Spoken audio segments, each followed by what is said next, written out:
The story starts in Shanghai. In a quiet room, a woman with blue-green hair, Zhang Wangchen, is feeding her newborn son. She tells her baby, Chenchen, how lucky he is to just eat and sleep, smiling that even though she's losing sleep for him, it's worth it if he grows up strong. She doesn't know it, but the baby isn't normal. He's reborn with memories from his old life. While feeding, he notices his brain isn't fully grown yet, but he's still aware. A blue game-style status screen pops up, showing him as Lin Zichen, 33 days old, with a bio level of normal tier 1. He figures out he has a special power. At 3 months, Lin Zichen is in his crib while his parents, Zhang Wangchen and Lin Yansheng, watch him. His dad says the baby looks really strong, guessing he'll grow up to be a powerful gene fuser, or at least, a cyborg. As they talk, Lin Zichen is kicking. A system notification announces he has kicked 10,000 times, granting him the biological attribute, use in advance. This skill allows any part of his body he trains to grow infinitely stronger, within carbon-based limits. He feels his strength grow and wonders what his father meant by gene fusers and cyborgs, imagining superheroes. By 4 months old, Lin Zichen has learned to sit up and crawl. To avoid frightening his parents with his unnaturally fast development, he trains only at night. Each time he crawls, his system rewards him with points. A month later, at 5 months old, he has mastered walking. At 6 months, he can finally sit up and crawl in front of his parents without it seeming too strange. While watching television, a news report on aberrant beasts shows gene fusers and cyborgs joining forces to fight them. For the first time, Lin Zichen understands this world is vastly different from his old one. He learns this Earth has mutated, giving rise to terrifying creatures called aberrant beasts. To fight them, humanity developed 2 paths. The first is mechanical ascension, where humans modify their bodies with technology to become powerful cyborgs. The second is gene modification, where humans fuse their genes with aberrant beasts, becoming gene fusers to fight monsters with their own power. Realizing the dangers, the reincarnated Lin Zichen resolves to use his system to grow up safely, evolve his abilities while laying low, and survive in this perilous world. One day, the doorbell rings. Zhang Wangxin opens it to a woman in a blue dress, Xu Meng, their new next-door neighbor. Xu Meng introduces her family, her husband, Shen Jianye, and their young daughter, Shen Qinghan, who clutches a doll. Lin Zichen looks at the little girl with purple hair. He acknowledges Shen Qinghan as his first friend in this new world, sensing their destinies will one day be tightly bound. Time passes, and Lin Zichen dedicates himself to training. At 7 months, thanks to his use and advanced skill, he has mastered running, jumping, and basic language by talking to himself, earning stat points for each activity. By 8 months, his training has progressed to doing sit-ups and push-ups in his crib. He is careful to practice only when his parents are not around. But one day, his mother, Zhang Wangxin, walks onto the balcony and is shocked to see her 8-month-old son doing sit-ups. She rubs her eyes in disbelief. However, being a web novel author, she dismisses it as a stress-induced hallucination. Lin Zichen immediately pretends to be asleep, breathing a sigh of relief and making a mental note to be more cautious. A few days later, while giving him a bath, Zhang Wangxin makes another shocking discovery. She screams for her husband, Lin Yansheng. When he rushes in, she points out that their 8-month-old son has defined abs. Lin Yansheng is stunned. He excitedly suggests their son might be a 1 in a million prodigy with a bright future as a powerful gene fuser or cyborg. Hearing this genius narrative, Lin Zichen is relieved his secret is safe. Realizing how lucky he is to have 2 web novel authors for parents, Lin Zichen reflects that on this mutated Earth, he is not the only genius. He and his mother watch a news report about a 2-year-old from martial arts family who can lift a 20 kilos dumbbell with one hand. Zhang Wangxin pulls her son close, proudly stating that her Qianqian is just as amazing. Lin Zichen is touched by his mother's confidence and wonders if he'll also be able to lift 20 kilos when he turns 2. By the time Lin Zichen turns 2, his training has paid off. He has kept a low profile while secretly developing his strength, easily lifting a 20 kilos weight with one hand in the storage room. His session is interrupted when his mother calls that Han Han, Shen Qinghan's nickname, is here to play. Startled, he puts the weight down and goes out. He opens the door to find Shen Qinghan, now also 2, offering him a tart. Lin Zichen internally remarks that due to their different mental ages, they don't play conventionally. While Han Han is a typical toddler, he uses every moment to train. He has found a unique way to spend time with her. Since she likes to stick close, she serves as a perfect custom-sized weighted vest for his exercises. There is, however, one recurring problem, which he is reminded of when he feels a warm wetness and cries out that Han Han has peed on him again. Another year passes. At age 3, Lin Zichen's strength has grown exponentially, and he can lift a 40 kilograms weight with one hand. While watching TV, he sees a report about a 4-year-old prodigy lifting a 30 kilograms dumbbell, and notes with satisfaction that he is already stronger. Despite his progress, his system still shows his biological level as ordinary Tier 1. He wonders what it would take to reach Tier 2. With these questions in mind, he steps out of his house for the first time. The world outside is a stunning, futuristic cityscape, with beastmen and cyborgs, which he assumes are the gene fusers, and cyborgs he's heard about. Accompanied by his mother and their neighbors, Xu Meng and Shen Qinghan, he heads to the library. Since his parents don't let him use electronic devices, books are his best source of information. At the library, his mother points him toward the children's section, but Lin Zichen heads for advanced encyclopedias with a worried Shen Qinghan following. The mothers watch in confusion. Xu Meng asks why he likes these books, and Zhang Wangxian guesses it's his genius genes. While Shen Qinghan offers him cookies, Lin Zichen is absorbed in his reading. Through the books, he learns that all life is categorized into 6 biological levels: ordinary, advanced, rare, epic, legendary, and mythical, each divided into 9 tiers. He realizes normal humans like his parents are at the bottom, ordinary. Tier 1, as insignificant as ants, compared to higher-level beings. This knowledge lights a fire under Lin Zichen. He must accelerate his training while maintaining his cover. His system alerts him to a new quest. Read 100 million characters to be rewarded with the celestial root of wisdom. Excited to train both mind and body, he accepts. For the next year, Lin Zichen splits his time between physical training and voracious reading. At age 4, he and Shen Qinghan begin kindergarten, holding hands with the IR teacher, Ms. Zhang Mei. His hard work pays off. Soon after starting school, he breaks through to ordinary Tier 2. His physical prowess is immense. He can lift an 80 kilograms weight with one hand, high jump 1.2 meters, and sprint 100 meters in under 11 seconds. Outstanding stats for an adult, let alone a kindergartner. One day, he finds children surrounding a crying Shen Qinghan, calling her a bedwetter. Seeing his friend bullied, he knows he must act. He leaps dramatically into the center of the bullies. He glares and unleashes a terrifying threat. If anyone bullies Han Han again, he will pee on their bed every day. The childish but menacing threat works. The bullies burst into tears, vowing never to return to kindergarten. Shen Qinghan looks at her protector with admiration. This act unlocks a new achievement, the title of Kindergarten Kid King, and a new series of quests. He is delighted he can work on multiple quests at once. Half a year later, he completes his reading quest. Having read 100 million characters, he is awarded the Celestial Root of Wisdom, granting him a perfect eidetic memory and peak human learning ability. Time flies, and soon he and Shen Qinghan are almost 7, posing for their kindergarten graduation photo. Even during vacation, Lin Zichen does not rest, now strong enough to train with a massive 200-kilo barbell. During the vacation, his abilities reached new heights. He could leap over 2 meters high and had broken the 8-second barrier in the 100-meter dash with a time of 7.98 seconds. His mind was just as sharp. Boosted by his new attribute, he had already finished most of the elementary school curriculum. His new life began at Sunshine Elementary School. Because he was already self-studying advanced subjects, academic competitions were easy. He effortlessly took first place at the National Elementary School Academic Competition, just to unlock his title as quickly as possible. Whenever he had free time, he would give Shen Qinghan private tutoring. Though not an exceptional talent, she was diligent. With his help, her grades improved dramatically, and after 1 semester, she was ranked 2nd in the class. With Lin Zichen holding first place to speed up his quest, he also participated in school sports meets, breaking every record. Just when he thought his school life would continue in this predictable routine, a special new transfer student appeared. The teacher introduced the newcomer, a girl with long, silvery blue hair named Bai Shui. Lin Zichen immediately knew she was different.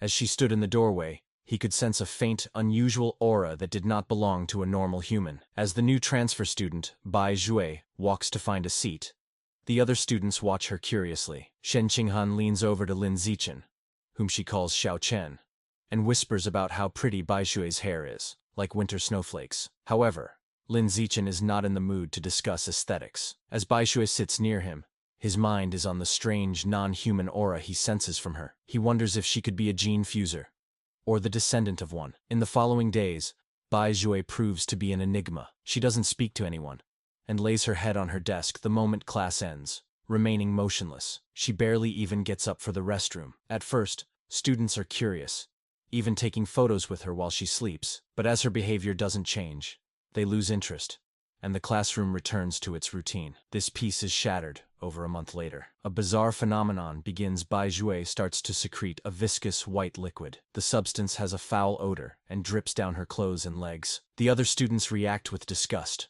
complaining about the terrible smell.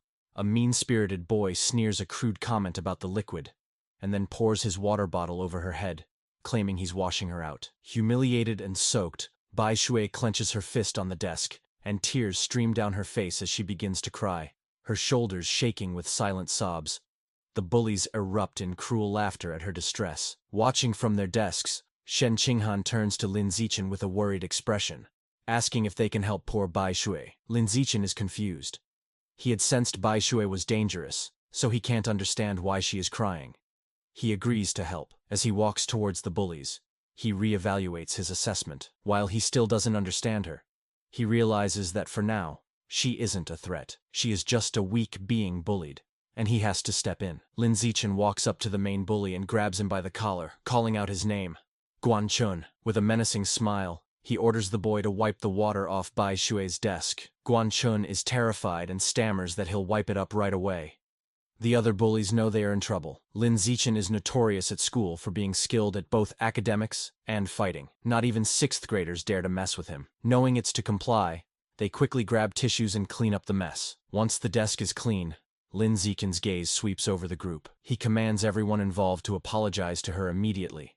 The bullies, sweating and terrified, quickly comply. They line up before her desk and bow their heads, offering apologies and promising never to bully her again. With the bullies gone, Bai Jue looks up, her eyes still tearful. She gratefully thanks both Lin Zichen and Shen Qinghan. Shen Qinghan puts a comforting hand on Bai Shui's shoulder, telling her that classmates are supposed to help each other. From that day on, Shen Qinghan makes it her mission to befriend the quiet, white-haired girl, always dragging Lin Zichen along. The three begin spending their free time together. Shen Qinghan is especially kind, always sharing her tastiest snacks with Bai Shui first. During one of these moments, as Shen Qinghan offers her a treat, Bai Shui hesitates. She looks at them and asks if they aren't disgusted by her because she smells so bad. She explains she's sorry for not trusting them, but since she was little, she has always been ostracized by everyone. Having someone be nice to her feels so unreal that she thinks she must be dreaming. Bai Shui looks up in surprise when Shen Qinghan tells her firmly that this is not a dream. Shen Qinghan smiles gently and says she knows what it's like,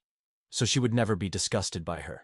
She declares that as long as Bai Jue is willing, they will be friends forever, pulling a slightly exasperated Lin Zichen into the promise. Overcome with emotion, Bai Jue tightly hugs Shen Qinghan. Tears of gratitude stream down her face as she thanks them for their kindness.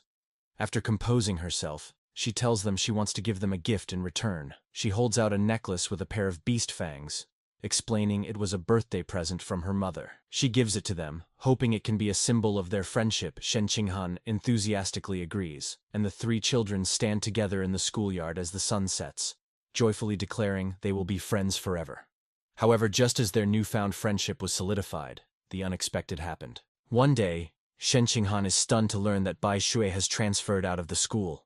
Lin Zichen confirms it, revealing that he saw her filling out the withdrawal papers. He flashes back to watching from the principal's office doorway. He saw Bai Shui with the principal and a large, intimidating man with cybernetic arms. The principal assured the man that Bai Shui's paperwork was complete, and her information would be kept confidential. The encounter confirmed Lin Zichen's suspicions that Bai Shui's identity was not simple. From that day on, he never saw Bai Shui again, left to wonder about her, but he notes that the events that followed were what truly captured his attention. Sometime later, Lin Zichen is at home giving his mother, Zhang Wangxin, a shoulder massage. She sighs in relief, telling him the massage is perfect after a long day of typing. Lin Zichen internally notes that he learned professional massage techniques thanks to his celestial root of wisdom, and is surprised by its usefulness. Their quiet evening is interrupted by a major news report. It features another incredible achievement by the Kyoto prodigy. At just 10 years old, the boy has successfully fused with aberrant beast genes and can now lift a 500-kilogram boulder with one hand. Lin Zichen recognizes the boy and realizes with a jolt that his rival has already begun gene fusion. His father, Lin Yansheng, complains that the Kyoto prodigy is always on TV, questioning if they are trying to turn him into an influencer. The parents discuss it. Lin Yansheng explains the boy is from a 1,000-year-old martial arts family, so they likely have advanced gene fusion technology. Zhang Wangxin argues it's wrong to use a child as a guinea pig. Her husband counters that for such a family interests come first, earning a sarcastic, "You know everything" from his wife. While his parents bicker, Lin Zichen is deep in thought. He recalls that before the fusion, the prodigy could lift 100 kilograms. Now he can lift 500 kilograms, a 5-fold increase. In comparison, Lin Zichen, at only 8, can already lift a 300-kilogram weight with one hand without any gene fusion. He concludes with a confident fist pump that his own potential is far greater. His confidence was soaring, but that feeling was short-lived. The next news report taught him the true meaning of fear. Breaking news shows a city in a neighboring country completely devastated by a massive explosion. The report states that based on footage, the attack was carried out by giant aberrant rats. The screen shows horrifying images of monstrous rats swarming the ruins, capturing a screaming woman in their massive jaws, and then brutally devouring her. The news report continues, confirming heretics were responsible for the aberrant rat attack, fanning the flames from the shadows. At a press conference, an official from the devastated Sakura country pleads for international aid, explaining the heretics are a shadowy cult manipulating the beasts. Watching the news, Lin Zichen learns the cult is an anti-human organization of traitors who serve the aberrant beasts for their own gain. He feels relieved to be born in a powerful, stable country, giving him a safe place to grow stronger while laying low. His thoughts are shattered by sonic booms outside.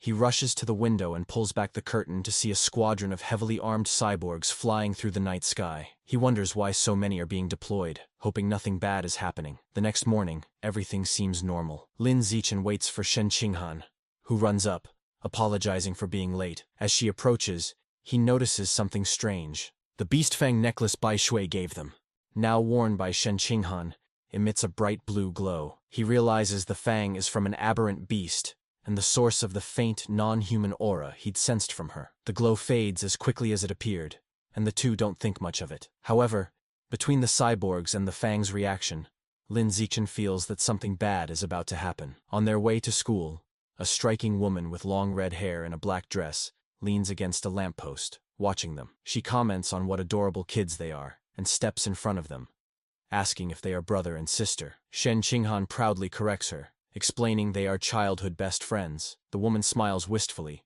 remarking how she wishes she had a childhood friend too. Then, her expression turns sinister. She leans in, eyes glinting, and asks why they're going to school alone and where their parents are. As Shen Qinghan begins to answer, Lin Zichen quickly grabs her hand, cutting her off. He pulls her along, stating they're going to be late, leaving the mysterious woman behind. Once a safe distance away, he gently scolds Shen Qinghan, reminding her not to talk to strangers. She nods.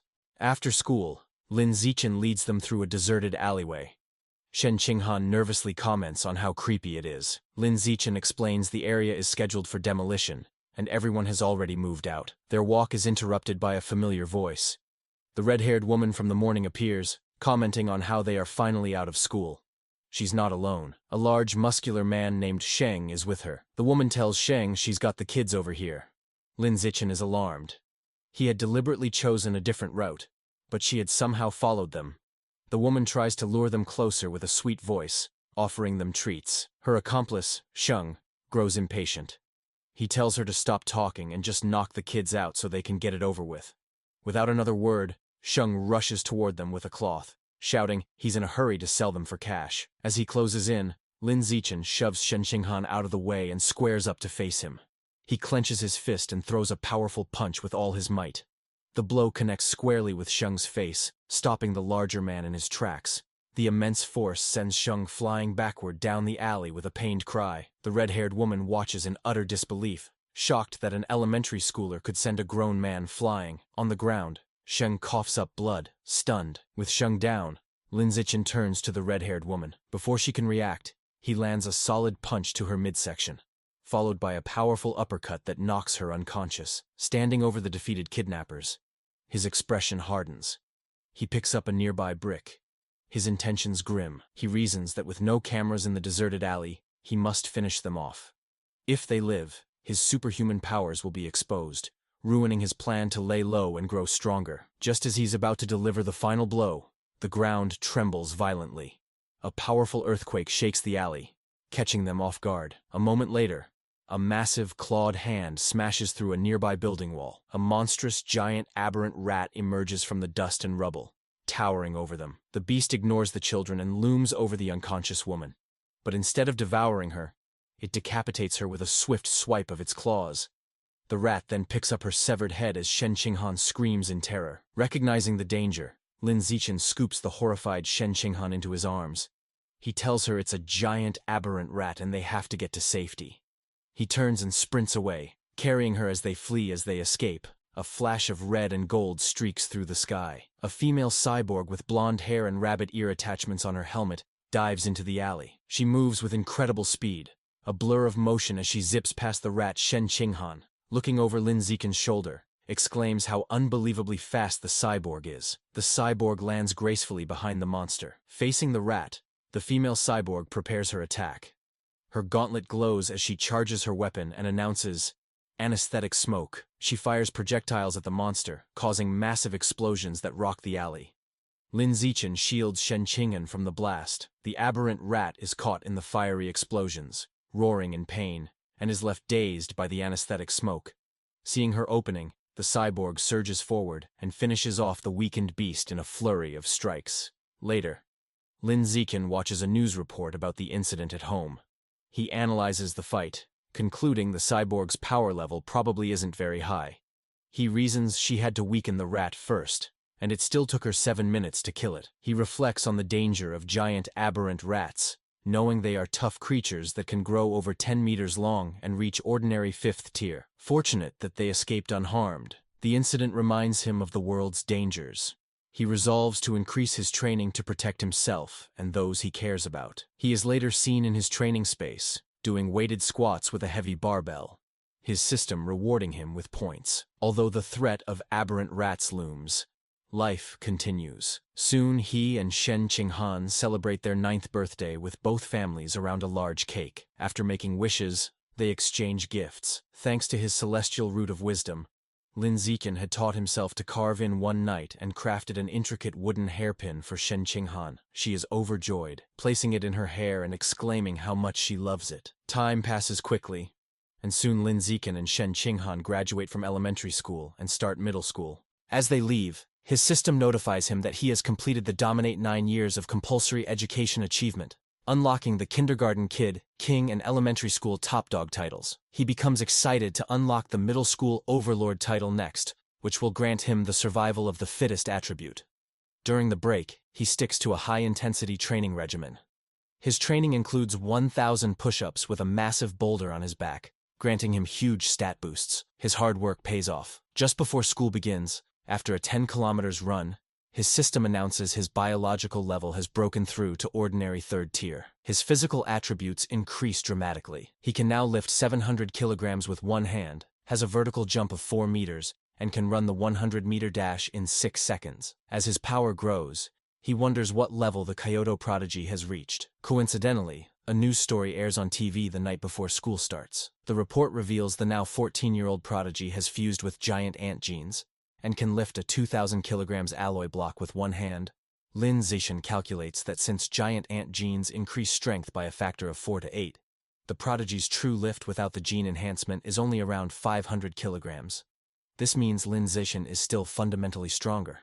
He smiles, imagining how powerful he will become with future gene fusion. The next day, middle school begins. Because he was the city's top student, all the best middle schools tried to recruit him. He accepted the invitation from Shanghai Middle School, but only if Shen Qinghan could be in his class. During registration, they are welcomed by the principal and their new homeroom teacher, who express how much they are counting on him. After a few pleasantries, he makes an excuse and leaves with Shen Qinghan. The real reason he chose Shanghai Middle School was for its excellent athletic facilities. They had planned to play badminton on the school's court before classes officially started. On the court, an excited Shen Qinghan tells Lin Zichen, "Xiao Chen, they should start." She serves with a flourish, calling out her Fairy's curveball. Lin Zichen easily catches the shuttlecock mid-air, but their game is interrupted. A group of upperclassmen approaches, and their leader, in a backward cap, snatches the shuttlecock, informing them the court is reserved. His friends mockingly offer to let Shen Qinghan stay and spar with them. Shen Qinghan stands her ground, telling them they have to follow the rules, and they were there first. Lin Zichen, seeing them get too close to Shen Qinghan, steps in with a cold expression.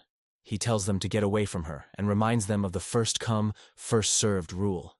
The leader scoffs, arrogantly declaring he is taking the court. The leader holds the shuttlecock and tosses it up, but before he can serve, Lin Zichen moves. He declares that from now on, his rules are the only ones that matter. With a surge of power, he leaps and smashes the shuttlecock with incredible force. The shuttlecock rockets across the court, a white blur. It moves so fast, the leader barely has time to react. The force of the impact shatters his racket and sends his cap flying. The upperclassmen are left in shock, sweating and trembling. They wonder if Lin Zichen is even human. Questioning if he's a geniffuser, one notes with terror that if the shot had been off by a little, their boss's head would have been taken off. Thoroughly intimidated, the upperclassmen bow deeply in apology. They tell Lin Zichen they understand the rules now and will be leaving immediately. They then beat a hasty retreat. Perhaps because word of the incident spread, no one ever dared to bully Lin Zichen or Shen Qinghan again. Aside from being bigger with better facilities, their new school life felt much the same. Academically, Lin Zichen was far ahead, having finished the middle school curriculum long ago. During class, he would read interesting books to pass the time. At night, after workouts, he would use his celestial root of wisdom to learn new skills online, quickly dabbling in cooking, photography, driving, swimming, and various sports. To unlock the middle school overlord title, he didn't just rank first in every subject, he also represented the school in national competitions. He stood amidst a mountain of trophies. To keep a low profile, he was careful not to win first place in every competition. A semester went by and the title still hadn't unlocked. However, his performances earned him many fangirls who left stacks of love letters on his desk. He ignored them. Aside from tutoring Shen Qinghan, he focused on the upcoming school sports festival. He believed that if he completely dominated it, he should finally unlock the title. For the festival, he entered only 3 events: shot put, high jump, and sprinting, representing strength, jumping, and speed. He achieved an astonishing 201-meter throw in the shot put. Although he held back to avoid seeming too superhuman, he still easily took first place in all his events. Just as he was sitting with Shen Qinghan, admiring his gold medal, he felt a new power surge through his body. A system notification appeared, announcing that because his achievements far surpassed every other student, he had unlocked the middle school overlord title. With all 3 school-age titles unlocked, the dominate 9 years of compulsory education achievement was complete, and he had obtained the new biological attribute, survival of the fittest. As the power flowed through him, he realized with satisfaction that the title had finally unlocked. As Lin Ziqian and Shen Qinghan leave school, he considers his new survival of the fittest attribute. The ability lets a predator devour the life essence of other creatures to evolve. He wonders what life essence is, lost in thought, until Shen Qingyan calls for him to wait. Snapping back to reality, he gets an idea. He asks Shen Qingyan if he can borrow her beast fang necklace. She agrees and hands it to him. The moment his fingers touch the fang, a system notification appears. It informs him he has devoured a trace of the abyssal giant butterfly's life essence, unlocking a new guidebook with 1% progress. A spectral image of a massive dark butterfly with eyes on its wings appears around him. He is stunned to realize the fang is a butterfly's tooth. That night, hoping to learn more, he searches for abyssal giant butterfly online. To his surprise, the search returns no results. Realizing he'll have to study this exotic beast on his own, he remembers Bai Jue had given them a pair of fangs. He rummages through his bag and finds the second tooth.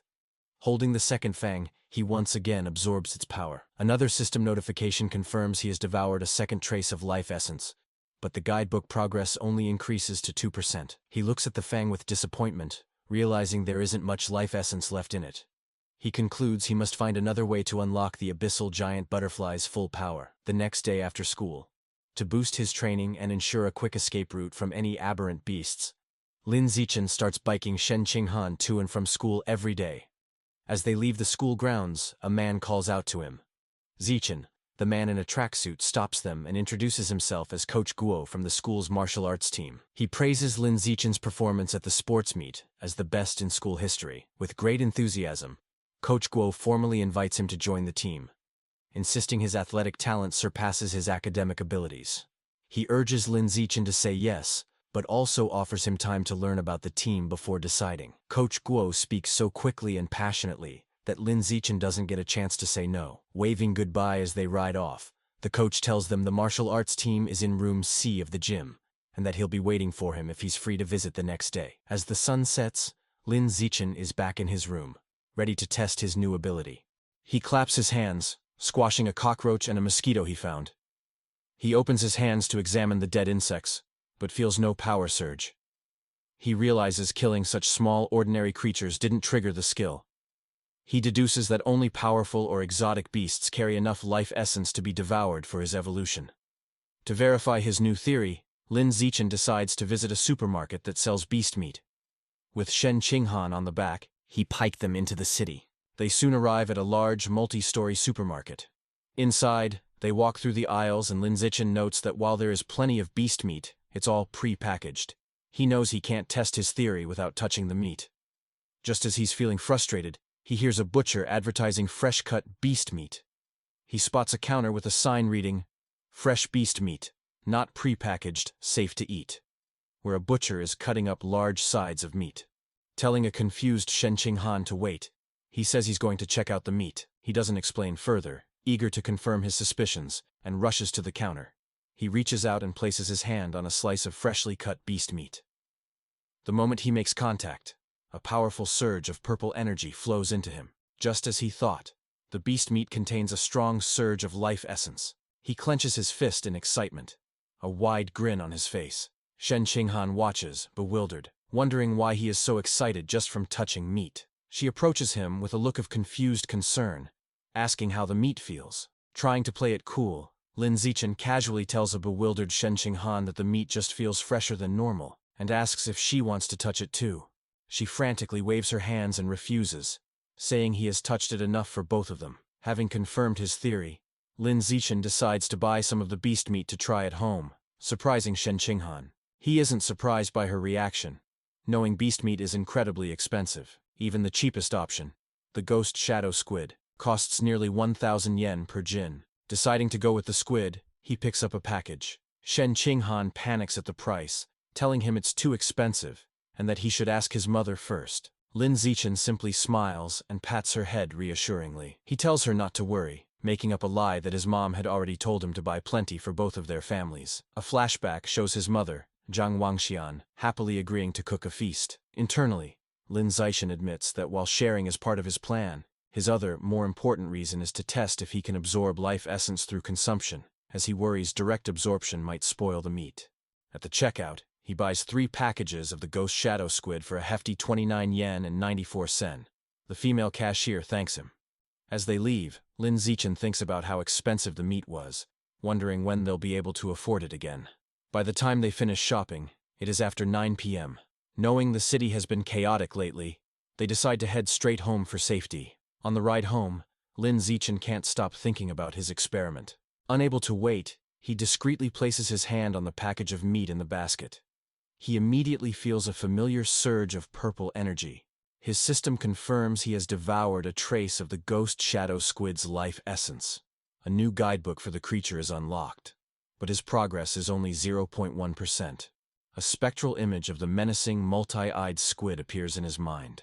As they bike through the quiet streets, he does some mental math. He realizes devouring a small amount of meat only unlocked a fraction of its power. He estimates he'd need to devour 100 jins to reach 100% on the guidebook, costing a staggering 100,000 yen. He considers the squid's special ability to dissolve into water and vanish, and decides the powerful skill is worth the price. His course is clear. He needs to make a huge sum of money, as he can't ask his family for that much.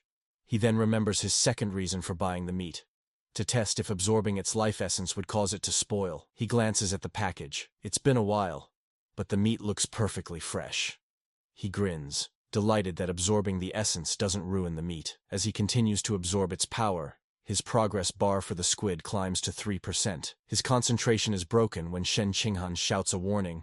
He slams on the brakes, screeching to a halt just inches from a couple in the bike lane, and apologizes. He scolds himself for not watching where he was going, then wonders why the lane is so crowded. Shen Qinghan points ahead. They see a tense standoff. A muscular red-haired man is holding a woman hostage at knife point. Shen Qinghan recognizes the hostage in terror as their teacher, Chao Mei. The man shouts threats at the crowd. The area is surrounded by police officers who try to de-escalate the situation through a megaphone. The police captain holds back an officer, Bing, telling him not to shoot recklessly. The captain explains the target is too close to the hostage and using her as a shield, making a clean shot impossible. The officer suggests sleeping gas, but the captain rejects it, fearing it would provoke the suspect before it could take effect. While the police hesitate, Lin Zixin decides to act. He discreetly picks up a small rock from the pavement and flicks it with incredible speed and precision. The rock strikes Officer Bing's gun, causing it to misfire. The stray bullet hits the hostage-taker's hand, forcing him to cry out and drop his knife, releasing teacher Chao Mei. Seizing the opportunity, the police captain yells for his team to move in. The officers rush forward and swiftly arrest the disarmed suspect, while a female officer comforts the terrified but unharmed teacher, Chao Mei. As the situation is controlled, Lin Zixin quietly gets back on his bike. Shen Qinghan looks at him with wide, questioning eyes and asks if he threw the rock. He quickly shushes her, saying they should leave and talk later, and they pedal away. Just as they are about to get away, a voice commands them to stop. The police captain calls out, asking if Lin Zixin was the one who threw the rock. Panicked at being caught, Lin Zixin quickly denies everything with a nervous smile. The captain watches them pedal away, finding it strange that someone wouldn't want to admit to a good deed.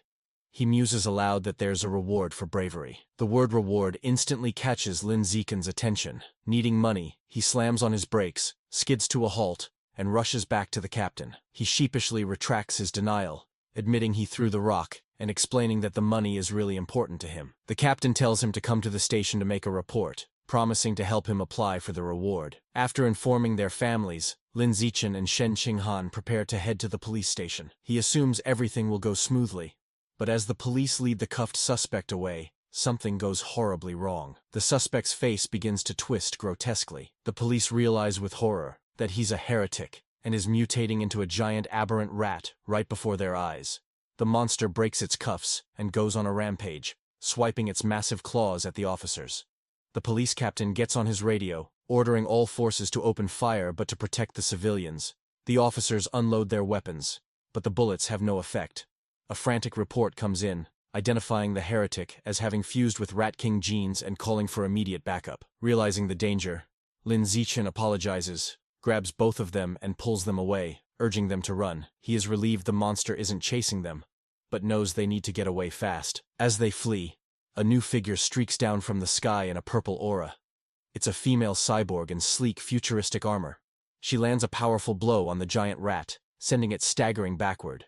Hovering in the air, the cyborg, a woman with short, dark purple hair, begins to charge a laser cannon in her chest. With a command to fire, she unleashes a massive, devastating beam of purple energy that engulfs the mutant rat. The creature roars in agony as it is completely disintegrated, leaving nothing but scorched remains. Lin Zixin watches, stunned by the cyborg's incredible power. With the threat gone, teacher Cao Mei and Shen Qinghan breathe sighs of relief. Lin Zixin, however, is more concerned about his bike, noting with relief that the blast didn't hit it, which would have been a huge financial loss. Just as the tension subsides, he has a sudden realization. He looks into the bike's basket and sees the expensive ghost shadow squid meat has spoiled, giving off a foul smell. He now understands his initial theory was correct. Absorbing the life essence causes the meat to spoil. But there's a delay. Holding up a limp tentacle, he realizes he needs an excuse, and decides to blame the fight and the now-deceased heretic. Putting on a dramatic show, he throws the spoiled tentacle down, loudly blaming the heretic and the cyborg's attack for roasting the meat. Teacher Cao Mei comforts him, saying what matters is that they're all safe. Although they plan to go home at the captain's request, they end up riding with a security team to the station. They didn't expect to be transported in the same van as the heretic's remains. After the laser blast, all that was left was a pile of scorched flesh on and the smell was intense. As he sits in the foul-smelling van, another thought strikes Lin Zixin. He remembers that the beast fangs from Bai Shui still contained life essence long after the creature was dead. A new possibility dawns on him. Could there be life essence left in this corpse as well? And if so, could he devour the corpse's Rat King gene for himself? Sitting in the police van, Lin Zichen wonders how much of the Rat King gene he can devour from the heretic's corpse. Deciding to find out, he discreetly reaches his hand towards the remains. The moment he makes contact, he feels a powerful surge of red energy. His system confirms he has devoured a trace of the giant mutant rat's life essence, unlocking its guidebook with an impressive 5% progress. He is shocked by how much he absorbed, and realizes the freshness of the source is directly proportional to the amount of life essence he can obtain. The escorting officer, Ah Bing, notices his movement and tells him to sit still. Lin Zichen quickly claims he just needed to stretch. Later, at the public security office, he knows that while Ah Bing was easy to fool, the security captain is sharper. The captain informs Lin Zichen that he has applied for his bravery reward, but then questions him more seriously.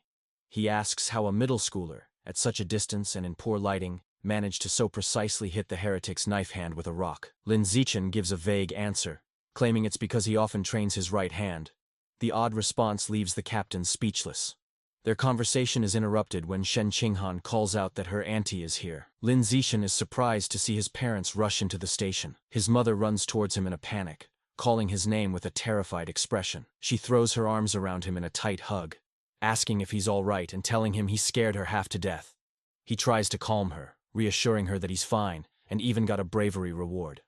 Holding him close, his mother makes him promise that next time there's danger, he will hide somewhere safe first. She tells him with tears in her eyes that all she wants is to see him grow up safe. Lin Zichen is visibly moved by his mother's heartfelt concern.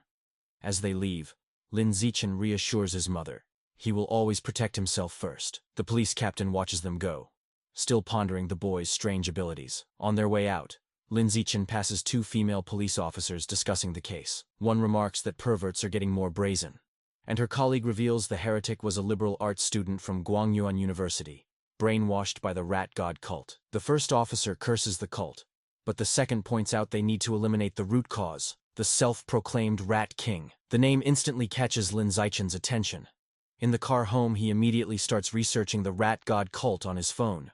Surprised to find a ton of information, he learns the cult's main base is in Shanghai City, and most of its members are societal outcasts. He uncovers a shocking piece of information, suggesting the Rat King wants to evolve into a higher life form, and is forcing its followers to gather evolution materials. This leads him to a question. Has the Rat King, an aberrant beast, already developed sentience? His thoughts are interrupted when he glances out the window and sees a giant rat, nearly the size of a cat, on the sidewalk. For a moment he wonders if it's related to the Rat King, but quickly dismisses the idea, telling himself that in the South, cat-sized rats aren't that unusual. Shaking off the thought, he realizes how quiet Shen Qing'an has been.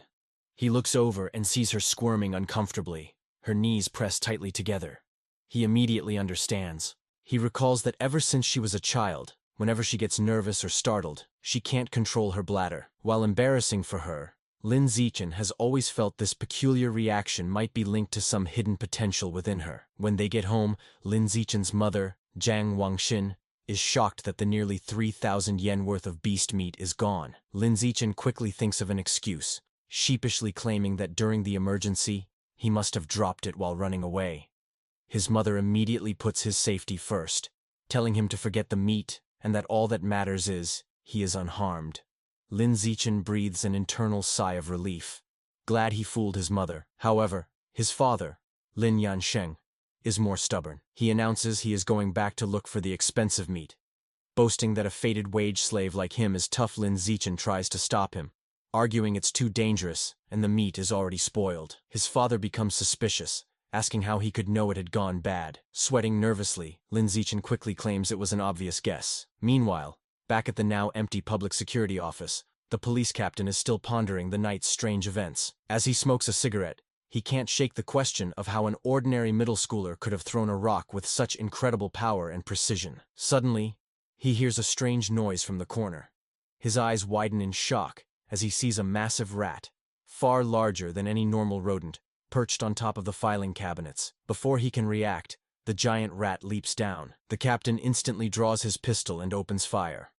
The confrontation is swift and violent, ending in a bloody blur. The next day in class, Lin Zichen sighs at his desk. Reflecting on the previous night, he concludes he is still too weak compared to the powerful heretic and the female cyborg.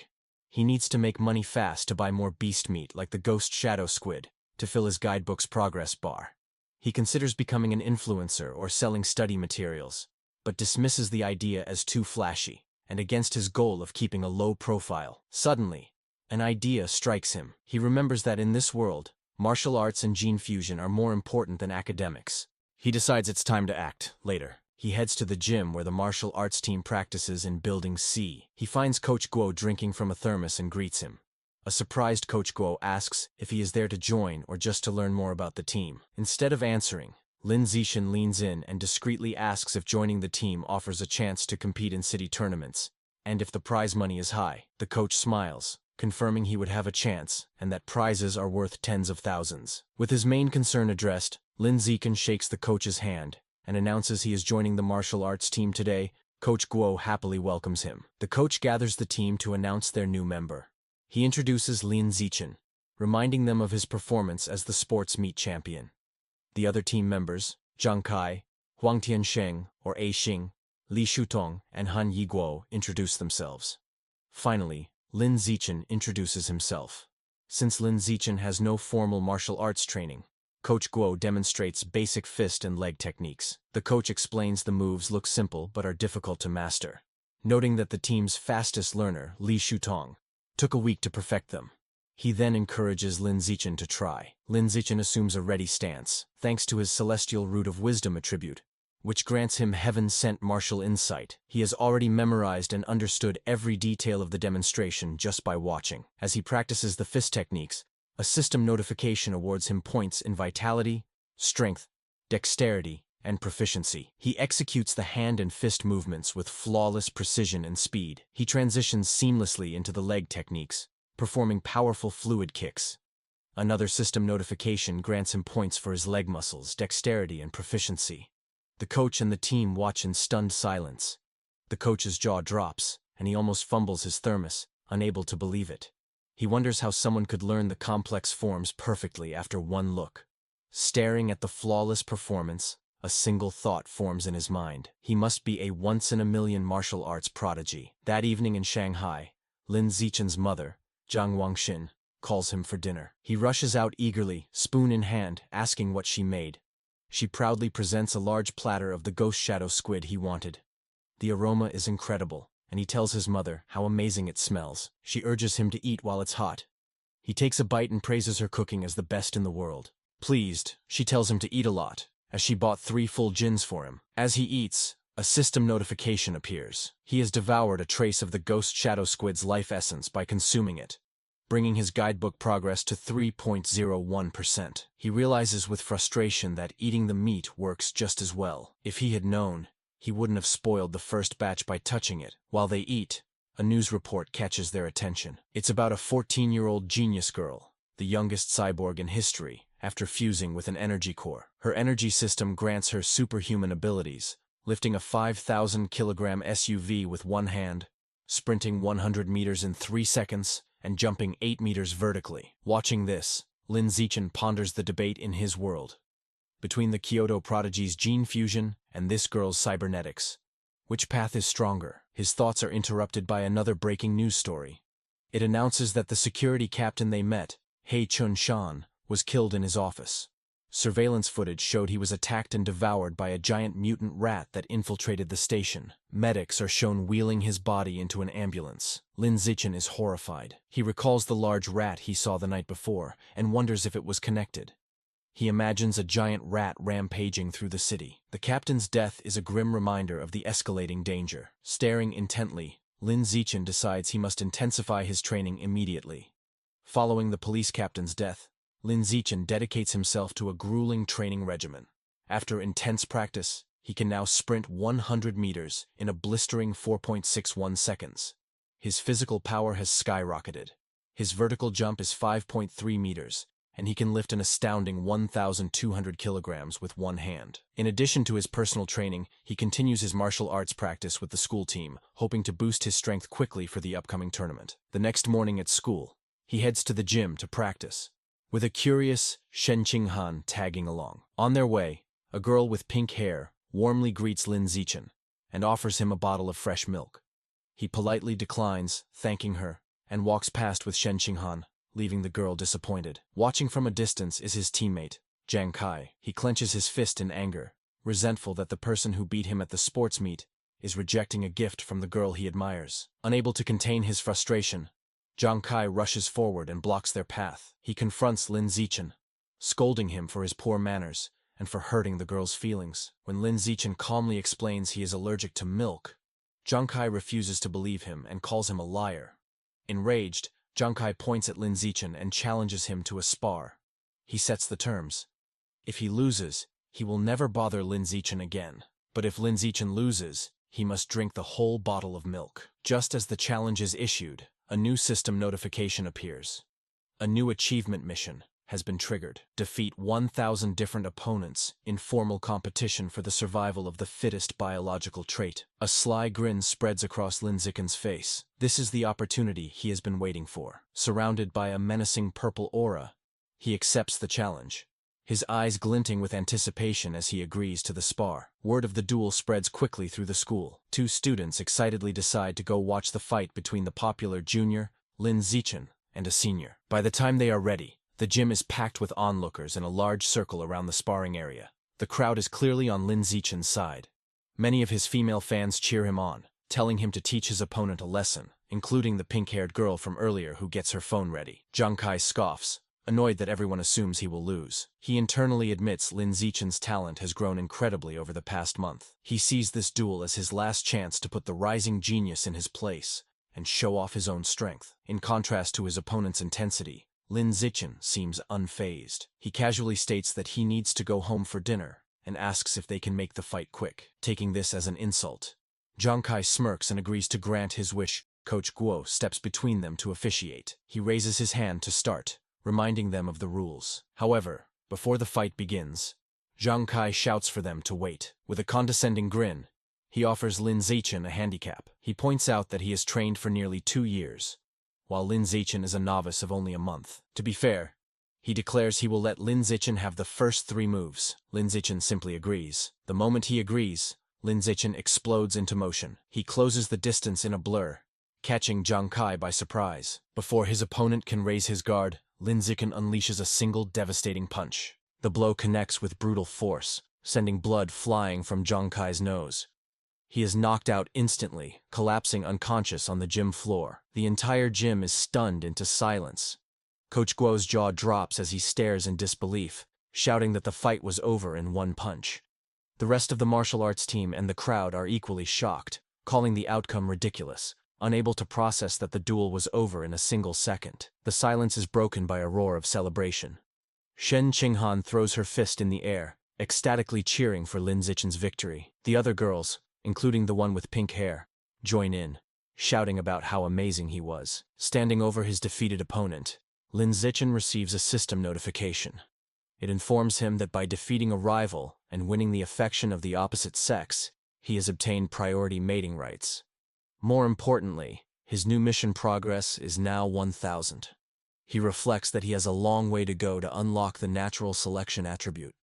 To speed up his progress, he turns to the remaining terrified members of the martial arts team. With a friendly but unsettling smile, he suggests they should all spar as well. The team members stare back, their faces pale with horror. Immediately, they all start making pathetic excuses. One has cram school, another's mother is waiting for dinner, while others pretend to feel sick. Before they can flee, Zhang Kai struggles to his knees. He refuses to accept his loss, furiously accusing Lin Zichen of a sneak attack and vowing to crush him in a rematch. Coach Guo steps in, telling Zhang Kai to accept his loss like a man. The coach then wonders aloud if the punch was just a lucky shot, deciding to test the theory on another team member named Xiao Lizi. Hearing his name, a spiky-haired boy freezes in terror. Though he assumes a fighting stance, he is clearly terrified, begging Lin Zichen for mercy and not to hit his face. 10 minutes later, the results are clear. Several martial arts team members are lying unconscious on the gym floor. Lin Zichen stands over them, noting he made sure not to go too hard on them and just exchanged a few blows. However, when he checks his system again, he is disappointed. Aside from the initial victory, none of the other spars counted toward his achievement. The rival count remains at 1 to 1,000. He realizes friendly sparring isn't enough. He has to defeat rivals in an official competition. As he thinks about this, a hand claps his shoulder. Coach Guo grins manically, declaring that Lin Zichen is a true genius. He exclaims that in just over a month the newcomer has become the team's ace. Filled with new confidence, the coach proclaims that with Lin Zichen leading, their school will crush all others and take first place at this year's regional martial arts tournament. As Coach Guo celebrates, Lin Zichen has a moment of clarity.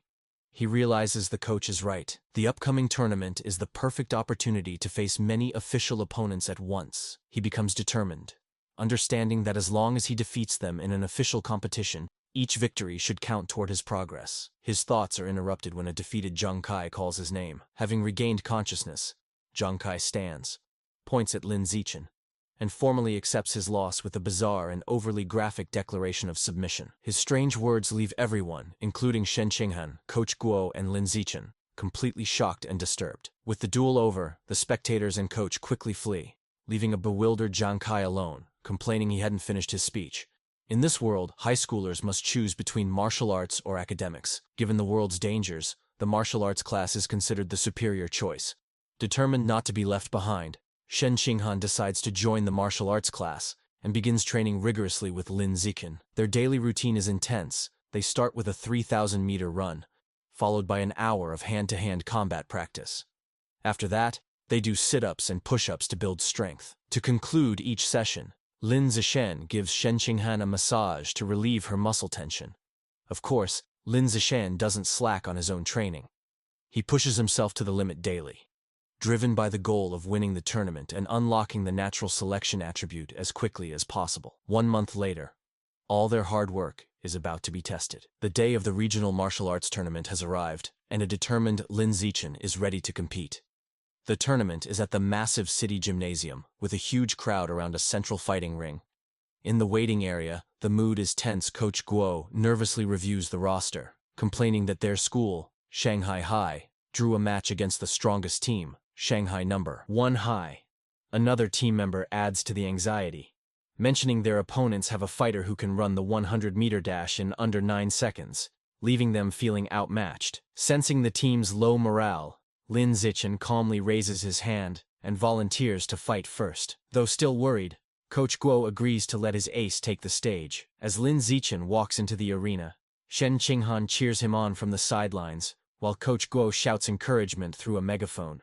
Lin Zichen readies himself for the fight. His opponent, a much larger and more muscular student from Shanghai number 1 High, steps forward. He acknowledges Lin Zichen's talent for making it to the tournament as a first year. However, his tone quickly turns mocking. He sneers that the stage isn't meant for a shorty who hasn't even hit 1.7 meters. Flexing his bicep, he promises to show Lin Zichen what a true gap in size and power feels like. The referee signals for the duel to begin. The large opponent rushes forward, unleashing a powerful punch. To his shock, Lin Zichen doesn't retreat.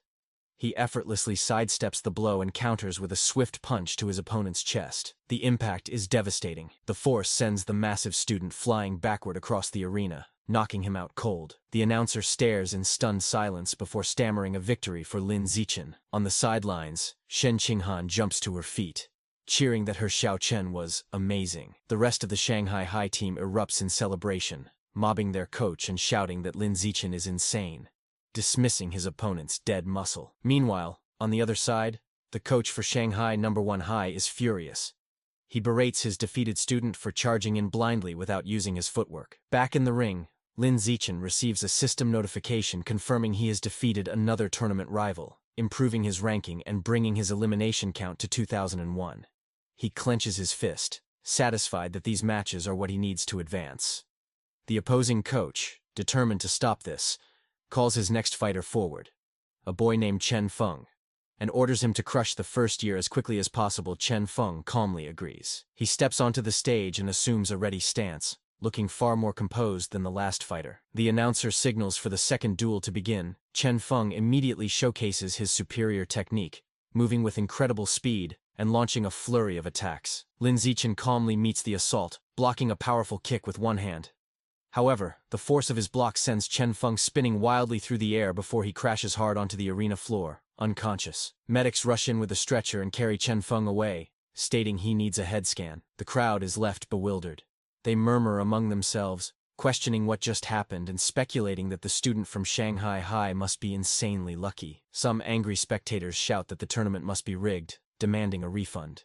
However, the coach of Shanghai No. 1 High knows better. Clutching his head in despair, he realizes with dawning horror that this isn't luck. The first year from Shanghai High is the real deal. Back in the waiting area, the coach has a new strategy.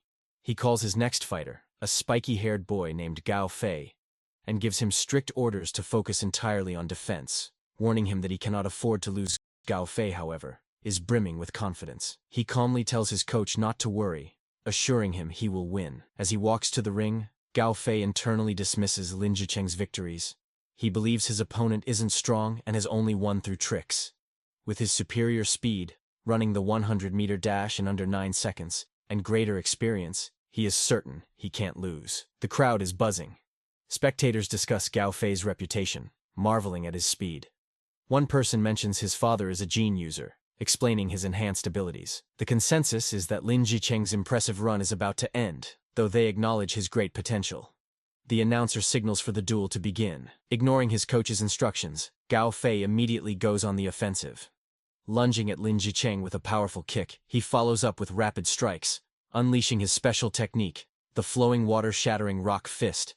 His coach watches in fury, shouting at his disobedient student for attacking. Gao Fei scoffs at defense, believing a genius like him doesn't need it. Meanwhile, Lin Zicheng, easily evading the blows, finds the technique interesting and decides to learn it on the spot. Gao Fei grows frustrated as he can't land a single hit. He stops out of breath and demands to know how Lin Zicheng is dodging his attacks. Unfazed, Lin Zicheng calmly asks if he has any other moves, taunting him. Enraged, Gao Fei unleashes another desperate barrage of punches. Seeing the same predictable moves, Lin Zicheng decides the time for observation is over. He thinks, "All right then, let's end this." He effortlessly dodges the final punch and counters with a single powerful kick to Gao Fei's midsection, ending the match instantly. The crowd is once again left in stunned, speechless silence. The silence is shattered by thunderous cheers from the Shanghai High supporters. Coach Guo and Shen Qinghan are ecstatic, shouting that their Xiaochen is a beast and celebrating his third consecutive victory. The rest of the tournament proceeds just as easily. The next few opponents are even weaker. He effortlessly defeats each one, and soon he has single-handedly wiped out all 5 fighters from the opposing team. Over the next 2 days, the story is much the same. He continues his dominant performance, taking down 2 more schools by himself. Thanks to his incredible display, he successfully leads Shanghai High to win the championship. He and his team proudly pose with their medals and trophy. However, as he checks his system, his rival count is only 16th. He realizes with disappointment that, at this rate, it will take years to unlock the natural selection attribute. Despite his slow quest progress, there is a silver lining. He didn't expect Coach Guo to be so generous, but he gets the bulk of the tournament prize money, a full 20,000 yuan. Combining this with prize money from academic competitions, he now has around 30,000 yuan. That money doesn't last long. He immediately spends it all at the supermarket on a massive supply of ghost shadow squid meat. For the next several weeks, he devours the expensive meat at every meal. After consuming 30 jin, his codex unlock progress for the ghost shadow squid reaches 33%. His intensive training and consumption of beast meat pay off. By his second year of middle school, he breaks through to the next level, advancing from ordinary Tier 3 to Tier 4. His physical abilities reach new heights. He can now effortlessly lift 1,090 kilograms with one hand, jump 5.65 meters vertically, and sprint 100 meters in just 4.49 seconds. Time flies, and soon he and Shen Qinghan graduate from Shanghai's middle school division. However, when the high school entrance exam results are released, their paths seem destined to diverge. A heartbroken Shen Qinghan sits in her room, crying. She asks Lin Zixian why, after all her hard work, they can't go to the same high school anymore. He explains that while he ranked first in both liberal arts and martial arts, and her academic scores were excellent, her martial arts score wasn't high enough for the elite class at Shanghai High. As he comforts the crying Shen Qinghan, she asks what will happen now. He tells her the principal of Shanghai High is coming to his house, likely to recruit him, and asks if she will come. Feeling hopeless, she tearfully replies that it has nothing to do with her, as the principal is obviously only coming for him. Taking her hand, Lin Zichen pulls her up and leads her out of the room. He tells her not to worry. He has a plan. He reveals his one condition for staying at Shanghai High. Shen Qinghan has to be his deskmate. As promised, the principal of Shanghai High visits Lin Zixin's home. She, his mother, and Shen Qinghan discuss his future for several hours, with the principal expressing how much she wants him to stay at her school. As the meeting concludes, the principal stands to leave. As a final offer, she tells Lin Zixin that if he agrees to stay, she will grant any request he has. Taking the opportunity, Lin Zixin states his one condition: Shen Qinghan must be allowed to continue in the same class with him. The principal looks at the nervous Shen Qinghan and confirms her name. Without hesitation, she agrees. With a smile, she tells them both to report to Shanghai High together for the new school year. Overjoyed, Lin Zixin and Shen Qinghan thank her. With their high school future secured, Lin Zixin participates in his final junior high martial arts tournament. As expected, his overwhelming power easily leads his team to another championship. He decides to use the prize money to finally unlock the Ghost Shadow Squid Codex. He was only 20% away, and the new prize money was enough to max out the progress bar. Unsure what might happen, he travels to a secluded forest outside Shanghai for safety. Deciding not to waste time, he begins devouring the life essence from the last of the squid meat. A powerful blue energy surrounds him, as a system notification confirms he is absorbing a large amount of essence. His eyes widen as he feels a final surge of power, and the Codex progress bar hits 100%. A new notification announces he has unlocked the Ghost Shadow Squid Codex and obtained a new biological attribute: Blessing of Liquid Affinity. The ability enhances his affinity with water, allowing him to move freely and even vanish in aquatic environments. However, as the power settles, he stands in the quiet forest holding the limp squid tentacles and feels his new ability is kinda underwhelming. Still feeling underwhelmed, Lin Zixin tests his new ability in a nearby pond. He finds his Blessing of Liquid Affinity has some benefits. He can soak for long periods without his skin wrinkling, and swimming is much easier with reduced water resistance. However, there are no other noticeable effects. He sits in the water and rationalizes that since the Ghost Shadow Squid is a low-tier beast, it's fair, the ability isn't very powerful. He resolves that to get better attributes, he will either have to save up for higher-grade beast meat or become strong enough to hunt powerful wild mutant beasts himself. The memory of the terrifying giant mutant rats strengthens his resolve, and he clenches his fist, determined to grow stronger. With less than a week before school begins, Lin Zixin's mother and Shen Qinghan's family decide to go on a trip. To better study his new liquid affinity, Lin Zixin suggests they go to the beach. As they stand in the ocean, Shen Qinghan shivers and complains the seawater is cold. Lin Zixin, however, feels perfectly at home. He tells her to ease into it and then dives into the water, swimming with incredible speed. As he moves, his system rewards him with stat points for swimming and diving. From the shore, a nervous Shen Qinghan calls out, asking him to teach her how to swim. Lin Zixin pops his head out of the water, suddenly remembering his childhood friend doesn't know how yet. He begins patiently teaching her the basics. Given her average athletic talent, he assumes she will struggle. However, Shen Qinghan proves him wrong. She excitedly exclaims that swimming is surprisingly easy, and that she learned it right away, diving effortlessly.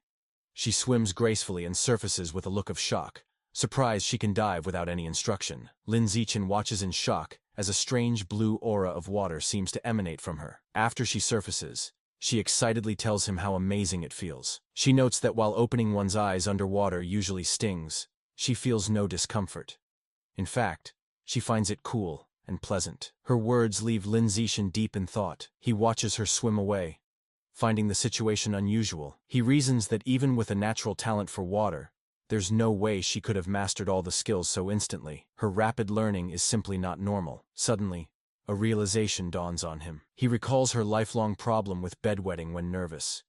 He wonders if this weakness is actually a sign of a powerful, innate water affinity she was born with. The idea excites him. He becomes convinced she might possess some kind of special cultivation body, like a character from his parents' Qianxia novels. To test his theory, they continue diving. Her performance shocks him even more as they explore the underwater world. He notes they have been holding their breath for over 10 minutes, an incredible feat for a beginner like Shen Qinghan. As they swim, Shen Qinghan's expression suddenly changes. A strange swirling sound begins to vibrate through the water around her. Both look up, trying to find the source. They surface abruptly, and Shen Qinghan cries out as the glowing blue water swirls around her. Later that night, As they walk along the beach, Lin Zichen asks what happened. Shivering, she explains that underwater, she kept hearing strange and creepy sounds right by her ear. He comforts her and asks what kind of sounds.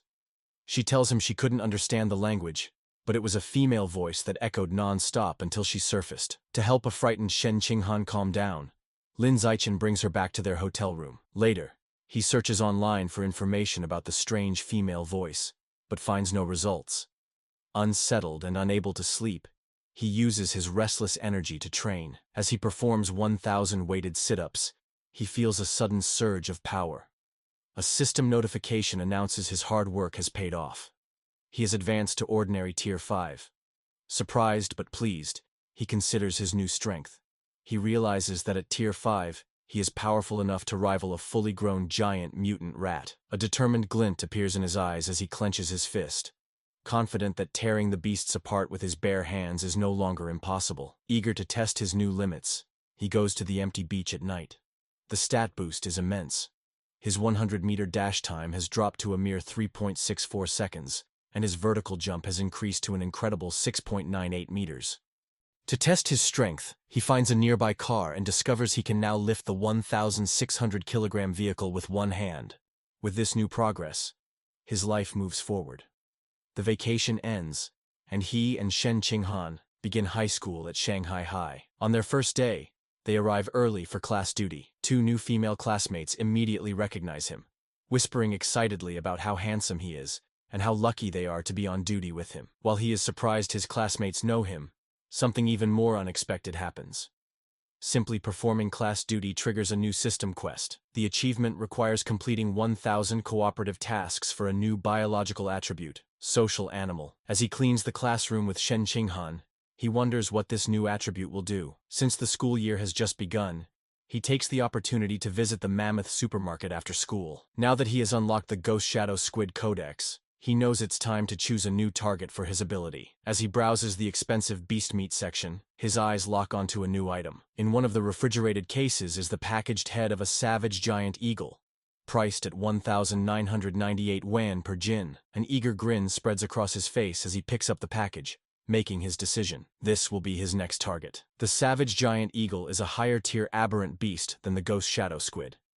It has incredibly powerful vision, 30 times stronger than a normal human's, making it a formidable hunter that can precisely capture even the fastest prey. Back in his room, Lin Zichen examines the eagle meat. He concludes that unlocking its guidebook is a worthy goal, as its enhanced vision would provide a massive combat advantage. He also notes its price of 1,998 yuan per jin, makes it one of the more affordable options. He places his hand on the meat, and a blue energy surrounds him as his system confirms he has devoured a trace of the savage giant eagle's life essence, unlocking 1% of its guidebook. After some calculations, he realizes that since 1 jin of meat provides only 1% progress, he will need to spend over 200,000 yuan to fully unlock the guidebook. He understands that high school tournament prize money is much higher than in middle school. With renewed determination, he decides he must work harder in competitions to earn the money to unlock the savage giant eagle's codex before his second year. With the end of summer vacation, Lin Zichen's high school life at Shanghai High begins. On the first day, the teachers introduce themselves: the martial arts and homeroom teacher, the mechanical modification teacher, the gene fusion teacher, and the wilderness survival teacher. After their introductions, they ask the students to introduce themselves. Several students go first. A girl with long purple hair, Chu Yutong, says her specialty is in the arts. She is followed by an energetic pink-haired girl, Zhong Yijia, who shares her love for anime, cosplay, and sports. Next, a boy named Peng Huaguang says he likes to play video games at home. Soon, it is Shen Qinghan's turn. Being the center of attention makes her extremely nervous. With a blushing face, she manages to say her name is Shen Qinghan, that she enjoys drawing, and asks everyone for their future guidance. Finally, it is Lin Zichen's turn. His introduction is the shortest and most direct. He simply stands and states his name, asking for everyone's support. After introductions, time passes quickly. A new female classmate with brown hair approaches Shen Qinghan, who looks surprised. The girl asks Shen Qinghan for her entrance exam score. Shen Qinghan nervously replies that she scored 709 points, and then asks the new girl, Chu Rui, for her score. Chu Rui is impressed, exclaiming that Shen Qinghan's score is more than 10 points higher than her own 698. Chu Rui then asks about the physical fitness portion, admitting she only scored 95 out of 100. This question makes Shen Qinghan extremely uncomfortable. She stammers that her score wasn't as good, internally panicking because her score of 79 was so low she almost didn't make it into the elite class, and feels too embarrassed to say it out loud. Not getting the hint, the persistent Chu Rui continues to guess if Shen Qinghan scored 94 or 93. Shen Qinghan, looking down in shame, quietly tells her it was even lower. Chu Rui continues guessing scores in the low 90s, making Shen Qinghan even more flustered. Suddenly, a hand slams down on the desk between them, startling Chu Rui. It's Lin Zichen. He smoothly leans in and asks the flustered girl if he can add her on WeChat. Surprised and thrilled that a handsome boy is giving her attention, she eagerly agrees. From her seat, Shen Qinghan breathes a sigh of relief, grateful that Lin Zichen saved her from the awkward conversation. Lin Zichen then turns to another male classmate, He Yu, and also asks to exchange contact information. After adding them, he creates a 4-person group chat. A system notification immediately confirms he has successfully created a group, completing another cooperative task. His progress for the social animal achievement is now at 2 out of 1,000. He reflects that this quest is surprisingly easy. After creating the group chat, the 4 new friends start to get to know each other. He Yu reveals he is from the neighboring Nanyuan city and comes from a prestigious martial arts family that runs a dojo. He even proudly mentions placing 8th in the Nanyuan City Youth Martial Arts Competition. Chu Rui shares that her family owns a chain of clothing stores, making her wealthy. After Lin Zichen and Shen Qinghan also share their backgrounds, the 4 quickly become a close-knit group. Just as they are getting comfortable, He Yu asks the others to guess who the strongest student in their class is. Chu Rui immediately points to Lin Zichen, guessing it must be him since he was the top scorer on the entrance exam for their entire district. This shocks He Yu, who had no idea his new friend was so accomplished. However, Lin Zichen humbly suggests that being the top scorer doesn't necessarily make someone the strongest. He reveals a surprising fact. The principal had spent a lot of money to recruit 2 exceptionally powerful students from Nanyuan City for their class. He Yu then points out the 2 students. The first is a boy with blonde hair, Wang Shuoji, the 3rd-ranked student in Nanyuan City, who can run the 100-meter dash in 7.98 seconds. The second is a large, muscular boy, Liu Gang, who has immense natural strength and can easily lift a 300-kilogram barbell with one hand. Shen Qinghan and Chu Rui are both visibly impressed and intimidated. Lin Zichen, on the other hand, remains completely calm. Internally, he scoffs at their achievements, knowing he had surpassed those numbers back in elementary school. Soon, the bell rings again, and the next class is for distributing textbooks. There are 4 main subjects for the semester: martial arts, gene fusion, mechanical modification, and wilderness survival.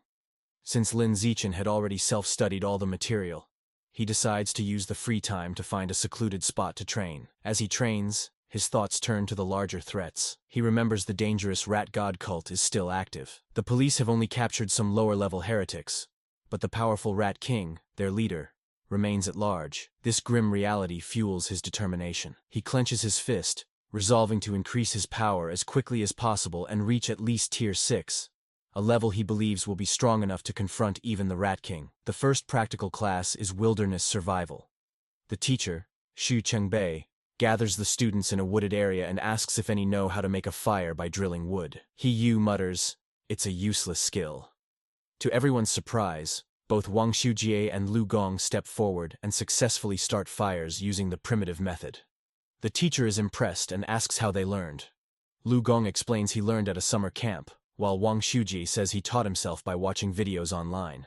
After they are done, Lin Zichen easily teaches the same technique to his own small group, and they quickly master it. Later, in martial arts class, the teacher, Yao Yuanfeng, announces he will teach them a special breathing and cultivation technique. Once again, Wang Xujie and Lu Gong loudly declare they have already learned it, showing off for the class. Though their demonstration is a bit clumsy, they manage. Lin Zichen, who already knows these skills, decides to maintain his low profile. In this way, over a month passes uneventfully. One day in mechanical modification class, the teacher, Kai Yuanfei, announces a test to check their progress. To motivate them, he reveals cash prizes for the top 3. 888 yuan for first, 666 for second, and 333 for third. Lin Zichen's eyes light up when he hears about the prize money, realizing the first-place reward is almost enough to buy half a jin of the expensive savage giant eagle meat. With everyone motivated, the class begins the exam. Coincidentally, the gene fusion teacher, Liu Duren, has the same idea, and also springs a surprise exam with the same prize structure. After the 2 difficult exams, the students are drained. He Yu collapses onto his desk, groaning. The other students complain about how difficult the questions were. One girl laments that she was hoping for a 90, but would be lucky to get a passing grade of 60. While everyone else complains, Wang Shujie and Lu Gong begin to casually brag. Lu Gong asks Wang Shujie how he did. Wang Shujie confidently replies that he should score a 95, as he only struggled with the last part of the final question. Lu Gong nonchalantly agrees, stating he is in the same boat and also expects a 95. Listening to their arrogant exchange, He Yu glares at them, clenching his fists in fury and thinking about how badly he wants to punch them. The teacher announces the results of the mechanical augmentation test. He reads the scores, revealing that Guo Yunling received 52 points, while Shen Qinghan passed with 61. Shen Qinghan excitedly tells Lin Zichen she passed, and he congratulates her on her hard work. The teacher continues, announcing He Yu scored an impressive 88 points. His friends praise him, and he humbly replies, he was just lucky, promising to treat them to a meal with his third-place prize of 333 yuan. Next, the teacher confirms Lu Gong and Wang Shujie both scored 95 just as they predicted, complimenting them for being only 1 question away from a perfect score. Wang Shujie confidently claims that with 10 more minutes, he could have solved the final problem, and Lu Gong agrees. Listening to them brag, He Yu is frustrated, but comforts himself with the thought that third place is still his. However, the teacher then reveals a shocking result. Despite the test's difficulty, 1 student achieved a perfect score, Lin Zichen with 100 points. Wang Shujie and Lu Gong are stunned, shouting the result is absurd. The rest of the class erupts in cheers. Even a defeated He Yu joins in, recognizing Lin Zichen is on another level.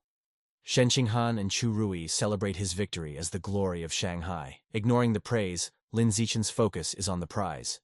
He raises his hand and asks Teacher Kai when the A88 yuan prize for first place will be distributed.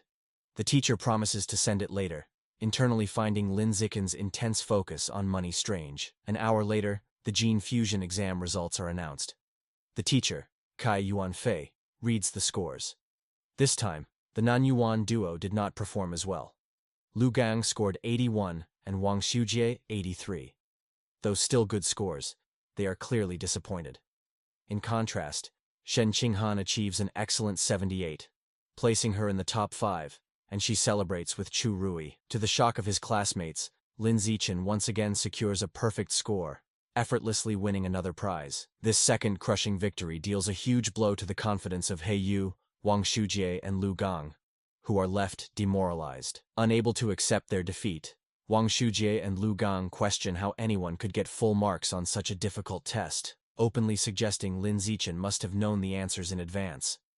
The teacher, Kai Yuanfei, immediately shuts down their accusation, stating firmly that it is impossible. He explains that he personally designed every question, and the answers are not available online, making cheating impossible. The two are left speechless.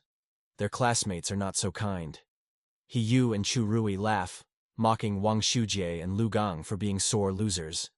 He Yu calls them a disgrace to Nanyuan City, and Chu Rui adds that uncultured, ugly people always cause the most trouble. After lunch, the practical exam for wilderness survival begins. The teacher, Xu Chengbei, explains the rewards are the same, with cash prizes for the top 3. The exam has 3 parts: climbing, swimming, and making fire by friction. Having been beaten in the academic tests, Wang Shujie tells Lu Gang they must redeem themselves in the practical exams. Lu Gang agrees, and both glare at Lin Zichen, vowing to crush him and wash away their shame. The exam begins with climbing, where speed determines the winner. As expected, Lin Zichen's superior physical abilities allow him to easily dominate. He scales the rock wall with incredible speed, leaving the Nanyuan duo far behind to secure first place. The tree climbing event ends the same. Lin Zichen again takes first, while a defeated Wang Shujie complains he couldn't even see his shadow. While Lin Zichen excels, he notes his real concern is for Shen Qinghan. As he expected, she struggles with the climbing and finishes last. However, he isn't worried, knowing her true talent is in the water, and confident she will regain her confidence during the swimming segment. Next is the fire-starting segment. With his eyes on the prize money, Lin Zichen knows he must continue to crush the Manhwa duo. He starts the task with intense focus and speed, successfully creating a fire in just 58 seconds. Wang Shujie and Lu Gang watch in utter disbelief, wondering how he can be so fast at everything, bewildered by his insane hand speed. The final part of the wilderness survival exam was swimming. This time, it was Shen Qinghan's turn to shine. Tapping into her natural affinity for water, she swam with incredible speed, easily crushing the Nanyuan duo and delivering another heavy blow to their shattered confidence. Wang Shujie was left in disbelief, unable to understand how Shen Qinghan could suddenly exhibit such explosive power in the water, concluding he must be hallucinating. After the exam, a defeated Wang Shujie and Lu Gang were completely silent for a long time. However, their silence only lasted through lunch. In the afternoon, the final exam for martial arts began. The teacher, Yao Yuanfeng, announced it was time to test their progress with a sparring competition. The top 3 would receive prizes, motivating the class. For Wang Shujie and Lu Gang, this reignited their hope. Filled with determination, they resolved to reclaim their pride. They reasoned this was martial arts class, where physical fitness and combat technique truly mattered. They believed if Lin Zichen was weak in martial arts, his other scores were meaningless. Before sparring, the teacher had everyone do a physical test as a warm-up, measuring their 100-meter sprint, one-hand barbell lift, and vertical jump. Lin Zichen, holding back to avoid being too flashy, still gave an incredible performance. He ran the 100-meter dash in 7.78 seconds and lifted a 330-kilogram barbell with one hand. His vertical jump was 2.18 meters, and he easily took first in all 3 events, making sure to only slightly beat the Nanyuan duo. They were once again left in utter shock. Wang Shujie couldn't understand how Lin Zichen could be faster, while Lu Gang was baffled by how someone who didn't look muscular could be so strong. Trying to rally, Wang Shujie reminded Lu Gang that failing the physical test didn't mean they would lose in sparring, as real combat also required technique. They convinced themselves their superior technique gave them a chance. After the test, everyone moved to the dueling area for the sparring matches. Eager to complete his survival of the fittest achievement, Lin Zichen stepped into the ring first. However, after his overwhelming display, no one dared to challenge him. Even Wang Shujie and Lu Gang held back to observe first. Seeing the stalemate, the teacher intervened. He called out a student named Lu Wei and ordered him to spar with Lin Zichen. The two faced off, but the match was over before it began. To save time, Lin Zichen ended it instantly with a single devastating punch that sent Lu Wei flying. He then speed ran through the rest of his opponents, taking down every student in the class with the same brutal efficiency. Watching this, Wang Shujie and Lu Gang are left in utter despair. Wang Shujie realizes with horror that Lin Zichen is far stronger than they imagined, and probably wasn't going all out during the physical test. He wonders how anyone could compete with such a monster. Just as their spirits are crushed, He Yu suddenly leaps into the ring, shouting Lu Gang's name. He points at Lu Gang, declaring he's warmed up and at his peak, and challenges him to a fight. Eager to vent his frustration, Lu Gang readily accepts. He reasons that while he may not be confident against Lin Zichen, he can certainly defeat He Yu, and vows to flatten him in 30 seconds. With a battle cry, He Yu rushes forward, and the two clash in a fast exchange of blows. However, the fight is decided by the clear gap in their power. Lu Gang easily catches He Yu's kick, uses his superior strength to swing him around, and then hurls him out of the ring. He Yu crashes hard, defeated and vomiting. Standing victoriously, Lu Gang looks down at his defeated classmate. He offers a backhanded compliment, acknowledging He Yu's physical technique is the best in their class, but smugly concluding that he is still better. After his victory, Lu Gang turns to see Lin Zichen approaching. Lin Zichen calmly issues a challenge for them to spar. Internally, he sees this as a perfect chance to make progress on his achievement quest.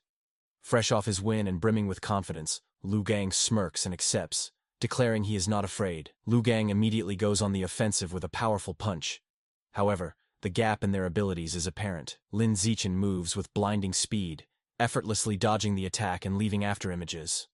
Before Lu Gang can register what happened, Lin Zichen counters with a swift kick. The powerful blow connects squarely with Lu Gang's back, and he is sent out of the ring, defeated in a single blow. With both Nanyuan duo members utterly defeated, the other students begin to taunt the last one standing. They shout at Wang Shuojie, asking if he's going to avenge his fallen bro, and telling him the pride of Nanyuan now rests entirely on his shoulders. They jeer, telling him not to chicken out. Annoyed, Wang Shuojie snaps at the crowd to shut up, claiming he was already planning to fight. He rushes into the Lin Zichen. As he stands before his overwhelmingly powerful opponent, he steels his resolve, telling himself that what is meant to come will come, and he must find a way to defeat him. Determined to win, Wang Shuojie shouts that he's going all out and rushes at Lin Zichen with a furious attack. However, his effort is futile. Lin Zichen effortlessly stops the punch with one hand and counters with a single devastating blow that sends Wang Shuojie flying upside down. He crashes hard onto the gym floor, knocked out and foaming at the mouth, defeated as easily as everyone else. With the Nanyuan duo taken care of, Lin Zichen proceeds to systematically take down the rest of the boys in the class one after another, with the same effortless efficiency. After defeating all the male students, he checks his system. He notes that according to the survival of the fittest achievement rules, defeating the same person multiple times only counts once. This means his only remaining opponents in the class are the girls. He wonders if any of them will even be willing to spar with him. To his complete surprise, the girls are more than willing. A crowd of his female classmates gathers, blushing and eagerly making heart gestures, all wanting a chance to fight him. The first to volunteer is Chu Yutong, who excitedly raises her hand and challenges him. She leaps into the ring and attacks with surprising speed and agility. However, Lin Zichen is still on another level. He easily dodges her attack, leaving her to comment on his incredible speed.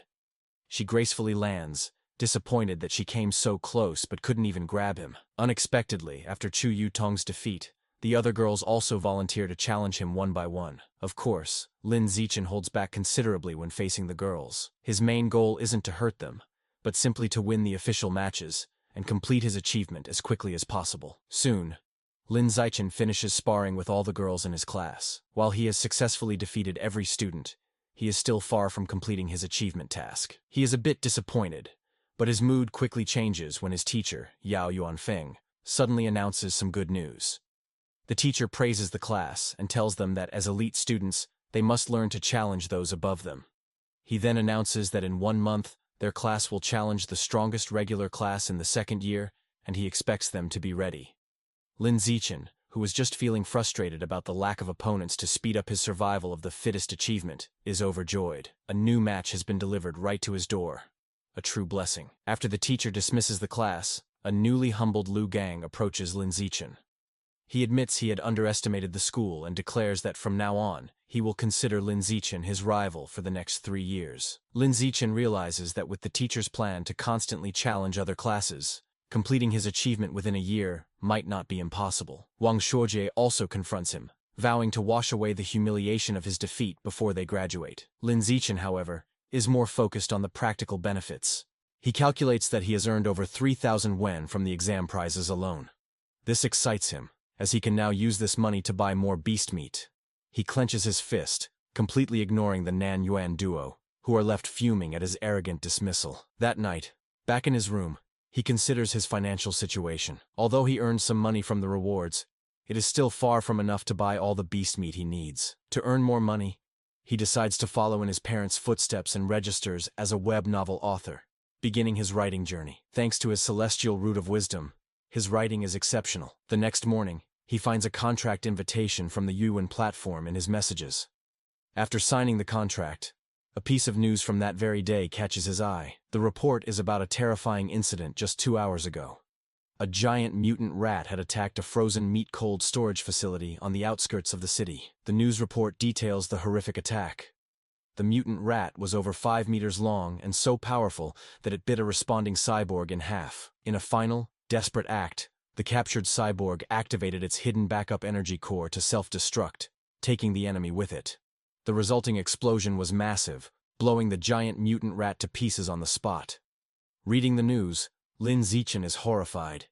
He stares at an image of a monstrous rat, wondering with growing dread how many more of these giant mutant rats are hidden in Shanghai City. He also questions where such enormous creatures could possibly be hiding. The day of the sparring session against the strongest regular class of the second year arrives, and the students gather at the Shanghai High Gymnasium. Before the match, the teacher Yao Yuanfeng holds a strategy meeting with his top fighters.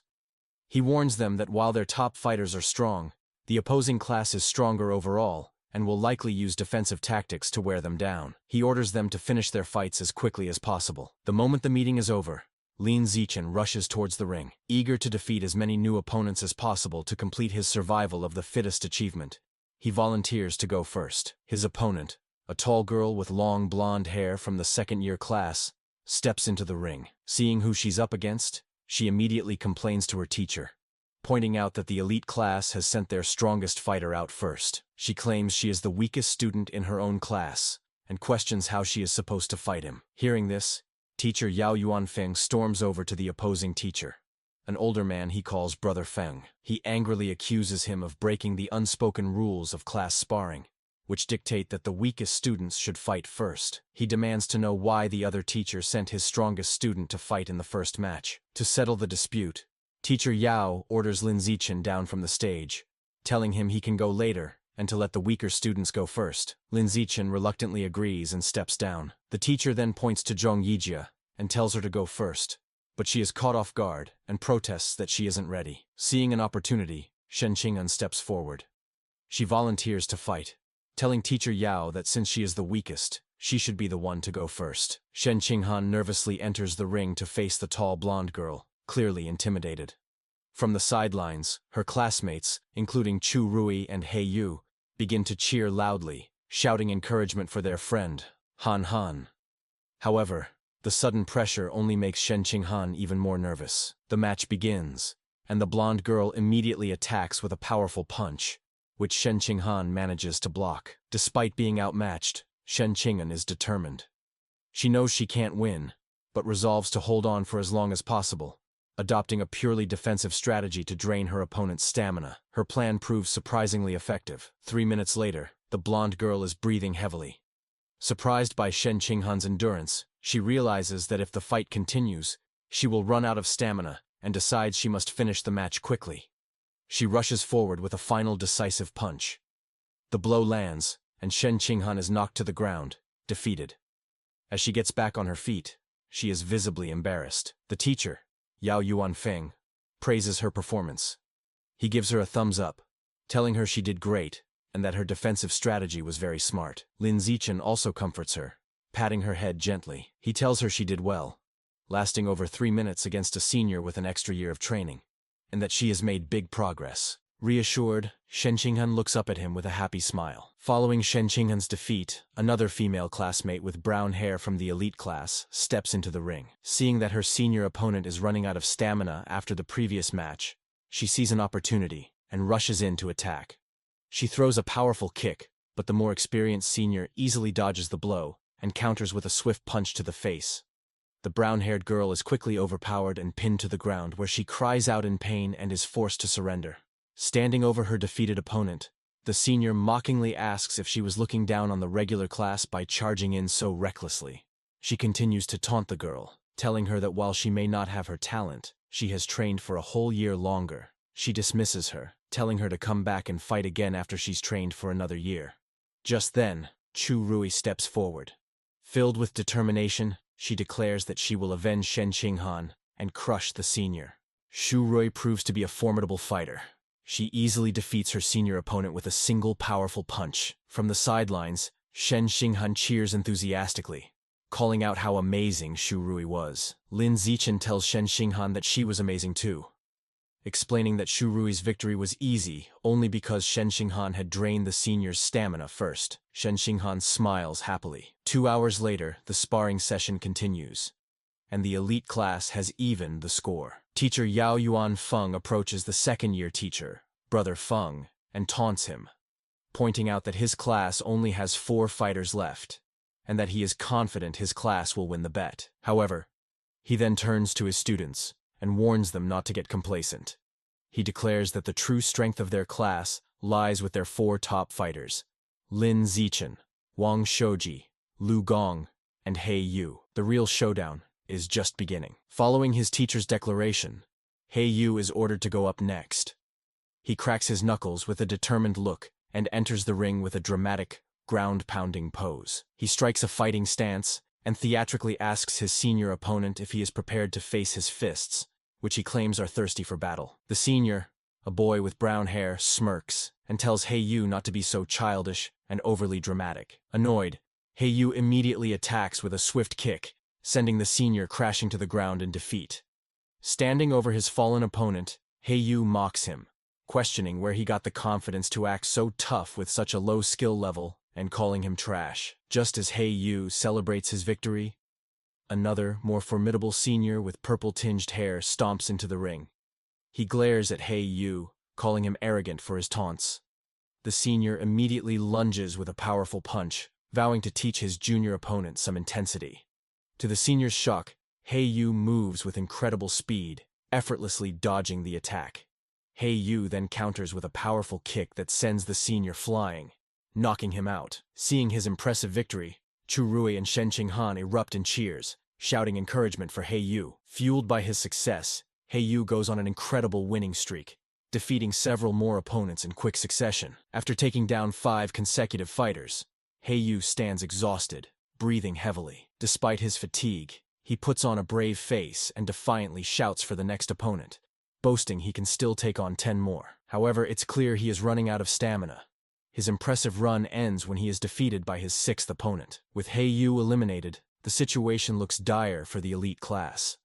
They are now down to their last 3 fighters, while the second-year class still has 13 members remaining. With Yu defeated, Wang Shouji is next. He unleashes his full power, going on an incredible winning streak, and single-handedly defeating 10 opponents in a flurry of furious kicks and punches. However, the long series of battles takes its toll. During his 11th match, Wang Shouji finally runs out of stamina and is defeated. Following him is Liu Gang, who quickly dispatches 2 more of the opposing team's top fighters in less than 10 minutes. With their opponents now down to their last fighter, teacher Yao Yuanfeng smugly suggests that the second-year teacher, Brother Feng, should just surrender. Brother Feng, however, remains unfazed. He smirks and calls forth his final student, Wang Jinhei, telling him it is his turn. A new challenger steps forward, an enormous, overweight student who towers over Liu Gang. Despite his opponent's intimidating size, Liu Gang is not impressed. Dismissing him as just a slightly larger fatty, he rushes into attack, confident he can beat him. He lands a powerful punch on Wang Jinhei's massive belly, but to his shock, the blow has no effect. He feels as if he just punched solid rubber. He tries again, unleashing a rapid barrage of punches, but all his attacks are harmlessly absorbed by his opponent's thick layer of fat. Soon, Liu Gang is left panting and exhausted. Realizing his attacks are useless, his opponent, who has not moved an inch, looks down at him with a calm expression. He asks if Liu Gang is finished, because now it is his turn. Before Liu Gang can react, Wang Jinhei grabs him by the neck with incredible strength. With a single, effortless motion, he throws Liu Gang out of the ring, securing the victory and leaving the elite class with only 1 fighter remaining. Stunned by such a powerful fighter, teacher Yao Yuanfeng exclaims that he doesn't remember the second-year class having such a strong student. The opposing teacher, Brother Feng, smirks and explains that Wang Jinhei is a new transfer student who just arrived this semester. He then smugly reminds teacher Yao about their bet, telling him it looks like he is going to lose and will have to buy dinner for the entire opposing class. Realizing he has been tricked by his rival's secret weapon, teacher Yao clenches his fist in frustration, worried that not even Lin Zichen can defeat this monster. Despite his doubts, he puts on a brave face for his last student. He places a hand on Lin Zichen's shoulder and tells him it's his turn, encouraging him to just do his best and not worry too much about winning, as the experience will be valuable. Lin Zichen simply smiles and reassures his teacher that he will win, leaving the man speechless. As Lin Zichen steps into the ring, Wang Jinhei looks down at him, unimpressed. He dismisses his opponent as looking rather weak to be his class's final ace. From the sidelines, Shen Qinghan, Chu Rui, and the other girls from the elite class shout insults at Wang Jinhei, calling him an arrogant fatty and cheering for Lin Zichen to teach the dead pig a lesson. Annoyed by the taunts, Wang Jinhei decides to offer a handicap. He tells Lin Zichen he will stand still and allow him 10 free hits. He explains that he doesn't want Lin Zichen and his little fangirls to complain later that he was just bullying a smaller opponent.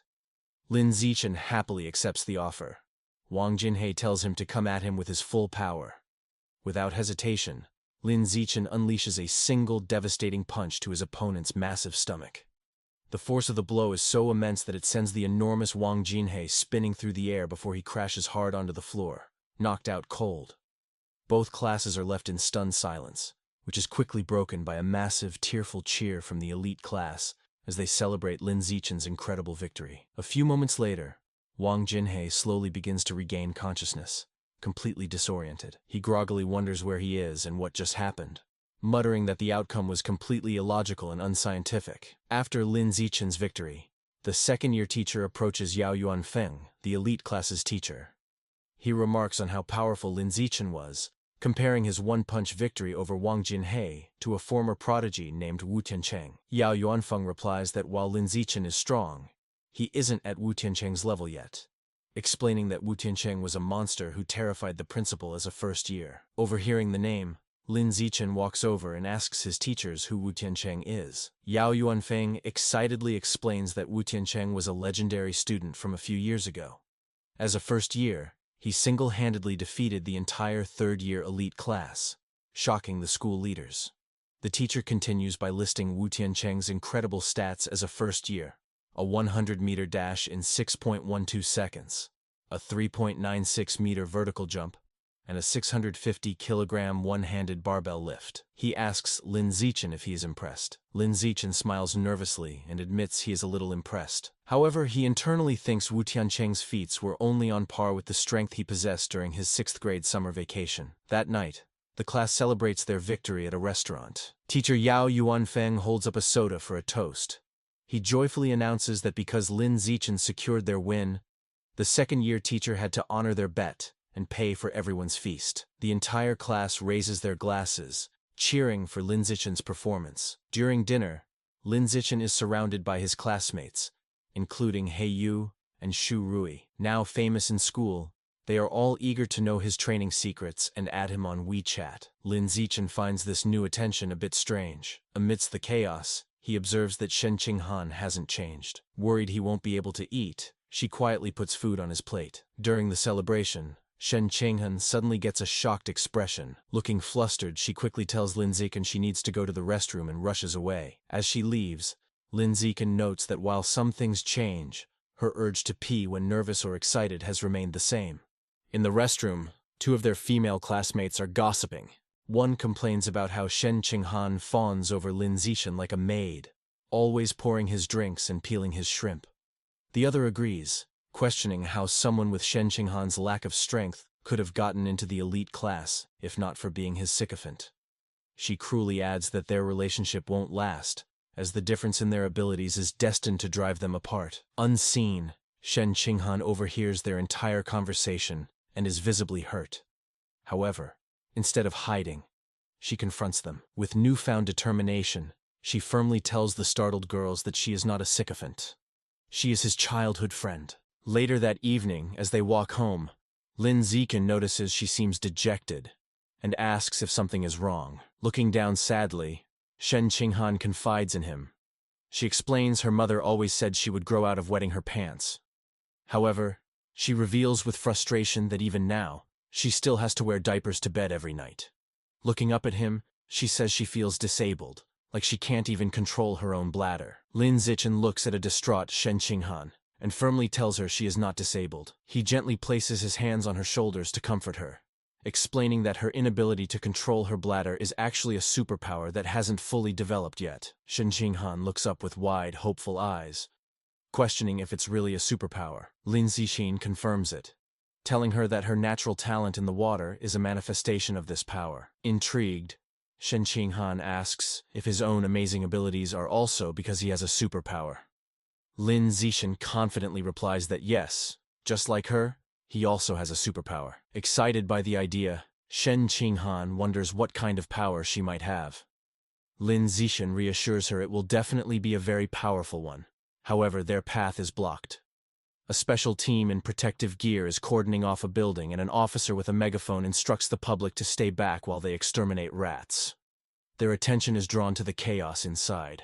A man in an apron frantically swings a broom at a swarm of large rats, trying to fend off the exterminators. He screams at the officers to stop, pleading with them not to kill his brothers. His face twists in agony and rage as he continues to scream. Consumed by fury, the man charges at the officers, yelling that he will fight them to the death. Watching the scene, Shen Qinghan asks Lin Zichen if the man has gone crazy. Lin Zichen agrees, suggesting he might be mentally ill, though he finds the situation pitiful. He tells her that's just how some people are, and that they should go home. Later that night, at Lin Zichen's house, he and his parents are watching a troubling news report. The anchor announces that a young female teacher went missing last week and is still not found.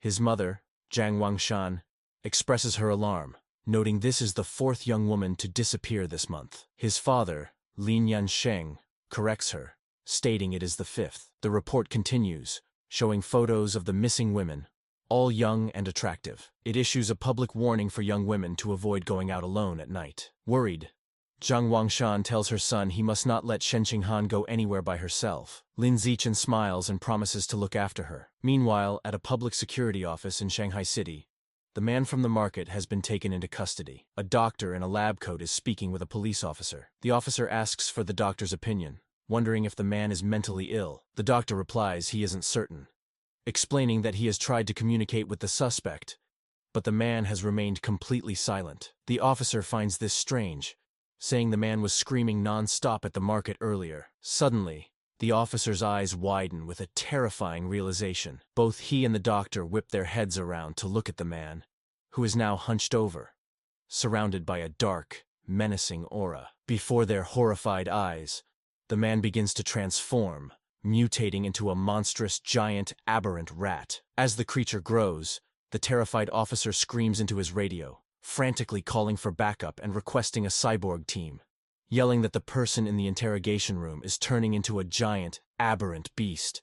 The giant, aberrant rat rampages. A police squad opens fire, but the bullets barely slow it down. As the officers retreat, a female officer reports that headquarters confirmed all cyborgs are deployed on other missions. The director adds grimly that support won't arrive for 10 minutes, and their ammunition won't last that long. Realizing they can't fight it head-on, the director orders his team to their car. Their new plan is to lure the monster into the suburbs to buy time. The female officer jumps into a police van and starts the engine, while another officer braces himself inside. They speed through the city with the giant rat in hot pursuit, leaping between buildings. The female officer urges them to go faster to give the cyborgs more time. The van races up a mountain road and into a tunnel, but the beast is relentless. It closes the distance with a terrifying roar, its massive tooth-filled maw open. The monster slams into the back of the van, causing it to lose control, flip violently through the air, and crash. Inside the overturned van, the female officer hangs upside down, injured. With a look of despair, she thinks that in the end, they still couldn't make it. Just as the giant aberrant rat roars in triumph over the wrecked van, a massive explosion engulfs it. Help has arrived. A female cyborg with short purple hair and sleek armor. Hovering in the air, she locks on and unleashes a barrage of powerful purple missiles. The projectiles slam into the monster, creating a series of fiery explosions as she gives the command to kill. After the smoke clears, the cyborg lands on the crater-filled road. She finds a large tunnel and realizes the rat escaped by digging its way out, noting the beasts seem to be getting smarter. However, she sees shredded flesh and blood on the ground, and concludes the creature is seriously injured and couldn't have gotten far. She decides she has a good chance to track it down. The scene shifts to the city skyline at 3 a.m. In his room, Lin Zetian is at his computer, not training, but writing. He reflects on his progress as a web novel author. He has written daily for over half a month, and his novel is now nearly 200,000 words. More importantly, his paid income has already surpassed 10,000 yuan. He thinks about the novel's future potential, noting it is still in the new book period. He eagerly wonders how much money he will make once it is officially launched. Too excited about his novel's income to sleep, Lin Zetian decides to train. He finds a deserted, unsurveilled alley to test his recent efforts. As he practices, he is pleased with his progress. His 100-meter sprint time has dropped to an incredible 3.43 seconds. And his vertical jump has reached 7.22 meters. He feels that if he continues improving at this rate, he will eventually achieve a saintly body. His training is interrupted by an unsettling, gnawing sound. He turns and sees a shadowy figure hunched in a dark corner. The figure is a grotesque, rat-like creature. A mouseman.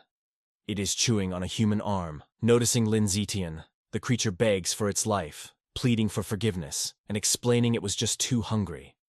It strangely promises that once full, it will come and pay its respects every year. Lin Zetian stares in horror, recognizing the creature as a mouseman. He immediately connects this sight to the news report about the giant mutant rat that escaped. He wonders with dawning dread if this creature is that same beast, now in a more humanoid, but no less monstrous form. Realizing the extreme danger, Lin Zetian decides he must inform the police. However, as he turns to leave, the mouseman panics, thinking he has its next meal. It stammers that it doesn't have to eat him and can go find others to devour instead. Before Lin Zetian can react, the creature springs into action. It leaps off the alley walls with blinding speed, ricocheting from side to side in a series of lightning-fast jumps. The mouseman lunges at him, screaming it wants to eat human meat as hunger overrides its fear. The attack is so fast that Lin Zetian realizes there's no time to dodge. With no other option, he faces the monster head-on. As the creature closes in, Lin Zetian meets its charge with a single devastating kick to its jaw. The impact sends the mouseman spinning through the air before it crashes hard to the ground. The beast struggles to its feet, clutching its bleeding chest. It stares at Lin Zetian in disbelief, wondering how a weak-looking student could possess such overwhelming strength. Stunned and injured, the mouseman stares back at Lin Zetian, shocked by his unexpected power. Before it can recover, a rock suddenly flies through the air and slams into its head. Seizing the advantage, Lin Zetian gives the monster no chance to retaliate. He unleashes a furious storm of rocks, throwing them with incredible speed and precision. The mouseman is completely overwhelmed by the relentless assault, unable to defend itself as the rocks pummel its body. After a few moments, the onslaught stops. Lin Zetian stands at the end of the alley, breathing heavily. He watches the spot where the creature fell, noticing it is no longer moving. He approaches cautiously and finds his attack was more devastating than he imagined. The mouseman is obliterated, reduced to a steaming pile of skeletal remains. Wondering if the creature was truly dead, Lin Zetian touches the pile of bones. A surge of blue energy flows into him, and a system notification confirms he has devoured a trace of the giant mutant rat's life source, increasing his codex progress to 7%. He is disappointed to only absorb 2% this time, compared to the 5% from the scorched corpse.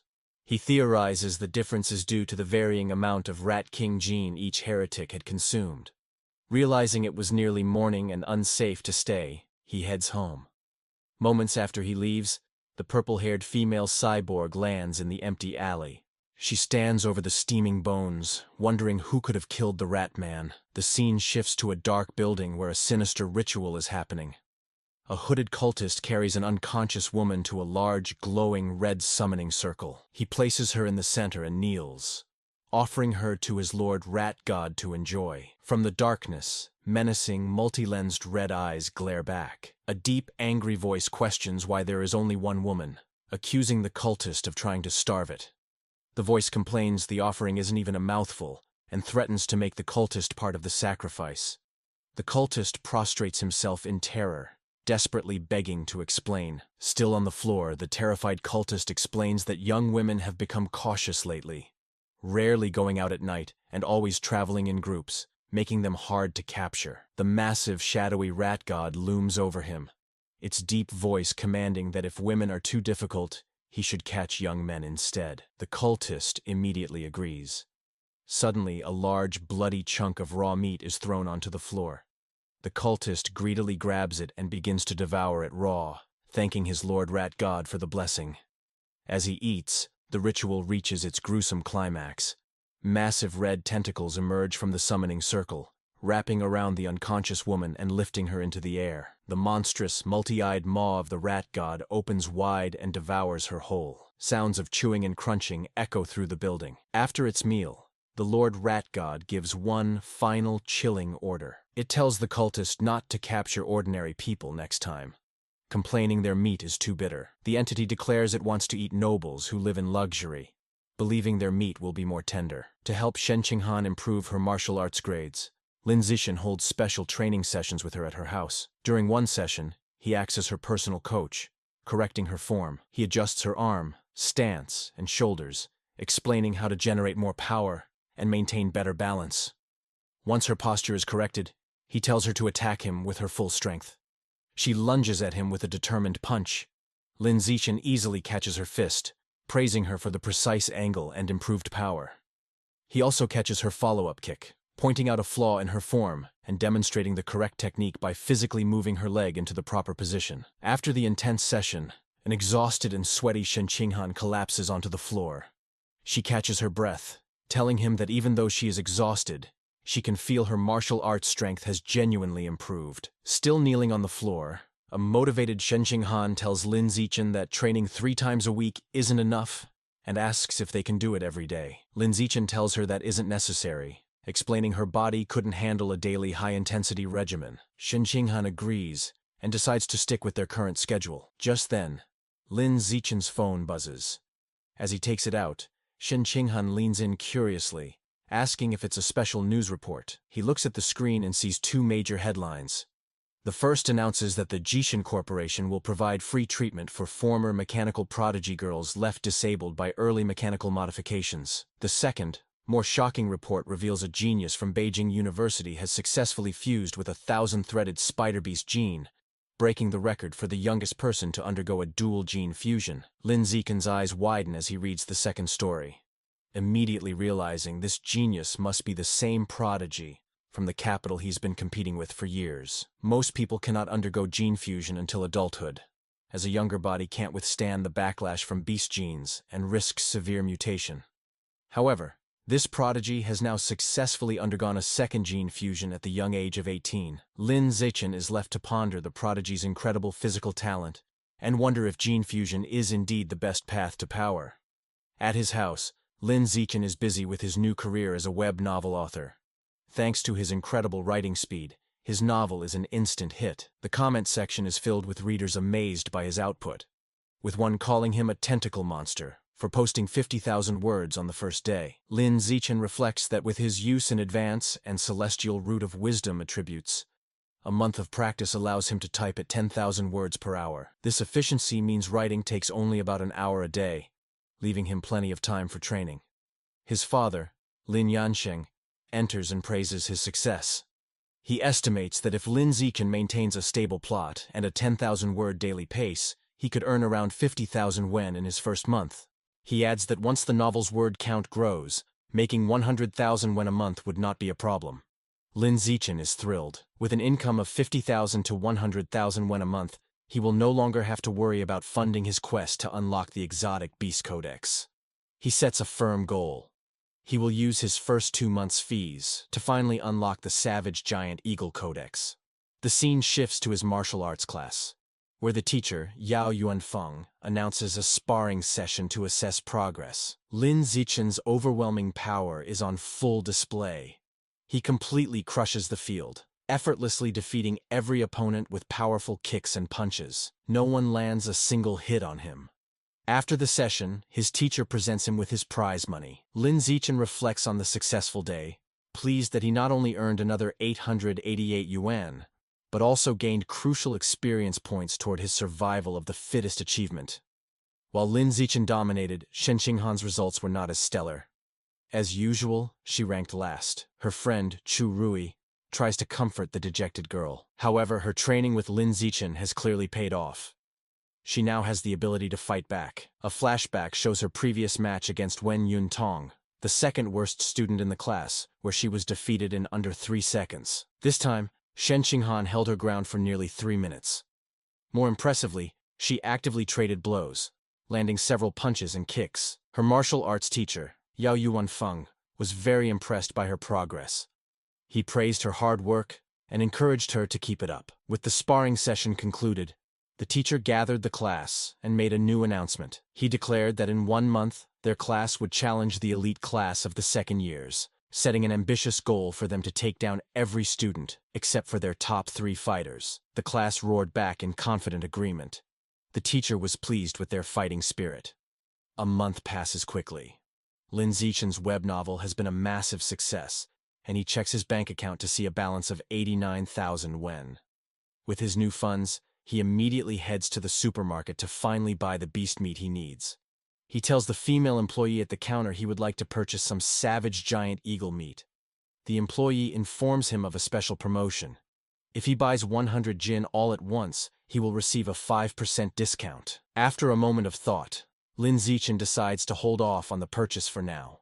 He concludes it would be more strategic to wait until he has saved up enough to buy all 100 jin at once to take advantage of the discount, figuring he will likely have enough by the following month. The next day at school, Shen Qinghan excitedly tells Lin Zichen the cafeteria has a new stir-fry counter, and she has heard the chef's dishes are delicious.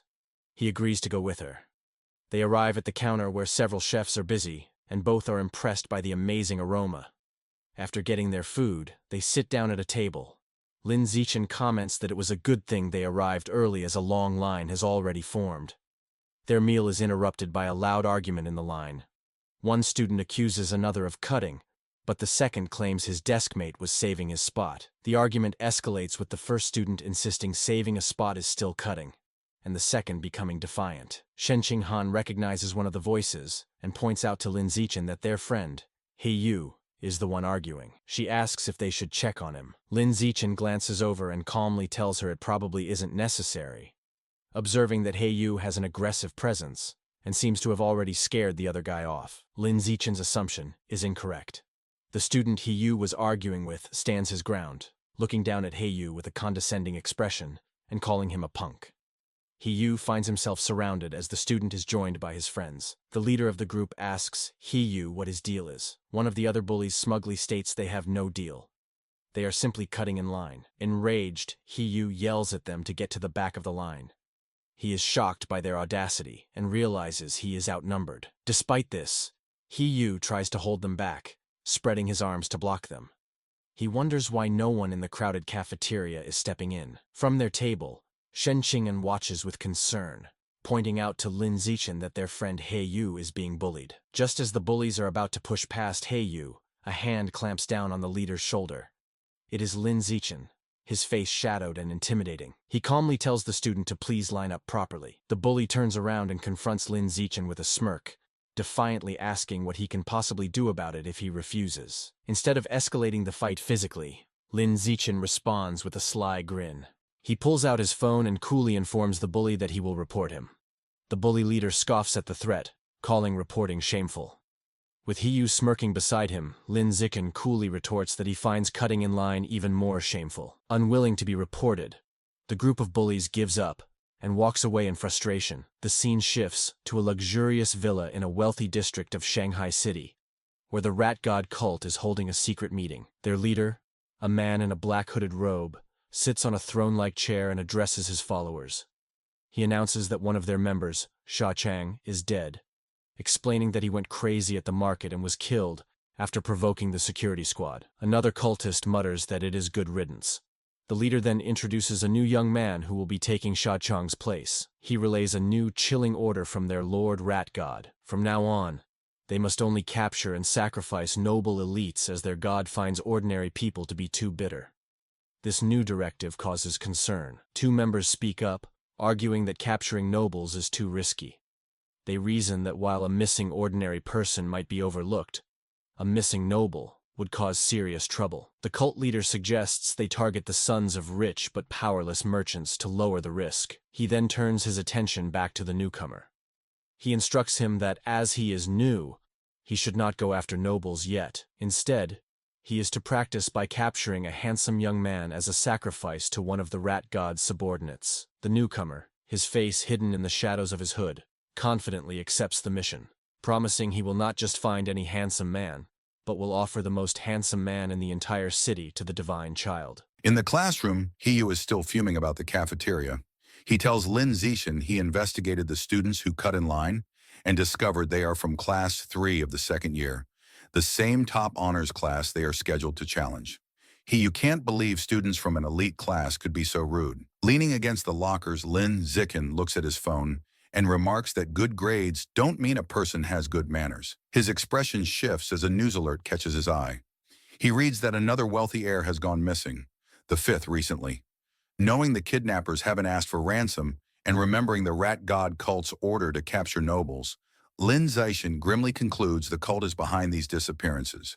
The day of the competition arrives and students gather in a large gym with two fighting rings.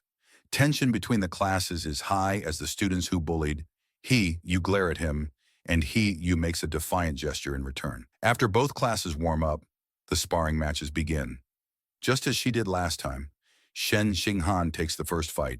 Her opponent, a senior from the honors class, immediately attacks with a fierce kick.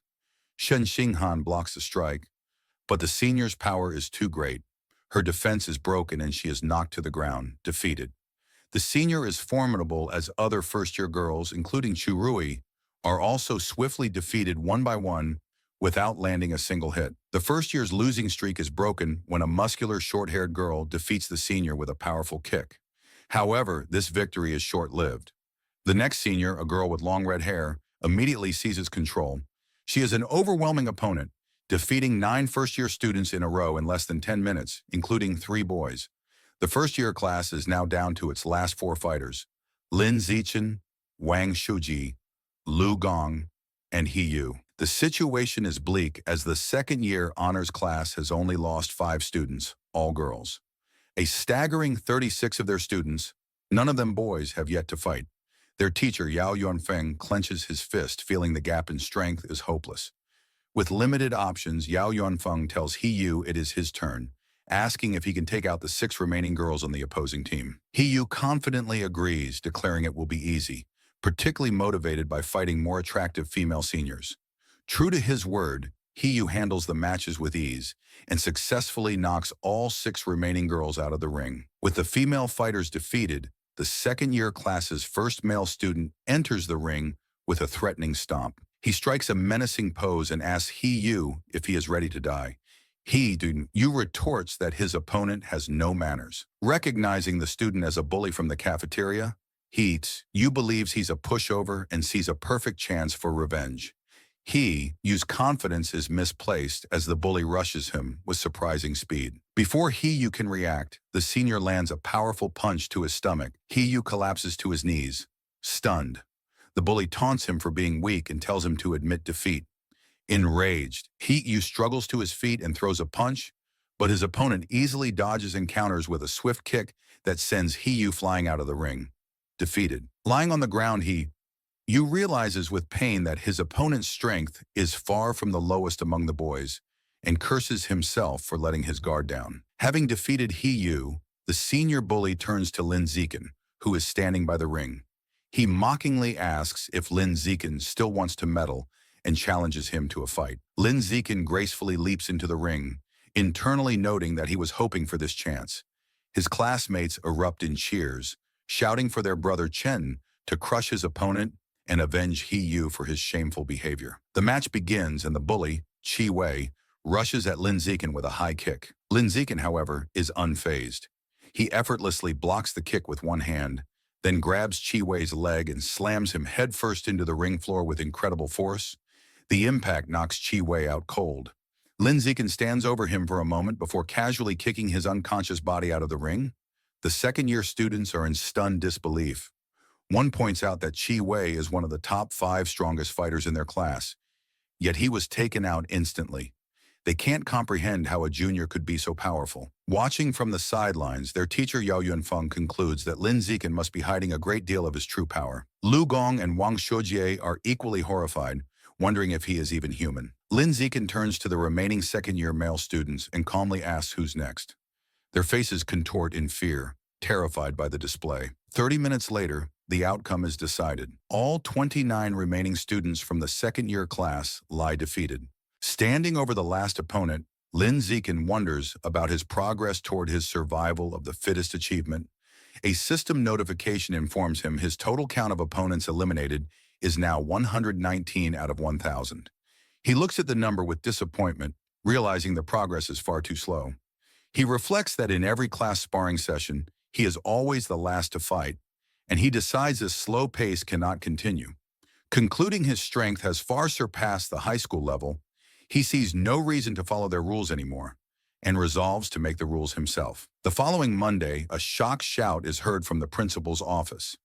Inside, the principal of Shanghai High stares at Lin Zikin in disbelief, asking if he truly wants to hold a personal challenge match with rewards. Lin Zikin confirms his request, boldly stating that he wants to challenge the entire school. In her office, the principal of Shanghai High presses her hand to her forehead, bewildered. She asks Lin Zikin if he is serious about challenging the entire student body as a first year.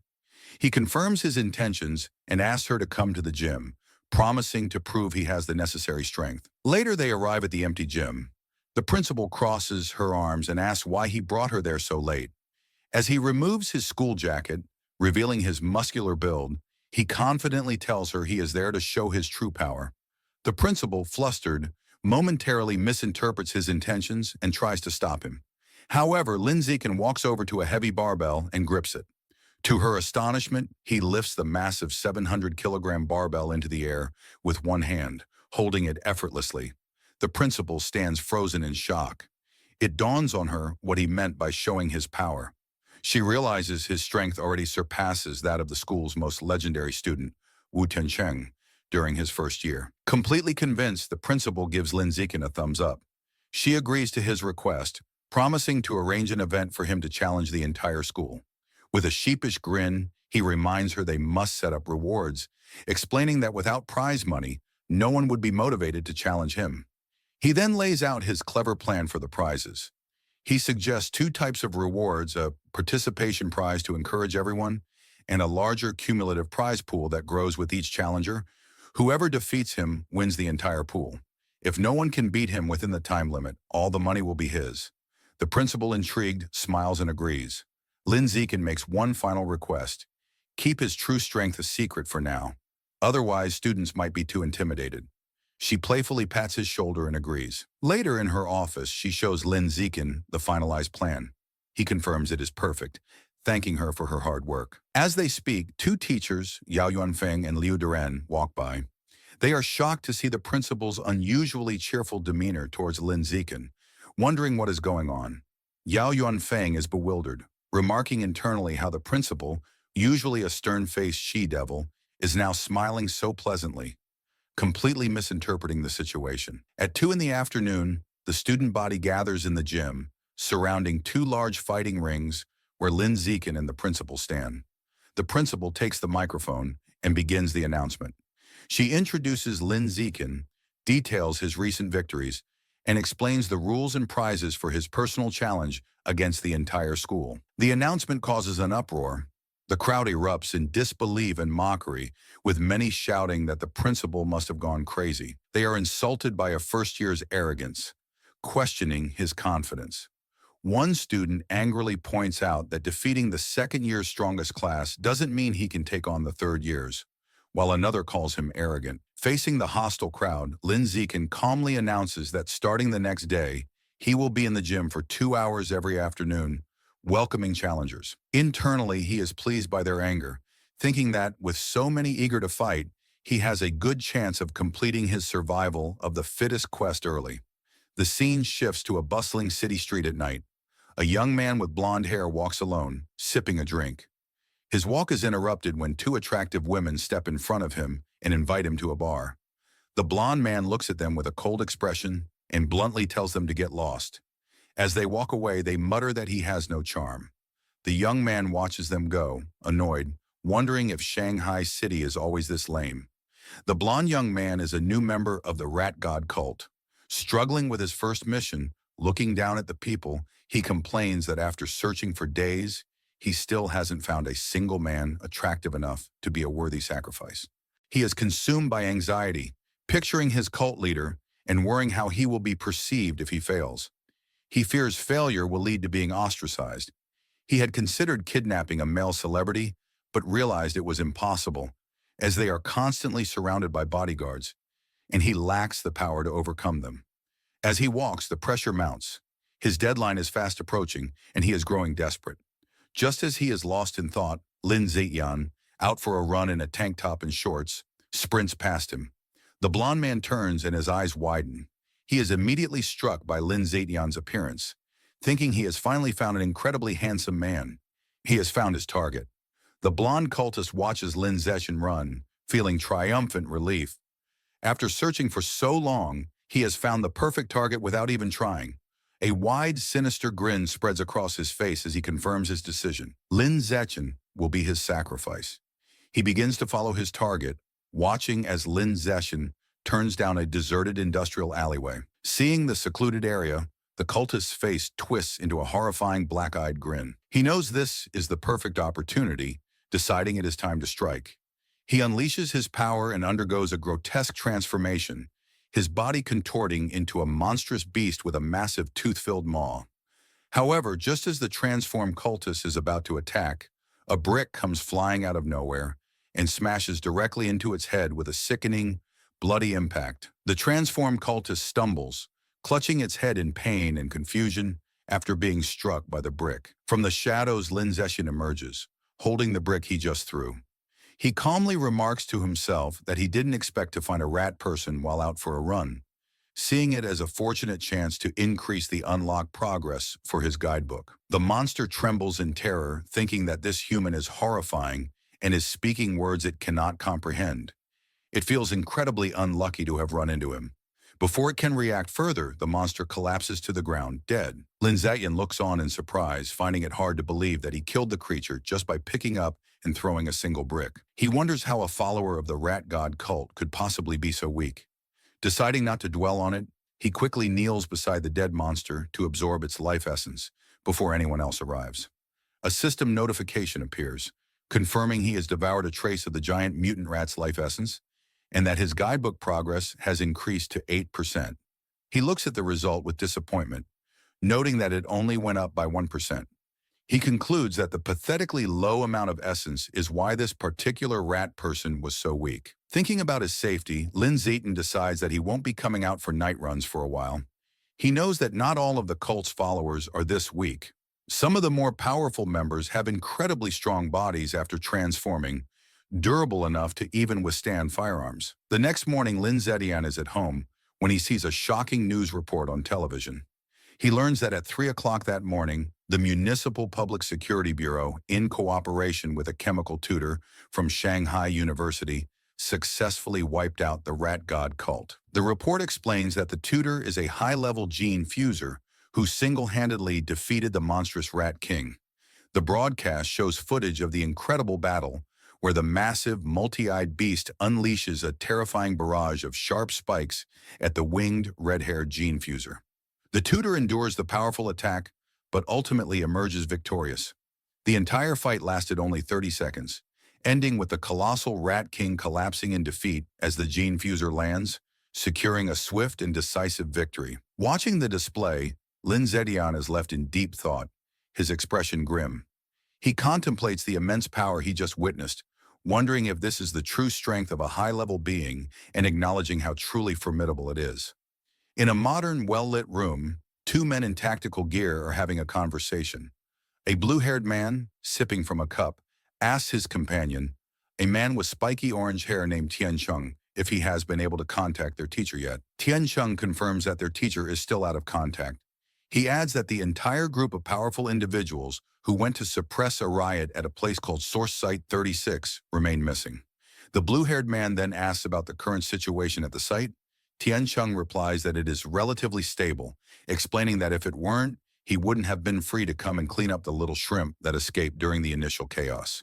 The blue-haired man seems to question his dismissive term. The blue-haired man reflects on the immense power of the Rat King, a monster that the entire Public Security Bureau was helpless against. He then internally acknowledges that in the face of a genius high-level being like Tian Cheng, the monstrous Rat King was indeed just a little shrimp. Changing the subject, the blue-haired man playfully puts his arm around Tian Cheng's shoulders, suggesting that since he is already there, he should visit their old school to give a lecture. Tian Cheng resists, stating that he isn't an idle person and has a real job to do. The blue-haired man playfully insists, telling him that providing some ideological guidance to their cute junior students is also a form of work. Deep within a dark cavern under the light of the full moon, it is revealed that the Rat King survived its battle with Wu Tiancheng. The creature explains its recent actions, stating that at first, it only ate beggars. Then it moved on to eating young people. Now it kneels in submission, admitting that it eventually developed a taste for the pampered elite. The Rat King is not alone. It prostrates itself before a new, far more terrifying monster, a colossal green-skinned being with glowing red eyes and immense power. This new monster scolds the Rat King, angrily telling it that it went to great trouble to bring the Rat King there, to have its clan dig tunnels. The Rat King went around eating people and caused a huge commotion that drew unwanted attention. The giant monster glares down and menacingly asks the Rat King if it believes it deserves to die for its failure. Terrified, the Rat King begs its master for another chance. The giant monster considers the plea and agrees that it can give the Rat King another chance, but it clarifies that there will be a price to pay. Without another word, the monster's clawed hand strikes the Rat King, and a spray of blood fills the air. Deep in the cavern, the giant green monster continues punishing the Rat King. Having ripped out one of its eyes, the monster holds the bloody orb and remarks that while the sewer rat's eyes smell foul, they taste delicious. The monster then grabs the cowering Rat King, acknowledging its cleverness for hiding and sending a subordinate to pose as the Rat King to be defeated by the authorities. This reveals the creature Wu Tiancheng fought was merely a decoy. However, the monster delivers a final, chilling warning. If the Rat King fails to dig tunnels as commanded, it will still die. Meanwhile, back at Shanghai High, the day of Lin Zetian's personal challenge has arrived. As he walks toward the gym, he is the subject of intense gossip. Students point him out as the arrogant first year who dared to challenge the entire school, with many eager to watch. Lin Zetian, however, is focused on his phone, where he is looking at a wanted notice for the 9 fugitive members of the Rat God cult, noting the 500,000 won reward for their capture. He thinks of them as a walking fortune, but his practical nature takes over, and he reminds himself that if he ever encounters one, his first priority is to stay safe before thinking about the bounty. He arrives at the gym to find it packed with students surrounding the fighting rings, just as he had hoped. Looking at the sea of potential opponents, he knows the large turnout is not just due to his challenge, but also because of the final part of his plan, the participation prize. To motivate the crowd, Shen Qinghan stands on the sidelines with a megaphone, announcing that every participant will receive a lottery ticket for a chance to win generous prizes. The announcement works perfectly, and the male students erupt in excitement. They shout about the amazing prizes, including the latest game consoles and smartphones. Though one boy is more interested in the possibility of touching Shen Qinghan's hand during the lottery. This same boy eagerly reaches forward to be the first volunteer, however, before he can finish speaking. A female student leaps over him, stepping on his head as she declares she will go first. This opens the floodgates, and a massive, chaotic crowd of female students rushes forward, trampling the boys as they all clamor for a chance to fight Lin Zetian. Soon, the fighting ring is filled with a large group of girls who have surrounded Lin Zetian, eagerly declaring they want to challenge him. The challenge, however, quickly becomes his female classmates fawning over him. One girl touches his arm, excitedly exclaiming how strong he feels, while another caresses his face, admiring how handsome he is. Completely surrounded, Lin Zetian thinks the situation has taken a strange turn. He feels reluctant to fight girls, but steels his resolve, knowing that to complete his achievement, he has no other choice. He begins to concentrate his power. With a series of gentle but firm pushes, he sends the girls flying out of the ring one by one. Finally, he unleashes a wave of energy that repels them all at once, apologizing as they are cleared from the ring. After the chaos has settled, Lin Zetian checks his system. A notification shows his progress for the survival of the fittest achievement has now reached 309 out of 1,000. Despite being defeated, the female students are undeterred. One girl with pinkish hair eagerly raises her hand, shouting, she wants to challenge him again. However, Lin Zetian stands firm and coldly announces that, according to the rules, defeated challengers may not re-challenge. The girls are crestfallen, with one complaining about the unfair rule. A large, muscular student and his friends step forward, and their leader cracks his knuckles, angrily declaring it is now his turn to teach the arrogant junior a lesson. This proves to be an empty threat. Lin Zetian effortlessly defeats opponent after opponent with single punches, and his system shows his survival of the fittest. Progress has climbed to 419 out of 1,000. Soon he stands triumphantly atop a massive pile of unconscious students and calmly asks who is next. Just then, a new, more formidable challenger steps forward, declaring he is still there to fight. He leaps into the ring, and the other students immediately recognize him as Yan Xiaoxuan, the overlord of the second year's top honors class. They begin to murmur, wondering who will win. The consensus is that Yan Xiaoxuan has the advantage, recalling his legendary reputation for once defeating an entire class, single-handedly, though he was eventually put in his place by a third-year instructor. Yan Xiaoxuan lands in the ring and addresses Lin Zetian, telling him he was once arrogant just like him, but was taught a valuable lesson. He explains that he learned there is always someone stronger. He then launches into a condescending monologue, offering to teach Lin Zetian a life lesson. Completely ignoring the speech, Lin Zetian turns to the teacher and simply asks if he can begin. The flustered teacher quickly declares the start of the match.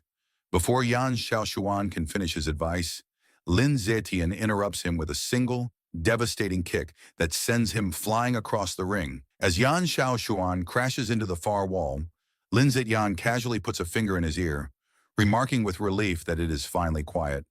The students are left in stunned silence. They shout in disbelief, questioning how their school's formidable overlord could have been defeated so instantly, and wondering just how powerful Lin Zetian truly is. The stunned silence is broken by slow, deliberate clapping. A new challenger, a muscular student with spiky red hair, makes his way through the crowd. The students immediately recognize him as Chen Wuxing, the #1 student in the entire school, and they erupt in excitement, assuming the real show is about to begin. Lin Zetian watches the newcomer approach, thinking this is a classic case of beating the young one brings out the old one. Chen Wuxing lands in the ring with a confident smirk, remarking that he never expected Yan Xiaoxuan to lose to a junior. However, just as he is about to start his own speech, Lin Zetian again cuts him off, turning to the teacher and asking to begin. Over Chen Wuxing's protests, the teacher starts the match.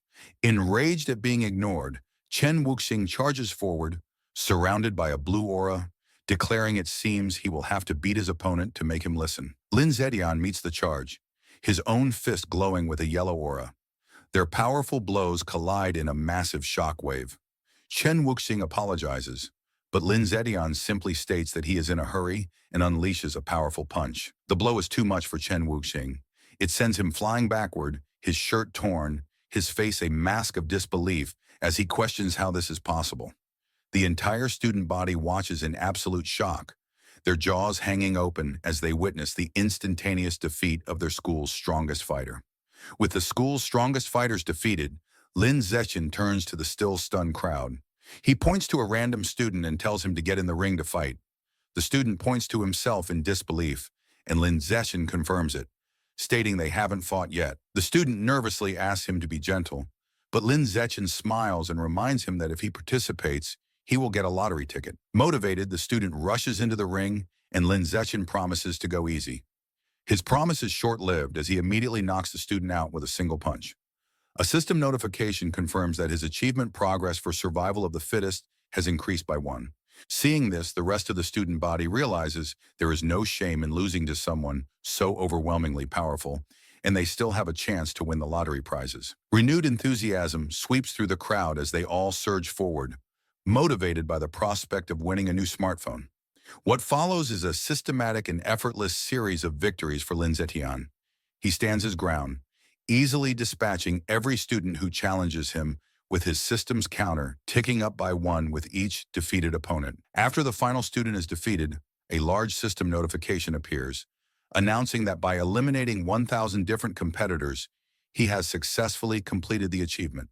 Another notification immediately follows, confirming he has finally acquired the new biological attribute, survival of the fittest. Lin Zetian clenches his fist, a look of pure triumph on his face, ecstatic that his long and arduous challenge has finally paid off. With his quest complete, a system notification details Lin Zetian's new reward. He has acquired the biological attribute, survival of the fittest, which increases the damage he inflicts on other living beings. He strokes his chin thoughtfully, concluding that while it is a simple and practical damage-boosting ability, He is slightly annoyed the system doesn't specify the exact value of the increase. His objective achieved, Lin Zetian leaps down from the ring and announces the challenge is over. The female students are disappointed, complaining it ended too quickly and they wanted to watch him more. Wasting no time, Lin Zetian can grab Shen Qinghan's hand, leads her through the parting crowd, and they quickly leave the emptying gym. Later, a hearty laugh is heard from the principal's office. Inside, the principal of Shanghai High sits on her desk, congratulating Lin Zetian for officially earning the title of the school's #1 fighter. Leaning in close, she playfully questions him, suggesting that since he defeated even Chen Wuxing in an instant, he must surely be hiding his true strength. Sitting on the couch with Shen Qinghan, Lin Zetian sips his drink and modestly replies that he only hit a little of his power. The principal gives him a knowing look, clearly not believing him. She brings up Chen Wuxing's recent special entrance exam for Kyoto University, where he lifted a 690-kilogram barbell with one hand. Based on that, she confidently estimates that Lin Zetian's own one-handed lift must be at least 800 kilograms. Internally, Lin Zetian knows he cannot let her find out his true, much higher strength. He plays along, telling her that her guess is nearly perfect, and his official data shows a lift of 795 kilograms. The principal laughs triumphantly, pleased she was right. As she celebrates, Lin Zetian tries to get her attention. Having established himself as the school's strongest, Lin Zetian immediately turns to his true priority. With an eager expression, he raises his hand and asks the principal when he can expect the 8,810 yuan prize money. Amused by his focus on money, the principal playfully calls him a little rascal, but agrees and immediately transfers the funds. Just as the principal begins to discuss his new responsibilities, Lin Zetian interrupts, asking if there is anything else he can do for her. He then makes a special request. Since both he and Shen Qinghan enjoy swimming, he asks for use of the gym's swimming pool. He clarifies that he wants exclusive access, meaning the pool should be closed to everyone else whenever they use it. The principal smiles and readily agrees. Internally surprised at how easily she consented, Lin Zetian adds one more condition. He explains that he dislikes being watched in his swim trunks, so he will be covering the security cameras during their private sessions. This statement causes Shen Qinghan to blush furiously. The principal's mind immediately jumps to a suggestive conclusion, thinking about the implications of a boy and girl being alone in a pool with the cameras covered. Her imagination runs wild, picturing a romantic and steamy encounter between the two of them. Playing along with her own misunderstanding, the principal retrieves a key from her desk, telling Lin Zetian that she will, of course, satisfy all of his requests. She hands him the key, officially designating the pool as their exclusive, private swimming area. As he takes it, she leans in close and whispers a final, teasing warning, telling him to just be careful not to create a new life while they are in there. Her suggestive comment leaves Lin Zetian completely baffled, as he wonders what she could possibly mean by a new life. As they walk down the school hallway, Lin Zetian looks at the key to the swimming pool.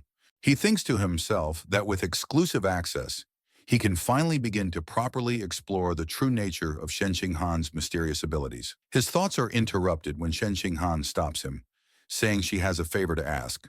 With a nervous expression, she explains she signed up for a singing competition. While she has practiced her solo parts, she still needs someone to help her with the duet section. She shyly asks if he can practice with her that evening, and Lin Zetian readily agrees. Overjoyed, Shen Qinghan throws her fist in the air and happily skips away. Lin Zetian watches her go, thinking about how much this competition means to her. He smiles, hoping she will be able to find her confidence through it. Later that night at Shen Qinghan's apartment, the two are in her room practicing. She sings into a microphone while Lin Zetian sits and listens, providing the other part of the duet from his phone. Meanwhile, in the living room, Shen Qinghan's parents, Shen Jianye and Shumeng, are watching. Her father expresses concern, asking his wife if it is appropriate for them to be alone in a room together now that they are older. His wife quickly scolds him, retorting that they are childhood friends and questioning what right he has to object. She angrily tells him not to meddle, causing him to quickly back down. After overhearing her parents' conversation, Lin Zetian decides it's a good time to wrap up. He tells Shen Qinghan they've been at it for half an hour, and it is time to focus on their studies. As he gets ready to leave, he reminds her about their plan for the next day, to go to the school's private pool so she can get more comfortable with her water abilities. He tells her not to forget her swimsuit, and she happily agrees. They say their goodbyes, and Lin Zetian heads home. Once alone, Shen Xinghan's thoughts are consumed by the upcoming trip to the pool, and a deep blush spreads across her face. She nervously goes to her closet, wondering what swimsuit to wear. She lays out two options on her bed, a modest blue one-piece and a more revealing black bikini. She picks up the black bikini, her blush deepening as she worries it might be too revealing. Her imagination runs wild for a moment as she pictures a scene of her and Lin Zetian splashing each other playfully in the water. After a moment of hesitation, she makes up her mind, reasoning that since it will only be him at the pool, it should be fine. She resolutely shoves the bikini into her school bag. The next day after school, Lin Zetian and Shen Qinghan head to the empty gym swimming pool. Already changed into his swim trunks, Lin Zetian waits by the poolside, his impressive physique on display. He looks up at a security camera, remembering his promise to the principal and confidently thinking he will handle it. Just then, Shen Qinghan's voice calls his name. He turns to see her standing in the doorway, wearing the revealing black bikini. With a bright smile and a slight blush, she walks toward him, apologizing for making him wait. Outwardly, Lin Zetian appears calm, simply telling her to slow down and be careful. Internally, however, he is completely flustered, thinking how incredibly cute she looks. After regaining his composure, he tells her it is time to get in the water and begin their training, to which she happily agrees.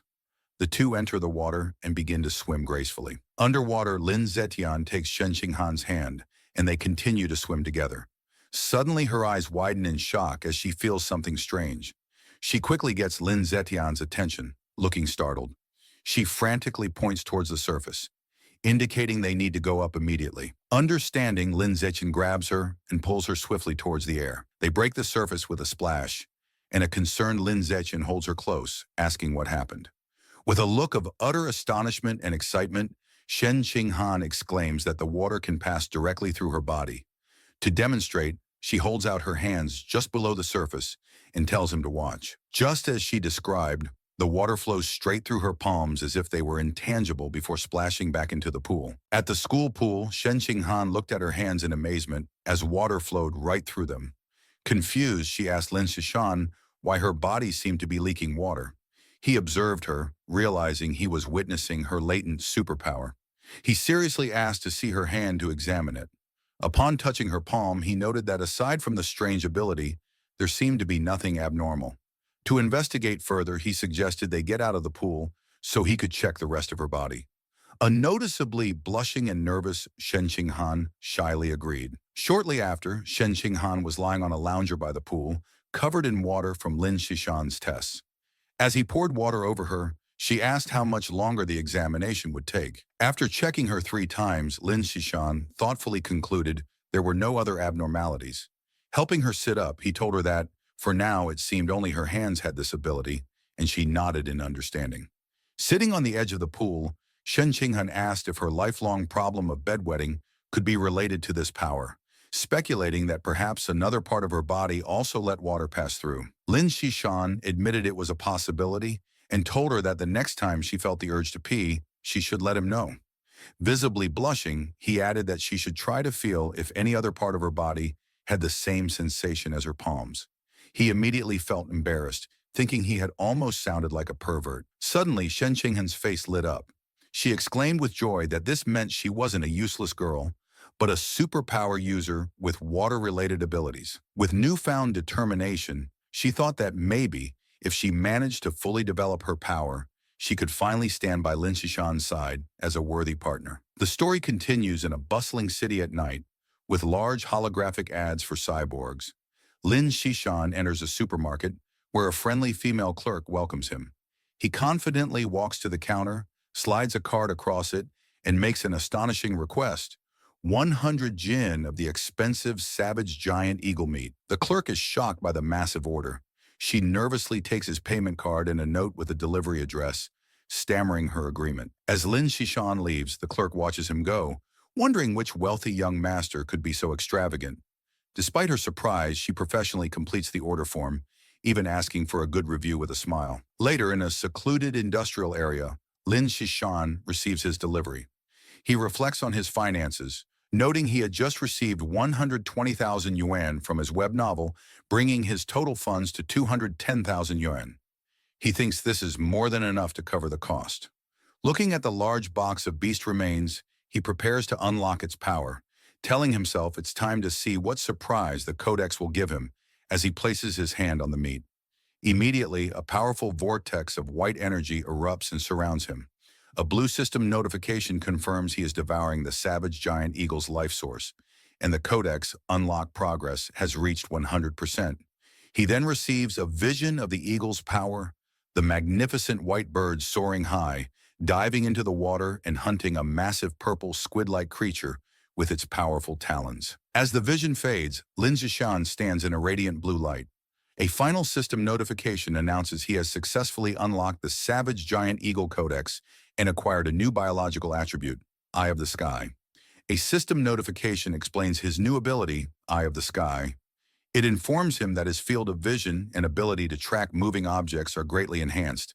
As the power activates, his eyes glow with a brilliant golden light, the pupils becoming intricate and eagle-like. Putting his new skill to the test, Lin Zishan's perspective expands dramatically, giving him a panoramic bird's-eye view of the city. The power is incredibly precise, allowing him to zoom in on a single man in a crowd and even read the text on his phone from an immense distance. He marvels at how powerful an eagle's vision truly is. Afterward, Lin Zishan returns home. He is surprised to find his parents, Lin Yansheng and Zhang Wangxin, watching a grim news report about a high-level gene fuser who mutated in public, resulting in hundreds of casualties. The footage shows a horrific winged monster holding a truck above a scene of destruction. The broadcast then cuts to a heated debate. A man argues that gene fusion is a flawed path, claiming humans should be able to unlock their own latent potential and evolve. This is immediately challenged by another man who calls the idea a fantasy, angrily questioning how they could fight aberrant beasts without gene fusers, pointing out that traditional martial artists can't even stop bullets. Watching the debate, Lin Zishan's parents discuss the issue. Lin Yansheng remarks that gene fusers are like uncontrollable bombs. Zhang Wangxin dismisses his concerns, explaining that government regulations are very strict and the probability of such an incident is incredibly small. She adds that a more pressing issue is that gene fusers often lose their ability to have children. Lin Yansheng agrees, suggesting it's best to save their genetic material or have a child before the fusion process. As they were talking, Zhang Wangxin suddenly noticed her son had returned. She became flustered, realizing they had been having a conversation not meant for his ears, and greeted him with an embarrassed blush. Seeing their awkwardness, Lin Zishan suggested they all have dinner. While the family ate, Lin Zishan announced that his school would hold a campus singing competition the next day, and Shen Qinghan had signed up. His parents were thrilled. Lin Yansheng declared the entire family had to go cheer her on, and Zhang Wangxin enthusiastically agreed, adding that Shen Qinghan was like a daughter to her. Lin Zishan calmly agreed. The night of the competition was a massive event with a large, brightly lit stage and an energetic crowd. True to their word, Lin Yansheng and Zhang Wangxin were in the audience, cheering wildly for Shen Qinghan with supportive headbands and a large glowing sign. Before the show in an empty classroom, Lin Zishan was helping Shen Qinghan prepare. He gently applied makeup to her face. When she opened her eyes, she noticed he was staring intently at her. Blushing, she shyly asked why he was looking at her like that. Lin Zishan simply smiled and told her she looked beautiful. His sincere compliment made Shen Qinghan, dressed in an elegant black gown, blush even more deeply. Their intimate moment was interrupted by their friend Chu Rui, who peeked in. She teasingly asked if they were finished with their affectionate display. A flustered Shen Qinghan frantically explained she had only asked for his help because of his excellent makeup skills. Chu Rui playfully dismissed her excuses, teasing them for acting like an old married couple. Lin Zishan is holding multiple makeup brushes, reinforcing his makeup master reputation. Chu Rui explained she only came to remind them they were on stage after the next two performers. With a final wave, she left. After she was gone, Lin Zishan told Shen Qinghan he would walk with her to prepare. However, Shen Qinghan remained seated, looking extremely nervous and trembling. With a deeply flustered expression, she shyly tugged on his jacket, struggling for words. A moment later, she blurted out that she had lost control of her bladder again. revealing her nervousness had triggered her unusual condition, leaving a wet stain running down her elegant dress and onto the floor. Overwhelmed with despair, Shen Qinghan cries hysterically. She tells Lin Zishan their performance is about to start and worries she has ruined everything. She fears everyone will hate her if they find out she wet her pants. Lin Zishan calmly approaches her, holds her face and tells her to stop crying, or her makeup will be ruined. As they stand alone in the empty classroom, an idea strikes him. His gaze falls on the large white curtains. Wasting no time, he grabs scissors and rips a curtain from the wall. He spreads it on a table and skillfully begins cutting the fabric. Shen Qinghan watches in amazement, her tears stopping. In a moment, he transforms the curtain into an elegant, multi-layered white dress. Moved by his ingenuity, she whispers his name. Lin Zishan presents his creation and tells her to hurry to the bathroom to change. Blushing, Shen Qinghan says that's not necessary and asks him to turn around so she can change right there. Lin Zishan is visibly flustered by her request, a deep blush spreading across his face. Despite his embarrassment, he agrees and turns his back so she can have some privacy. Behind him, Shen Qinghan sensually removes her ruined black dress. Although he isn't looking, Lin Zishan can hear everything, and he remains flustered as she stretches playfully in her underwear behind him before putting on the new dress. Once changed, Shen Qinghan tells Lin Zishan he can turn around. He sees her looking stunning in the impromptu gown. She thanks him, smiling brightly and explaining that after her cry, she's no longer nervous. Lin Zishan wishes her luck, affectionately patting her head as she beams at him. Soon, an announcer calls Li Chuxin and Shen Qinghan to the stage. They deliver a vibrant, energetic performance, captivating the crowd. After, the announcer builds suspense before declaring them the winners. The two friends embrace joyfully as the audience cheers wildly. In the crowd, Lin Zishan stands with his father, applauding proudly with a satisfied smile. The next day, a teacher enters the classroom and is shocked to see the window, angrily demanding to know who cut up the curtain. As punishment, Lin Zishan and Shen Qinghan must clean the entire classroom.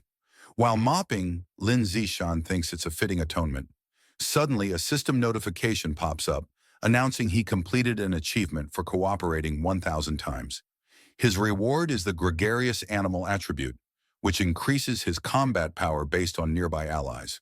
A small, satisfied smile crosses his face at this unexpected gain. Meanwhile, Shen Qinghan's life has improved. After her victory, she becomes much more popular. Other girls praise her singing and invite her to karaoke. Beaming with newfound confidence, she happily agrees. Her confidence also helps her martial arts skills improve steadily.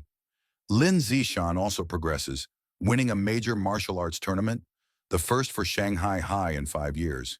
He is celebrated by his parents, a joyful Shen Qinghan, and his teammates. Soon, his room is filled with trophies. His fame leads to an endorsement deal, making him the spokesperson for the He family's martial arts gym. All his hard work pays off. Between his endorsement deal and his web novel income, Lin Zishan has amassed over 900,000 yuan. Looking at his bank balance, he concludes it's more than enough to unlock the next codex. Lin Zishan goes to a secluded area to pick up his next order from the friendly supermarket clerk. Inside the large box are the remains of a hidden dragon, a large lizard-like creature known for stealth. Placing his hand on the meat, Lin Zishan begins the absorption process, and a powerful blue aura erupts around him. A system notification confirms he is devouring the hidden dragon's life source, and the codex unlock progress reaches 100%. A moment later, another notification announces he has unlocked the hidden dragon codex and acquired the new attribute, natural camouflage. The system explains his new power. The ability allows him to reduce his presence by lowering his internal life signs and lets him hide his true biological level. Lin Zishan immediately understands the skill's dual applications.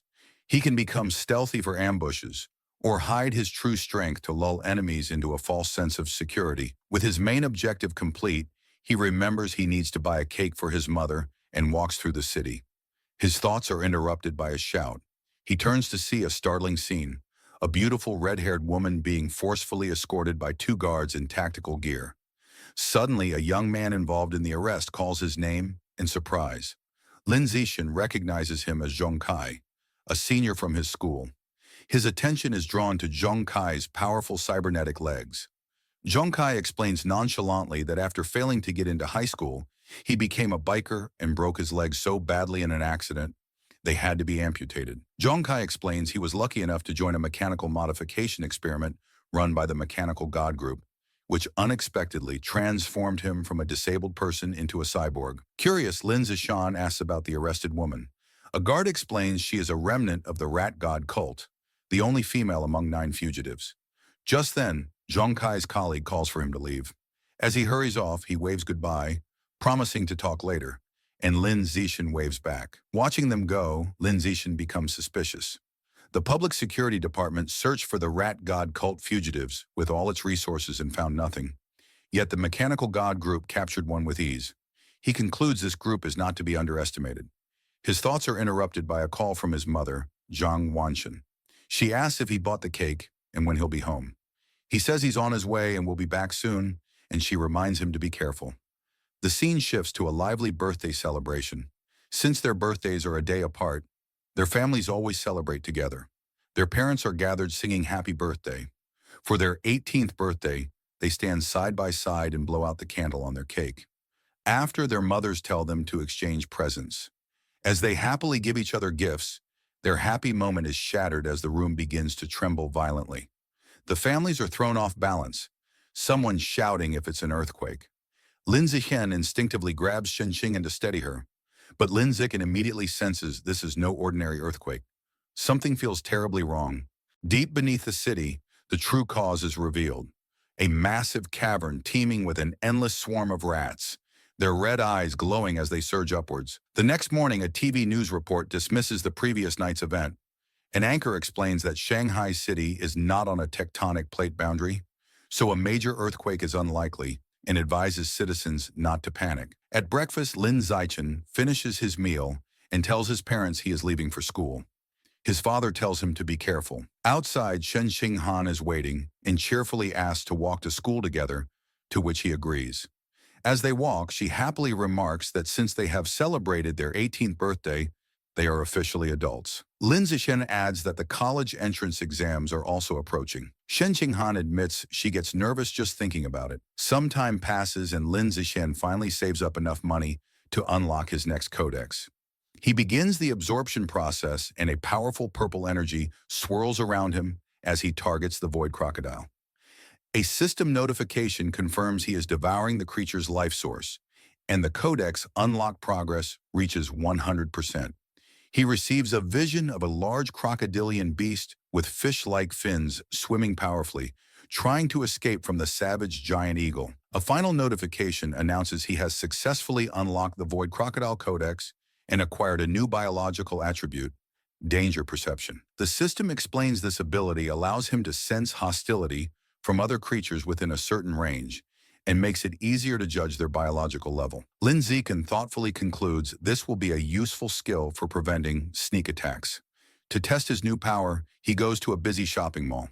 As he walks through the crowd, he uses his danger perception and can now see the power levels of everyone. He observes most people are ordinary, Tier 1 or Tier 2, confirming the vast majority are normal people. While browsing the supermarket, he decides on his next target for the codex. He sees packages of life and death toad meat, which he speculates could grant a self-healing ability. However, his enthusiasm fades when he sees the price, a staggering 100,000 won per jin. He realizes his monthly income from his web novel isn't enough to afford it. With a determined look, he concludes he must find a way to increase his income after the exams. The story moves to the Nanjing Provincial Education Department inside the minister's office. A striking woman with light purple hair and antler-like horns, Mo Dongji, the vice principal of Shanghai University and Minister of Education for Nanjing Province, sits listening to a report. A male subordinate is finishing a presentation on the educational situation across the province. Mo Dongji calmly sips her drink and thanks him. She then asks about the status of origin site number 36. Her assistant replies the situation has finally stabilized, expressing great relief. He explains that if it hadn't, the entire province would have been doomed. With nothing else to discuss, Mo Dongji tells him he can go. After he leaves, Mo Dongji is alone with her thoughts.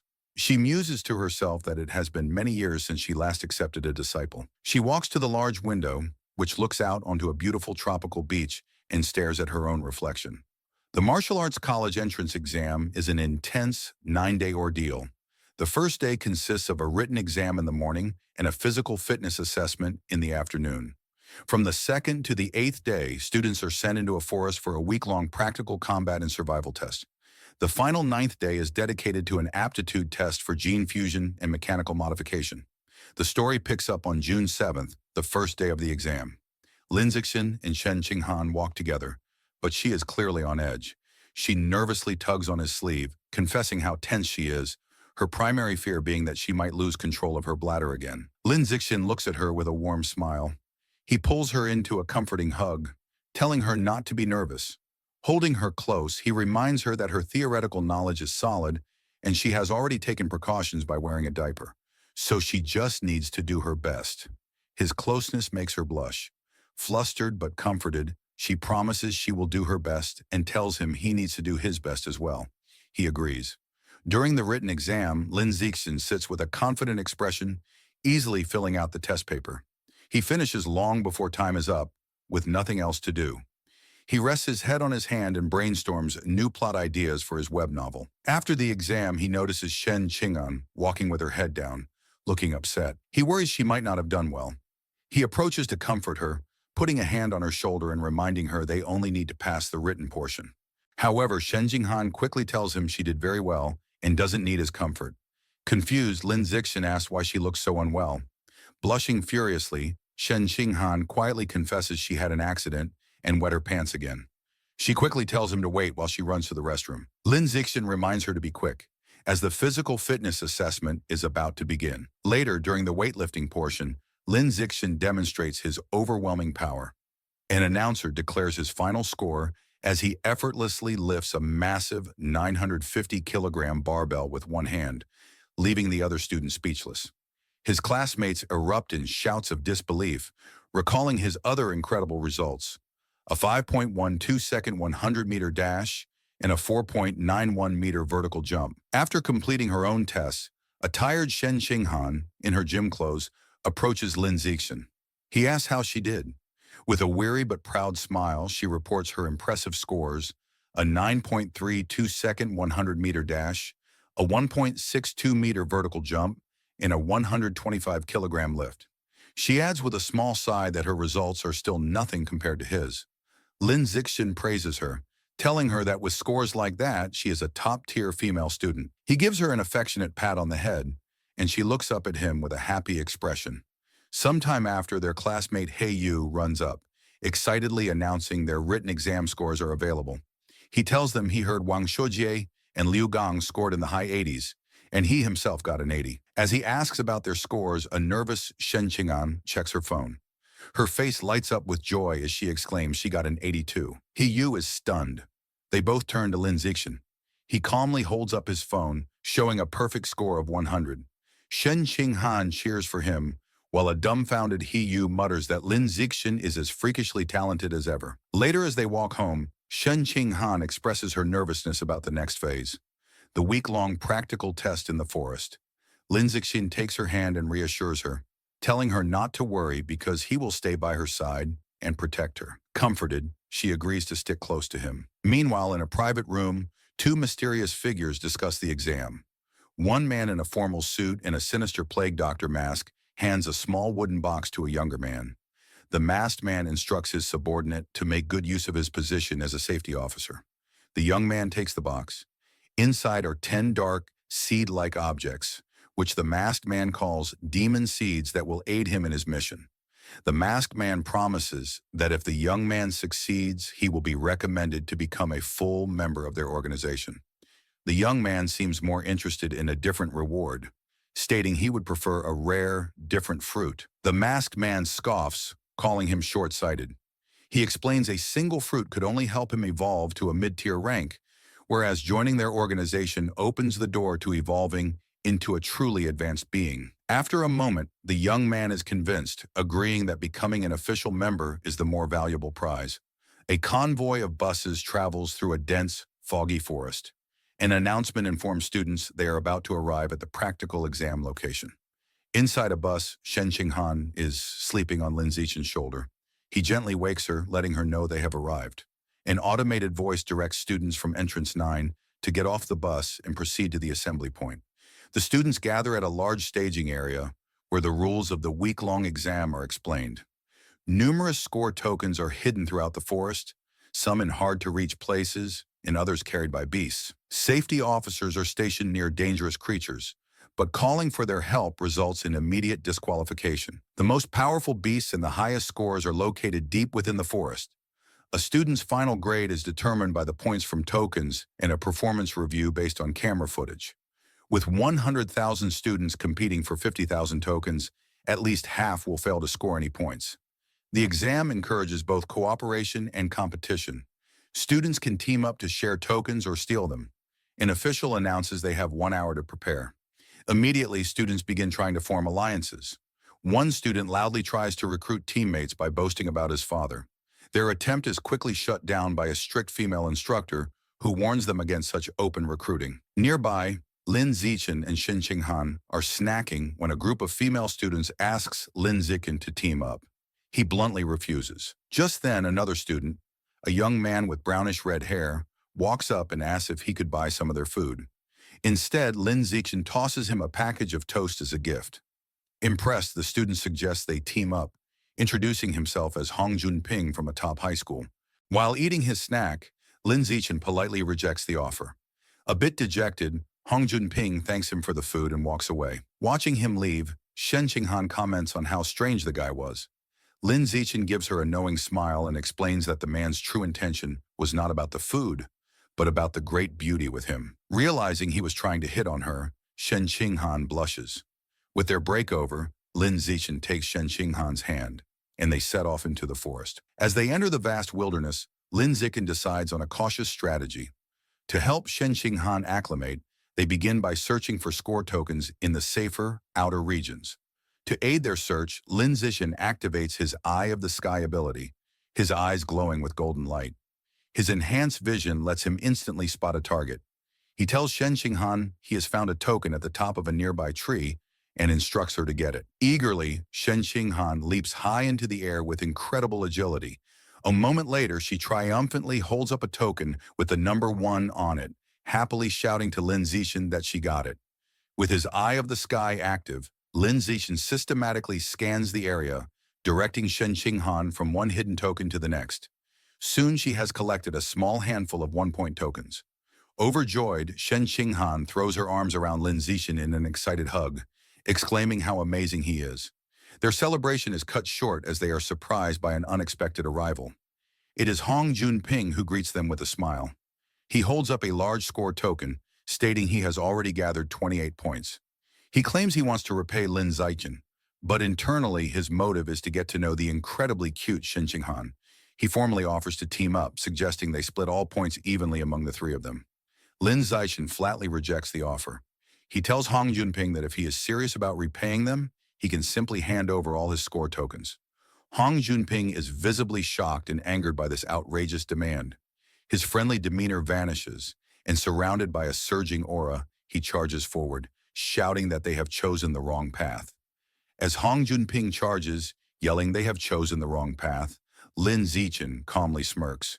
Agreeing that Hong Junping is the one who has chosen wrongly, the fight is over in an instant.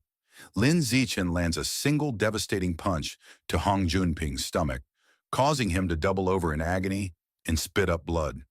With their opponent defeated, Lin Zichen and Shen Qinghan walk away arm in arm, with Lin Zichen now casually holding Hong Junping's score token.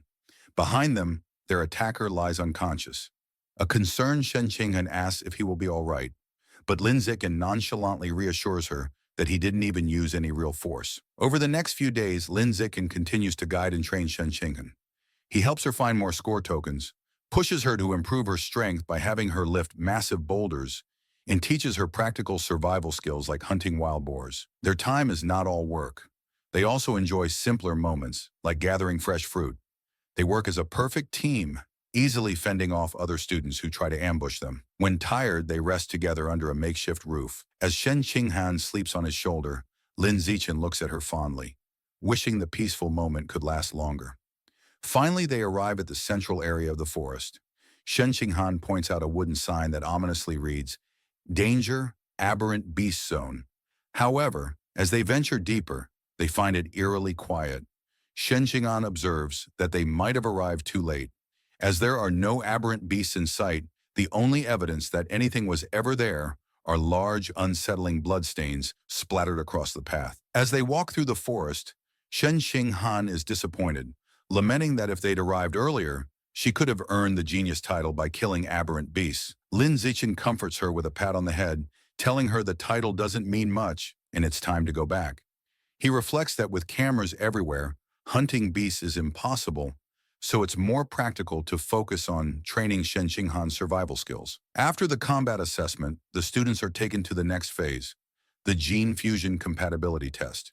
They are bused to a high-security facility on an island, the Island Gene Research Institute, where they are told to get in line for the test. Inside the lab, the students wait to have their blood drawn. Shen Xing'an asks Lin Zichen if the reagents in the test tubes are for the test. He confirms they are flowing cloud jellyfish genetic reagents. This jellyfish's genes have a high affinity with the human body and easily cause a special chemical reaction with human blood, making them the ideal reagent. The procedure involves injecting the student's fresh blood into the jellyfish reagent to observe the chemical reaction, which determines if a student is suitable for gene fusion. While waiting, a nervous Hayu expresses his hope to pass the gene fusion test, not wanting to go through the mechanical modification test. Chu Rui adds that the mechanical test is rumored to be painful, like being burned, as it involves implanting special metal alloys into the body. This thought terrifies Hiyu, who begins praying. After their blood is drawn, the students wait about an hour for the results. As scores come in, a girl celebrates her 8% compatibility, which qualifies her to be a gene fuser, while another is dejected over a 4% score. Another classmate is relieved to have barely passed with 6%. The students discuss the grading scale. 6% is passing, 8% is excellent, and 10% is required for top universities. They also mention the famous Kyoto prodigy has a compatibility of 16%. Hearing this, Lin Zichen silently wonders what his own score will be, thinking that since his physical attributes are superior, perhaps he could reach 20%. Shen Xing'an, growing anxious, grabs Lin Zichen's arm for support. He calmly takes her hand, telling her it's normal to be nervous, while thinking she might not be able to continue with him if her compatibility is too low. Suddenly, their friend Xu Rui exclaims in joy that she scored 10%, high enough for the top universities. Hiyu, however, seems slightly disappointed with his 11% score, feeling it should have been higher. Seeing that others have results, Lin Zichen turns to check his phone.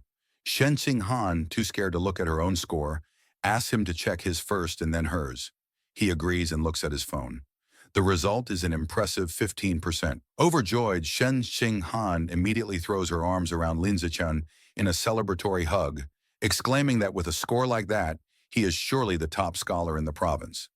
Despite Shen Xing'an's joy, Lin Zichen is internally disappointed his 15% compatibility is lower than the Kyoto prodigies, leading him to conclude that physical strength isn't the only factor determining aptitude for gene fusion. He then gently tells Shen Xing'an it's her turn to check her results, and she nervously agrees. He tries to reassure her, saying that if someone like him can get a good score, she certainly can too. However, as he brings up her results, his expression turns to shock. Shen Xing'an and Chu Rui, looking over his shoulder, mirror his astonishment. The phone screen displays an unbelievable result. Shen Xing'an has a gene fusion compatibility of 21%. The scene shifts to the Nanjing Provincial Ministry of Education headquarters, where Mo Dongji is in a meeting with other officials, including the principal of Shanghai High. Mo Dongji announces the gene fusion compatibility results are in. First, they see Lin Zichen's profile, noting his impressive 15% score, making him the provincial top scholar. The other officials congratulate the principal of Shanghai High, and while she acts modest, she is inwardly proud. Just as everyone believes the top student has been identified, Shen Xing'an's results are displayed. Her 21% compatibility score sends a shockwave through the room. The officials exclaim in disbelief, questioning if such a high number is possible. The principal is just as surprised, recalling Shen Xing'an as Lin Zichen's seemingly ordinary childhood friend. The extraordinary result piques Mo Dongji's interest, who asks for more information on Shen Xing'an. The principal of Shanghai High nervously suggests to Mo Dongji that Shen Xinghan's result must be a mistake, as her school performance has always been ordinary. With a sigh, Mo Dongji decides there's no other way and that she must go see for herself. Back at the testing facility, students are in an uproar over the 21% result, questioning if the test was wrong. Shen Xinghan herself turns to Lin Zichen in disbelief, asking if there was a mistake. Lin Zichen calmly tells her he doesn't think it's an error. He leans in close, explaining she has a natural high affinity for water, and since the test used a reagent from a water attribute beast, like the flowing cloud jellyfish, her result makes sense. Shen Xinghan's eyes light up with understanding. She excitedly realizes this means her body's highly compatible with water attribute beast genes, making her a natural genius. With newfound confidence, she looks at Lin Zichen, thinking she is finally worthy of standing by his side. Lin Zichen smiles warmly, happy for her. Their moment is suddenly interrupted when someone shouts for everyone to look outside. As they turn, they witness a massive whirlpool of water rising from the ocean, and standing atop it is Mo Dongji. The students watch in awe as she stands powerfully on the surging wave. The other students panic, wondering if she is a heretic and fearing she is about to destroy the entire facility. Mo Dongji lands gracefully, the water receding around her. The Research Institute staff immediately recognize her, bowing and calling her name. They identify her as Mo Dongji, Vice Principal of Shanghai University, from a prestigious martial arts family with a 1,000-year history.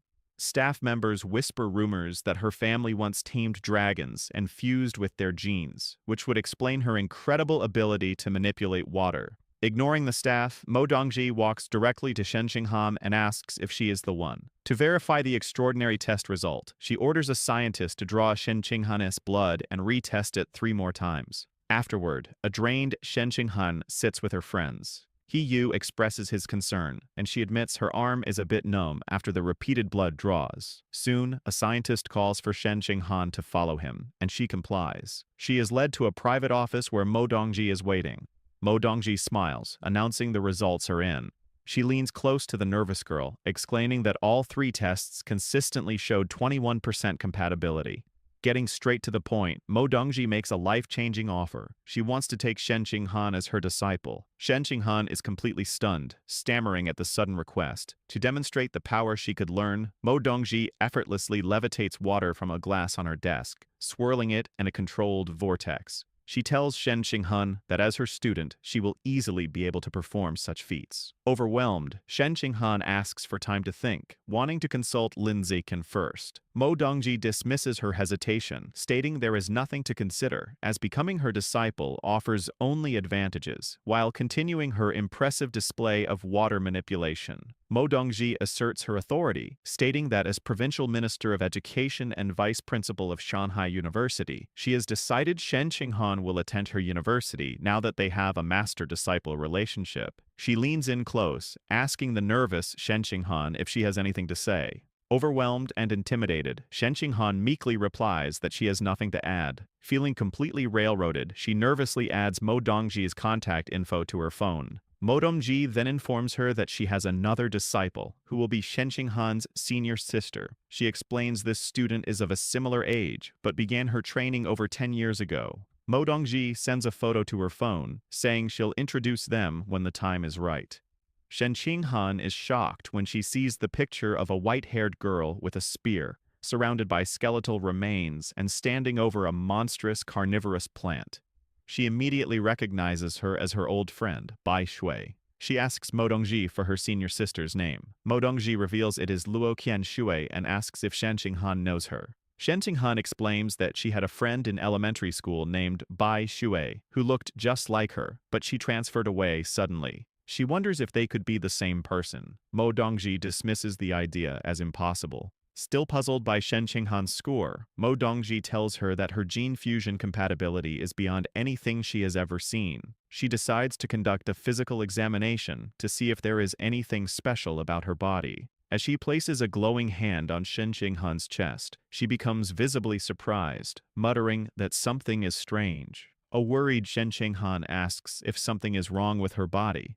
Mo Dongji explains that, on the contrary, her body is too normal, which is odd for someone with a 21% compatibility score. To protect her from unwanted attention and potential harm from those with malicious intent, Mo Dongji decides to publicly report Shen Qinghan's score as 16%. Shen Qinghan quietly agrees to the arrangement. With their business concluded, Mo Dongji dismisses Shen Qinghan, telling her it is getting late and she can go home. Shen Qinghan nervously says goodbye to her new master and leaves the office. Once alone, Mo Dongji makes a phone call. The man on the other end, her father, tells her the new disciple is extraordinary and destined for greatness, which will bring them unimaginable rewards. He sternly warns her that her student's incredible talent must be kept a secret from everyone. Mo Dongji agrees, telling her father she understands. Later, as Lin Zichen gives Shen Qinghan a ride home on his bicycle, he remarks how strange it is that she so suddenly acquired a master. She agrees the situation feels very abrupt. Lin Zichen decides they should adopt a wait-and-see approach. He tells her if Mo Dongji proves to have no malicious intent, then it is fine to accept her as a master. However, he adds, if she turns out to be a bad person, they will end the relationship once Shen Qinghan is strong enough. Shen Qinghan agrees with his plan as she gets off the bike. As they arrive, their mothers, Zhang Wanxin and Xu Meng, greet them with great excitement. They announce they are all going to a restaurant to celebrate their children's success. They are overjoyed that Shen Qinghan is the provincial top scholar and that she and Lin Zichen can attend the same university together. At the restaurant, both families raise their glasses in a toast, celebrating Shen Qinghan and Lin Zichen for achieving the top 2 scores in the province.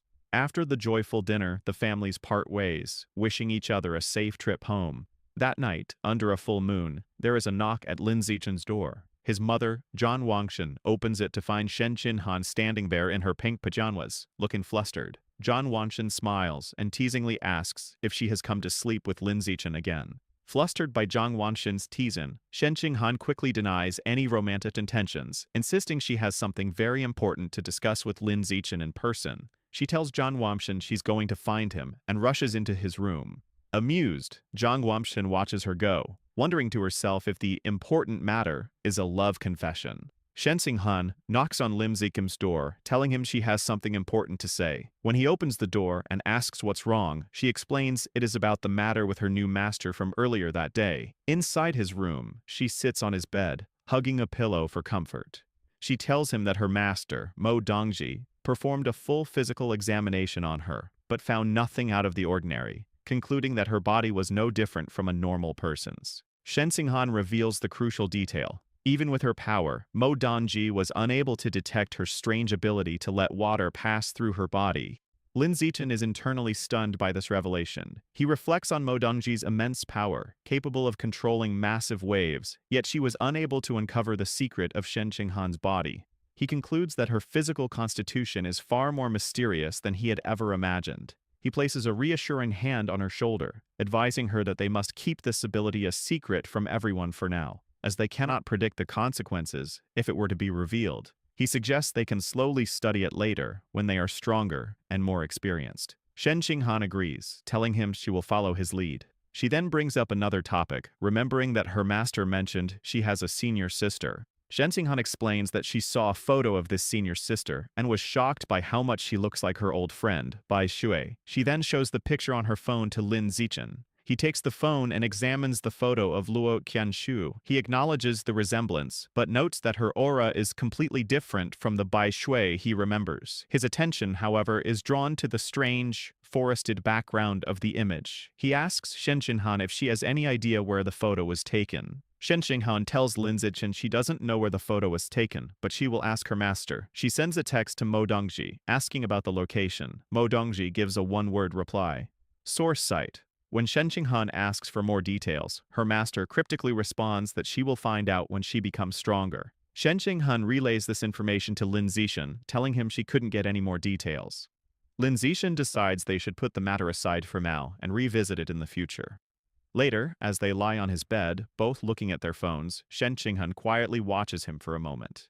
She then asks him if men like women who wear cheongsams. The question catches Lin Zichen off guard, and he internally wonders if she was influenced by her master, Mo Dongji, who wears a similar traditional dress. He blushes as he imagines Shen Qinghan in a cheongsam. thinking to himself that it would look very good on her and admitting that it depends on the person. Sensing his response, Shen Qinghan leans in closer, pressing him on whether he likes them. A completely flustered Lim Zichen stammers that he supposes he does.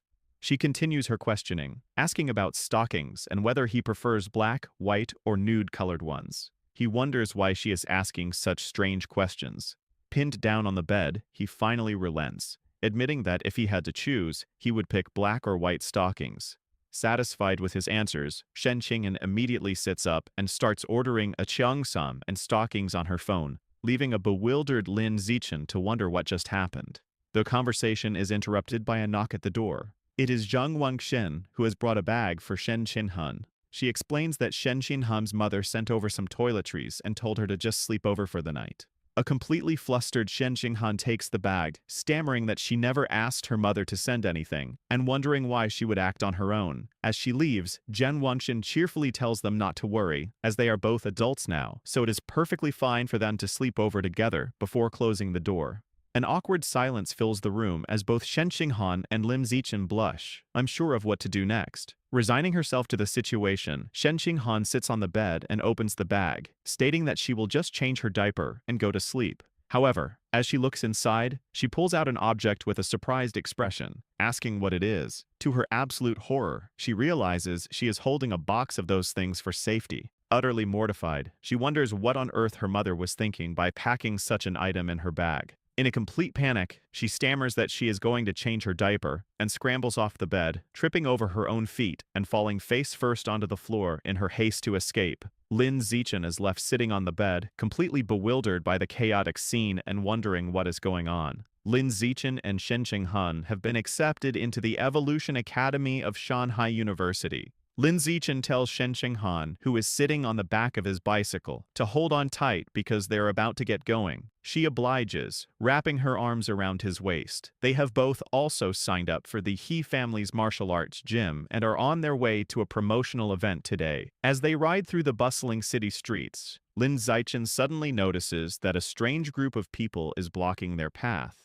A man in black and gold robes, accompanied by several men in white karate uniforms, stands before them and asks if he is Lin Zichen. Surprised, Lin Zichen stops the bike and asks them who they are. The man introduces himself as Liu Chuanwu, the dean of Shanghai University's Budo Academy. However, he clarifies that he is not there in his official capacity, but as a representative of an organization called Tianren-Ge. Tianren-Ge is a conservative organization that opposes gene fusion and mechanical modification, preferring to fight threats with traditional martial arts. Lin Zichen recalls hearing about them, but internally dismisses them, thinking their ideology is misguided and deludes its followers. Liu Chuanwu formally invites Lin Zichen to join Tianren-Ge. Ignoring him, Lin Zichen simply asks them to get out of his way. As Lin Zichen tries to pass, Liu Chuanwu places a hand on his shoulder to stop him, asking for a moment to talk. Attempting to persuade him, Liu Chuanwu offers him a new phone as a gift,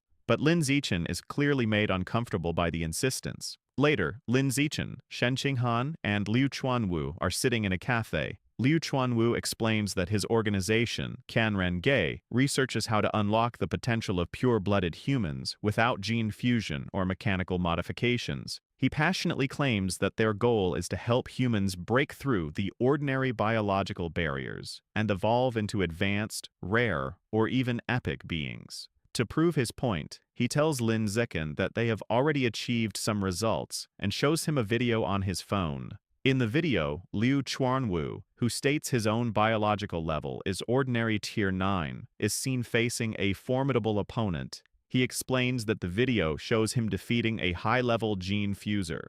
Lin Zichen is shocked to recognize the winged man in the video as Wu Tianqing, the powerful prodigy who had single-handedly taken down the rat god cult. The fight in the video unfolds, showing Wu Tianqing leaping high into the air and unleashing a deadly shower of sharp feathers down on Liu Chuanwu. The feathers pierce Liu Chuanwu's body, leaving him bloodied, while Wu Tianqing lands gracefully back on the fighting stage. Despite his injuries, Liu Chuanwu charges forward with incredible force and lands a devastating punch on Wu Tianqing, sending the powerful gene fuser flying out of the ring. As the video ends, Liu Chuanwu passionately argues that the human lineage is already invincible, and does not need to borrow power from other species, proclaiming that pure-blooded humans who follow their path of cultivation are the true future. Lin Zichen looks at the phone, his expression a mixture of shock and disbelief. He wonders if the video could be fake, questioning if it was edited or if Wu Tianqing was paid to lose on purpose. Liu Chuanwu dismisses his doubts, stating firmly that the video is completely unedited. He adds that he will continue to challenge other high-level gene fusers and invites Lin Zichen to come and watch any time. Lin Zichen then asks why they don't just post the video online to better promote Tianren-ge. Liu Chuanwu explains that they would like to, but those in power do not allow it. With a surge of anger, he elaborates that the authorities believe that as long as a method doesn't raise a person's biological level, it has no future and is not worth promoting. He slams his fists on the table in frustration, arguing that without wider promotion, they cannot attract more people to their research, which makes achieving a breakthrough incredibly difficult. After all, he says, qualitative change requires quantitative change. He then looks at Lin Zichen with hope, telling him that if a genius like him joined them, he wouldn't get stuck at ordinary Tier 9 for 50 years like he has. Liu Chuanwu is certain that Lin Zichen would be able to evolve into a high-level being. Lin Zichen is taken aback by this information, internally noting that Liu Chuanwu has been stuck for 50 years, but only looks about 50 years old himself. Seemingly reading his thoughts, Liu Chuanwu reveals a startling secret. He tells Lin Zichen not to be fooled by his appearance, as he is actually almost 100 years old. He explains that he has been able to maintain his youthful appearance thanks to their special cultivation methods. Skeptical, Lin Zichen searches online for the dean of Shanghai University's Budo Academy. The results confirmed Liu Chuanwu's story. An encyclopedia entry lists his birth date as March 1929. Lin Zichen is surprised their cultivation method can grant such longevity and briefly wonders if his parents could learn it. He continues to scroll and learns that in his youth, Liu Chuanwu was the young master of the Liu family, a top martial arts clan. When the era of gene fusion began, his family's refusal to adapt led to their decline, with their dojo falling into ruin. The information also reveals a personal tragedy. Liu Chuanwu's insistence on the traditional path resulted in his wife and children leaving him as they chose to embrace gene fusion. Looking at the article, Lin Zichen thinks about his relationship with Shen Qing'an, confident she would never leave him. His research is interrupted when he scrolls further and sees something that shocks him. Under the relationships section, it lists his ex-wife as Yuan Dongji, which Lin Zichen recognizes as another name for Shen Qing'an's new master, Mo Dongji. He also sees that the profile pictures for his son, Yuan Xuxing, and daughter, Yuan Xiaoyi, are grayed out, making him wonder if they have both died. Lin Zichen looks up from his phone at Liu Chuanwu, concluding this man should not be underestimated. Noticing the intense stare, Liu Chuanwu smirks. He proudly states that maintaining his youthful appearance at nearly 100 years old is proof of the great potential of pure-blooded humans, and it is for this reason that Tianren-ge exists. He passionately declares that Tianren means humanity will conquer the heavens. He argues that those who rely on gene fusion will never surpass the beasts they take their power from and will eventually be destroyed by them. He makes the same argument for mechanical modification, stating that because many materials come from aberrant beasts, it is also a path that can never truly surpass its origins. He slams his fists on the table, clarifying that Tianren-ge is not completely against these methods, but is against humanity betting its entire future on them. He believes they should be used as an early-stage solution while they research a better long-term path. With great passion, Liu Chuanwu extends his hand, sincerely inviting Lin Zichen to join Tianren-ge and work for the future of humanity. However, Lin Zichen holds up a hand, silently declining. Undeterred, Liu Chuanwu expresses his firm belief that Lin Zichen has the potential to become the first pure-blooded human to break through the ordinary biological barrier. Lin Zichen, however, remains practical and asks what exactly this cultivation method is. Liu Chuanwu proudly explains their technique is the blood-tempering art, a method from ancient ruins. He describes it as a way to use one's own qi and blood to temper and strengthen the body, increasing combat power. He boasts that ancient records claim at its highest level. This art allows a practitioner to become a saint in the flesh, capable of shattering mountains and tearing apart giant steel beasts with their bare hands. However, Liu Chuanwu reveals a critical limitation. the art can only be practiced by pure-blooded humans. He explains that gene fusers have impure blood, while mechanically modified individuals have incomplete bodies that prevent the necessary circulation of qi and blood. This, he argues, is why he believes humanity's future lies with pure-blooded individuals. He once again formally asks Lin Zixin to join Tianren Ge. Lin Zichim thoughtfully replies that he feels he knows too little about this path and would prefer to just observe for now. Becoming more insistent, Liu Chuanwu leans forward, telling Lin Zichen he can take his time learning, but it would be a great shame to waste his incredible physical talent. Leaning in close, Liu Chuanwu tells him that from Tianren Ge's perspective, the supposed top scholar, with 16% gene fusion compatibility, is nothing compared to him. He goes so far as to say she can't even compare to a single hair on Lin Zichen's head, causing a shocked Shen Qinhan to spit out her drink. Surrounded by a fiery aura of conviction, Liu Chuanwu declares they have always believed that Lin Zichen, with his #1 physical test data, is the true top talent in the province. He tells Lin Zishen that if he chooses their path, he will undoubtedly be able to crush Shen Qinghan in the future. This leaves Shen Qinghan looking dejected, wondering why she is being dragged into the conversation. Lin Zichen raises his hand to interrupt Liu Chuanwu's speech. He points directly at the downcast Shen Qinghan, clarifying that she is the top scholar with the 16% gene fusion compatibility he was just talking about.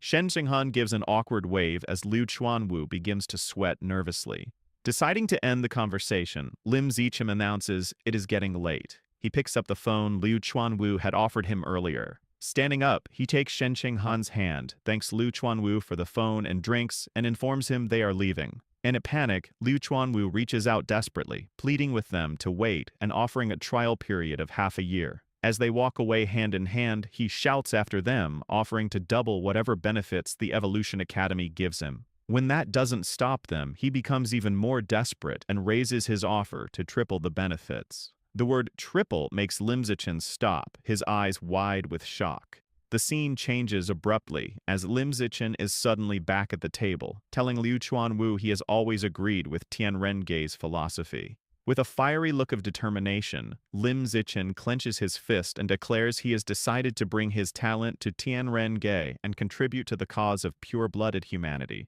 Liu Chuanwu is left stunned and speechless, while a small chibi version of him cries over the vast amount of money he has just promised.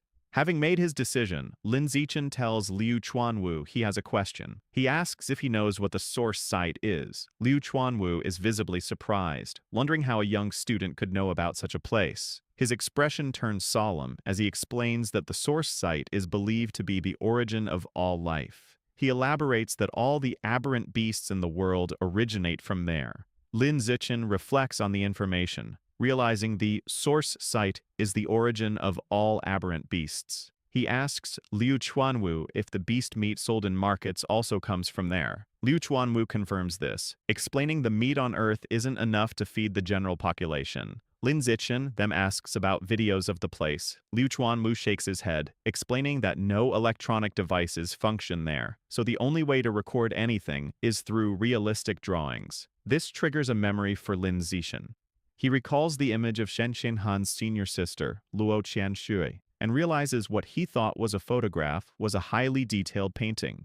Their conversation is interrupted by Lin Zichen's phone ringing. It is their friend He Yu, asking where they are, as the promotional event at the gym is about to start. Lin Zichen assures him they are on their way. He stands, puts on his backpack, and tells Liu Chuanwu they have matters to attend to and must leave. Before they go, Liu Chuanwu hands Lin Zichen a blue book titled Blood Tempering Art, explaining it contains the detailed cultivation methods. However, he offers a caution, stating there's a threshold for practicing it. One must reach ordinary tier 4 and have sufficient qi and blood. He suggests that since Lin Zichen's physical test data is close to tier 4, he should study the book over the summer and begin practicing once he advances. Lin Zichen takes the book and casually stuffs it into his bag. To Liu Chuanwu's surprise, Lin Zichen reveals that he has already reached ordinary tier 6, so he plans to start practicing as soon as he gets back. The scene shifts to a high-rise building. Inside, a young woman with a ponytail is training intensely, delivering a powerful kick to a heavy bag that sends it swinging. She stops when she hears someone whistling happily. Turning, she sees Liu Chuanwu walking in with a spring in his step. Curious, she asks the dean what has made him so happy. Liu Chuanwu boasts to the young woman with a proud expression. He claims that thanks to his charisma, he recruited the student with the top physical test scores in the province into Qianrenge. The young woman is shocked and asks if it is true. Liu Chuanwu shows her his phone with Lin Zichen's contact information, claiming it was all his personality, but she demands the truth. Under pressure, Liu Chuanwu nervously admits he had to offer Lin Zichen triple the benefits the Evolution Academy was offering. The young woman screams in horror, reminding him their organization is already heavily in debt. Liu Chuanwu tries to calm her by massaging her shoulders, reassuring her he has set up dates with 3 wealthy women to cover the costs, while she looks annoyed. Changing the subject, Liu Chuanwu asks how long it took her to sense her qi and blood when she first practiced the blood tempering art. She recalls it was 10 years ago and says it took about a week. He then asks how long it took to master blood control, and she replies, 2 months. Liu Chuanwu strokes his chin, praising her talent as expected of the former Kyoto exam runner-up. He admits that even he, a self-proclaimed genius, took 2 weeks to sense his qi and blood. The young woman looks sad, asking him not to mention her past title. She laments that since giving up gene fusion to join Qianrenge, she hasn't evolved into a high-level being in years, and feels people mock her for fading into obscurity. Liu Chuanwu places a comforting hand on her shoulder, telling her to let them laugh. He assures her that in a few years, when she evolves, she will be the one beating them up. The young woman sighs, noting she has tempered her body twice, but still hasn't opened an acupoint. She asks about Lin Zichen, wondering how long it will take him to sense his qi and blood. Liu Chuanwu estimates that since Lin Zichen's physical data is exceptional, it should take him about 10 days. Hearing this, the young woman gets a mischievous look, declaring she will have to properly teach this new genius junior. Later that night, the city is quiet. In his room, Lin Zichen sits cross-legged on his bed, meditating with the blood-tempering art book open. He thinks to himself that sensing qi and blood was simple, noting he did it in just 3 seconds. Reading the book, he decides the next step is to control the qi and blood to temper his body, starting with his right arm. He focuses his energy, and his right arm becomes engulfed in a flame-like aura. A system notification confirms he is using qi and blood to temper his skin, increasing his skin strength and proficiency. Half an hour later, Lin Zichen tests the results. He takes a knife and swings it forcefully against his arm. To his satisfaction, the blade bounces off without a scratch. He realizes one session of tempering has made his skin impervious to blades, understanding now how Liu Chuanwu withstood Wu Qiancheng's attacks. Wondering how strong he will become after 5 sessions, he continues his cultivation. 3 hours later, an exhausted Lin Zichen sits on his bed, sweating. He calculates that at this speed, he can finish tempering all the skin on his body within a week. Noting that while his arms are done, it consumed a third of his qi and blood. His rest is interrupted by a phone notification late at night. He checks it and sees a message from Shenghan. She asks if he is asleep and says she has a surprise, inviting him to her room. Curious, he agrees to go over immediately. As he leaves, he wonders what kind of surprise this could be. In the hallway, he runs into his mother, Zhang Wanxin. She knowingly asks if he is going to see Shenghan, explaining the girl had messaged her about the surprise. With a teasing smile, she tells him to hurry up so Shenghan doesn't get anxious. Lin Zichen knocks on Shenghan's door and announces his arrival. She invites him in. He opens the door and is stunned to find Shenghan on her bed, completely wrapped in a thick duvet, her face flushed red. When he asks what is going on, she shyly replies that this is the surprise. His imagination runs wild, and he wonders if the surprise is that she intends to offer herself to him, visualizing a scandalous scene involved with caution tape. Shaking off inappropriate thoughts, he nervously jokes to himself that she surely just wants to show him a glow-in-the-dark watch. However, Shenghan insists he just needs to come over and look. Still blushing, Lin Zichen walks over and sits on the edge of the bed. She softly tells him to lift the cover and see. He looks down and sees her face is a deep red, her eyes looking up at him with a shy, almost seductive expression. Lin Zichen feels his heart racing, his face equally hot as the atmosphere becomes tense and ambiguous. Unable to wait, he reaches out and lifts the white duvet to reveal the surprise underneath. When he lifts the quilt, Lin Zichen is left completely stunned by the surprise waiting for him. Shenghan is lying on the bed, blushing, wearing the tight white cheongsam she bought online. Lin Zichen's face turns bright red at the sight of her, utterly shocked. Shyly, Shen Qinhan asks him if the outfit looks good on her. Nervous and unable to look away, he manages to nod and say she looks great. Encouraged by his reaction, she admits that she also bought black stockings and asks if he'd like to see how they look on her. Sweating nervously, he agrees with excitement, telling her to put them on so he can see. As Lin Zichen watches, Shen Qinghan slowly begins putting on the black stockings, which makes him blush even more. Once she's done, she asks again if she looks good. He assures her she looks stunning and that the outfit suits her perfectly. Playfully, she tells him the stockings feel very nice and invites him to touch them. He approaches and gently touches her leg, agreeing that they feel very comfortable. Lying down on the bed, Shen Qinghan moves closer to him and asks which feels better to the touch, her legs or the stockings.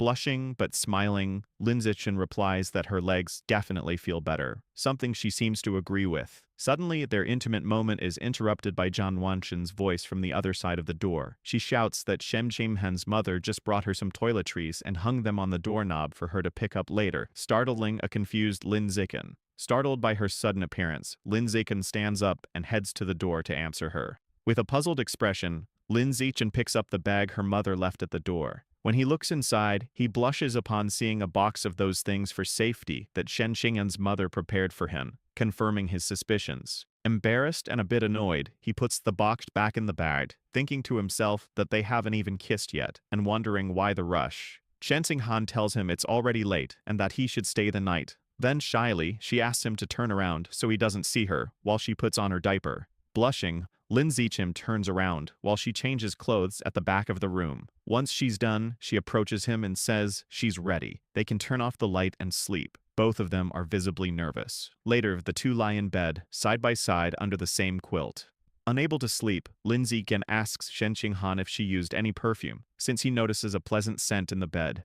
With her eyes closed and a playful smile, she replies that it's her natural scent that perfumed the bed and invites him to smell if he doesn't believe her. Skeptical, he murmurs that that's impossible. Opening her eyes, Shen Qinghan gives him a seductive smile, leaving him speechless. He blushes intensely, captivated by the moment. Slowly, she moves closer to him and kisses him passionately. During the kiss, Shen Qinghan's eyes suddenly open, showing surprise. She immediately pulls away gently, asking him in a breathless voice to wait a moment. Shocked, Shen Qinghan gets out of bed and puts on her slippers, while a confused Lin Zichen asks what's wrong. Her face burning with shame, she turns around and confesses that she just wet herself again. She stands next to the bed, mortified, while Lin Zichen watches from the mattress. Suddenly, an idea occurs to Lin Zichen, and he asks her to wait. He asks how she felt right before it happened and whether she experienced a strong mental fluctuation. Embarrassed, she explains that her heart was racing, she felt a jolt in her chest, her body grew warm, and as a result, she lost control of her bladder. Hearing this, Lin Zichen confirms that her mental fluctuations were extremely intense and that everything fits what he suspected. He explains his theory to her, recalling her innate water ability, and tells her he suspects her unknown superpower is linked to her mental power and is controlled by it. Shen Qinghan listens in amazement, realizing that if her mental strength is high enough, she might be able to fully develop and control her ability. With a new idea to test his theory, Lin Zichen takes her hand and suggests they keep kissing to see if her mental fluctuations trigger the same effect again. Shen Qinghan asks Lin Zichen to wait so she can change her diaper, but he tells her not to worry, arguing that she'll end up wetting herself again in a moment anyway, so they might as well continue their experiment. She agrees, and they resume kissing passionately on the bed. After the kiss, Lin Zichen gently holds her face and asks how she felt this time. Completely red, she confirms that it was exactly like before. An intense surge of mental fluctuation followed immediately by the loss of bladder control. Having tested it several times, Lin Zichen tells her he's now convinced that her superpower is activated through her mental power. Shen Qinghan, drenched and embarrassed, says she has sweated a lot and is going to take a shower as she gets out of the bed. From the bathroom, she shouts that she forgot her pajamas and asks him to bring her a set. He agrees without hesitation. Lin Zichen goes to Shen Qinghan's wardrobe and opens it, looking through her neatly folded clothes. While searching, he finds a cute pair of underwear with a pink bow and is surprised, thinking to himself how pretty it is. He quickly puts it back, blushing and reasoning that she probably doesn't wear underwear when she sleeps with a diaper. Finally, he grabs a light blue pajama set and decides it will do. Later, the two are in bed, ready to sleep. Lin Zichen lies awake with a thoughtful expression and turns to look at Shen Qinghan, who is already fast asleep, even drooling a little. He smiles tenderly and gently strokes her cheek. The next morning, Lin Zichen quietly leaves her room, closing the door carefully so as not to wake her. Just as he's about to leave, he runs into her mother, Xu Meng, in the kitchen. She tells him that breakfast is almost ready and suggests he stay and eat before going home, and he gladly agrees. Lin Zichen has breakfast with Shen Qinghan's parents, Shen Jianye and Xu Man. Her father asks if Shen Qinghan is awake yet, and Lin Zichen replies that she is not, and that they should let her sleep a little longer. Xu Meng comments that she wishes her daughter were as disciplined as Lin Zichen, but Shen Jianye defends her, saying that after becoming the top student in the province, she deserves to rest during the holidays. After breakfast, Lin Zichen says goodbye to Xu Meng at the door, telling her there's no need to walk him out. Once he leaves, she closes the door with a sly and satisfied smile. Xu Meng goes to her husband and tells him that last night she got up to use the bathroom and heard the shower running upstairs, hinting that their daughter and Lin Zichen were together. Shen Jianye, thoughtful, agrees with her conclusion. Excited by this major progress in their relationship, Xu Meng grabs her phone to immediately share the good news with Zhang Wanxin. Meanwhile, Lin Zichen arrives home and gets ready to wash the clothes he wore the previous day. Just as he's changing, his mother, Zhang Wanxin, appears. Seeing him, she gives him a knowing smile and a thumbs up, telling him he's very capable, leaving Lin Zichen completely confused by her sudden praise. The scene shifts to a building that appears to be a university. A muscular man with sunglasses and long hair, followed by a group of equally strong men, bursts into a dojo shouting Liu Chuanwu's name and demanding an explanation regarding Lin Zichen. Calmly, Liu Chuanwu pretends not to know what he's talking about. Furious, the man yells that Lin Zichen had already enrolled in his Evolution Academy and accuses Liu Chuanwu of using dirty tactics to steal the student for his martial academy. Liu Chuanwu angrily retorts, asking why only the Evolution Academy should have the right to recruit students. The argument intensifies, with both deans shouting at each other about recruitment principles and prior agreements, which Liu Chuanwu brazenly disregards. With an air of superiority, Liu Chuanwu states that his recruitment method was completely reasonable and part of fair competition. He challenges the other dean, telling him that if he's dissatisfied, he's free to try recruiting Lin Zichen back. Enraged, the Evolution Academy dean shouts at him, questioning how someone as contemptible as him can talk about fair competition, and challenges him to a fight on the spot as the true measure of justice. Liu Chuanwu scoffs at the idea, asking if he thinks he's an idiot. The argument escalates further.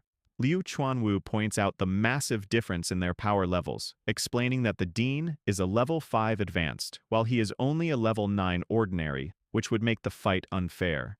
The dean counters that he is 48 years old, while Liu Chuanwu is 95, accusing him of taking advantage of his youth. Liu Chuanwu fires back, accusing him of trying to bully an old man, leaving the dean speechless with rage. Defeated in the argument, the dean turns around and leaves with his group, shouting that as long as Liu Chuanwu refuses genetic fusion, he'll remain weak forever and can continue playing with his pure-blood humans, who are no better than insects. Later, the dean is in an office, speaking with Mo Dongji. She advises him not to worry, assuring him that in time, Lin Zichen will see how his classmates surpass him through genetic fusion and mechanical modification, and then he will naturally want to switch majors. He insists the real problem isn't that, but that Liu Chuanwu broke the rules and must be punished for it. Calmly, Mo Dongji suggests that if he feels so wronged, he should repay him in kind by stealing his best student. Nervous but convinced, the dean agrees to follow her advice. Once the dean leaves, Mo Dongji closes the office door. Holding her cup, she reflects that although Ma Zhenhe is usually a calm person, he always loses his composure and becomes irrational when dealing with Liu Chuanwu. As she takes a sip, she thinks about Liu Chuanwu, noting that after so many years, he hasn't changed at all, and his mouth is still as sharp as ever. She regrets that he chose the wrong path in his youth, believing his body was as formidable as his tongue, and that if not for his choices, he could have been at least a school principal by now. The scene shifts to an outdoor scene, where Lin Zichen and Shen Qinghan are running together along a street beside a canal. After a while, Shen Qinghan stops, completely exhausted and out of breath, saying she can't keep running anymore. Lin Zixin approaches and hands her a bottle of water to rehydrate. As she drinks, he suggests they finish training for the day and go to a nearby bench to relax their muscles. Soon after, Shen Qinghan is lying face down on a wooden bench, and Lin Zixin sits beside her to massage her legs and relieve the muscle tension. Grateful, she turns to look at him and thanks him. He smiles and tells her that, given how close they are, she doesn't need to thank him. His words make Shen Qinghan blush deeply. She sits up and, timidly, asks him directly what their relationship is at that moment. She wonders aloud whether they are simply friends, childhood friends, or if she is his girlfriend. Lim Zixin smiles at Shen Qinghan and confirms that he considers her family. Blushing, Shen Qinghan asks what kind of family he has in mind, and then asks him what kind of family he would like them to be. Shyly, she suggests that they could be fiancés, to which he agrees, filling her with joy. Happily, she sits closer to him on the bench. Shen Qinghan then proposes that they get married right after they graduate from university. Lin Zixin happily agrees to her plan, and they both seal their agreement with a pinky promise. Later that night, at Lin Zixin's house, he is sitting on the living room sofa with his parents, Lin Yansheng and Zhang Wanxin. Suddenly, someone knocks on the door. Lin Yansheng goes to open it and is surprised to see who it is. It is Dean Ma Zhenhe, who greets him and apologizes for the late visit, explaining that he wanted to talk about Lin Zixin's choice of academy. Lin Yansheng is confused, wondering why the dean would come to talk about that so late when the matter was already decided. Ma Zhenhe hands him a gift, 2 fish, explaining they were a present from a student. Lin Yansheng invites him in, telling him they can talk in the living room where Lim Zixin is. In the living room, Ma Zhenhe tries to persuade Lim Zixin, pointing out that his 15% gene fusion compatibility promises an incredible future, and it would be a waste of his talent to pursue the path of a pure-blooded human. He continues, arguing that while Tianrengei's intentions may be good, their theories have shown no real progress and are a trap that will only harm Lin Zixin in the long run. He urges Lin Zixin to listen to his advice, forget the pure-blood path that will only lead to mediocrity, and choose the Evolution Academy instead. Lin Zixin listens to the dean's plea with a serious and unreadable expression. His mother, Zhang Wanxin, is confused by the conversation and asks for clarification, stating that she thought her son had already enrolled in the Evolution Academy. At this point, Lin Zixin addresses his parents, admitting he forgot to tell them that he joined Tianrengei a few days prior. He explains that he has already transferred to the Budo Academy to follow the path of a pure-blooded human, leaving his parents utterly shocked by the news. His mother anxiously asks him what is going on. Lin Zixin explains his reasoning, stating that he agrees with Tianrengei's philosophy. He says that because the dean of the Budo Academy, Liu Chuanwu, showed great sincerity by offering him triple the benefits, he agreed to join for a 6-month trial period. He clarifies that if he doesn't see any progress after half a year, he will return to the Evolution Academy and the gene fusion path. His parents seem to be processing his logical plan. Ma Zhenhe, however, is furious, silently questioning how the poor old Liu Chuanwu could possibly afford such an offer. He turns to Lin Zixin and says he has some advice for him as a young man. He argues that triple the benefits is a small, short-term gain that will result in a huge, long-term loss. He warns that in those 6 months, Lin Zixin will miss out on precious knowledge and experience that he can never get back, pleading with him not to waste his time. Lin Zixin remains firm, thanking the dean for his advice, but reiterating that he truly believes in Tianrengei's ideals. He explains that if he doesn't at least try this path, he knows he will regret it for the rest of his life. Internally, however, he admits to himself that the triple benefits are just too good to refuse. Seeing that Lin Zixin's decision is final, Ma Zhenhe lets out a sigh of resignation. He stands up, stating that since Lin Zixin is so insistent, there's no point in talking further. He announces he has other matters to attend to and prepares to leave. Lin Yansheng quickly offers to see him out as he walks toward the door. The next morning, Lin Zixin is at home, sipping a drink while checking the news on his phone. He is shocked by what he sees. A news headline claims that the provincial top scholar, Lin Zixin, has been brainwashed by Tianrengei and has chosen the pure-blood human path, effectively wasting his talent. The article even mentions a female genius from a decade ago who supposedly ruined her future after joining the same group. He scrolls through the comments and finds a wave of negativity, with people mocking his intelligence and calling for Tianrengei to be shut down. Lin Zixin is deeply concerned, realizing his personal information has been leaked. He worries that this publicity could attract the dangerous attention of heretics. He wonders if Ma Jianhe or another group hostile to Tianren-ge could be behind a leak. Deciding that the immediate priority is damage control, he makes a phone call to report a news outlet for leaking a student's private information. 2 hours later, Lin Zichen is sitting on his couch, relieved that the article has been taken down. However, his phone starts buzzing with notifications. He sees messages from a group chat where his classmates are questioning why he joined the misleading Tianren-ge. They also mention that his photos had been leaked online, and the internet is buzzing with discussions about him. He looks stressed, realizing that with his face now public, his situation has become even more complicated and dangerous. That night, Shen Qinghan appears at Lim Zichim's door in a pink nightgown, cheerfully announcing she will be sleeping there. Later, as they lie in bed, she sees him reading the negative news about himself and remarks on how awful people are. Lin Zichen calmly explains that in power struggles, those who follow the rules are at a disadvantage, while those who ignore them gain the upper hand. Shen Qing'an suggests asking her powerful master, Mo Dongji, for help. Lin Zichen dismisses the idea, pointing out the conflict is between the gene fusion and pure blood factions, so her master would have no reason to help him. Undeterred, Shen Qinghan insists on trying and messages her master. A short while later, she shows her phone to Lin Zichen.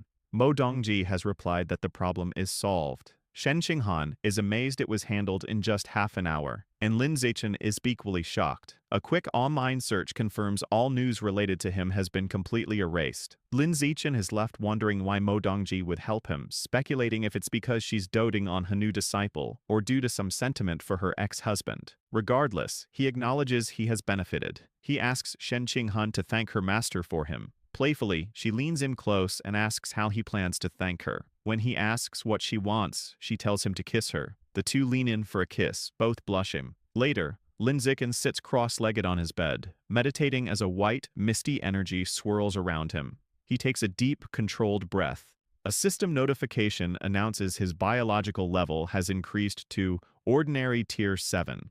He opens his eyes, powerful and covered in sweat, exclaiming he has finally finished tempering his entire skin. After his training, Lim Zichen checks his updated status. It confirms he is 18, and at Ordinary Tier 7, with a long list of 9 biological attributes. The screen also notes he has completed the first stage of body tempering for his skin. He feels confident, thinking that having 9 attributes must be equivalent to 10 gene fusions. With a confident smirk, he believes he is now strong enough to overpower the famous Kyoto prodigy. His thoughts are interrupted by a message from Shen Qinghan, asking him to accompany her and their friend Chu Rui to retrieve their eggs next Monday. He understands that since she plans to follow the gene fusion path, which often leads to infertility, she is preserving her eggs so they can have a test tube baby in the future. He quickly replies, agreeing to go. The following Monday, they arrive at a large modern hospital. Inside a room, Shen Qinghan lies on a hospital bed in her underwear, school shirt, and stockings. A nurse gives her an ovulation induction shot and tells her to return the next day for the retrieval procedure. Shen Qinghan thanks her. Later, as they walk down the hospital corridor,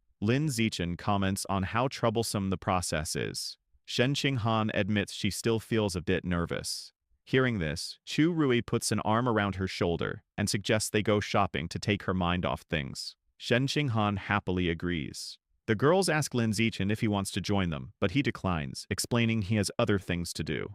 Chu Rui is thrilled to have a fun day alone with Shen Qinghan. The two girls wave goodbye and walk off happily. Back in his room, Lin Zichen decides it's time for the next stage of his training, tempering his muscles. As he meditates, system notifications confirm his muscle strength, and blood tempering art proficiency are increasing. He notes the burning sensation is more intense than when he tempered his skin, but it's a pain he can endure. After an entire afternoon focused on tempering just his right arm, he lies on his bed, exhausted. To recover, he eats a large amount of bread to replenish the qi and blood he consumed. Afterward, he tests his new strength with a hand gripper and is amazed to find tempering just one arm increased his power by 50%. Suddenly, there is a knock on his door. Shen Qinghan enters and explains that Chu Rui suggested they all hang out with He Yu before school starts, and she is already accepted on his behalf. Lin Zichen takes her hand and assures her that if she is going, he will definitely go too. However, Shen Qinghan looks worried and explains that Chu Rui wants to go to the beach. She doesn't want to go but feels bad for wanting to refuse. She reminds him of her past trauma, recalling the terrifying, mysterious voice she heard in the ocean, and admits she is scared. Lin Ziking comforts her, promising to protect her. He suggests that if she's too afraid, they won't go in the water. Reassured, she agrees. The scene shifts to a dark, fiery cavern, with a large circular platform covered in glowing rooms floating above lava. On this platform, a secret meeting is taking place. The giant green monster is reporting to an enigmatic figure, a man in a fine suit and a sinister plague doctor mask. The monster informs him he has successfully made his stinky rats dig all 108 required tunnels. The monster instructs the man in the plague doctor mask to set a biological coordinate in that spot. The masked man agrees. He then raises a strange, powerful staff with a single glowing red eye and slams it into the ground, releasing a surge of dark energy. To complete the ritual, the masked man slices his own wrist and lets his blood pour onto the staff, where it is absorbed by the red eye. As tendrils of red and black energy erupt from the ground, the masked man explains the coordinate has been set. He states his next step is to find a corresponding point at the source site and place another coordinate there. He concludes that once the two coordinates resonate, the tunnels will be fully connected to the source site, completing their plan. The friends are on their way to the beach, driving along a beautiful coastal road. Inside the car, Chu Rui asks Yu when he got his driver's license. He explains that his father pulled some strings to get him into a crash course right after summer break started. When he offers to get the others into the same program, they enthusiastically agree, much to Yu's delight. Soon, they arrive at the beach parking lot. Yu is ecstatic, running onto the sand and shouting about his love for the sea breeze, the ocean, and, most of all, the women in bikinis frolicking in the water. Annoyed by his perverted comment, Chu Rui hits him on the back of the head. She then grabs Shen Qinghan's arm and announces they are going to change, ignoring Yu's protests. Left behind, Yu puts his arm around Lin Zikin and suggests they should get changed as well, saying he can't wait to go diving. As they walk away, a group of guys on the beach recognize Lin Zikin, identifying him as the runner-up in the Nanjun province's Gaokao exam.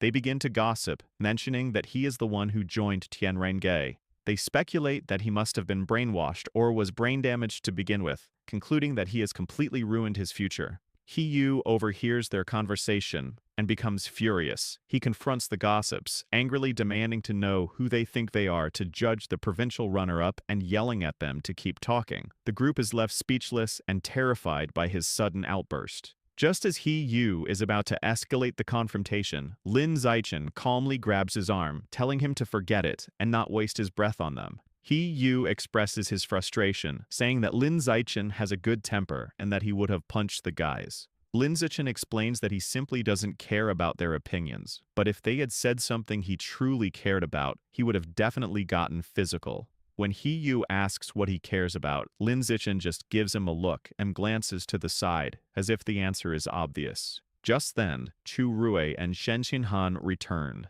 now changed into their beach attire. Chu Rui cheerfully points out that obviously, the person Lin Zichen cares most about is Shen Qinghan, who is holding a tube of sunscreen. Yu scratches his head, admitting it was a pointless question, while Chu Rui tells the boys to hurry up and get changed.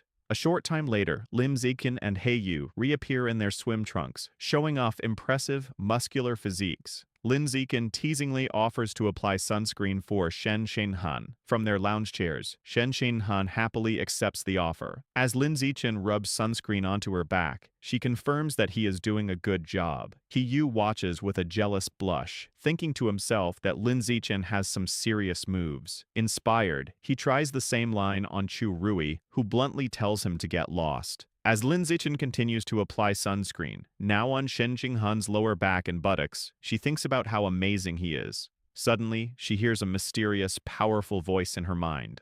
Her eyes snap open in shock, and she quickly sits up, muttering about a revival and the source of the sea. She turns her head toward the ocean, a look of fear on her face, and exclaims that she hears that voice, again, catching Lin Zichen's immediate attention. Lim Zikin holds a frightened Shen Qinghan, asking what's wrong. She explains with a terrified expression that she heard the creepy voice again, talking about a great god, revival, and the source of the sea. Lin Zikin listens intently, speculating that the voice might be connected to the Origin Land's sources site. He concludes that they don't know enough to understand what's happening and must learn more first. He suggests that once they start university, she should try to indirectly ask her master, Modongji, about it, and Shen Shinhan agrees to the plan. Sometime later, Lin Zichen is back in his room, continuing his training. Having finished tempering his muscles, he has now begun the arduous process of bone tempering. The training is incredibly painful, far more so than muscle tempering, as he focuses his energy on strengthening his bones. After a grueling session, he lies on his bed, completely exhausted and covered in a strange residue, but triumphant, having successfully tempered all 206 bones in his body.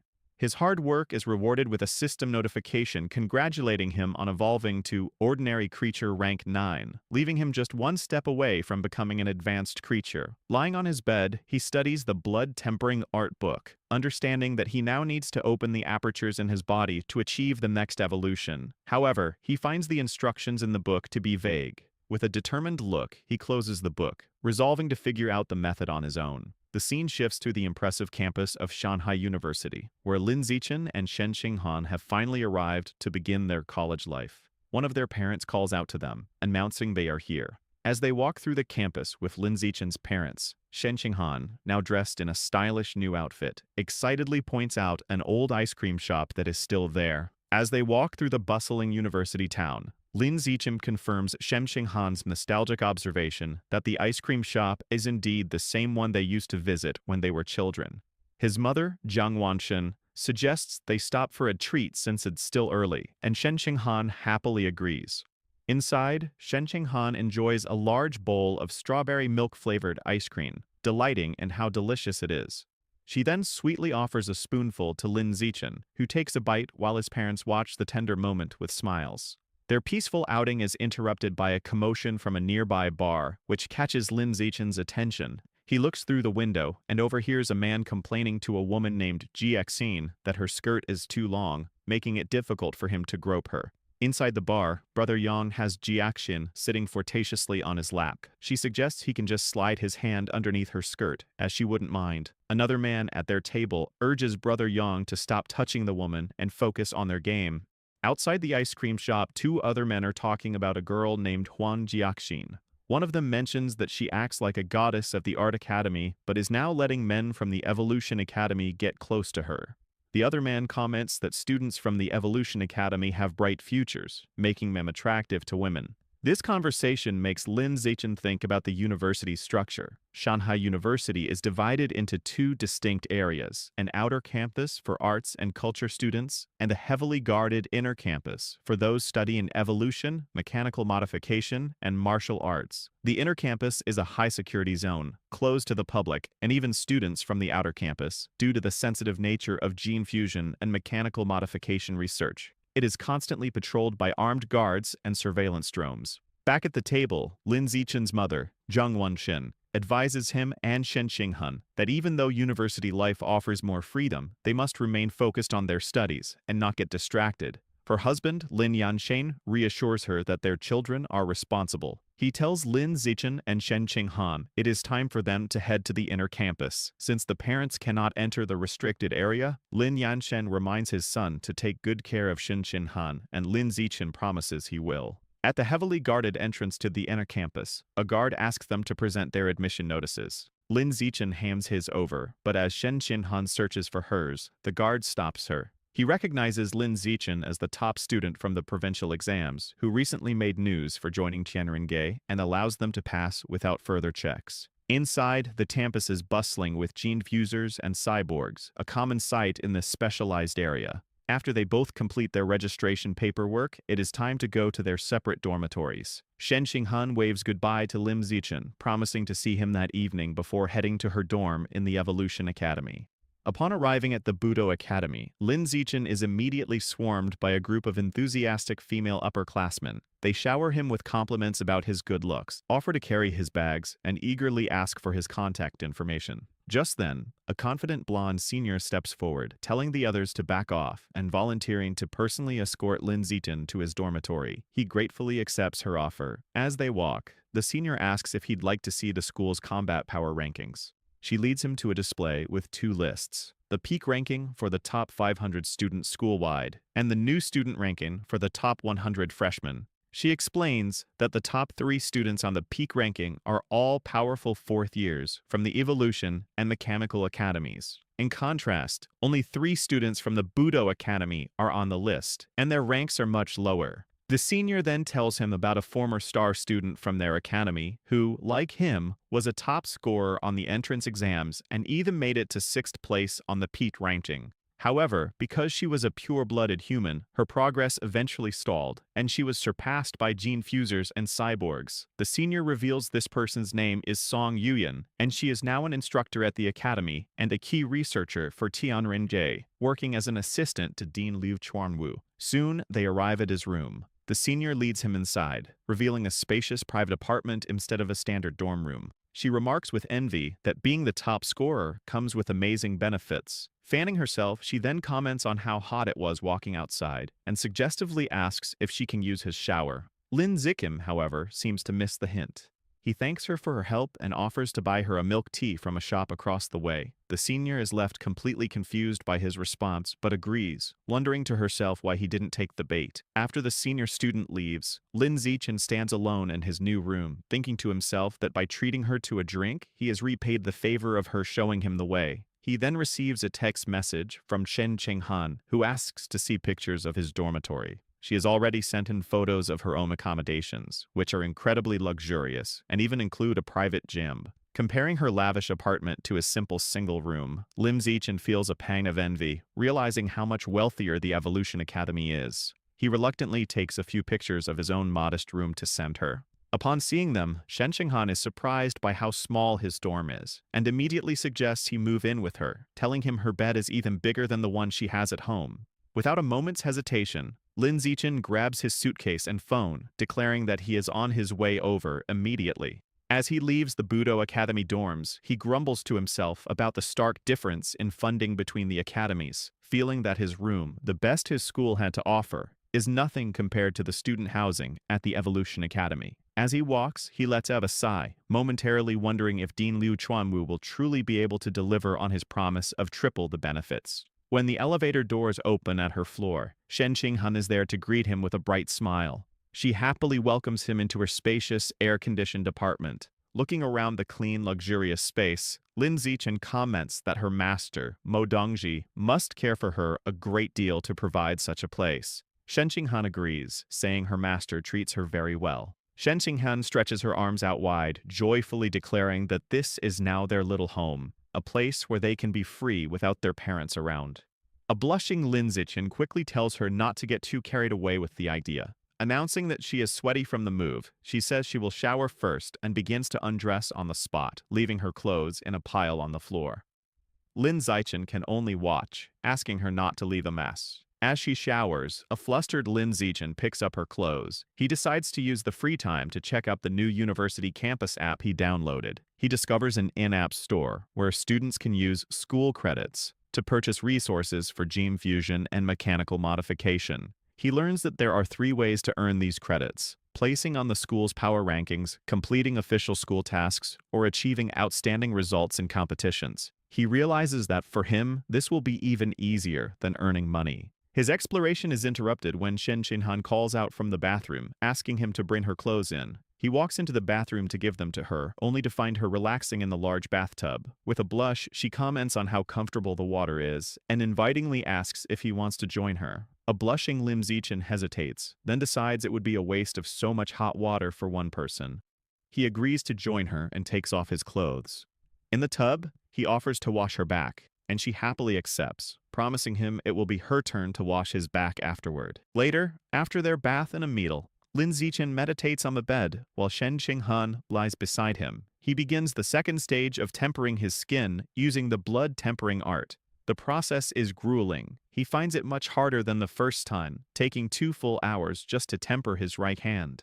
Curious, he asks Shen Qinghan for a sewing needle to test his skin's new strength. To her amazement, he presses the sharp needle against the back of his hand, but it cannot pierce the skin. A system notification confirms his skin's toughness is increasing. When he applies more pressure, the needle shatters against his hand. Shen Qinghan is in awe, exclaiming the blood tempering art is so incredible it makes her want to pursue the pure blood path too. Lin Zichen then announces the next test, heat resistance. He calmly holds his hand over a lit stovetop flame. A system notification confirms his heat resistance is increasing. He reflects that it took over a minute before he felt a slight burning sensation, and concludes that with the blood-tempering art and his system's attributes, he is on his way to achieving a saintly body. Just as Lin Zichen is relaxing, his phone buzzes with a new message from Liu Chuanwu, the dean of the Budo Academy. The dean asks if he has settled in and invites him to visit the Tianren-Ge headquarters to familiarize himself with the environment and meet the other members. Lin Zichen agrees, and the dean instructs him to wait downstairs for someone to pick him up. Since he is not at his own dorm, Lin Zichen replies with Shen Chenan's address. After receiving confirmation, he sighs and decides to head downstairs. He informs Shen Qinghan he has to go out for a while, explaining the dean invited him to the organization's headquarters. She encourages him to go ahead. Outside, he finds a shady spot under some trees. While leaning against a tree, he is noticed by a young man with spiky orange-brown hair. The young man approaches and recognizes him as Lin Zichen, the top provincial exam scorer who joined Tianren-Ge. Lin Zichen greets him, thinking to himself that he has become well known. The young man expresses his admiration for Lin Zichen's decision to forego gene fusion for the pure blood path. He shares that he is also a freshman and grew up near Kyoto, where a similar research institute for pure-blooded humans once existed, but was shut down after 20 years of little progress. He passionately expresses his hope that the research at Shanghai University will succeed. Lin Zichen finds the guy a bit too talkative. The young man gives him a final thumbs up and an encouraging good luck before walking away. Shortly after, Lin Zichen hears the roar of an engine. He turns to see a woman in a helmet pulling up on a sleek red motorcycle. She asks if he is Lin Zichen, and after he confirms, she dismounts. Removing her helmet, she introduces herself as Song Yuyan, an instructor from the Budo Academy and a researcher for Tianren-Ge, explaining she has come to take him to their headquarters. As they shake hands, Lin Zichen internally recalls her story as the former top student who chose the pure blood path. He gets on the back of her motorcycle, and she playfully advises him to hold on tighter. As they speed off, she asks if he is happy that a beautiful senior came to pick him up, to which he replies that it is an honor. Curious, she then asks why a student from the Budo Academy was waiting outside the luxurious dorms of the Evolution Academy. Lin Zichen casually explains that his girlfriend lives there, and he has moved in with her. Hearing this, Song Yuyan laments her own love life, complaining that she has never even lived with a boy. Soon, they arrive at a large, modern building. Song Yuyan leads Lin Zichen to a building with a sign that reads Pure Human Research Institute. She beckons him inside, and he asks if it's an abbreviation for the Pure-Blooded Human Research Institute. She shows him a common area for researchers to relax and offers him free drinks from a stocked refrigerator. As they walk through an empty hallway, Lin Zichen asks why no one else is around. Song Yuyan explains with a sigh that Tianren-Ge is not well regarded by the university, so their funding is limited, and they can't afford a large staff. She reveals the entire organization consists of only Dean Liu Chuanwu, herself, Lin Zichen, and 3 fourth-year martial arts students. This shocks Lin Zichen, who now understands the large group of men in karate uniforms with the dean when they first met were just hired actors. Feeling a bit let down, he thinks that as long as he gets the promised triple benefits, nothing else matters. Song Yuyan then calls out to the dean, announcing she has brought Lin Zichen. The disheveled and exhausted-looking Liu Chuanwu appears and invites them into his cluttered office. Lin Zichen comments on the dean's haggard state. The dean explains he has been there for almost half a month, struggling to make a breakthrough in his research on the aperture-opening chapter of the blood-tempering art, with no progress. Despite his research struggles, Dean Liu Chuanwu gives Lin Zichen an encouraging thumbs up, confident that Lin Zichen's involvement will lead to great progress for the pure blood path. He then playfully boasts that his senior, Song Yuyan, was once the top scorer in the Kyoto entrance exams, and that his own physical test scores from his youth were even higher. Song Yuyan casually chides him to stop bragging.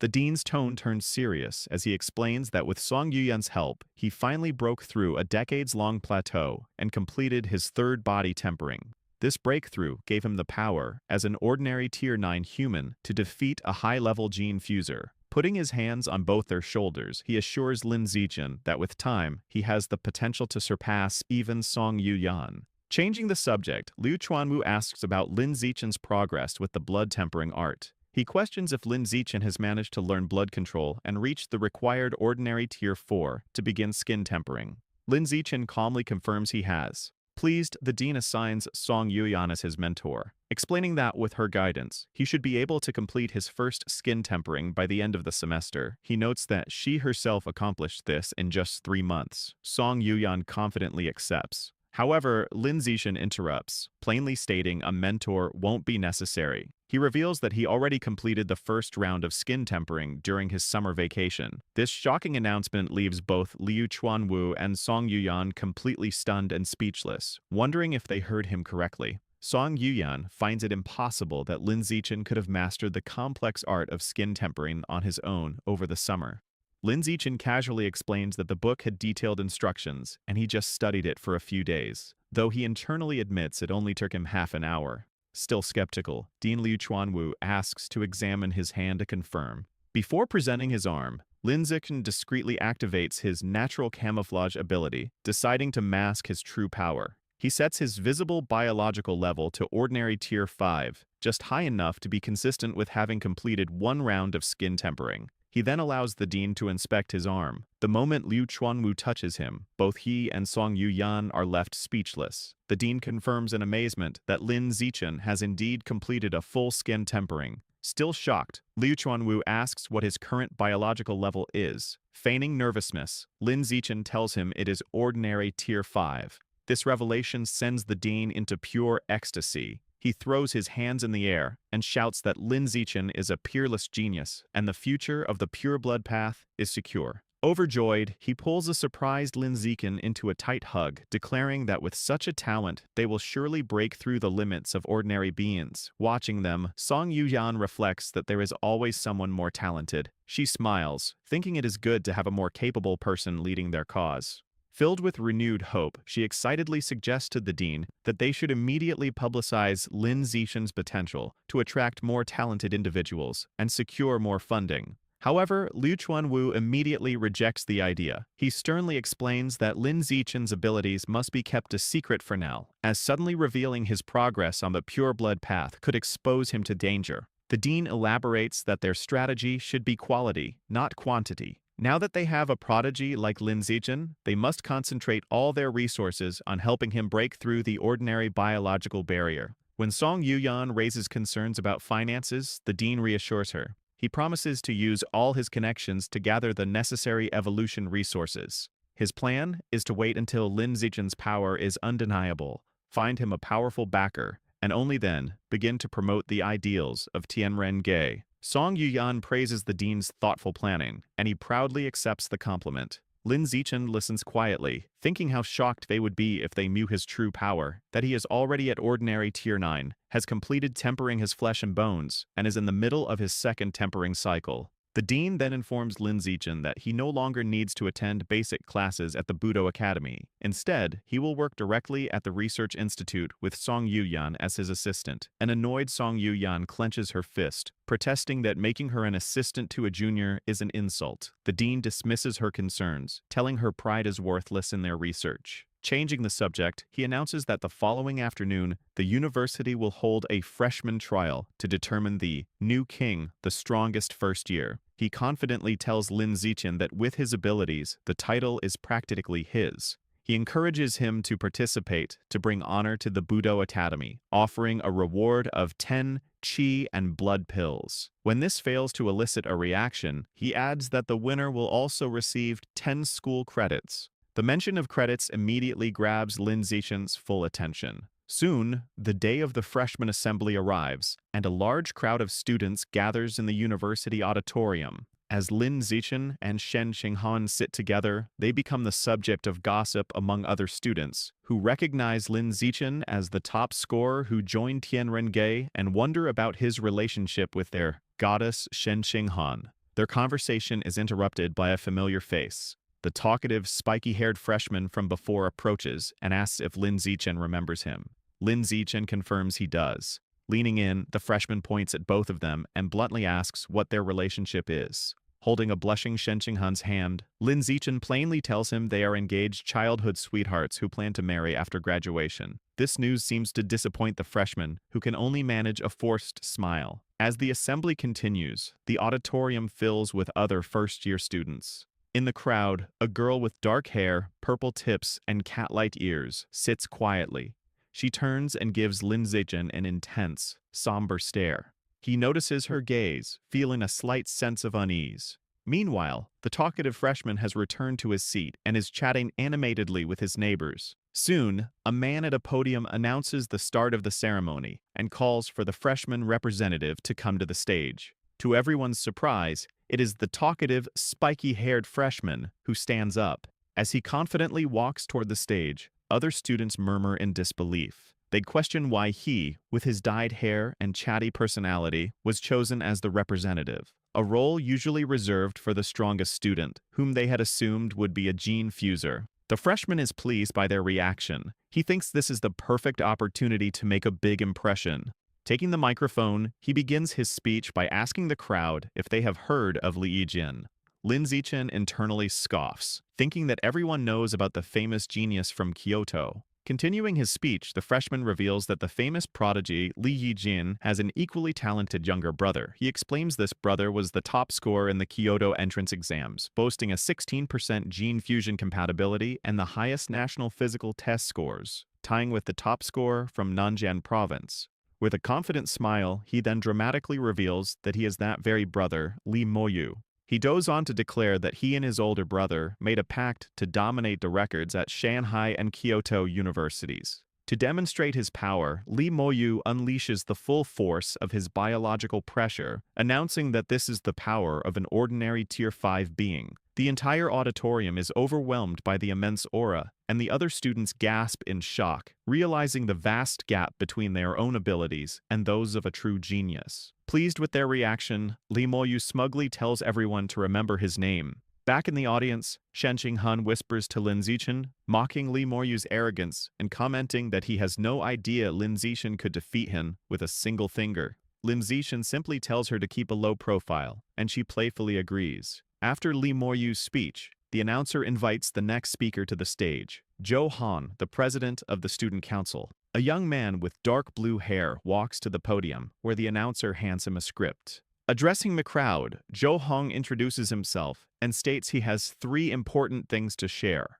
First, he explains that student discipline is managed by the student council, which holds significant authority. Second, he announces the student council will recruit 10 new members from the freshman class next semester, with the sole requirement being strength. He advises them to use the next few months to prove their abilities. Finally, he issues a stark warning. Shanghai University's inner campus is a ruthless environment where strength is everything. Bullying of lower-classmen by upperclassmen is common. He tells everyone to be mentally prepared. After delivering his main points, Zhou Hong's expression darkens. He declares that before he leaves the stage, he wants to give everyone a taste of the power of an advanced being. He then unleashes an overwhelming wave of biological pressure that crushes the entire auditorium. The freshmen are immediately overwhelmed, gasping for air and crying out in pain under the immense force. Lin Zichen sits beside Shen Qinghan as the oppressive pressure from the student council president, Zhou Hong, lifts. Lin Zichen notes that while the pressure from an advanced being is powerful, from this distance, it's no threat to him, as he has reached ordinary Tier 9. Meanwhile, the other freshmen recover, expressing relief that the display only lasted for 5 seconds, and remarking on how terrifying the strength of an advanced being is. Once Zhou Hong leaves the stage, Mo Dongji addresses the students. She announces a freshman trial will begin after the assembly. The rules are simple. In the center of the gym is a large stage, and the first student to remain on it alone for over 1 minute will be crowned this year's new king. The reward is 100 school credits, 10 times more than the previous year. In the stands, a couple of upperclassmen arrogantly comment that the top 10 spots are always taken by their genius class, and this year will be no different. This sparks a murmur among the ordinary class students. A special rule is then revealed. If a single student from outside the genius class places in the top 10, all non-genius freshmen will receive 1 school credit. The students get excited as they calculate that 1 credit is worth 10,000 yuan, realizing if they work together, they all stand to gain. Seizing the moment, He Yu gets on stage and takes the microphone. He introduces himself and reminds everyone that his classmate, Lin Zichen, is the province's top scorer and the strongest among the ordinary students. He proposes that all ordinary students join forces to attack the genius class, clearing a path to help Lin Zichen secure a top 10 spot. All eyes turn to Lin Zichen, who remains seated and composed. Inspired, the ordinary students rise with determination, shouting their support and vowing to clear a path for him. Meanwhile, a group of faculty, including Liu Chuanwu, Mo Dongji, and Ma Zhenhe, watch from a distance. Liu Chuanwu remarks to Zhou Hong that he was being too petty with his earlier display. Ma Zhenhe interjects, asking Liu Chuanwu if it was necessary to take his anger out on Li Moyu's younger brother just because Wu Tianchen defeated him. He adds sarcastically that when it comes to being petty, no one at the university can compare to Liu Chuanwu. Liu Chuanwu calmly replies that his pettiness is directed only at the person involved, never their family. Liu Chuanwu taunts Dean Ma Zhenhe, asking if he heard his daughter performed exceptionally well on her entrance exams. Ma Zhenhe replies, she was the third highest scorer in Johto. Standing beside them, Zhou Hong suggests Ma Zhenhe's daughter should join the student council, promising to personally cultivate her as a future leader. Ma Zhenhe agrees, asking Zhou Hong to look after his daughter, to which Zhou Hong replies he takes care of any student with genius potential. Down in the arena, students speculate on who will become the new king, with most considering the two top freshmen, Li Moyu and Ma Weiwei, as the main contenders. One student argues Li Moyu is the clear favorite, as his biological level is already ordinary tier 5. However, another points out that while Ma Weiwei's scores were slightly lower, she successfully fused with Shadowcat genes during the summer, so her actual combat strength might not be less than Li Moyu's. A third student dismisses this, believing her fusion was only partial and her power increase is limited. Their debate is cut short when Liu Chuanlu's voice booms, declaring that neither Li Moyu nor Ma Weiwei will become the new king. As the others look on in shock, Liu Chuanwu continues with a confident grin, proclaiming that the true new king will be a member of his Tianren Ge, Lin Zichen. Ma Zhenhe immediately fires back in anger, questioning how that could be possible. He points out that Lin Zichen's physical test data didn't even place him in the top 10. He scoffs at the idea, accusing Liu Chuanwu of making baseless boasts. Liu Chuanwu calmly asks if Ma Zhenhe does not believe him, and challenges him to a bet. Furious, Ma Zhenhe immediately accepts, shouting that he's not afraid. They agree to wager 100 school credits, with Ma Zhenhe warning Liu Chuanwu not to go back on his word. Hearing the challenge, Liu Chuanwu invites the other staff to place bets. A powerful-looking gene fuser asks a senior professor, School Director Qin, if he's willing to wager 1,000 credits, and the director agrees. Watching this, Ma Zhenhe grows suspicious. He wonders how the old man can be so confident, speculating if he's trying to get Li Moyu to throw the match. He quickly dismisses the thought, remembering his own daughter is also computing. His face contorts in fury as he tries to understand Liu Chuanlu's strategy. A final, unsettling thought crosses his mind. Could Lin Zichen actually become the new king? He immediately dismisses the notion as impossible. A figure in a sleek red and black cyborg suit, the dean of the Mechanical Academy, approaches Dean Ma Zhenhe. She remarks that the provincial top scorer, Lin Zichen, was originally his student in the Evolution Academy and asks if he isn't upset that Dean Liu Chuanwu poached him. Ma Zhenhe replies dismissively, stating his academy has many students like that. The cyborg dean smiles knowingly. She points out that she heard Ma Zhenhe also poached the only 3 senior students from Tianren Ge, suggesting his claim of not caring is just a front for his planned revenge. Meanwhile, on the balcony, Liu Chuanwu thinks with glee about the bets. He calculates that with 9 people betting 100 credits and 1 betting 1,000, he is about to make a massive profit. As the faculty watches, the trial begins. A huge crowd of ordinary students rushes onto the main stage, shouting their intent to defeat the genius class. The floor erupts into a chaotic brawl. Lin Zichen stands apart, calmly observing. He internally notes many genius class students rely on their high gene fusion compatibility scores, rather than actual skill. Suddenly, Lin Zichen is surprised as his danger perception attribute activates, allowing him to see the students' power levels. He assesses that the strongest 2, Li Moyu and Ma Weiwei, are both at ordinary tier 5, while the other top 10 members of the genius class are at least ordinary tier 4.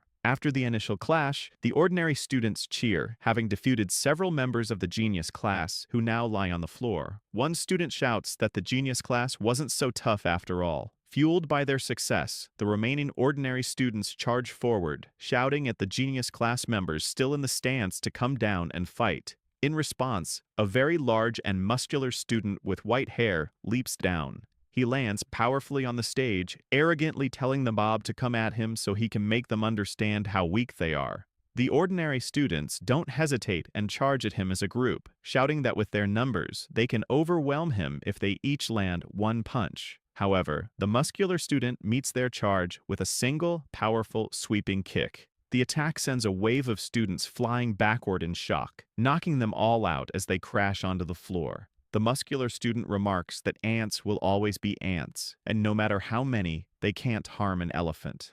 The remaining ordinary students are stunned. They turn to Lin Zichen, exclaiming that their opponent is too arrogant for calling them ants, and urging Lin Zichen to defeat him. Hearing this, Lin Zichen calmly walks towards the stage, stating that since things have come to this, he will accept. He steps onto the stage with his hands in his pockets, looking unfazed. His opponent lands powerfully in front of him, cracking the ground, and expresses excitement, stating he has been waiting to fight the top physical test scorer from Nanjing province. The student introduces himself with great enthusiasm as Liu Qiji, the top scorer from Yuntian province. He proudly lists his own impressive stats, a 5.69-second 100-meter dash, a 4.52-meter vertical jump, and a one-handed lift of 1,150 kilograms. He then smugly asks Lin Zichen to announce his own physical test data. Lin Zichen calmly tells his opponent, Liu Qiji, there's no need to report his stats, saying he will feel it himself soon enough. Before Liu Qiji can react, Lin Zichen unleashes a single, fast kick that sends the muscular student flying across the stage. Liu Qiji crashes to the ground, defeated instantly. In the background, the ordinary class students erupt in cheers for his victory. On the viewing balcony, the faculty members are stunned. They expected a strategic fight, but instead witnessed a victory of sheer, overwhelming power. They wonder about Lin Zichen's true strength, noting that despite his gentle appearance, he is ruthless. Before the cheers fade, another challenger leaps onto the stage. He introduces himself as Luo Yongjian, the top scorer from Dajiang province, and lists his accomplishments. His speech is cut short when Lin Zichen meets him with a powerful knee to the face, ending the match instantly. Standing over his opponent, Lin Zichen looks at the remaining genius class students, declaring this victory shows the ordinary class has its own geniuses too. His dominance prompts a voice to shout in alarm, calling for Li Moyu and Ma Weiwei to get on stage before the new king title is taken by an ordinary student. In response, a girl with cat-like ears lands on the stage. The genius class students recognize her and cheer for Miss Weiwei to defeat him. From the crowd, He Yu and the ordinary class students shout their support for Lin Zichen, telling him not to hold back just because she's pretty.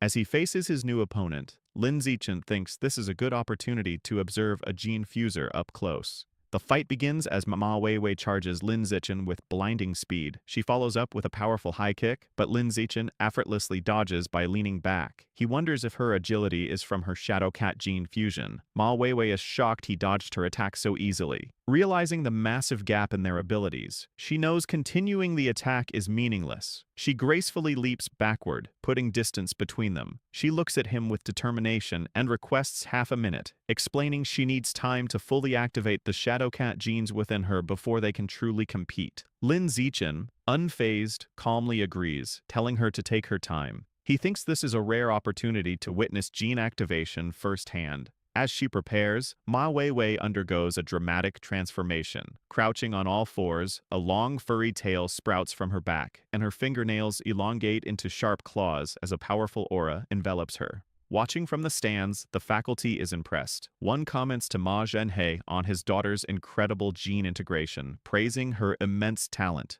Ma Zhenhe proudly agrees, stating her talent surpasses even the top scorers from other provinces. However, his expression shifts to concern. He worries that since her fusion was recent, pushing her body this far could cause a backlash. He sighs, noting she is just as headstrong as ever. With her transformation complete, Ma Weiwei lunges at Lin Zichen, shouting he is too arrogant for waiting. She declares he will pay the price and attacks with newfound ferocity. She throws a powerful kick, which Lin Zichen merrily dodges. As he evades, he analyzes her new power, noting it jumped from mid-ordinary Tier 5 to merely ordinary Tier 6. Ma Weiwei is shocked, but even with enhanced power, she still can't land a hit. She unleashes a furious barrage of claw strikes and kicks, but Lin Zichen effortlessly dodges every attack with fluid movements. After observing her, Lin Zichen's expression turns serious. Surrounded by a blue aura, he thinks he has gathered enough data on Shadowcat gene fusers. Deciding not to waste more time, he prepares to counterattack. As she lunges again, Lin Zichen meets her with a single devastating punch to the face. The force is immense, sending Ma Weiwei flying backward. She crashes hard into the pile of defeated students, knocked out cold. The other students gather around her, remarking in disbelief how her beautiful face is now a swollen mess from his punch. Ma Weiwei sits up, crying and holding her face in pain. Her father, Dean Ma Zhenhe, rushes from the stands to console her. He turns to Lin Zichen, furiously asking if he's a man for hitting a girl so hard. Lin Zichen calmly replies that on the path of evolution, there is no distinction between men and women, only between the strong and the weak. From the crowd, Li Moyu agrees, stating strength is all that matters. Seeing his chance, he dramatically leaps from the stands onto the stage. He lands with a powerful impact, and the genius class students erupt in cheers, calling him their only hope to avenge Ma Weiwei. Li Moyu addresses Lin Zichen, acknowledging he is also skilled at hiding his power, pretending to be ordinary only to reveal himself as a provincial champion. With a sinister grin, he declares Lin Zichen isn't the only one who has been holding back. Li Moyu unleashes his power, and his body begins to transform, growing larger and more muscular as a powerful aura surrounds him. The faculty on the balcony are shocked, realizing Li Moyu is also a gene fuser. The Dean of Mechanical Engineering identifies the genes as those of a demon-eye giant ape, which require immense physical strength for fusion. His biological pressure surges to ordinary Tier 6. As the transformation completes, Liu Chuanwu freezes in horror, realizing he is about to lose his bet of 1,900 school credits, worth 19 million yuan. The scene shifts to a separate location, where Wan Shuojie and Lu Gang are given a mission by another student. He instructs them to retrieve a high-level demon seed from a nearby park and make Li Moyu consume it. Lu Gang is concerned about the risk of targeting someone from the powerful Kyoto Li family. However, their superior assures them their organization is far more powerful and could easily destroy the Li family. When asked if they will carry out the mission, a resigned Wan Shuojie tells Lu Gan they have no other choice. The battle between the two top freshmen begins. Li Moyu explains his transformation, boasting that the demon-eye giant ape maximizes strength and defense.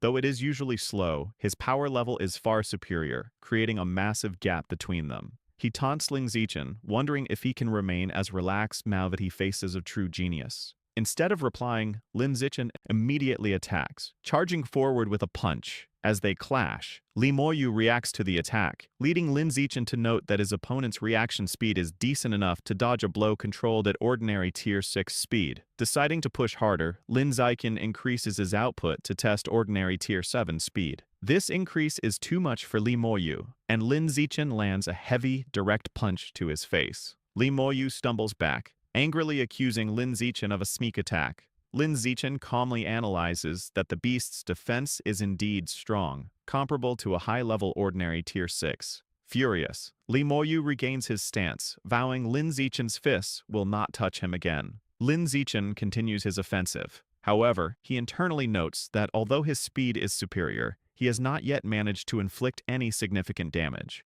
The battle intensifies as Li Moyu blocks a barrage of attacks. Lin Zichen analyzes that while Li Moyu is slower, his high defense gives him a large margin for error, whereas Lin Zichen cannot afford a single hit, making it seem the winner is already decided. Testing his limits, Lin Zichen engages in a rapid exchange, dodging Li Moyu's heavy punches. He decides the test of reaction speed is sufficient. Lin Zichen leaps backward to create distance. He prepares himself, deciding it is time to test the final attribute, strength.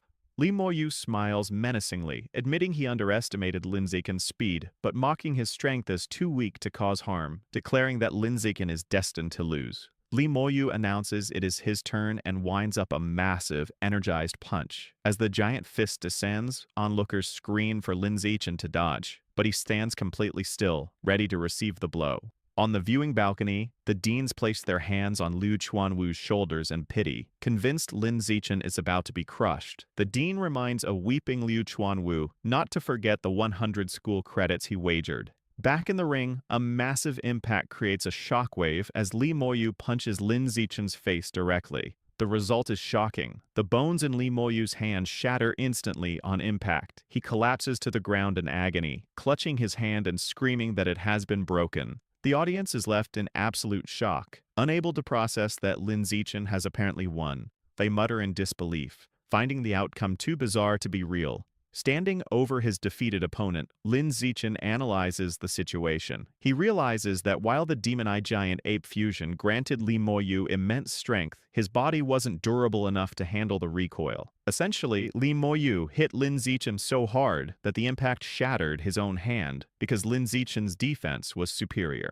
Lin Zichen calmly calls out to the medical team, informing them that Lee Moyu has likely suffered a comminuted fracture and needs immediate attention. The stunned medics awkwardly agree and rush onto the stage. Suddenly, a figure descends from the balcony. It is Mo Dongji. She lands gracefully and orders Lin Zichen to step aside. She examines Lee Moyu's arm and confirms the diagnosis. The entire right hand is shattered. She deduces with shock that this was caused by the rebound force of hitting Lin Zichen's face. She takes out a glowing golden pill and feeds it to Lee Moyu. As she does, she can't help but wonder just how hard Lin Zichen's face must be to cause such damage. Suspecting there is more to him, Mo Dongji unleashes mental power to probe Lin Zichen's strength. Sensing the intrusion, Lin Zichen immediately activates his skill, Natural Camouflage, hoping to hide his true level. Mo Dongji analyzes him closely. Because of his skill, she perceives him as having a biological level of ordinary Tier 6. She notes his skin, bones, and muscles possess a density far exceeding that tier, but finds nothing else unusual. She wonders if that physical toughness is his only secret. The other faculty members gather around her, eager for her assessment.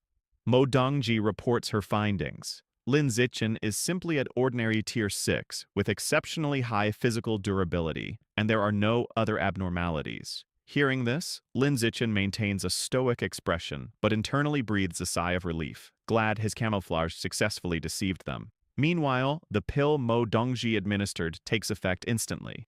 Lee Moyu sits up, amazed. He exclaims the medicine was miraculous as he has recovered safely. He flexes his hand and smiles, confirming his injury is completely healed. With the battle concluded, Lin Zichen decides Lee Moyu no longer needs to be on stage. He calmly tells him he can go down now and delivers a casual kick that sends the newly healed Lee Moyu flying out of the ring. Humiliated, Lee Moyu shouts from the floor below, vowing that once his gene fusion progresses, he will return to defeat Lin Zichen. In the stands, a heated argument erupts between the ordinary and genius students. The ordinary students mock the elites for having losers act so self-righteous. The genius students retort that Lee Moyu lost to Lin Zichen, not them, but the ordinary students drown them out, claiming Lin Zichen's victory as a triumph for their entire class. On stage, the timer completes its countdown. A notification declares that 1 minute has passed. The announcer officially proclaims Lin Zichen of Martial Arts Class 1 as this year's new king. The ordinary students cheer wildly for Brother Chen, celebrating the glory he has brought them. However, Lin Zichen is not finished. Thinking that since he has secured the top spot, he might as well go further, he suddenly leaps from the stage into the spectator stands. To the shock of the crowd, he lands near the genius class suiting and scoops Shen Xinghan up into his arms in a princess carry. The students whisper in confusion, wondering why he is grabbing Shen Xinghan. Shen Xinghan blushes intensely as Lin Zichen leaps back toward the stage with her in his arms. Her heart races, and she wonders if he intends to publicly announce their relationship. Lin Zichen lands gracefully back on the ring. With Shen Xinghan standing behind him, Lin Zichen faces the stunned audience and faculty. He boldly declares that for the remaining rankings, from 2nd to 10th place, he wants them all. The enraged genius class students refuse to accept defeat. Shouting that Lin Zichen is bullying them, they charge together to crush him and the traitor Shen Xinghan. The stage erupts into a chaotic brawl. Lin Zichen moves fluidly through the attackers, dominating the fight despite being outnumbered. He dismantles their formation with a flurry of punches and kicks, knocking students away with ease. Seeing an opening, Ma Weiwei lunges from the air, aiming her attack at a shocked Shen Qinghan and shouting at her to die for her betrayal. However, Lin Zichen reacts instantly, intercepting her midair with a heavy kick to protect Shen Qinghan. The force of the blow sends Ma Weiwei flying off the stage. From the balcony, her father, Ma Zhenhe, screams as he watches his daughter crash violently onto the floor. With the genius class wiped out, Lin Zichen stands triumphantly over the defeated students. Immediately, a notification announces that Shen Qinghan has officially secured second place in the trial. She looks pleasantly surprised. Lin Zichen then turns to the ordinary students and outlines his plan. He offers them the remaining spots from 3rd to 10th place, on the condition that the school credits awarded for those spots belong to him. The students are ecstatic, cheering for Brother Chen, eager for the chance to be in the top 10. Chu Rui calculates that the top 10 spots yield a combined 550 credits. Yu adds the participation rewards, bringing the total to 559 credits with a grin. On the balcony, Ma Zhenhe is furious. He yells at Mo Dongji, arguing that Lin Zichen's actions are improper, and questioning how the new king is allowed to control the entire top 10. A voice calmly interrupts, asking how it violates the rules. Liu Chuanwu steps forward to defend his student, challenging Ma Zhenhe to point out where the regulations forbid such a strategy. Ma Zhenhe is left speechless, forced to admit there is no rule against it, though he angrily insists Lin Zichen is exploiting a loophole. Ma Zhenhe stands sweating and defeated. Meanwhile, the plans of hidden conspirators shift. Wan Shuojie urgently grabs Lu Gang, informing him the plan has changed, and they should no longer target Li Moyu. As they watch the celebrating students toss Lin Zichen in the air, Wan Shuojie declares their new target is Lin Zichen. Their goal is now to make him eat the high-level demon seed, so he joins their organization. After the trial, Liu Chuanwu runs excitedly toward Lin Zichen with open arms, but is coolly dodged. Lin Zichen simply asks if the dean has forgotten his promises. Liu Chuanwu immediately produces a bottle, explaining it contains 10 qi and blood pills, along with the triple benefits for the semester. He adds that he has transferred 300 credits to Lin Zichen, happily noting the boy just helped him win 1,900 credits from other faculty members. Leaning in close, Liu Chuanwu whispers, asking Lin Zichen his true strength and level. Lin Zichen whispers back a partial truth, claiming he is at ordinary tier 6, has completed skin tempering once, tempered some facial muscles, and was born with naturally hard facial bones. Liu Chuanwu is shocked, screaming in disbelief that Lin Zichen has already learned to temper his muscles. Overcome with emotion, he grabs Lin Zichen's hands and cries, declaring that Lin Zichen will evolve into an advanced creature with a pure human body before graduating. He urges the student to persist on the pure blood path, and Lin Zichen calmly agrees. Later, in his room, Lin Zichen sits on his bed holding a small red qi and blood pill. Curious, he puts the pill in his mouth to test its effects. Steam rises from his body as he metabolizes the pill, but a system notification shows a meager increase of 108 points. Disappointed, he realizes the pill is less effective than his usual training. Realizing the pills are of little use to him, he decides it would be better to give them to Shen Qinghan. Just then, Shen Qinghan walks in wearing athletic gear, sweaty from a workout. She asks when he got back, and he replies half an hour ago.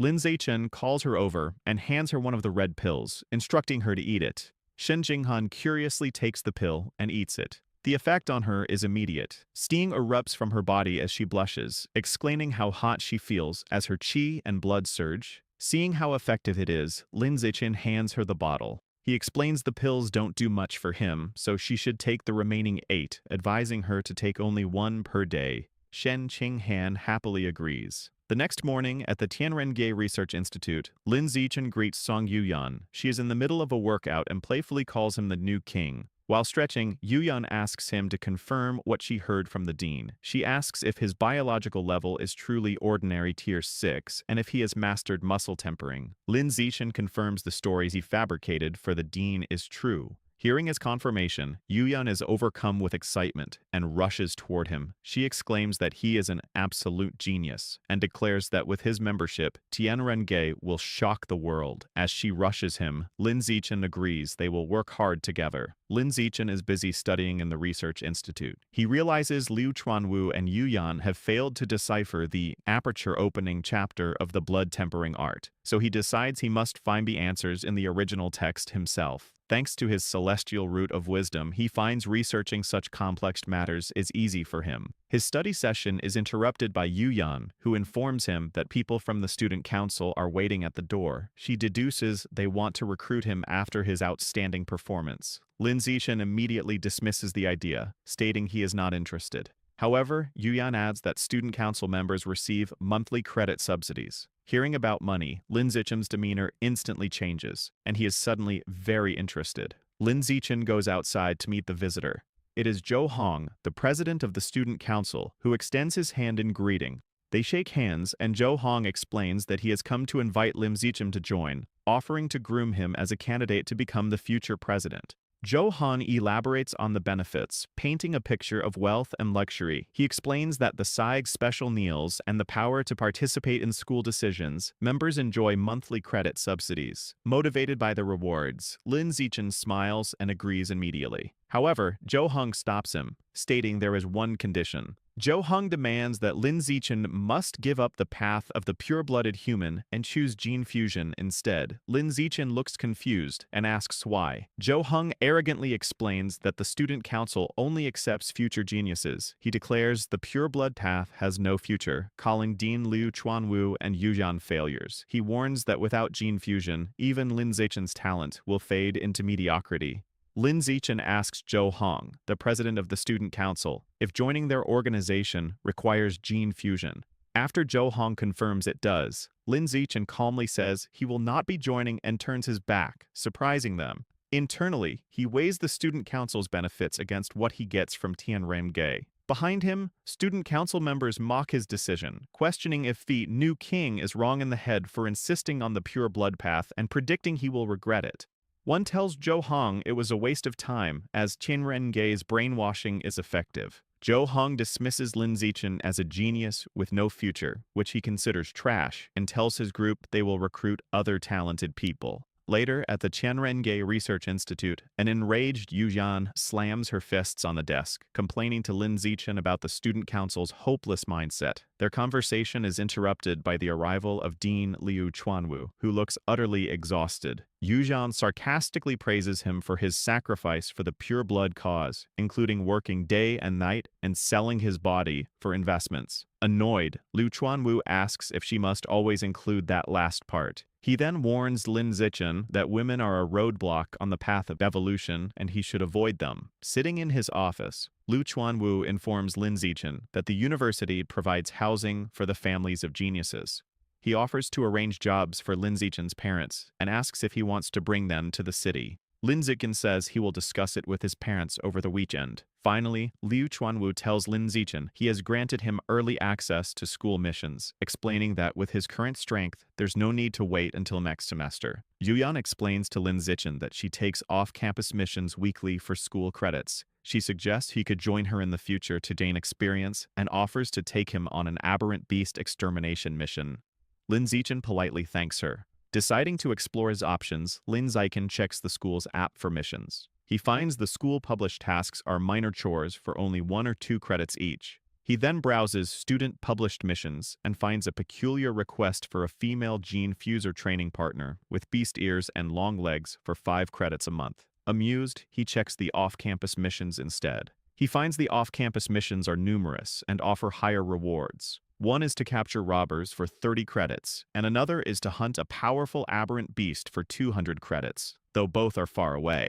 As he scrolls, a particular mission catches his eye. It is to capture a Shadow Cat Girl, an out-of-control gene fuser at Ordinary Tier 6, who has been killing mem in the city's red light district. The reward is 50 credits, and he promptly accepts it. Yuyan leans in close, startling Lin Zichen. She asks if he accepted the Cat Girl mission and offers to join him. Surprised, he asks how she knew. Yuyan explains the mission details page shows who has accepted the task. Checking his phone, Lin Zixin is surprised to see 28 people have already accepted it, including 26 seniors and one other freshman Ma Weiwei. He finds it odd she would take this mission at only ordinary Tier 5 and assumes she has a helper. Telling Yu Yam it's getting late, Lin Zichen announces he is heading home for lunch and waves goodbye. As Lin Zichen walks through campus, he feels he is being followed. His danger perception activates, and he senses a hostile presence at ordinary Tier 7. Suddenly, a muscular guy in a blue tracksuit emerges and calls out his name. The guy confronts Lin Zichen, angrily accusing him of targeting Ma Weiwei.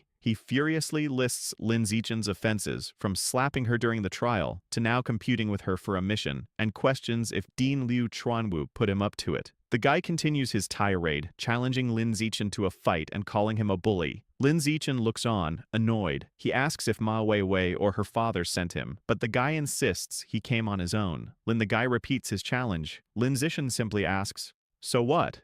Knowing he's dealing with a foolish simp, Lin Zichen turns to walk away, but the guy grabs his sleeve, yelling at him to stay put. Fed up, Lin Zichen turns and swiftly punches him in the face. The muscular guy is knocked unconscious. Standing over him, Lin Zichen thinks to himself if he is satisfied now. Lin Zichen arrives back at the apartment. From the kitchen, Shen Xinhan welcomes him home and says dinner is ready. She mentions that the 10 pounds of life and death toad meat he ordered were delivered. He takes the bag from the fridge, thinking he initially wanted to buy more to unlock the codex, but decided against it to avoid attention. He places his hands over the package, and a surge of blue energy flows from it, as a system notification confirms he has devoured a large amount of the toad's life essence, bringing his codex progress to 10%. Later, a confused Shen Xinghan finds Lin Zichen putting the now spoiled-looking meat in a garbage bag. He explains it has gone bad. She finds this strange, as it looked fresh on delivery. He clarifies that he has already absorbed all its essence, which causes it to spoil rapidly. Shen Xingham is surprised and asks if this is his superpower. He confirms it is, explaining he can absorb the essence from aberrant beasts to gain some of their abilities. She is shocked, exclaiming she finally understands why he chose the pure blood path. With such a power, he doesn't need gene fusion. While eating dinner, Lin Zichen brings up the dean's offer of housing and jobs for their parents. Shen Qinghan is thrilled, and they agree to visit their families over the weekend. During the meal, she mentions an interesting duel between peak-ranking students at the gym that afternoon. She suggests they go watch it, and Lin Zichen agrees. At the university gym, a large crowd has gathered. Lin Zichen notes that in addition to students and faculty, representatives from the Mechanical God group are also there. Shen Xinhan excitedly points to a woman in a large white cyborg suit in the VIP section, the famous mechanical genius girl they've seen online. In the center of the arena, two fighters face each other, a muscular bull-like gene fuser and the sleek cyborg. Shen Xinghan asks Lin Zichen who he thinks is more powerful between the Kyoto genius and the mechanical genius girl. He replies they should get a good idea from this duel. He clarifies that if the 8th-ranked Evolution Academy student wins, the Kyoto genius is stronger, but if the 9th-ranked cyborg wins, the mechanical genius girl is more powerful. With an announcement, the duel begins. The cyborg immediately takes to the air with mechanical wings.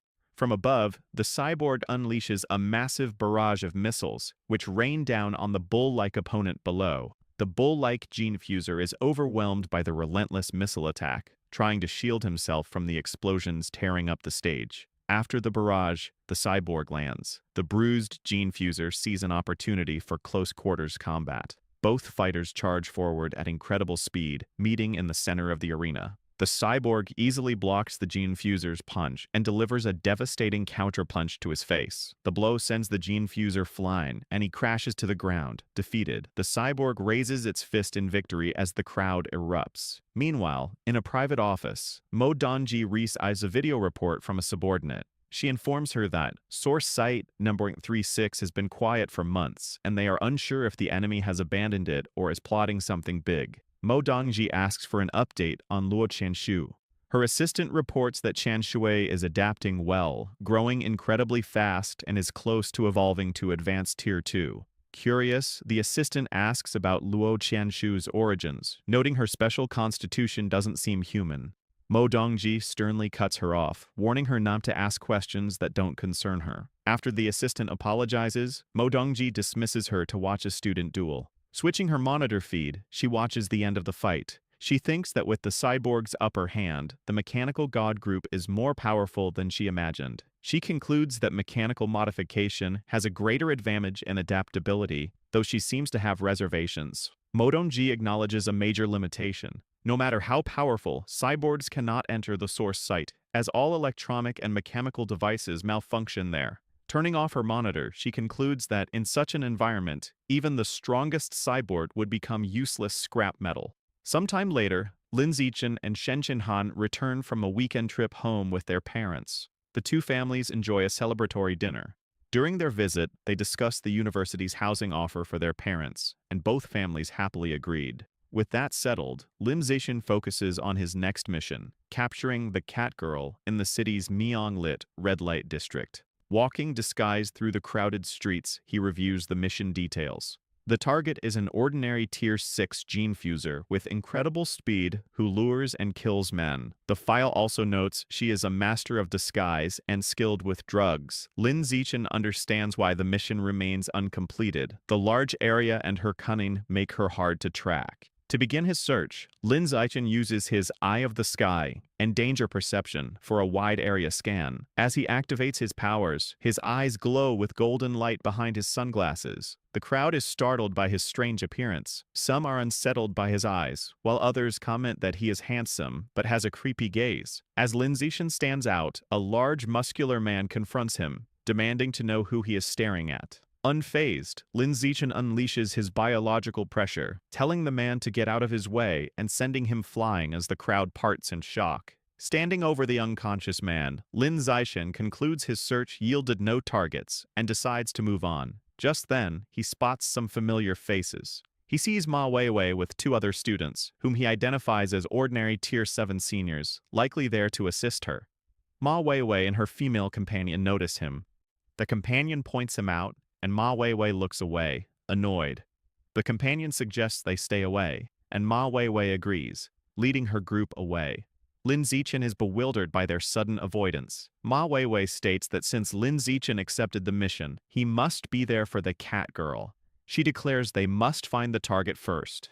Their male companion confidently tells them to leave it to him. He boasts he is fused with demon dog genes, giving him a keen sense of smell to find the cat girl before Lin Zichen. As he concentrates, a pink, scent-like aura appears, and he triumphantly announces he has picked out the cat girl's scent. Having locked onto the scent, the demon dog gene fuser points to a bar across the street, declaring the target is inside. Determined to beat Lin Zichen, Ma Weiwei and her companions rush across the street. Her female senior vows they will capture the cat girl and flaunt their victory. The group enters the crowded bar, following the scent trail. Ma Weiwei asks where she is. The demon dog guy points to a woman with glasses on a couch. Ma Weiwei expresses doubt, noting the woman looks like an ordinary college student. Her male companion is certain, explaining her scent is identical to the one on the cat girl's belongings at the public security department. Ma Weiwei concludes the target is a cunning master of disguise. Seeing no reason to hesitate, the female senior declares they should capture her now. The three charge towards the woman. As they close in, she looks up with a sinister grin. She suddenly leaps up, smashes through the glass table, and makes a break for it, with one of them shouting she's escaping. Ma Weiwei and her companions burst out of the bar, chasing the fleeing cat girl through the crowded streets. As they pursue her, Ma Weiwei worries the cat girl is too fast. The demon dog, Gene Fuser, confidently tells her not to worry, as he can track her scent and she will eventually have to rest. Following the trail, they corner the cat girl in a dead-end alley. The male companion confirms she is there and urges the others to finish the fight quickly. However, the cat girl turns around with a smug smile, taunting them and asking if they really thought they could catch her if she were trying to run. A menacing red aura surges around her as she explains that the most skilled hunters often disguise themselves as prey. She undergoes a dramatic transformation, her hands morphing into long, sharp claws, and asks if they don't understand this simple rule. She unleashes an overwhelming wave of biological pressure at the three pursuers. They are shocked to realize her true power level is not ordinary Tier 6, but an incredible ordinary Tier 9. Ma Weiwei and her companions are left in stunned disbelief, realizing the cat girl had been hiding her true strength. In the dark city alley, Ma Weiwei, the demon dog, and their female senior companion are running for their lives. Ma Weiwei yells that the mission is impossible and they have to escape. Behind them, the powerful cat girl watches with a smirk, claws ready, and mockingly asks if they think they can get away. With incredible agility, she leaps up a building, easily getting ahead of them. She lands in the alley, blocking their path and telling them they cannot escape. The cat girl then focuses on the trembling demon dog. She leans in menacingly, telling him she had her eye on him since he entered the bar. Seeing no other way out, Ma Weiwei throws a smoke grenade, which fills the alley with thick purple smoke. She tells her teammates the smoke will dull their enemies' senses, giving them a chance to run. Under the smoke's cover, the three manage to escape. Exhausted and shaken, they finally reach a crowded street. The demon dog remarks on the mission's danger, saying the information was wrong and they almost died. The female senior urges Ma Weiwei to call her father, Dean Ma Zhenhe, to report the situation so the mission details can be corrected. A terrified Ma Weiwei pulls out her phone and agrees to call him immediately. However, as she's about to call, she has a shocking realization. She remembers Lin Zichen also accepted the mission. She panics, thinking if he encounters the cat girl, he will surely die without knowing her true power. She declares they must warn him. She can't just watch him die. She checks her contacts but doesn't have his number and decides her only option is to contact Shen Qinghan instead. Back in the empty alley, as the purple smoke fades, the cat girl is annoyed that her cooked duck has flown away. Just as she laments her missed chance, she notices someone else in the alley, Lim Zichen, standing calmly at the other end. Seeing him, the cat girl is immediately captivated, thinking he's handsome and exactly her type. Believing it's his bad luck, she decides he's her new prey and charges at him, claws extended. Lin Zichen is unfazed. He notes her power level is an impressive, ordinary tier 9 as he concentrates his energy and rushes to meet her attack. The cat girl is shocked, wondering how he could be faster than her. Before she can react, Lin Zichen unleashes a powerful, glowing punch that connects with her face. The force sends her flying backward, crashing hard into a wall at the end of the alley. Kneeling injured in the rubble, she is amazed by his power. Staring at him, she is completely bewildered, wondering how a young man who isn't a June Fuser could possess such incredible strength. Realizing she is outmatched, the cat girl decides fighting is suicide, and her priority is to escape. She turns and flees, but to her shock, Lin Zichen easily keeps pace with her. Announcing she can now experience his full power, Lin Zichen leaps and delivers a devastating kick to her head, sending her flying. The blow sends her crashing into another wall, embedding her in the rock. Lin Zichen presses his attack, unleashing a furious barrage of kicks against her pinned body. He notes that despite multiple hits, she is still alive, though her biological pressure is weakening. Deciding to finish her before she recovers, he picks up a large rock. But just as he is about to strike, he looks up, surprised. A massive surge of red energy erupts from the cat girl as her body transforms, her muscles bulging grotesquely. Lin Zichen realizes with alarm that in a desperate moment, she has unlocked more power and is about to evolve into an advanced creature. The newly transformed and enraged cat girl glares down at him. She thinks how activating her shadow cat genes saved her life and made her stronger, but also increased her beastly nature and vulnerability to genetic backlash. Filled with rage, she furiously demands to know who Lin Zichen really is. Instead of fighting, Lin Zichen smiles and casually apologizes, saying he must have mistaken her for someone else. He then turns and walks away, leaving her in shock. She watches him go, her mind racing with fear. She realizes his strength is unknown, his actions are unpredictable, and she has no tricks left. She also knows she is in danger of genetic backlash from her forced transformation. Concluding another attack would kill her, she decides to escape and leaps into the air to flee. As she flies away, she hears a sharp sound and looks down in confusion. A moment later, a metal pipe pierces her forehead, spraying blood and pinning her against the wall. Lin Zichen grabs a loose pipe and charges forward, stabbing her in the chest. He pulls the bloody weapon out and stabs her repeatedly in the chest and stomach. Mortally wounded, the cat girl slumps against the wall, her biological pressure completely fading. Lin Zichen casually tosses the bloody pipe aside, thinking that this time she is definitely dead.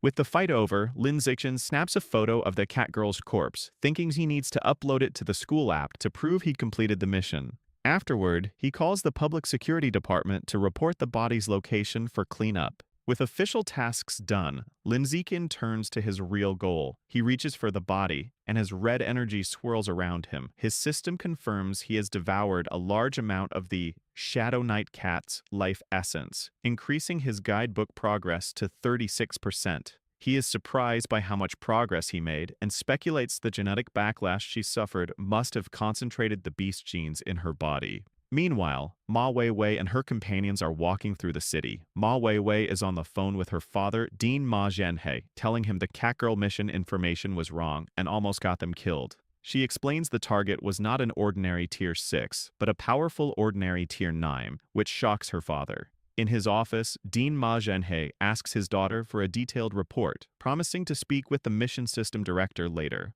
Back on the street, the female senior suggests they should hurry back to school to avoid retaliation, but then she suddenly grabs Ma Weiwei's arm. She points to her phone, which shows the mission to capture the Catgirl has already been completed by Lin Ziqin. Ma Weiwei is left in complete shock, wondering how a freshman could defeat an ordinary Tier 9 creature on his own. After the weekend, Lin Ziqin and Shen Xinhan are walking on the university campus. Lin Ziqin checks his phone and sees a notification that 300 school credits have been deposited into his account. He thinks the reward for the Catgirl mission has arrived, but is confused why the amount is so much higher than the original 50 credits. While walking, Lin Ziqin shows Shen Xinhan a notification explaining the increased reward. The message states that due to incorrect information, the Catgirl mission was reclassified from ordinary Tier 6 to Tier 9. The reward was increased from 50 to 200 credits, with an additional 100 as compensation.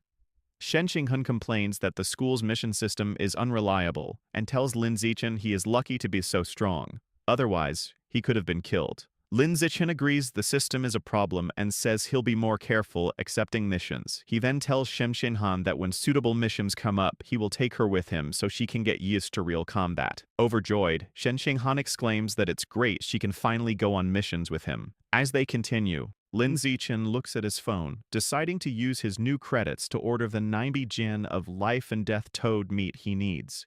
He thinks that while he was previously worried about attracting attention with a large order, it doesn't seem to be a problem now. He also considers that beast meat is nutritious and will help Shen Xinhan evolve, so he should buy plenty for her too. They arrive at their apartment, and as Shen Xinhan opens the door, Lin Ziqin asks her if there is any particular beast meat she would like. She runs inside excitedly, telling him she will place the order, and he follows her. Once inside, she sits on the couch and begins browsing options on her phone. In the kitchen, Lin Ziqin, now in an apron, listens as Shen Xinhan suggests they buy Tyrant Ash Big carved meat. She explains that for just 1 credit, they can get 6 jin, enough for several days. Lin Ziqin agrees with her practical choice. However, Shen Xinhan tells him not to place the order, insisting she will do it. She happily reminds him she still has the 90 credits he gave her from the freshman competition. Lin Ziqin, who has started cooking noodles, smiles and agrees. He tells her it's fine since they are family, so there is no need to worry about whose credits they are using. While Lin Ziqin and Shen Xinhan are enjoying the noodles, the doorbell rings. Lin Ziqin gets up to answer it. He returns with a large cardboard box, surprised their beast meat delivery arrives so quickly. He opens the box and hands a package of the Tyrant Ash Big carved meat to Shen Xinhan, telling her to put it in the fridge. With that taken care of, Lin Ziqin turns his attention to the 90 pounds of life and death toad meat. Thinking it is time to begin the absorption, he places his hand on the meat. Immediately, a powerful blue energy surges from the box and surrounds him. A system notification confirms he has devoured a large amount of the life and death toad's life source, and that its guidebook is now 100% complete. Lin Ziqin then receives a vision. He sees a massive beetle-like creature, the life and death toad, torn to pieces by a large beagle-like beast. He then witnesses the creature's incredible power, as its severed body parts regenerate at incredible speed. The creature becomes whole again, and a new system notification announces he has unlocked the life and death toad guidebook and acquired the new attribute, rapid self-healing. Back in his apartment, Lin Ziqin looks at his new power's description with a shocked expression. The system explains his self-healing ability has been greatly enhanced. As long as he is not killed instantly and has enough energy, he can recover from any severe injury. He is amazed, exclaiming that this new ability is invincible. Eager to test his new power, Lin Ziqin decides to see how effective it is. He bites down hard on his own hand, creating a deep, bleeding gash. He watches in amazement as the wound closes and heals completely in just a few seconds. As he washes the blood from his now healed hand, he thinks about the implications. He realizes that with rapid self-healing, as long as he has enough energy and isn't killed instantly, he can essentially revive himself over and over. His thoughts are interrupted when the doorbell rings. He wonders who could be visiting so late. He and Shin Han walk to the door together. He asks if she bought something, but she says she didn't. When they open the door, both are surprised by who is standing outside. It is Ma Weiwei, who leans in and apologizes for bothering them so late. Lin Zichen asks Ma Weiwei what she needs with Shen Han beside him. Ma Weiwei explains she is curious how he completed the difficult Catgirl mission and asks if he would share the details. Lin Zichen bluntly tells her it is not convenient. Accepting this, Ma Weiwei turns to leave. Shen Han invites her in for some tea, but Ma Weiwei declines, saying she has other things to do and maybe they can another time. After she leaves, Shen Han tells Lin Zichen she thinks Ma Weiwei is a good person. She explains that Ma Weiwei was worried and had sent her a message to warn him about the mission's incorrect information. Shen Han suggests they should interact with her more, and Lin Zichen agrees, adding that since Ma Weiwei lives just downstairs, she is welcome to visit anytime. Later, at the Tianrenjie Research Institute, Liu Chuanwu and Song Yuyan are talking with Lim Zichen. Liu Chuanwu says he saw Dean Ma Zhenhe confront the director of the mission system, and the two got into a heated argument that turned into a physical fight. Song Yuyan speculates it was because of the Catgirl mission's incorrect information. Liu Chuanwu confirms this, explaining that since Ma Zhenhe had also accepted the mission, he was furious that the incorrect power level nearly got his daughter killed.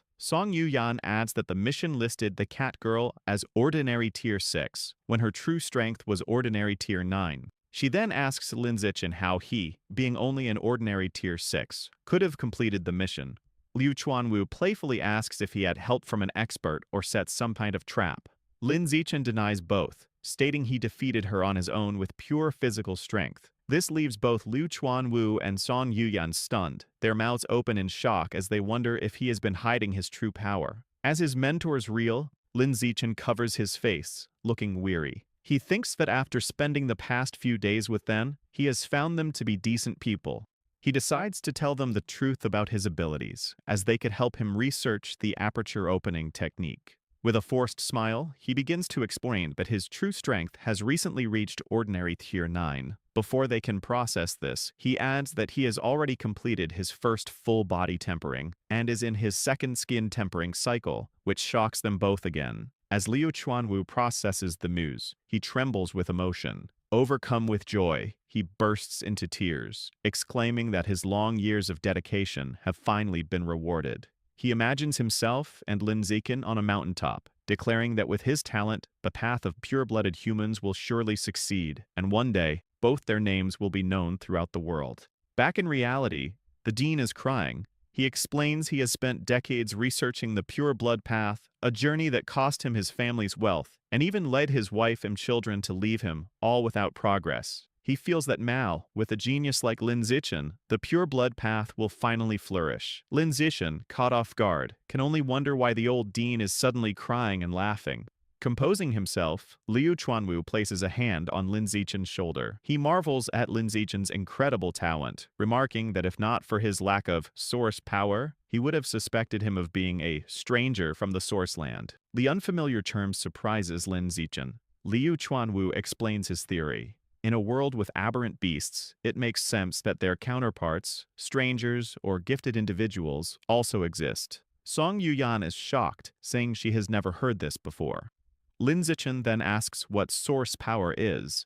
The Dean clarifies that it is a unique energy exclusive to beings from the source land, similar to Qi, blood, and spiritual power. Curious, Lin Zichen asks how this power is used. Liu Chuanwu admits he doesn't have a clear answer, as he has only encountered 2 such strangers in his long life. Song Yuyan scoffs, accusing him of bluffing and pointing out that since he is stuck at Ordinary Tier 9, he cannot enter the source land himself. This prompts Lin Zichen to ask if there is a biological level requirement for entry. Liu Chuanwu confirms the standard is high-level being, and anyone below that would be turned to ash. Defensively, Liu Chuanwu clarifies he met the strangers here on Earth, not in the source land. The first was a female disciple he took on decades ago. As he speaks, Lin Zichen has a vision of Luo Chenshu fighting monsters, leading him to realize that Shen Qinhan's mysterious senior sister must be one of these powerful strangers. Liu Chuanwu continues, stating he met the second stranger in the ancient ruins where they discovered the blood-tempering art. Having shared these secrets, he sternly warns them never to reveal this information. Song Yuyan eagerly promises to keep her lips sealed, and Liu Chuanwu says he trusts them. He then gives Lin Zichen a specific warning to keep his true strength a secret to avoid being targeted by dangerous heretics, who are pervasive even within the university. To help with this, he proposes that if Lin Zichen wants to take on missions matching his true power, he should use Song Yuyan's account. Since she is also an ordinary Tier 9, he can go all out without exposing his rapid progress. Lin Zichen agrees. Intrigued, he asks the dean if he has any information about the source land. Liu Chuanwu's expression turns grave. He explains everything about the source land is top secret, and even he knows very little. He advises Lin Zichen not to worry about it until he evolves into a high-level being. However, he shares one crucial piece of information. For humans, most creatures from the source land are enemies, and they are constantly trying to invade Earth. Liu Chuanwu explains some powerful individuals believe the creatures want to invade because Earth has something they desire. Their serious conversation is interrupted by the dean's phone, which plays a cheerful ringtone. He answers with a flirtatious "baby," then tells his students an old friend has invited him to dinner. He rushes out, telling them to contact him if needed. As he leaves, Yuyan sarcastically remarks on how hard the dean is working, assuming he is off to secure more investments. With the dean gone, Yuyan turns to Lin Zichen. She asks how he hides his biological level and tempering progress so effectively that even powerful people were unable to see through his disguise. Lin Zichen apologizes, saying he cannot conveniently explain. Internally, he knows his system's natural camouflage is his trump card and that he cannot reveal it. Yuyan puts on a pleading expression, trying to coax the secret out of him. She even offers to trade a secret of her own, but Lin Zichen, looking flustered, insists he really cannot tell her. Seeing he will not budge, Yuyan sighs and gives up. However, her demeanor quickly shifts. With a competitive glint in her eyes, she cracks her knuckles and suggests that since they are both at ordinary Tier 9, they should have a sparring match. Lin Zichen's face lights up with a grin. He agrees, thinking a fight against a peer will be a perfect opportunity to understand his own strength. Yuyan immediately strikes a fighting pose. She details her own progress. She is in her second skin tempering, has completed her second muscle tempering, and is 1/5 of the way through her second bone tempering. She then tells him to come at her with everything he has. Inside the Tianrenjie Research Institute, Song Yuyan and Lin Zichen prepare to spar. Song Yuyan asks if he is ready and tells him to attack first so she can test his power while she defends. She takes a defensive stance, inviting him to strike. Lin Zichen charges forward and delivers a powerful high kick. The impact sends her sliding backward. Internally, she is shocked that despite him supposedly only having completed the first skin tempering, he is strong enough to hurt her, even though she has undergone secondary muscle tempering. She realizes his strength is absurd and fears he will soon surpass her.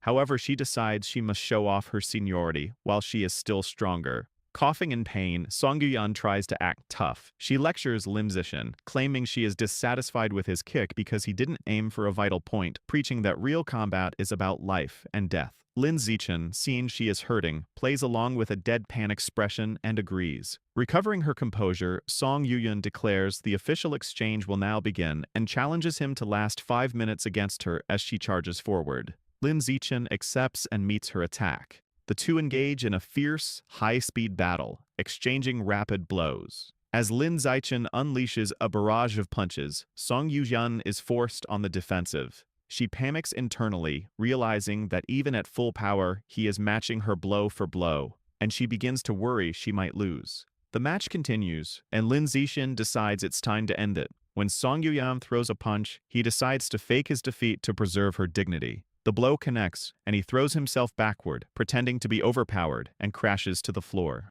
Song Yuyan helps him up, praising his potential, but internally, she is sweating nervously. She realizes with shock she had to use 90% of her strength just to barely win, and fears that in another year, she will no longer be his match. Changing the subject, Song Yuyan acknowledges that since he has completed the first stage of skim tempering, he can try opening his apertures. She offers to teach him her latest research method on how to do it. They sit cross-legged as she explains the theory. She states that the human body has 366 apertures, and according to the blood tempering art, the easiest to open are the four surrounding the heart. Following her instructions, Lim Zichen attempts to use his qi and blood to impact them at a frequency of 10 times per second. However, he snaps his eyes open in frustration, realizing he cannot break through them at all. Seeing his distress, Song Yuyan comforts him, suggesting his physical strength isn't high enough yet, or perhaps her method still needs refinement. The scene shifts to a dark basement in the Liu family ancestral home. Liu Chuanwu stands before a large, ancient bronze coffin. He excitedly reports to the entity inside, Pavilion Master, that he has found a peerless genius who will hopefully open his apertures using the pure-blooded human path. Liu Chuanwu promises that the master will be able to rely on the student's daily delivery of qi and blood to sustain her life, so she won't have to suffer inside the cramped coffin anymore. After a long pause, a weak sound finally emanates from the coffin. Liu Chuanwu looks concerned, realizing it took her that long just to respond, indicating she used up a whole day's energy. As he walks away, he worries the Pavilion Master is getting weaker, and hopes Lin Zichen can evolve into a high-level creature before she falls completely. Lin Zichen arrives at their apartment with groceries, announcing he has returned to cook. Shen Qinghan stops in at the door with a serious expression, saying she has something important to discuss. She explains her master, Mo Donji, wants her to undergo gene fusion earlier than expected. Her master has selected the dark blue jellyfish gene, stating it is suitable for her at this stage. Lin Zichen processes this, visualizing the creature. He knows that while the standard dark blue jellyfish is a low-tier beast, the jellyfish king variant can evolve to a high level. Its advantage is a mental strength that far exceeds other creatures of the same rank. Lin Zichen tells her it sounds like a good plan. However, Shen Qinghan confesses her fear. Her master isn't using the normal gene, but the jellyfish king gene. She worries her weak body might not withstand the high-level genetic material and could mutate.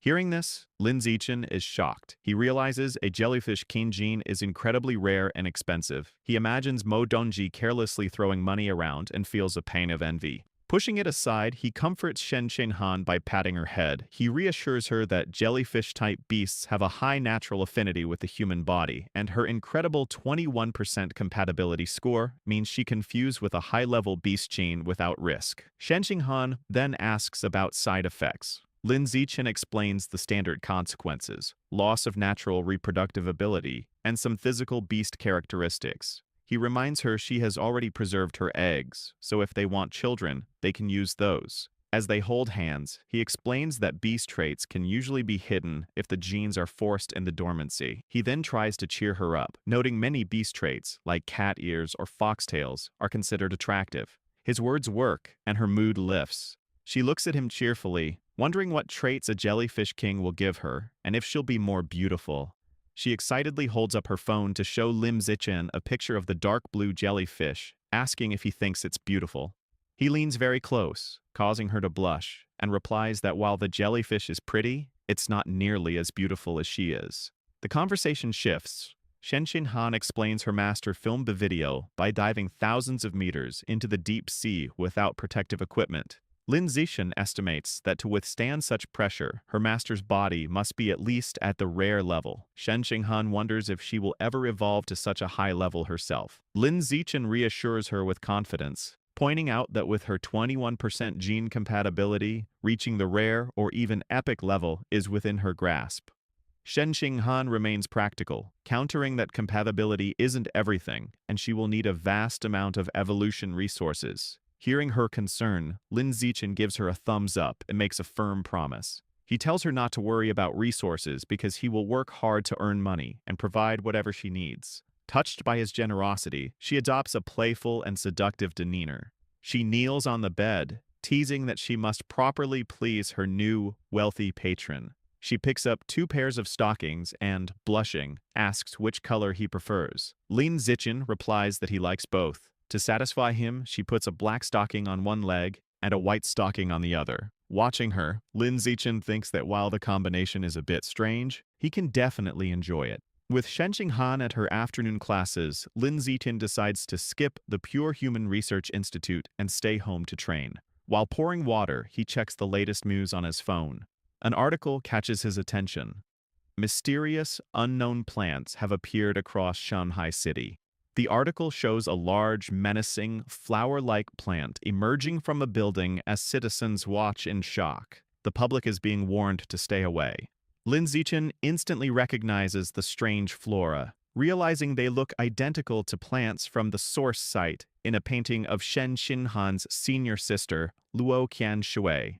He wonders how they could be on Earth and suspects a new plant god cult is responsible. Frustrated that another group of heretics has appeared just after the rat god cult was dealt with, he feels motivated to increase his strength. He reflects that after his secondary tempering, his body consumes qi and blood too quickly. He browses the school's online store for pills to help him recover energy faster. He finds blood recovery pills for 1 school credit each. Noting they offer very fast recovery for his level, he buys 100 of them. With recovery supplies sorted, he thinks about his next evolutionary goal. Now that he has unlocked the Life and Death Toads Codex, it's time for a new one. He browses the beast meat section and finds 10,000 poison chimera meat, which costs 20 credits per jin. The description explains the creature isn't poisonous. Instead, it devours poisons, giving it extremely high poison resistance. Lin Zichen speculates that unlocking this creature's codex could grant him a valuable poison resistance attribute. Realizing he has less than 200 credits, he decides to buy just 1 jin to begin unlocking the guidebook. Finally, he reconsiders his failed attempt to open his apertures. He concludes his body isn't strong enough yet. With renewed purpose, he decides to continue his secondary skin tempering. He sits to meditate, and a fiery aura envelops his body as he resumes training. After 2 hours of intense skin tempering, Lin Zichen's body is enveloped in a fiery aura. The session ends, and he collapses onto the floor, exhausted and drenched in sweat.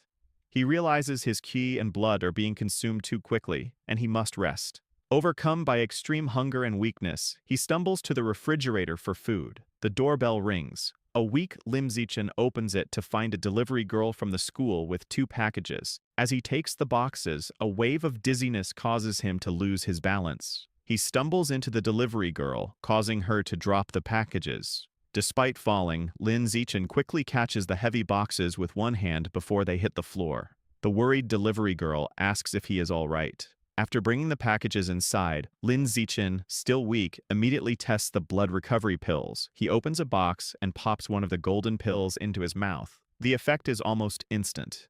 His dizziness fades and strength returns to his limbs. He marvels at how effective the pills are. His qi and blood levels surge, and he flexes his arm, feeling completely revitalized. With his strength recovered, Lim Zichen turns to the second package, the 10,000 poison chimera meat. He places his hand on the meat and devours its life essence, his body surrounded by a surge of blue energy. A system notification confirms he has absorbed a trace of the 10,000 poison chimera's life source, and his guidebook progress has reached 1%. Now able to train without long recovery periods, Lim Zichen sits to meditate again. He reflects that with the blood recovery pills, he has greatly reduced his rest time and can train more efficiently. He concludes that using school credits to accelerate his growth is a worthwhile investment. Later, as the sun sets, Lin Zichen is relaxing at home when he hears Shen Qinghan's voice announcing her return.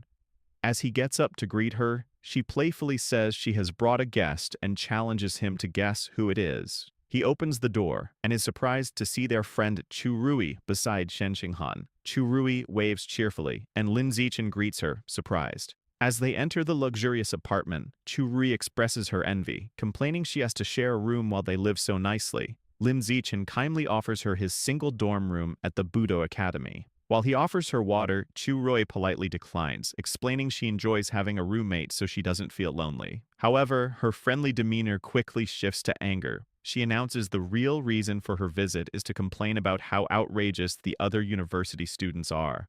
Sitting on the couch, Chu Rui explains that while geniuses like them are safe, ordinary students are suffering. Lin Zichen and Shen Qinghan ask her to elaborate. Shuroy recounts how a senior borrowed her makeup and another classmate had his valuable blood ginseng stolen. When they reported the incidents to the student council, they were dismissed and told the school operates on survival of the fittest. They were advised to fight back if they were unhappy. Churui complains this is unfair, as freshmen are obviously not as strong as seniors. Lin Zichen and Shen Xinghan offer their support, telling Churui to let them know if any seniors bother her again, and they will find a solution together. Churui gratefully thanks Lin Zichen. Suddenly, the entire apartment shakes violently, and the three jump to their feet, wondering if it's an earthquake. As the shaking subsides, Lim Zichen's danger perception attribute activates, giving him a vague but unsettling premonition, though he notes it isn't particularly strong. The scene shifts to a lavishly decorated room, where a man wearing a red-horned mask speaks with a man in a plague doctor mask, whom he addresses as Lord Divine Envoy.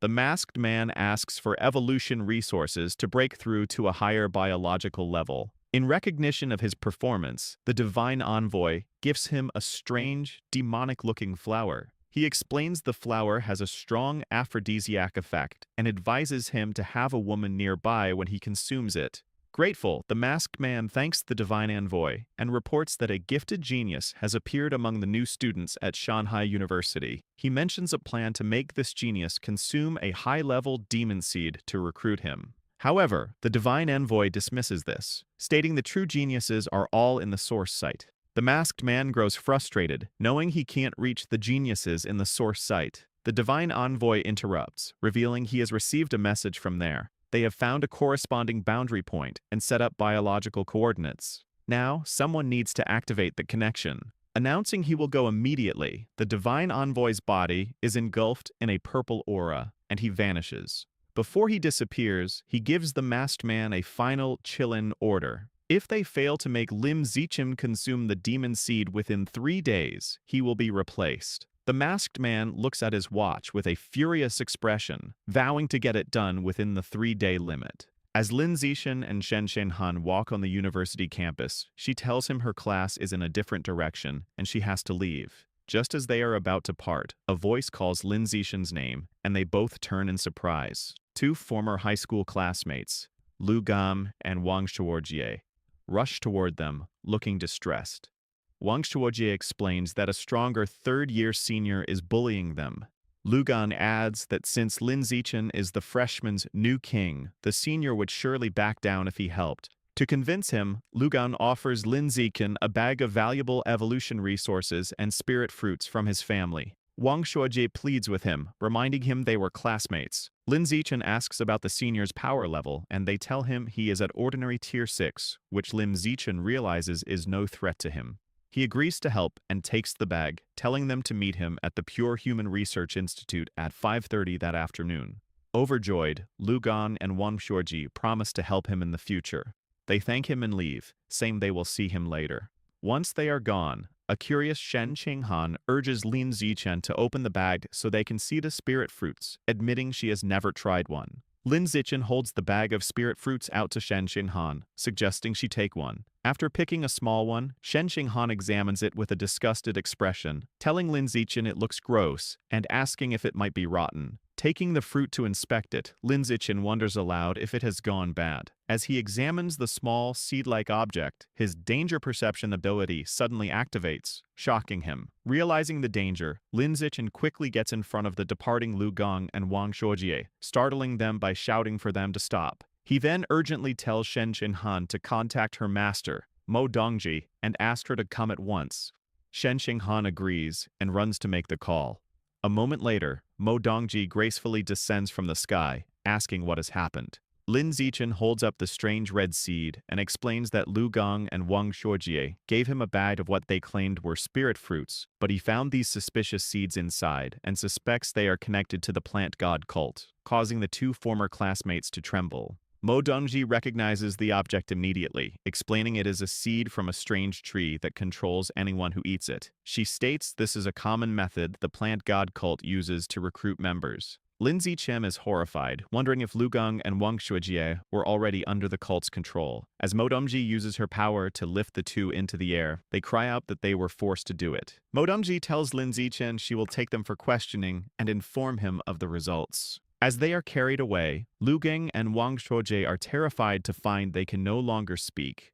As she flies away, Mo Dongji leaves Lim Zichen with a stern warning, telling him the heretics are everywhere, and he cannot fully trust even his teachers or school leaders, so he must remain vigilant. Shen Qinghun looks on in awe as her master flies away, remarking how amazing it is that Mo Dongji's mental power lets her fly. Lin Zichen agrees it would be nice. Shen Qinghun's admiration turns to anger as she exclaims how awful Lu Gang and Wang Shuoji are for trying to harm Lin Zichen. Lin Zichen agrees they will need to be more careful and throws the contaminated spirit fruits into a recycling bin. The next day, the investigation confirms Lu Gang and Wang Shuoji are members of the plant god cult. They were forced to eat a demon seed by a safety officer during their high school entrance exam. As a result, both are expelled from the university and will face criminal charges, ruining their lives. Sometime later, Lin Zichen and Shen Qinghan are with their parents, who have moved into university housing. During this time, Lin Zichen has been training diligently. With the help of blood recovery pills, he has completed his second round of skin tempering and made 40% progress on his secondary muscle tempering. The day arrives for Shen Qinghan's gene fusion. She and Lin Zichen go to Mo Dongji's office, where Shen Qinghan nervously admits she asked him to come for support. Mo Dongji explains that since the dark blue jellyfish is a water attribute beast, the fusion will be easier the more water she has in her body. She hands her a large glass of water and tells her to start drinking. Shen Qinghan struggles to drink glass after glass as her master urges her to drink more. Finally, with her stomach completely bloated, Shen Qinghan complains she can't drink anymore. Mo Dongji says that's fine and instructs her to take off her clothes and lie on the examination bed. Mo Dongji holds up a syringe, explaining it contains the dark blue jellyfish king gene and must be injected directly into the heart. She reassures her, promising to use her mental power to numb her pain nerve so she won't feel the injection. As Shen Qinghan lies nervously on the bed, Mo Dongji warns her the gene fusion itself will still be incredibly painful and tells her to scream if she can't bear it. Shen Qinghan confirms she understands, and Mo Dongji injects the gene into her chest. As Lin Zichen watches, he notes that while the fusion process typically requires precise monitoring instruments, Mo Dongji's immense mental power makes them unnecessary. After the injection, Mo Dongji informs Shen Qinghan that the gene fusion has begun and intense pain will soon follow. She tells her to be mentally prepared, and a blushing Shen Qinghan nervously agrees. However, 2 minutes later, a confused Shen Qinghan sits up, asking why she doesn't feel anything. A concerned Lim Zichen asks Mo Dongji if there is a problem. Mo Dongji is completely surprised, wondering how this could be possible. Shen Qinghan is left in shock, fearing her gene fusion has failed. Mo Dongji explains to a worried Lim Zichen and Shen Qinghan that the gene fusion has failed, as Shen Qinghan could not fuse with the dark blue jellyfish king gene. However, she adds that it isn't a complete failure either, which confuses them. Mo Dongji clarifies the normal process. As long as there is no severe rejection when the beast gene is injected, it is a success. With the help of drugs, the host's genes fuse with the beast genes, allowing the person to gain new abilities. In Shen Qinghan's case, while there was no rejection, the fusion process never started. A serious Lim Zichen asks for a more specific explanation. Mo Dongji explains what her mental power sees. It seems Shen Qinghan's own genes have their own consciousness. They have surrounded the invading jellyfish king genes, trapping them and restricting their freedom. She states that when some jellyfish king genes tried to forcibly fuse, Shen Qinghan's genes immediately destroyed them, breaking them into fragments and absorbing them as nutrients. Now, the remaining jellyfish king genes are completely imprisoned, a situation Mo Dongji has never seen before. Suddenly, Shen Qinghan exclaims in surprise, pointing out that her hair is changing from purple to blue. This shocks both Lin Zichen and Mo Dongji. Mo Dongji recognizes this as a trait of the jellyfish king gene and wonders how it can be expressed if the fusion failed. Lin Zichen asks Shen Qinghan if she feels anything different in her body. With her hair now blue, Shen Qinghan closes her eyes and says she can feel a new presence inside her, one she thinks she can control. Mo Dongji finds this perplexing, thinking that sensing and controlling the genes is the definition of a successful fusion. Wondering if she missed something, she leans close to Shen Qinghan, using her mental power to investigate again. She tells Shen Qinghan the new presence is the Jellyfish King gene and instructs her to use her mental power to control it and force it into a dormant state. Shen Qinghan nods. She closes her eyes and concentrates, saying she will try. As she focuses, her hair begins to revert from blue back to its original purple. Mo Dongji then tells her to try expressing the gene again, and Shen Qinghan agrees. In an instant, a powerful blue aura surrounds her, and her hair turns a brilliant blue once more. Mo Dongji is internally stunned, realizing that renowned geniuses Li Moyu and Ma Weiwei took half a month to master making their beast genes dormant or expressed. Yet Shen Qinghan learned it in a moment. A confused Lin Zichen steps closer. Asking what is happening with Shen Qinghan, Mo Dongji turns to them and says she has good and bad news, asking which they want to hear first. After a moment, Shen Qinghan says they will hear the bad news first. Mo Dongji explains that the bad news is that Shen Qinghan may never become a gene fuser, which shocks the girl. However, the good news, she continues with a confident smile, is that Shen Qinghan is something more advanced and powerful. She can do everything a gene fuser can, and even better, without needing to fuse at all. Mo Dongji explains that Shen Qinghan's genes can enslave beast genes injected into her body. This means she can use their abilities without actually fusing, allowing her to avoid genetic backlash and remain a pure-blooded human. Mo Dongji reveals that until now, no pure-blooded human has ever broken through the ordinary biological barrier to evolve. She believes Shen Qinghan has the potential to be the very first pioneer on Earth to achieve this. Amazed, Shen Qinghan asks if she is truly capable of something so incredible. Mo Dongji reassures her with absolute confidence, stating that if any pure-blooded human is to break that barrier, it will be her. Lin Zichen listens to Mo Dongji's praise, feeling a bit left out and wondering if she is looking down on him. Mo Dongji then explains that even though Shen Qinghan is not a true gene fuser, her powers still come from beast genes. For this reason, Shen Qinghan must still present herself as a gene fuser to the outside world. She sternly warns them that this is a secret they must not tell anyone, not even their parents. Mo Dongji then tells Shen Qinghan there is still much to learn about her unique gene enslavement ability and instructs her to come to her office every night at 8 o'clock so they can research it together. Shen Qinghan agrees. Half a month later, while Lin Zichen is meditating in his room, surrounded by a fiery aura, Shen Qinghan calls out that she has good news. He enters the bathroom to find her in a bubble bath, happily swirling streams of water in the air. She excitedly tells him she has learned to control water with her mental power. Lin Zichen sits on the edge of the tub, remarking that learning so quickly shows her amazing talent. Shen Qinghan boasts she can do something even more impressive, revealing she can now remotely control the qi and blood inside another person's body. She explains that her master said a light touch could cause chaos in an opponent's system, while a strong one could kill them instantly by making their blood vessels explode. Lin Zichen is surprised and suggests that if she can control another's qi and blood, she should also be able to control her own to temper her body. However, Shen Qinghan looks downcast, explaining her master said her physical talent and qi and blood strength are too weak, so she cannot follow the path of a pure-blooded human. Leaning close to Shen Qinghan, Lin Zichen tells her she is a special existence, just like him, and they are capable of things ordinary people cannot do. He encourages her to try tempering her body, promising to teach her.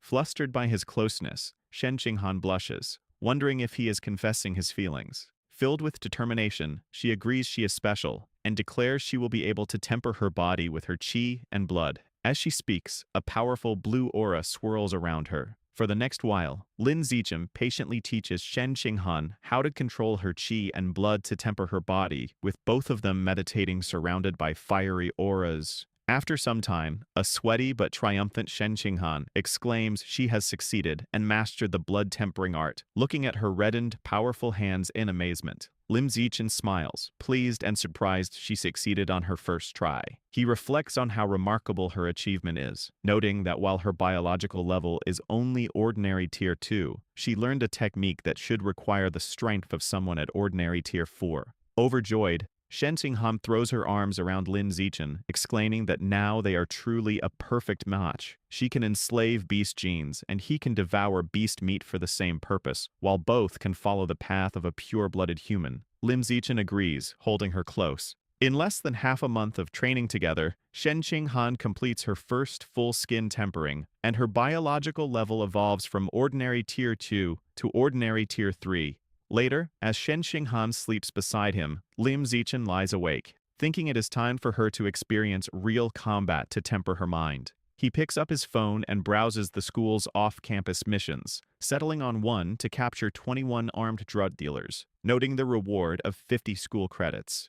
At 9 o'clock at night, Lin Zichen and Shen Qinghan arrive at the Shanghai City Public Security Headquarters. A friendly officer with a goatee introduces them to the team, explaining they are students from Shanghai University assisting with a case. He points out that Lin Zichen is the famous top scorer from Nanjiang Province. The other officers recognize him, welcoming him and commenting on his talent and good looks. The friendly officer mentions that his godson is also a freshman in the elite genius class. He tells Lin Zichen it's a shame he joined Tianren Gay, as his talent would have surely gotten him into the genius class with his godson. He advises Lin Zichen to transfer, but Lin Zichen is silent. The officer adds that he invited his godson to help with the operation, suggesting he could be a powerful friend to protect them from seniors at school. Just then, a voice announces his arrival. A young man with long blue-green hair and a confident air leans in the doorway. The other officers are impressed by his presence, commenting on how lucky the officer is to have such a remarkable godson.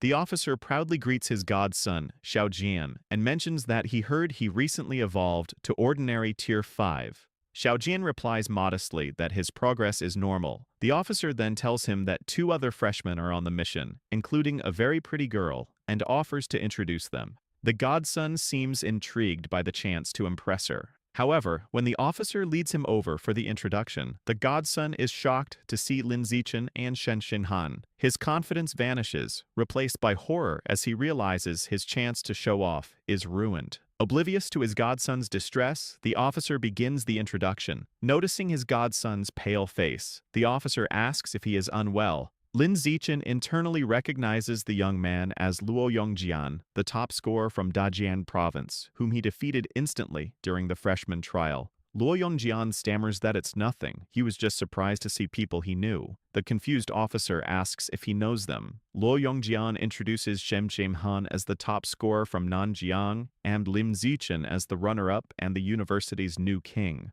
Luo Yongjian adds that Lin Zichen single-handedly defeated the entire genius class during the trial, calling him the strongest in history. An embarrassed Lin Zichen tells him to be more low-key, and Luo Yongjian agrees.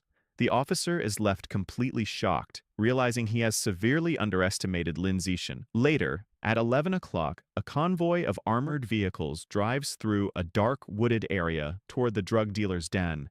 Inside, the officer hands out bulletproof vests. Lin Zichen politely refuses the gear. Luo Yongjian also refuses, boasting that near guns cannot harm him. He thinks that while he may not be the new king, he is still a top scorer and intends to show these ordinary officers the power of a genius student. Soon, the convoy arrives at an abandoned factory. The police team storms the building. Inside, they are spotted by armed men, who shout that the police are there and they need to escape. Realizing that being caught means a death sentence, the criminals fight back, opening fire. As bullets fly, the police and the 3 students dive for cover behind wooden crates. As the firefight continues, Lin Zichen gets up and charges forward. Panicked that he can't wait any longer, Luo Yongjian bursts from cover and runs into the hail of bullets. To a nearby officer's shock, the bullets simply bounce off his body as he charges forward. Lin Zichen follows, and the criminals are stunned as their bullets have no effect on him either. Lin Zichen unleashes a flurry of powerful punches, taking down the criminals one by one and ignoring their pleas to surrender. Seeing their comrades defeated, a desperate criminal throws a grenade, vowing to take Lin Zichen down with him. The grenade goes off in a massive explosion. Lin Zichen emerges from the smoke unharmed. Seeing the few remaining criminals trying to flee, he decides this is a good opportunity for Shen Qinghan to practice. He calls out to her, telling her it is her turn. Shen Qinghan steps forward and closes her eyes, concentrating on controlling the qi and blood in their bodies.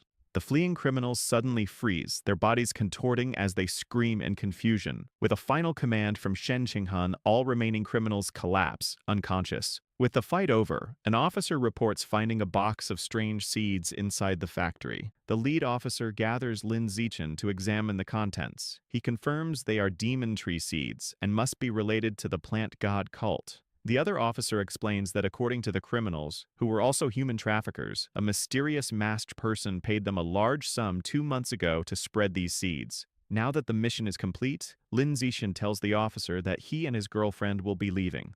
The officer offers them a ride back. As they sit in the police car, Lin Zichen thinks that for safety's sake, it is best to avoid getting involved with dangerous heretic cults. However, his attention is suddenly caught by something on the ground.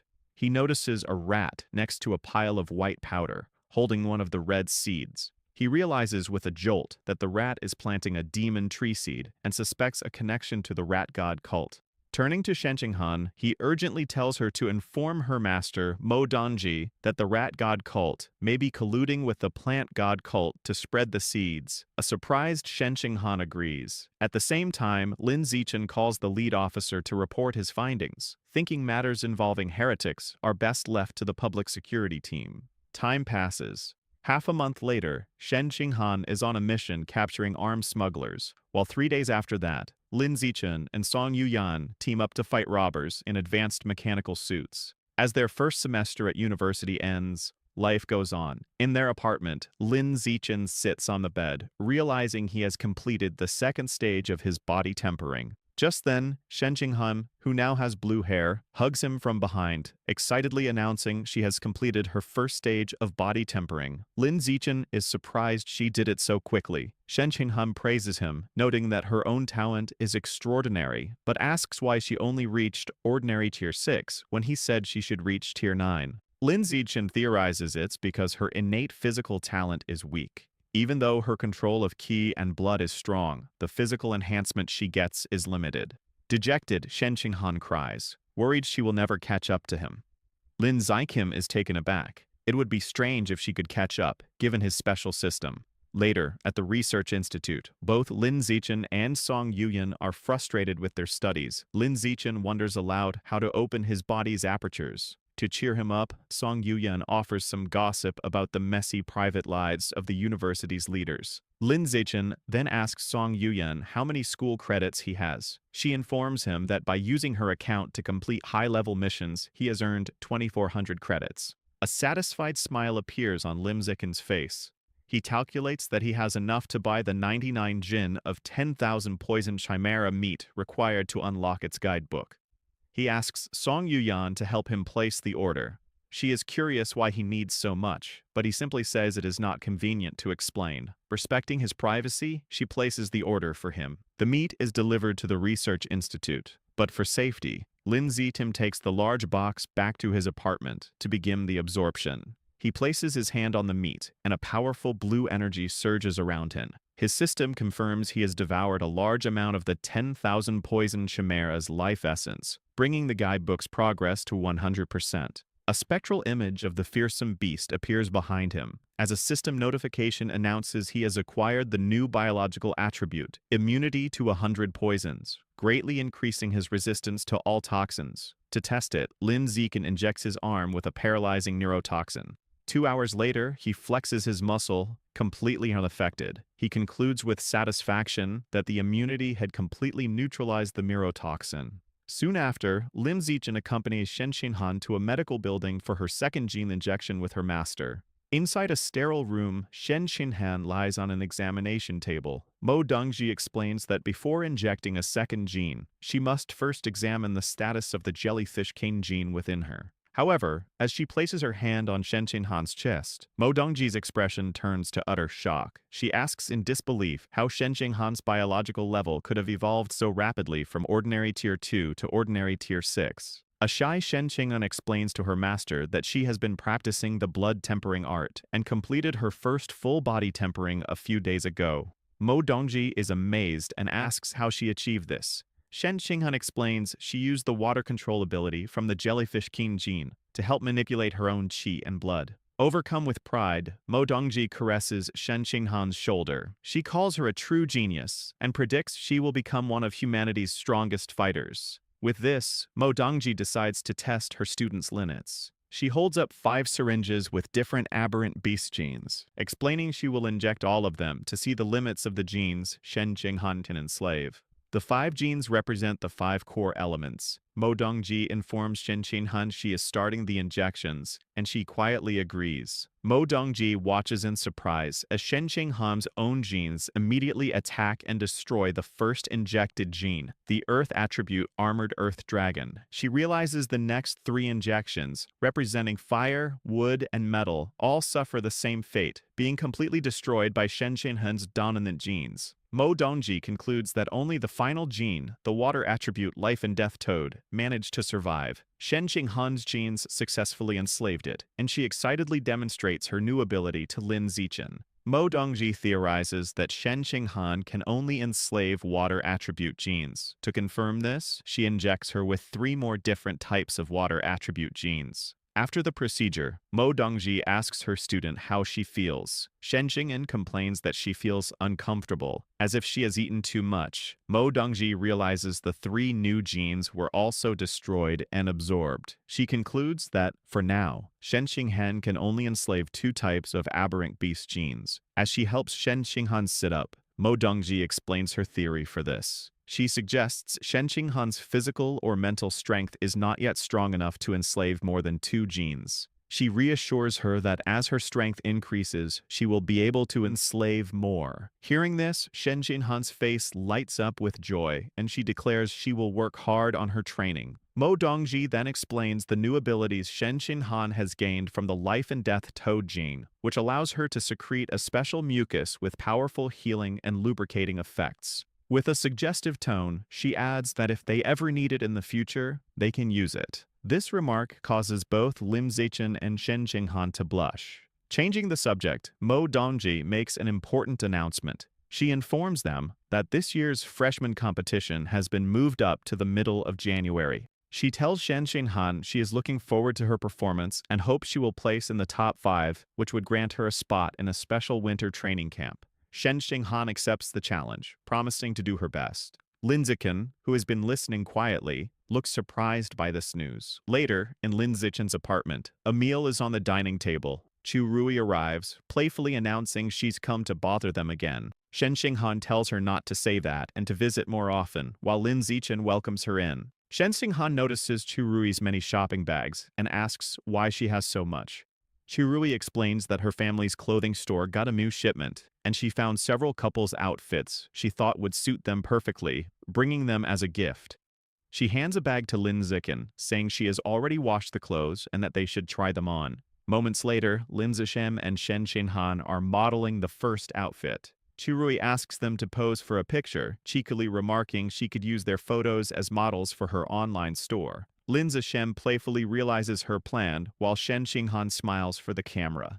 They then change into a second, cooler black outfit, and Chu Rui exclaims this set looks even better. After trying on a third matching set, Chu Rui declares that any couple would want to buy them. With the fashion show over, Lin Zichen calls them to the dining table, reminding them to eat before the food gets cold, and the girls happily agree. As they eat, Shen Qinghan tells Lin Zichen that on their way back, she and Chu Rui encountered a mean senior. She explains the senior, relying on her superior strength, tried to snatch their bags, likely only backing off because another student recognized her as Lin Zichen's girlfriend. A weary Chu Rui chimes in, explaining this is the same senior who had previously borrowed her makeup and never returned it.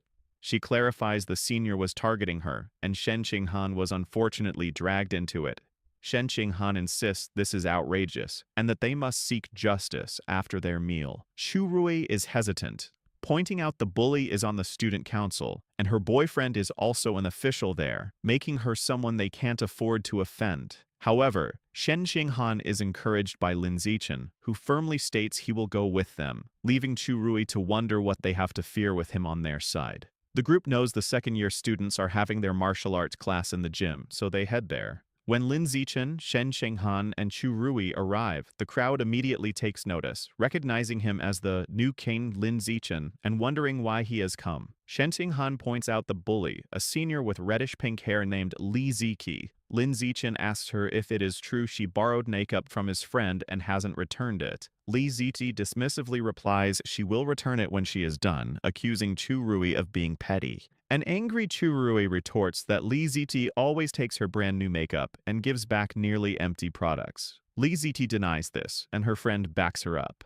As Chu Rui gets more upset, Lin Zichen steps between them, questioning Li Ziki's reason. He then turns to a nearby teacher and asks for clarification on the school's survival of the fittest rule, wanting to know if it means the strong can trample the weak. The teacher explains the university's dual rules. He clarifies the weak can challenge the strong unconditionally, but the strong must get the weak's consent to initiate a fight.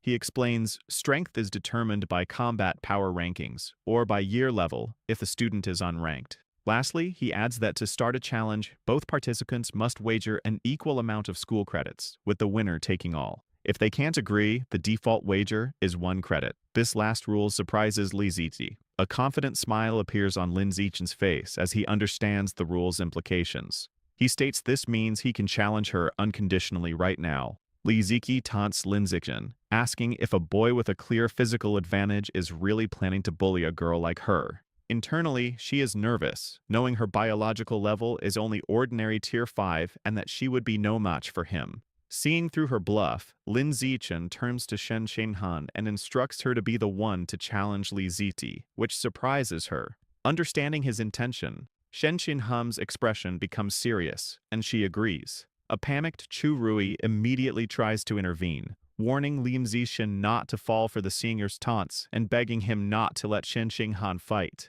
She internally frets, recalling how Shen Shenghan had always been at the bottom of their class with her, and thinks sending her to fight now would be sending her to get beaten up. Shen Shenghan calmly places a reassuring hand on her friend's shoulder and tells her not to worry. With a confident look, she declares that she can win. A blushing Chu Rui is moved by her friend's sudden coolness and can only watch in admiration. Shen Xinghan then leaps forward, landing gracefully on the dueling floor. She introduces herself as Shen Xinghan from the first-year Genius class and formally challenges Li Ziki from the second-year Evolution Class 2. Annoyed, Li Ziki wonders where this freshman gets the confidence to win, while the students in the crowd comment on how beautiful and cool Shen Xinghan looks. Dismissing her opponent as just a pretty face, Li Ziti lands on the dueling floor and proposes they make the stakes higher. She confidently wagers 10 school credits. A teacher confirms both parties have agreed. Shen Xinghan accepts the wager, also risking 10 school credits. The two fighters take their stances, confirm they are ready, and the teacher officially starts the match. The moment the fight begins, Shen Xinghan's hair flashes from purple to a brilliant blue as she charges forward with incredible speed. Li Ziki is shocked, exclaiming at how fast her opponent is. Before she can react, Li Ziki suddenly freezes, her body trembling uncontrollably. She wonders what is happening, feeling dizzy and unable to move. Seizing the opportunity, Shen Xinghan delivers a single, powerful high kick to Li Ziti's face. The force sends the senior flying backward across the gymnasium, crashing hard onto the floor. In the crowd, Chu Rui and the other students are left in utter shock, with Chu Rui wondering aloud when her friend became so powerful. Li Ziki's friend cries out her name in concern. She rushes to the side of the unconscious Li Ziki and makes a frantic phone call to a man named Jim Yu, telling him his girlfriend has been kicked and might have a concussion and that he needs to come to the gym immediately. The person on the other end confirms he is on his way. Holding her defeated friend, the girl glares at Shen Xinghan's group, furiously telling them they are in big trouble now. In a high-tech facility, students from the Genius class train inside large, transparent pods filled with energy. Onlookers are impressed, as top students like Li Moyu and Luo Yongjian perform exceptionally well, and Ma Weiwei also achieves a high score. After the session, the teacher tells the class the training was demanding and that they should rest. He then announces that the freshman competition has been moved up to January 18th, surprising the students. The news energizes Li Moyu, who declares he can't wait to finally defeat Lin Zichen. He confidently states he has undergone multiple gene fusions and is now close to ordinary tier 7, believing Lin Zichen, who has none, is now far weaker. Other students agree, calling Lin Zichen's decision to remain a pure-blooded human a waste of his talent. Hearing this, Ma Weiwei gives them a stern look, telling them not to judge others' choices, which makes them quickly apologize. Ma Weiwei then looks around and realizes Shen Xinghan, usually a model student, is absent from their first advanced training session, which she finds strange. She asks the second-year teacher about Shen Xinghan's whereabouts, and he informs her that Shen Xinghan requested leave for an urgent personal matter. Suddenly, another student bursts in, shouting that Lin Zichen and Shen Xinghan are causing trouble downstairs, and that Shen Xinghan has just beaten up a popular girl from the second-year evolution class. Intrigued, the entire class, including Li Moyu, rushes out to see what is happening. Down in the gymnasium, a furious girl holds a crying Li Ziti, whose face is bruised. Li Ziti is distraught, screaming that her face is ruined. Her friend yells at Shen Xinghan, calling her vicious for kicking someone in the face so hard. Standing before them, a shocked Shen Xinghan stammers an apology, explaining she didn't control her strength properly. As Shen Xinghan apologizes, Xu Ruid takes her hand and tells her not to, insisting it wasn't her fault her opponent was less skilled. As they try to leave, Li Ziqi's friend grabs Shen Xinghan's arm, shouting that they cannot just walk away. Lim Zichen steps in, slapping her hand away from Shen Xinghan. He warns her that if she continues to bother them, he will use force. Li Ziqi's friend sneers, taunting him about being the new king and daring him to punch her in the face as well. Without hesitation, Lim Zichen punches her squarely in the face, remarking that he has never heard such a strange request. The system indicates he has gained 1 school credit. Just then, a very muscular student council discipline officer Jim Mingyu, arrives on the scene. He is Li Ziqi's boyfriend. Seeing both girls on the floor crying with bruised faces, a furious Jim Mingyu confronts Lin Zichen, questioning if it was necessary to hit girls so hard. Lin Zichen calmly replies that he finds his girlfriend bullying freshmen to be far more excessive, but Jim Mingyu dismisses the accusation, telling him not to speak without proof. At that moment, Luo Yongjian steps forward, telling Jim Mingyu he has seen his girlfriend bully ordinary freshmen on many occasions. Tired of arguing, Lim Zichen tells Jim Mingyu that if he wants justice, he should challenge him to a fight now, because he doesn't have time to waste talking. Jim Mingyu angrily accepts. He then proposes a wager of 300 school credits on the match, asking if a mere freshman can afford it. To everyone's surprise, Lim Zichen calmly confirms that he can. From the sidelines, Ma Weiwei expresses her shock, wondering how Lim Zichen dares to fight Jim Mingyu, a powerful, ordinary Tier 7.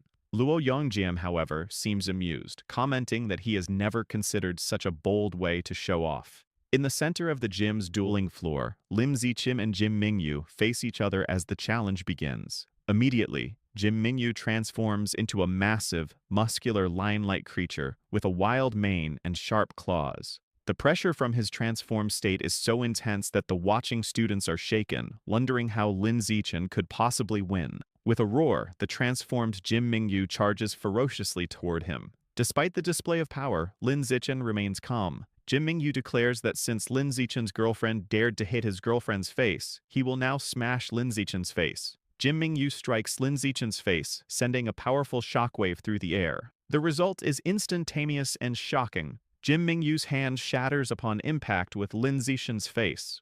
The beastly senior collapses to his knees, clutching his mangled hand and screaming in agony. Standing over his defeated opponent, Lim Zichen casually announces the match is over. He then delivers a powerful kick, sending Jim Mingyu's massive body flying across the gym into the empty spectator seats. The crowd of students is left in stunned silence. Luo Yongjian remarks with a wry smile that this scene feels incredibly familiar, while Li Moryu stands completely mortified with a red face. Witnessing this overwhelming power, a furious Li Moryu immediately calls his grandfather. He says he needs to fuse with a second beast gene the very next day, determined to become stronger. Lin Zichen then addresses the entire student body. He announces that from now on, he will accept paid requests to fight on behalf of others. He clarifies that it doesn't matter if the client is a freshman or a senior. As long as they pay him in school credits, he will help them challenge anyone. Hearing this, Luo Yongjian's eyes sparkle, and he exclaims that Lim Zichen is a true king, and that he wants to become his disciple. Meanwhile, the student council is holding a meeting, its members furious about the incident.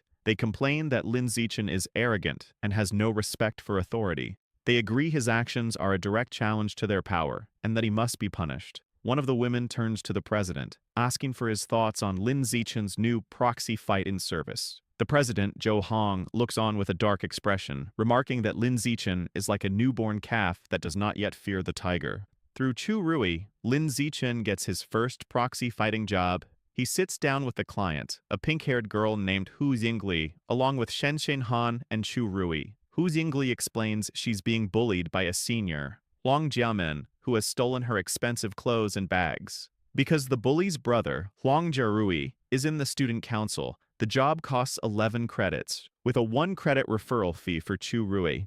Soon after, Lin Zichen confronts Huang Jiamin. She tries to threaten him by mentioning her brother, but her attitude changes to fear when she recognizes Lin Zichen, the infamous new king. Later, in a dorm room, a terrified Huang Jiamin begs Lin Zichen not to hurt her, especially not in the face. Lin Zichen turns to Shen Xinghan and tells her to handle the bully. Shen Xinghan cracks her knuckles and confirms she understands. As Shen Xinghan stares her down, Huang Jiamin yells for her to stop, insisting she can't be hit. She makes a final desperate threat, crying that if she loses even a single hair, her brother will make Shen Xinghan pay. Suddenly, a voice bellows, asking who dares to touch his sister. Huang Jiarui, an ordinary Tier 7, bursts in with 2 other students. Huang Jiamin runs to her brother's side and starts crying, falsely claiming she did nothing and that Lin Zichen came to bully her for no reason. Huang Jiarui angrily confronts Lin Zichen, accusing him of going too far. However, instead of fighting, he tries to end the confrontation, saying they will let it go this time, but warns him not to cross them again. Lin Zichen remains silent. Huang Jiarui's friends are confused by his reasonable tone, thinking he must be afraid of the new king. They express their disappointment, realizing there probably won't be a fight. But Lin Zichen has no intention of leaving. With a cold expression, he gives a simple command to Shen Xinghan, telling her to proceed. Shen Xinghan agrees and charges toward Huang Jiamin. Panicked, Huang Jiamin tries to flee, screaming for her brother to save her. As she moves, Shen Xinghan's hair turns blue, and she is enveloped in a watery aura. Using her power, she stops Huang Jiamin in her tracks, leaving the bully trembling and unable to move. Seeing his sister helpless, a furious Huang Jiarui yells that they are courting death and charges at Shen Xinghan. Before he can get close, Lin Zichen unleashes an immense wave of power, shattering the floor around him without moving.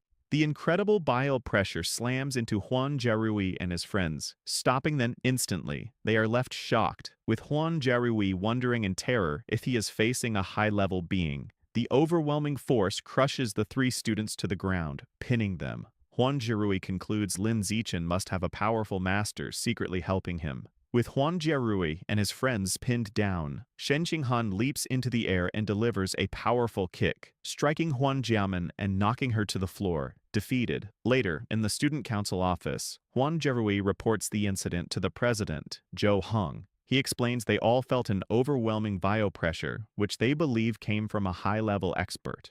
They conclude Lin Zichen is so arrogant because he has powerful backing. After listening, Zhou Hong advises his members that since they don't know the identity of this backer, it would be best to avoid Lin Zichen for now and simply observe. He further instructs them that if the conflict is unavoidable, they should only issue a verbal warning and avoid a physical fight. In a different office, Dean Ma Zhanhe complains to Mo Dongji that the campus is in chaos. He blames the disruption on Lin Zichen's proxy fighting service and asks Mo Dongji if it was her idea.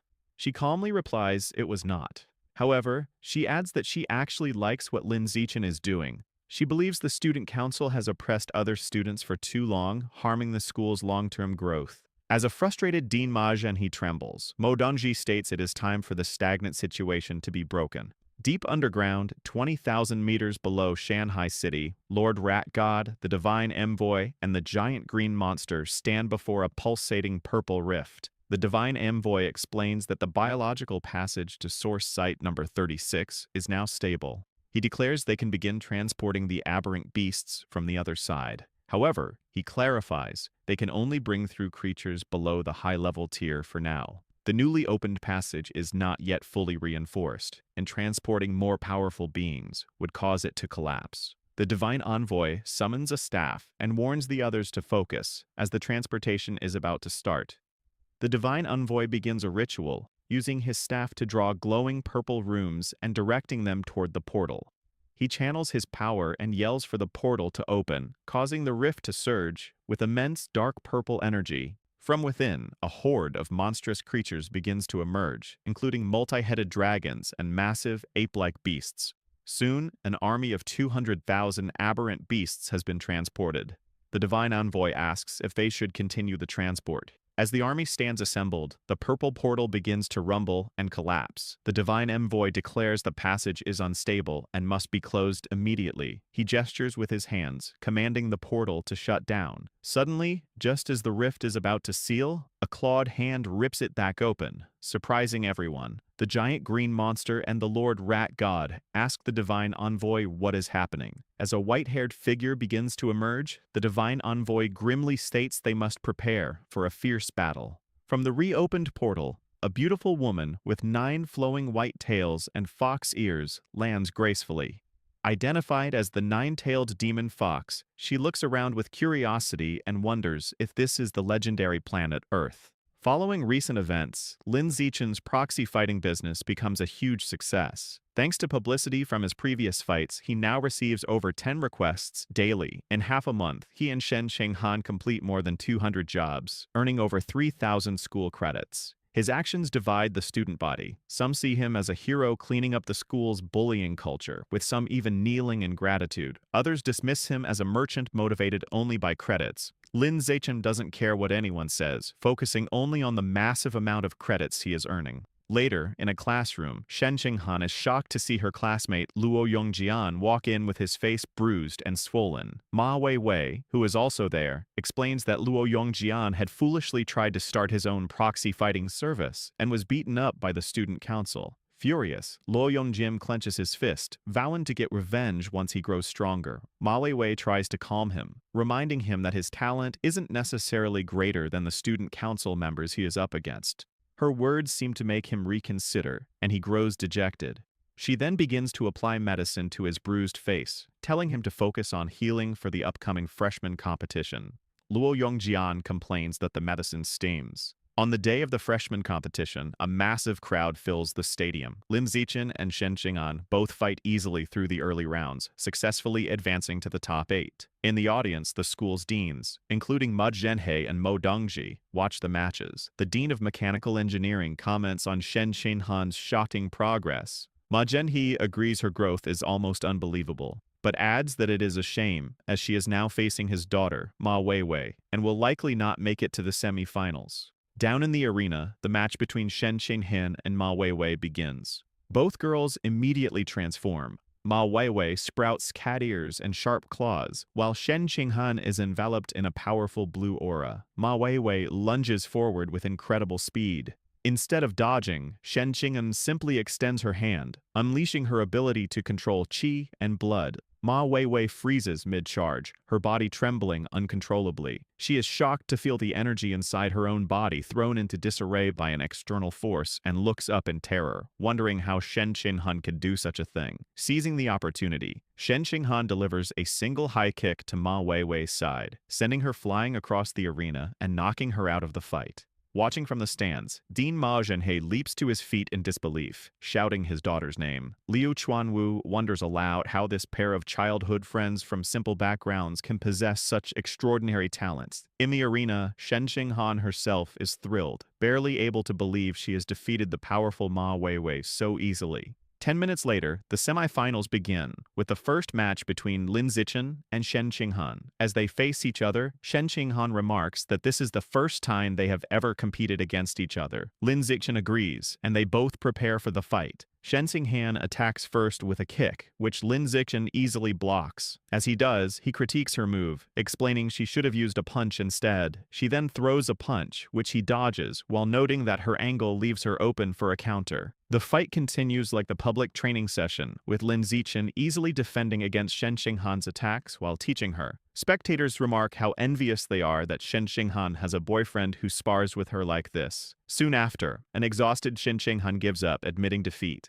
Lin Zichen is declared the winner. The final match is against Lee Moyu. Before the fight, Lee Moyu calls out to Lin Zichen, acknowledging he might not be as strong, but warning that he won't be defeated easily. He declares he will fight with everything he has. Instantly, Lee Moyu transforms into a massive, muscular, ape-like creature. Despite his opponent's intimidating new form, Lim Zichen charges straight at him and delivers a single, powerful kick. The audience erupts in shock, marveling at his incredible power and that he is won with another one-hit knockout. The force sends the transformed Lee Moyu flying out of the ring. Defeated, Lin Zichen is declared the winner of the freshman competition. Afterward, Mo Dongji addresses the crowd, officially concluding the event. She states that the side school credits for the top 8, the top 5 finishers will be invited to a special winter training camp. This surprises Lin Zichen, Shen Qinghan, Li Moyu, Ma Weiwei, and Luo Yongjian. Mo Dongji explains the camp will be at the military headquarters in Nanjian Province, the same district responsible for guarding source site number 36. She tells them it begins in 10 days and that she will personally drive them there. Lin Zichen thoughtfully considers this, specifically the connection to the military base guarding a source site. Meanwhile, on a rooftop overlooking the city, the nine-tailed demon fox speaks with the divine envoy. She tells him that since his plant god cult is well established on Earth, they must know of some handsome men. She reveals her main reason for coming to Earth was to find a partner. The divine envoy respectfully replies that he knows a young man who fits her requirements perfectly, explaining he is not only handsome, but also possesses an unbelievably powerful physical body. He then shows her a photo of Lin Zichen on his phone. A seductive smile spreads across the nine-tailed demon fox's face as she looks at the picture, and she instructs the divine envoy to tell her everything about him. A short time later, the day for the special training arrives. Mo Dongji transports the 5 students by helicopter to the military headquarters in Nanjiang Province.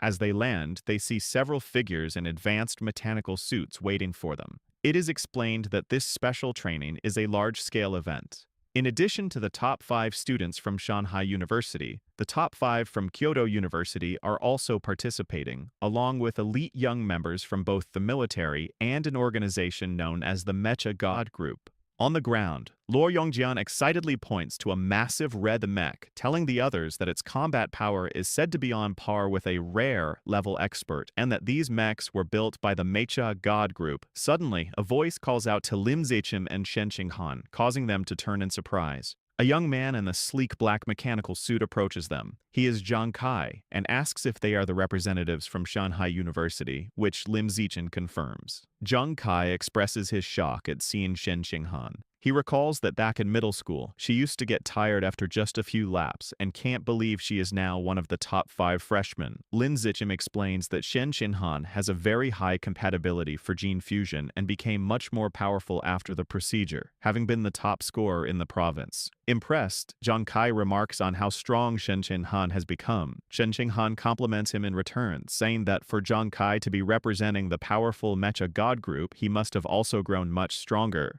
Zhang Kai explains that his high compatibility with mechanical modifications has allowed him to undergo various experiments, greatly enhancing his strength as he shows off a glowing mechanical gauntlet. He then says he has other business and will see them tomorrow at the training ground before leaving. As it's getting late, Luo Yongjian suggests that the group should go to the cafeteria to eat. Inside the spacious dining hall, Shen Qinghan excitedly tells Lin Zichen how delicious the food is, much better than their school's cafeteria. She then picks up a piece of food and offers it to Lin Zichen, telling him to try it. He accepts the bite and agrees that it tastes good, while Li Moyu and Luo Yongjian watch their public display of affection with annoyance. Trying to join in, Li Moyu playfully asks Ma Weiwei to feed him a piece of tofu. Ma Weiwei bluntly tells him to get lost. Suddenly, a voice calls out Li Moyu's name, causing him to turn around with an annoyed expression. He looks surprised to see who has approached them. 2 young men stand before their table. The blonde guy smugly addresses Li Moyu as a traitor from Kyoto. The purple-haired guy mocks Li Moyu, calling him the trash he used to easily beat. Enraged, Li Moyu stands up and retorts that things are different. The blonde guy dismisses this, claiming that the moment Li Moyu chose to attend Shanghai University, his strength was destined to be surpassed by him and another person named Qin Chuan. He then challenges Li Moyu to a fight outside. Li Moyu grins and readily accepts. The confrontation quickly draws the attention of everyone else in the cafeteria.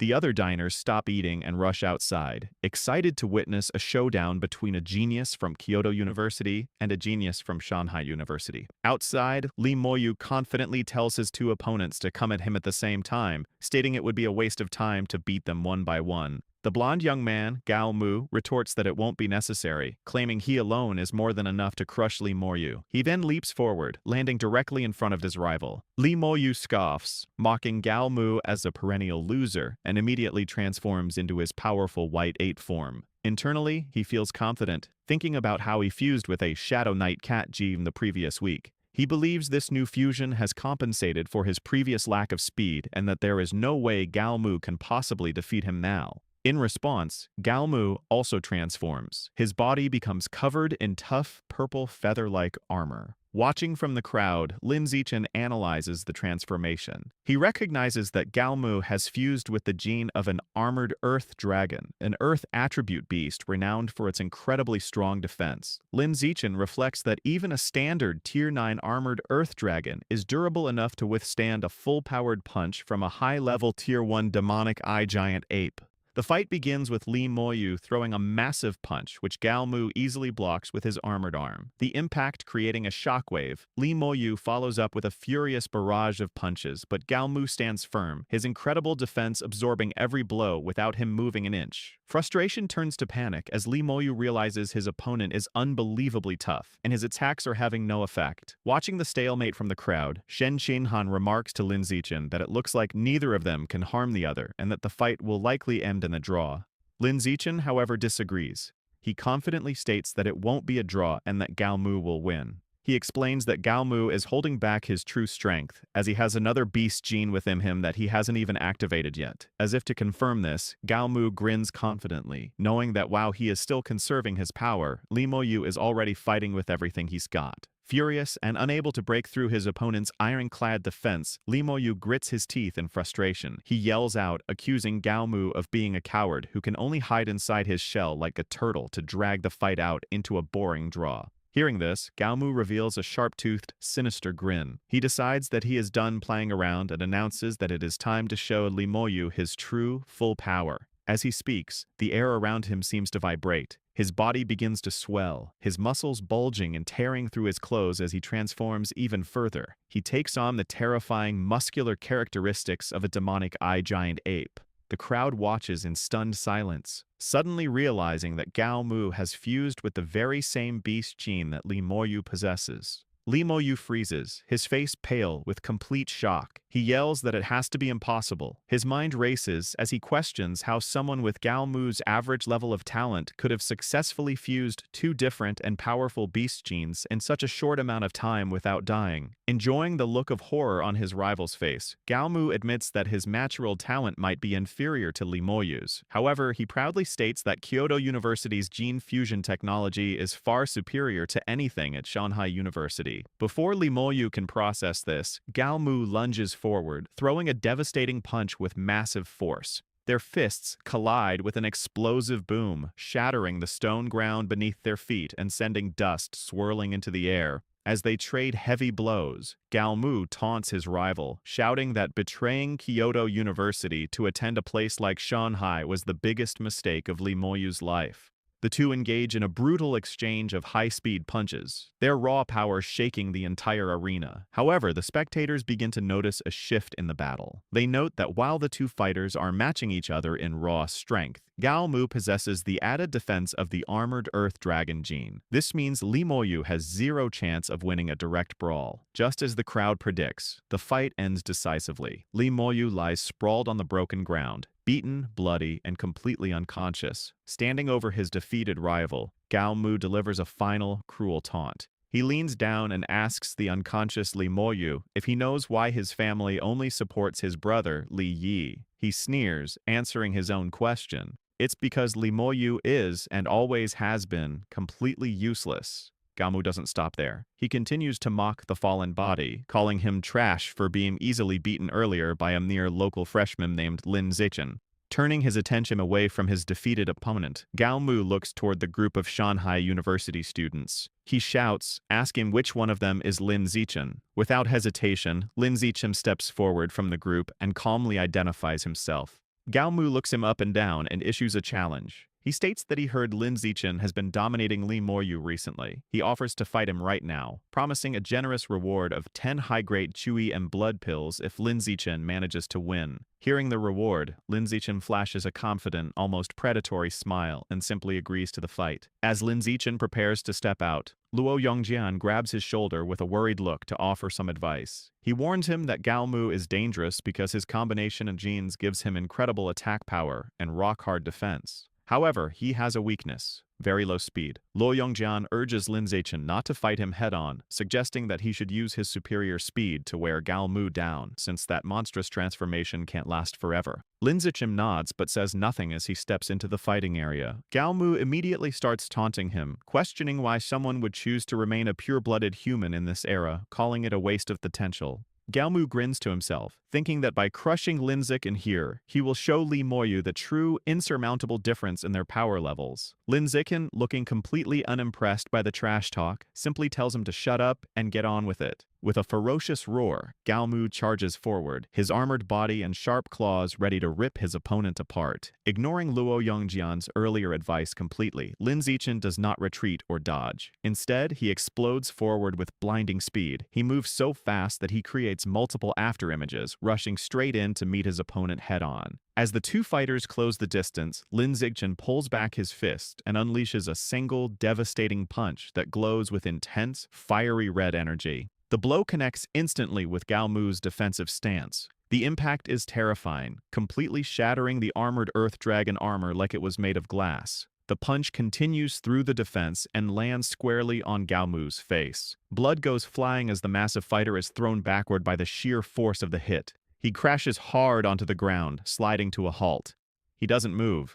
He has been defeated in an instant. The entire arena falls silent before the Shanghai University students erupt. Shen Qinghan cheers joyfully, while Luo Yongjian and Ma Weiwei stare with their mouths open in complete shock. Luo Yongjian exclaims that Lin Zichen is simply unbelievable for winning such a hard fight with a single move. Meanwhile, standing in the crowd, Gao Mu's companion from Kyoto University is trembling with terror. He thinks to himself that his own strength isn't much greater than Gao Mu's. If he were to fight a monster like Lin Zichen, he likely wouldn't last more than 2 punches. Just then, a new figure leaps over the heads of the crowd, drawing everyone's attention. He is a soldier who comments aloud that he had expected this year's competition to be a contest between the military and the Mecha God group. However, he admits he is surprised to see a genius like Lin Zichen emerge from Shanghai University. The soldier lands gracefully in the arena and introduces himself as Zhao Yuanzhong, a 19-year-old representing the military. With a serious expression, he formally challenges Lin Zichen to a match.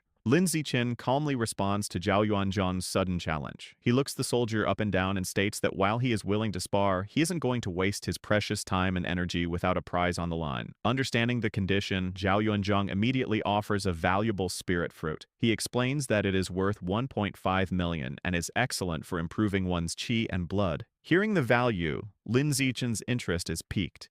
He internally dismisses his opponent, noting that Zhao is only at ordinary rank 8. A weakling he could easily defeat with a single, well-placed kick. Seeing an opportunity for an easy prize, he flashes a faint smile and accepts the challenge. However, just as the tension rises and the fight is about to begin, a military officer steps in. He shouts strictly that while sparring is permitted, wagering material rewards is a direct violation of military district discipline. The moment Lin Zichen hears this, his motivation vanishes. He immediately loses interest, waves his hand, and says to forget the whole thing. He turns around and walks away, leaving a frustrated Zhao Yuanzhong standing there with no opponent. Sometime later, having left the crowd, Lin Zichen tracks down Gao Mu. He stands over the defeated rival, who is now bruised and looking pathetic, and asks when he will receive the 10 advanced vitality pills that were promised. A battered and shirtless Gao Mu, terrified of another beating, stammers nervously. He promises that he will go to his dorm and retrieve them for him right away. That night, inside his single dormitory room at the military base, Lin Zichen focuses entirely on his training. He is determined not to let his progress fall behind, even for a day. He sits cross-legged on his bed, his skin glowing with a faint red light from the intense heat and exertion of body tempering. A system notification pops up, revealing that he has begun his 4th round of skin tempering and is already at 12% completion. He sighs, reflecting that the progress feels a bit slower than it did during his 3rd tempering cycle. His focus is interrupted when Shen Qinghan, wrapped only in a towel, peeks through his door and asks if she can come in. She walks in and sits on the edge of the bed next to him. She explains that the dorms don't have hair dryers, so she asks him to use his control over his qi and blood to generate heat and dry her damp hair. Lin Zichen smiles and tells her she arrived at the perfect time because he actually has something for her. While he helps dry her hair, he hands her a small jar containing the 10 advanced vitality pills he collected from Gao Mu earlier. He explains that at his current level, they aren't much help to him, so he wants her to have them. Shen Qinghan is surprised to receive such a valuable gift, but Lin Zichen quickly reassures her.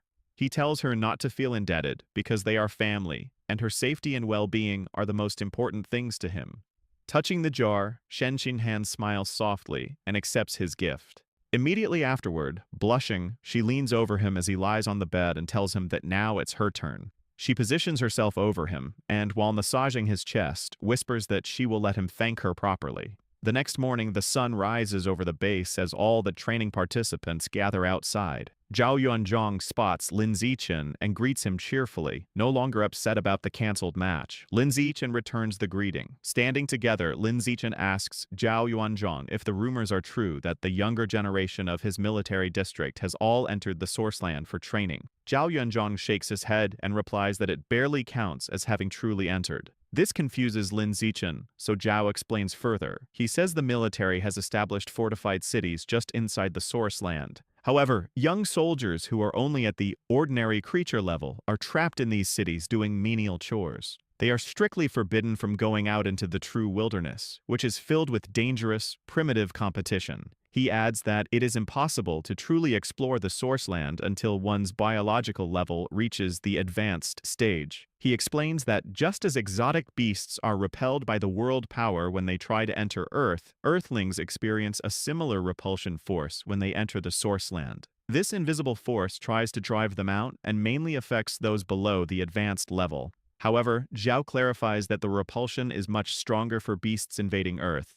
In fact, the power of many exotic beasts is significantly weakened by Earth's world power. Hearing this, Lin Zichen has a moment of realization. He finally understands why gene fusers on Earth are able to defeat the very creatures their powers come from. The beasts are fighting at a disadvantage. Their conversation is suddenly interrupted as a powerful figure leaps from the sky and lands in front of the group. The impact is so heavy it cracks the pavement. The man asks loudly if everyone is present. Zhao Yuanzhang immediately snaps to attention and reports that everyone has arrived. The man is a large, muscular instructor in tactical deer. He introduces himself as Liu Tianrong, the head instructor for the special training. He states bluntly that he won't waste time with long speeches because they are here to improve, not talk. Observing instructor Liu, Lin Zichen mentally assesses his power. He notes that the instructor has a biological level as high as advanced rank 6, which is strong enough to be a dean at either of the 2 major universities. Instructor Liu announces that he will now assign the participants to temporary teams, creating 4 teams in total. He explains that an entrance assessment will begin immediately, and the real special training will only start once this test is passed. The groups are formed quickly. Lin Zichen is relieved to find that he and Shen Qinghan have been placed in the same group. Joining them are Zhao Yuanzhang, a student named Zhang Kai, and a tall, muscular girl from Capital University named Shangguan Yueying. Shen Qinghan happily comments on how lucky they are not to have been separated during the selection. Instructor Liu leads the teams to a large, imposing 3-story building and explains the rules. Each floor has a series of checkpoints. To pass, they must clear all of them and reach the rooftop within 3 hours. He points out that the first floor has 4 walls, each with a door in the middle. The 4 teams will enter through these different doors to begin. After wishing them good luck, Instructor Liu leaps effortlessly onto the roof of the building in a single bound. From above, he shouts for the assessment to begin. Lin Zichen and his team step forward, entering the dark building ready to face whatever challenges await inside. The special training assessment kicks off, and Lin Zichen's team, Group D, makes it through the gunfire and obstacles of the first level with relative ease. However, when they check the progress screen, they are stunned. The other 3 groups are already on the 3rd level, while they have only just finished the first. The second level is a tricky intelligence test, the game of rock, paper, scissors against an AI. Every time they lose, the door closes a bit more, and the entire team gets hit with a painful electric shock. After several failures, Lin Zichen comes up with a clever plan. Knowing the AI has no predictable pattern, he uses a shard of glass as a mirror to see the AI's hand before he makes his move. This allows him to force a series of draws, slowly prying the door open centimeter by centimeter until they can finally squeeze through. When they reach the third-floor lounge, a shocking sight awaits them on the progress screen. All three of the other teams, A, B, and C, have been eliminated. Realizing that whatever defeated so many powerful students so quickly must be incredibly dangerous, Lin Zichen activates his danger perception ability to scan the floor ahead. He discovers the third floor is divided into 4 rooms, each holding a powerful robot guard. Based on the bloodstains and wreckage scattered across the floor, it's clear these robots have immense defensive and offensive power, and they are what wiped out the other teams. Despite the obvious threat, Lin Zichen leads his group confidently into one of the rooms. The 5 of them stand together, facing the massive robot that serves as the level's guardian. As the team prepares for battle, the robot's single red eye flashes to life. Without warning, it opens fire, unleashing a hail of bullets from its arm-mounted cannons. "Everyone, be careful," Zhao Yuanzhang yells, warning them that the robot is using armor-piercing rounds that could easily shatter their bones. The group scrambles for cover, and Zhang Kai suggests they wait for the robot to run out of ammo before they try to attack. That hope dies quickly as the robot continues its relentless assault, shredding the cover around them. Lin Zichen and Shen Xinghan realize it has far too much ammunition. They have to attack soon, or they'll be left completely exposed. The terrifying display of power sends Shangguan Yueying into a panic. She suggests they just forfeit, believing that if every other team was eliminated, they don't stand a chance. However, Zhao Yuanzhang refuses to back down. He tells her that no matter how hopeless it seems, they can't quit, or they'll have to face the instructor's wrath for their cowardice. Shen Qing'an agrees, adding that she has complete faith that with Lin Zichen leading them, they can clear the level. With their determination renewed, Zhao Yuanzhang lays out a new plan. He announces that he and Lin Zichen are in the best physical condition, so they will attack the robot head-on. Meanwhile, Zhang Kai, Shen Xinghan, and Shangguan Yueying will provide support from a distance. With the plan set, Zhao Yuanzhang and Lin Zichen burst from their cover, charging the robot from different sides as it continues to fire. As they charge, Zhang Kai lobs 2 thermal-sensing smoke grenades to buy them time. He tells them to hide in the purple smoke, which will block the robot's thermal sensors and hide their positions. At the same time, Shen Jinghan unleashes her power, declaring, "I'll slow it down." She uses her mental abilities to manipulate the fluids inside the robot's systems, causing it to malfunction and slowing its reaction time. With the robot's sensors and speed now compromised, Shangguan Yueying steps up as a decoy, skillfully dodging its gunfire to draw its attention. Seeing an opening, Zhao Yuanzhang transforms his arm, encasing it in sharp, stone-like armor. He leaps forward and smashes his fist directly into the robot's head. However, the robot's defense is unbelievable.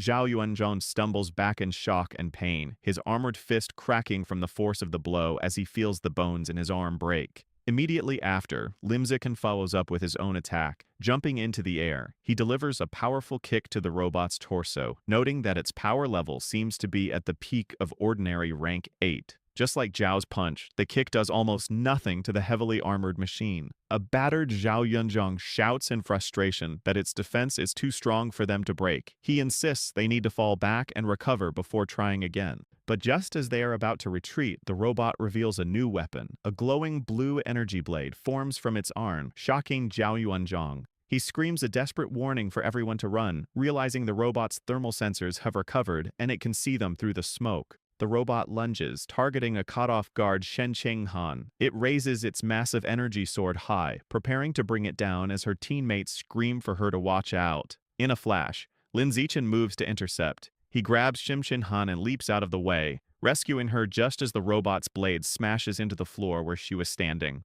The overwhelming power of their enemy crushes the team's morale. Shangguan Yueying collapses to the floor in tears, convinced there is no way for them to win. The robot continues its pursuit, stalking Lin Zichen as he carries Shen Qinghan to safety. After setting her down, he calmly assesses the situation. He thinks to himself that everyone should be at their physical limit and that Shen Qinghan's practice is over, revealing that he had been using this deadly fight as a training exercise for her. Having decided enough is enough, he declares it's time to clear the level. He confidently charges forward to meet the robot's next attack, ready to end the fight himself. Meanwhile, on the rooftop of the training building, the students from the first 3 teams are having their injuries treated. They complain among themselves about how ridiculously strong the robot on the 3rd level was, wondering how anyone could possibly pass. One student figures the test must have been designed to be impossible, just as a way for the instructors to show off their power. Sitting together, a beaten-up Galmu, Li Moyu, Ma Weiwei, and Luo Yongjian talk about the situation. Galmu wonders what's happening with Group D, since they still haven't emerged. The others dismiss the idea that they could succeed, pointing out that Lin Zichen's team was already the weakest and furthest behind, meaning they stand no chance. Suddenly, a massive explosion shakes the rooftop, throwing the students into a panic as they wonder if it's an earthquake. Instructor Lu Qianron and the others stare in absolute shock at what caused the commotion. Crashed into the center of the roof is the severed, sparking head of the very same robot that had defeated all of them. In a private observation room, Mo Dongji and a high-ranking female military officer watch the events on a monitor. Mo Dongji criticizes the test, saying that placing a robot with the power of a peak ordinary rank 8 against the students means it is designed for them to fail. The officer, Commander Yao Muling of the Nanjian Province Military District, calmly sips her tea and explains that the students are young and arrogant. She believes it is necessary to humble them at the start, so they will be receptive to special training later. As they watch, Yao Muling points out a handsome young man practicing the blood-tempering art. Mo Dongji dismisses him as just a kid who is easily fooled. Their conversation is cut short as they witness Lin Zichen deliver a single, explosive punch that completely destroys the robot. Both women are left stunned and speechless in utter disbelief. Shortly after, the headless body of the defeated robot crashes down from the ceiling into the testing room. Mo Dongji and Commander Yao Muling descend to confront Lin Zichen and his team. The commander immediately questions him, asking how he was able to unleash the power of an ordinary rank 9 when his biological level is only ordinary rank 8.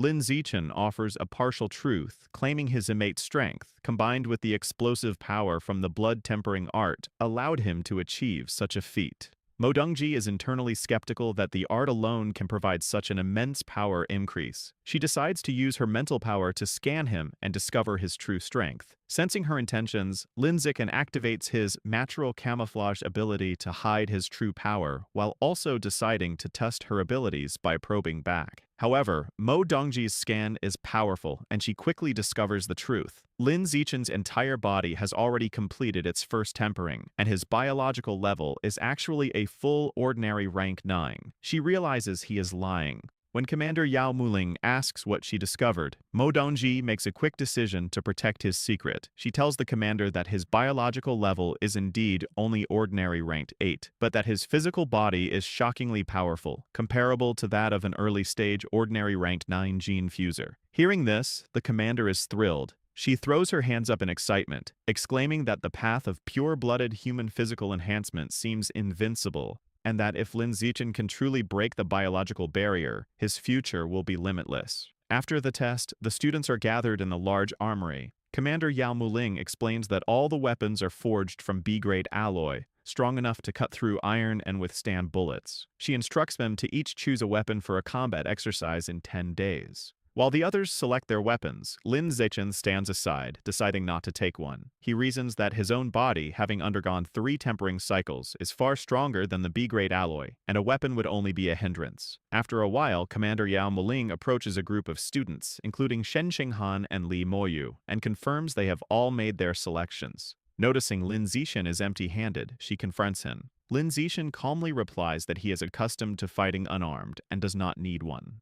The commander is secretly annoyed, thinking the genius has become overly arrogant and needs a lesson. She then announces that the best way to get familiar with their new weapons is to use them in a sparring match. With a smirk, she singles out Lin Zichen, stating she is curious about his bare-handed fighting style and suggests he be the first to demonstrate his strength. Lin Zichen simply agrees. Immediately, Zhao Yuanzhong, armed with a large, futuristic halberd, steps forward and volunteers. Lin Zichen coolly invites him to begin. Zhao Yuanzhong charges forward, swinging his massive weapon in a powerful downward strike. To everyone's shock, Lin Zichen does not dodge but instead catches the halberd's blade with his bare hand, stopping it instantly. With a slight squeeze, cracks spread across the B-grade alloy blade, and Zhao Yuanzhang watches in disbelief as his weapon is crushed in Lin Zichen's grip. The halberd shatters into pieces. Standing over the wreckage, Lin Zichen coolly asks who is next. The surrounding students are left completely stunned, wondering how a person can crush B-grade alloy with their bare hands.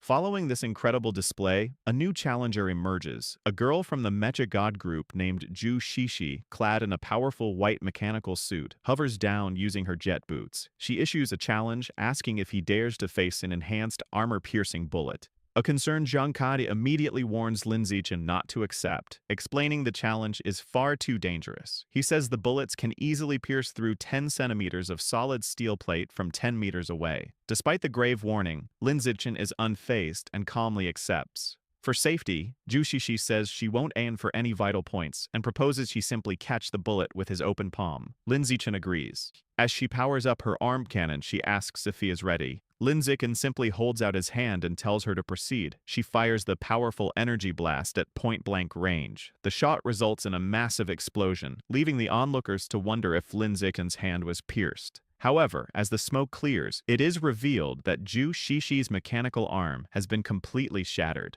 The onlookers realize in shock that Lin Zichen's palm is so durable that the armor-piercing round couldn't penetrate it. The blocked projectile explodes inside her weapon, destroying it from within, leaving Zhu Shishi in a state of utter shock. The other students are in awe of this monstrous feat, wondering aloud if pure-blooded humans like him are the true future of humanity. Commander Yao Muling breaks into a wide, satisfied grin, thinking to herself that Lin Zichen is not just a top-tier genius, but a genius who surpasses all others. After his impressive display, the instructors no longer interfere with his personal training. While the others learn to use their new weapons, he uses his free time to focus on the blood tempering art, beginning his 4th cycle of body tempering.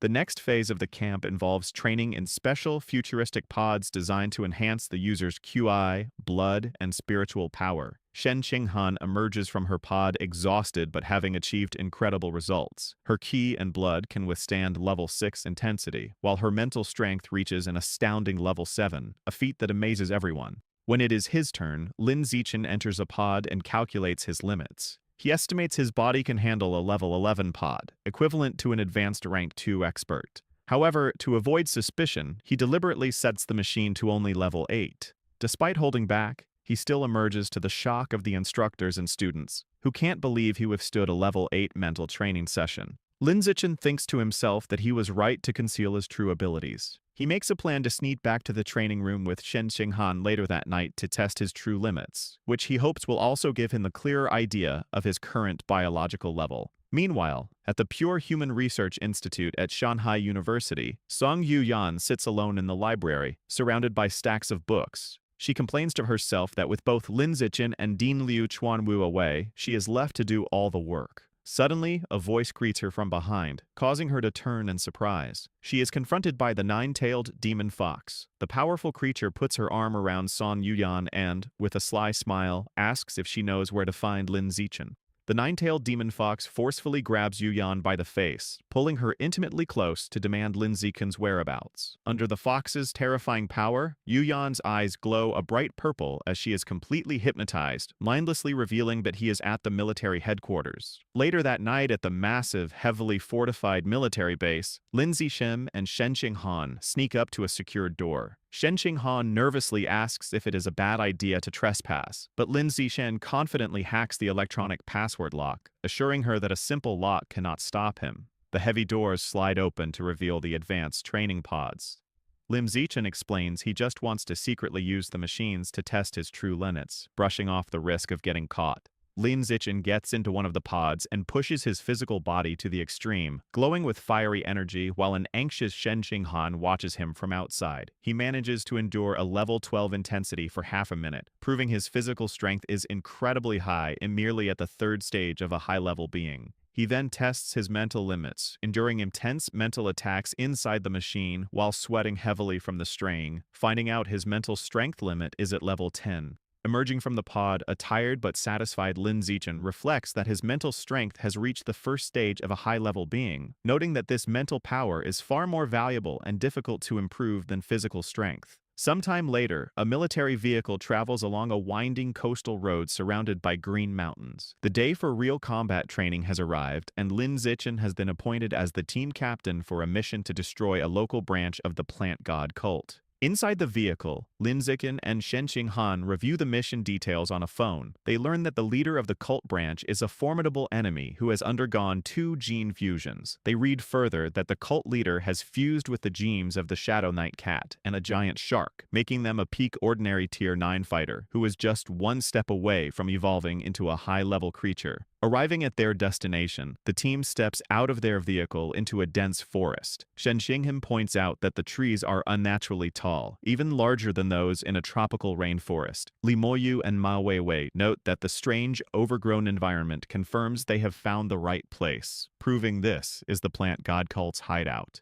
To investigate safely, Zhu Shishi deploys a surveillance drone to scout the path ahead, and Lin Zichen instructs the rest of the team to follow behind it. Looking at the drone's video feed on her tablet, Zhu Shishi spots a massive, vine-covered bamboo building about 300 meters away, identifying it as the enemy's main base. Stepping into his role as the team captain, Lin Zichen begins issuing tactical orders. He instructs Zhao Yunzhang and Gao Mu to use their armored beast teams to lead the vanguard and clear the way for the others. Next, he assigns Zhu Shishi and Zhang Kai to provide long-range fire support, relying on their advanced technology to shoot down enemies from a distance. With the plan set, Lin Zichen commands the rest of the team to charge forward, and they all sprint deep into the forest. As they advance, Zhao Yuanzhang advises the group not to worry about capturing enemies alive, emphasizing that their own safety is the most important thing, to which Lin Zichen firmly agrees. Suddenly, a guy wearing a black suit and a mask with glowing red eyes springs from the shadows, attempting to ambush them while shouting an alert to his comrades.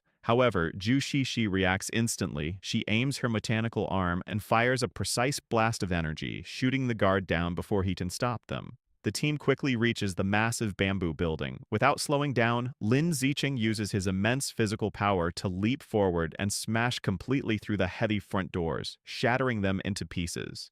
The moment he bursts inside, another masked guy wielding a knife tries to attack him, but Lin Zichen effortlessly counters the assault, delivering a devastating high kick directly to the attacker's face that sends him flying backward. After defeating the masked guard, Lin Zichen places his hand on the unconscious man's head. Blue energy flows into Lin Zichen's hand as his system confirms he has devoured a trace of life essence, increasing his codex progress. Lin Zichen looks pleasantly surprised, realizing that devouring the essence of someone who has already activated a beast's codex can actually enhance his own corresponding biological attributes, noting how useful this ability is. Harnessing his power, Lin Zichen propels himself upward with incredible force. His launch shattering the floor beneath him in an explosion of golden energy. He lands gracefully on an upper level covered in thick vines, completely surprising 3 more masked guards who are stationed there. Recovering from their shock, the 3 masked guards draw their knives and aggressively charge at Lin Zichen, shouting orders to kill him. Unfazed, Lin Zichen unleashes a terrifying glare, his eyes glowing with intense, fiery energy as a powerful aura erupts from his body. The sheer force of his invisible aura instantly crushes the area, creating a massive crater in the floor and easily neutralizing the attackers. Standing victorious amidst swirling blue energy, Lin Zichen's system displays his increased progress across several beast codexes. Feeling satisfied that this area is cleared, he decides it is time to check on how the rest of his team is doing. Meanwhile, in another part of the base, Li Moyu, fully transformed into his giant white ape form, is struggling in a fight against a massive muscular guy with gray hair and glowing red eyes. Unable to hold the enemy off, Li Moyu desperately calls for backup, prompting Ma Weiwei to rush in to assist him. Suddenly, Lin Zichen's danger perception ability activates, and he looks surprised as he senses an impending threat. Working together, Ma Weiwei and Li Moyu manage to strike the massive enemy, sending him crashing violently through a stone wall. From below, Luo Yongjian urges them to follow up with a finishing strike, warning that the enemy is not dead yet. Elsewhere, Zhang Kai, Zhu Shishi, and the Mother Guy in Cheyenne armor provide heavy long-range fire support, unleashing a massive explosion that completely engulfs several enemy fighters in a blazing inferno. Suddenly, Lin Zichen notices the entire bamboo building shaking violently around them. He leaps out of the way as the massive vines and roots making up the structure begin to writhe and crash down. A panicked Shen Qinghan shouts a warning for everyone to dodge as the environment wildly shifts. The moving vines quickly weave together, trapping Lin Zichen, Shen Qinghan, and the rest of the team inside a massive, inescapable wooden cage, leading them to realize they have walked right into an elaborate trap. Spotting a group of masked cultists who are also trapped inside the cage with them, Lin Zichen leaps down toward them, deciding to interrogate them to understand the situation. He swiftly beats the enemies down with a flurry of powerful punches. Grabbing one of the defeated cultists by the collar, Lin Zichen demands to know what the vine cage is, promising to spare the man's life if he explains. The terrified cultist stammers and begins to answer. However, before the cultist can finish his sentence, a thick vine violently bursts out from inside his mouth. The man screams in agonizing pain as more vines erupt from his face and body, tearing him apart from the inside out. Lin Zichen, Shen Qinghan, Li Moyu, and Luo Yongzhen watch in horrified silence as the vines completely consume and drain the cultist, leaving behind only a shriveled, lifeless husk. Lin Zichen grimly realizes this horrifying parasite is how the plant god cult controls its followers. The sound of slow clapping echoes through the cage as two figures appear standing on the vines above. It is a man with a red-horned mask, who possesses a terrifying biological level of high-level Tier 6, accompanied by a woman wearing a spiked red mask who is at peak ordinary Tier 9. The masked man praises Lin Zichen as a peerless genius and invites him to join the plant god cult to achieve a higher state of evolution. Looking up at them with a serious, sweating face, Lin Zichen realizes with dread that these two powerful enemies and the entire trap were set up specifically to target him. Looking up at the two imposing figures on the vines, instructor Lu Tianrong breaks into a cold sweat, realizing that the masked man is incredibly powerful and that their situation has become extremely dangerous. He quickly turns to the group and orders them to evacuate immediately, stating that he will stay behind to hold off the two enemies. Taking the lead, Lin Zichen shouts for everyone to follow him, and the entire team sprints away in a desperate attempt to escape the trap. However, the man with the red-horned mask watches them flee with a mocking smile. With a simple gesture of his finger, he summons massive, dark purple thorny vines that rapidly shoot out from the surrounding structure. The sharp vines violently pursue the running students, quickly closing the distance from all sides. Before she can react, Shangguan Yueting is caught by the thick vines, hoisted upside down, and cries out for help as she is tightly wrapped. Moments later, Ma Weiwei and Luo Yongjian are also ensnared by the thorny vines, both shouting desperately for the instructor to save them as they are dragged into the air. Instructor Lu Tianrong stands on the ground, surrounded by the massive vines holding his trapped students, and realizes that they are in a hopeless defensive position, concluding that the only way to free everyone is to eliminate the enemy controlling the trap. The instructor undergoes a powerful transformation, turning into a massive, muscular tiger beast. Using his enhanced beastly strength, Instructor Lu Tianrong leaps high into the air, aggressively scaling the thorny vines to launch a direct attack on the man with the red-horned mask. Despite the imposing charge, the masked man simply smiles sinisterly and raises his hand to easily counter the attack, mockingly noting that the instructor's power is no match for him on his own home ground. Instructor Lu Tianrong, fully transformed into a tiger beast, clashes fiercely against the dense thicket of dark thorny vines, growing frustrated as he struggles to break through the massive trap. Determined to overcome the obstacle, he fully activates his beast genes, causing his body to surge with a blazing, fiery aura that drastically enhances his raw strength. Empowered by this new energy, the instructor violently tears through the barrier, slicing the thick vines to pieces as he descends to attack the masked enemy below.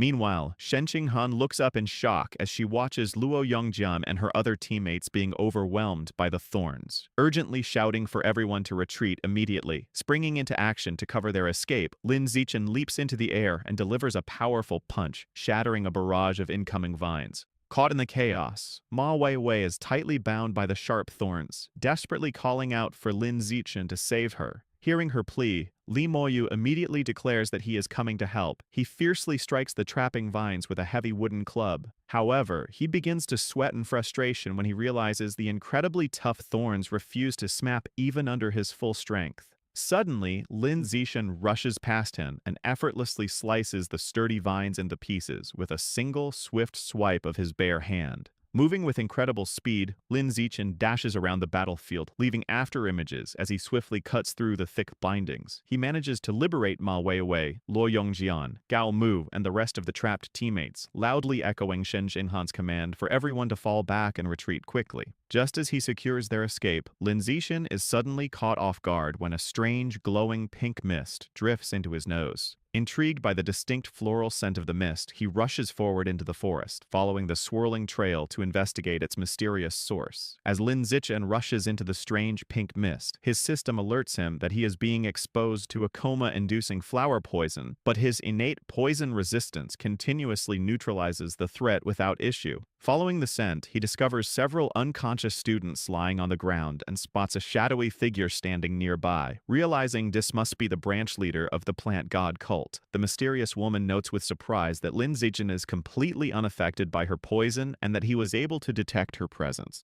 She remarks that it makes sense why the higher-ups were willing to risk this elaborate ambush just to capture someone with his astonishing strength. Without wasting any time on conversation, Lin Zichen explodes forward with incredible speed.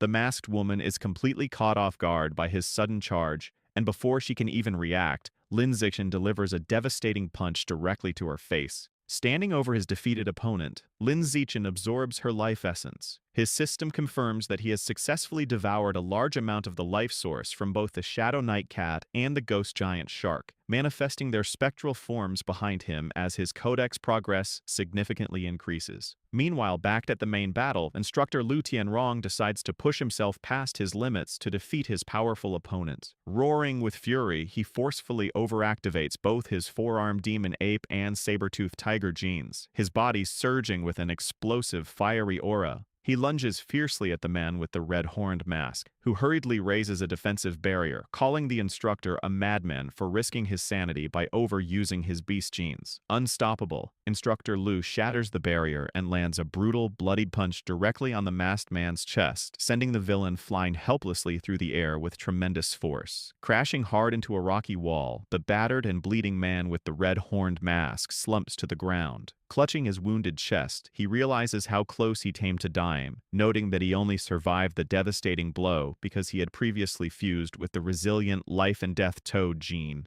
Enraged by the devastating blow, the man decides to take drastic measures. Bleeding heavily from his face, he pulls out a mysterious dark red seed and places it into his mouth. He kneels on the shattered ground and furiously orders his enemy to die as dark energy begins to surge around him. Following his command, a colossal wave of massive dark purple thorny vines violently erupts from the earth, shooting directly toward Instructor Lu Tianrong at incredible speed. Unable to evade the overwhelming barrage, Instructor Lu Tianrong's tiger body is brutally pierced by multiple thick thorns, causing a massive spray of blood as he is skewered in midair. Meanwhile, safely away from the main clash, Lin Zichen stands with Shen Jinghan, Ma Weiwei, Li Moyu, and the other students. Lin Zichen feels a moment of relief, noting that the military students carried antidotes which allowed the group to recover from the coma-inducing flower poison, meaning they can now quickly evacuate. Suddenly, Lin Zichen's danger perception activates with an intense warning. He breaks into a cold sweat, looking completely shocked and alarmed as he senses the terrifying aura of the high-level Tier 6 enemy rapidly closing in on their location. Bursting through the forest at blinding speed, the man with the red-horned mask charges directly at the group, now wielding sharp, dark vines that sprout directly from his back. Seeing his furious approach, Lin Zichen realizes with absolute horror that Instructor Lu Tianrong must have been defeated. Lin Zichen addresses his rescued teammates, informing them that he can sense the masked man who controls the vines rapidly approaching them. He notes that since Instructor Lu is nowhere to be seen, the instructor must have been defeated. He explains to the group that the masked man's target is specifically him, so he plans to act as a decoy to draw the enemy's attention and give them a chance to escape. He strictly instructs them not to look back or worry about him, emphasizing that staying behind would only make them a burden. As Lin Zichen suddenly dashes off alone into the thick forest of vines, Shen Jinghan calls out after him, pleading for him to return safely. Lin Zichen shouts back his agreement as he speeds away from the group. A deeply worried Shen Shinhan stands next to Ma Weiwei and the others, clenching her hands to her chest. She thinks bitterly about her own weakness, realizing that at her current level, she is completely unable to help him in battle. She laments that her only option is to stay away so she doesn't drag him down, wishing desperately that she were stronger. Leaping through the massive roots and vines, Lin Zichen looks back and confirms that the masked man is indeed pursuing him, meaning Shen Qinghan and the rest of the team are finally safe. However, as he watches his pursuer, Lin Zichen senses something is off. The enemy's speed feels far too slow for a high-level Tier 6 expert. The man with the red-horned mask is fiercely leaping after him, but his clothes are heavily torn and his body is covered in bloody wounds from his previous battle. Lin Zichen carefully analyzes the masked man's current condition. He deduces that because the enemy is so severely injured, his actual combat power has dropped to around high-level Tier 4, making him only one tier stronger than Lin Zichen. Realizing this crucial drop in the enemy's strength, Lin Zichen formulates a bold plan, thinking that he can use this unexpected advantage to turn the tables and kill his pursuer. As Lin Zichen scales the massive roots, the man with the red-horned mask watches him from below, mocking him and assuming that his prey has finally exhausted himself and stopped running. Wasting no time, the masked man unleashes a barrage of sharp, dark vines, shooting them rapidly toward Lin Zichen. Lin Zichen swiftly evades the incoming attacks, and as he dodges, he analyzes the situation. He deduces that the vine's attack power is surprisingly low, leading him to realize that the masked man is holding back because he wants to capture him alive. Seeing an opportunity to exploit his enemy's intention, Lin Zichen decides to play along and intentionally allows one of the thick vines to strike him forcefully in the back. The impact sends Lin Zichen flying, and he crashes violently into a massive tree root structure, creating a large crater.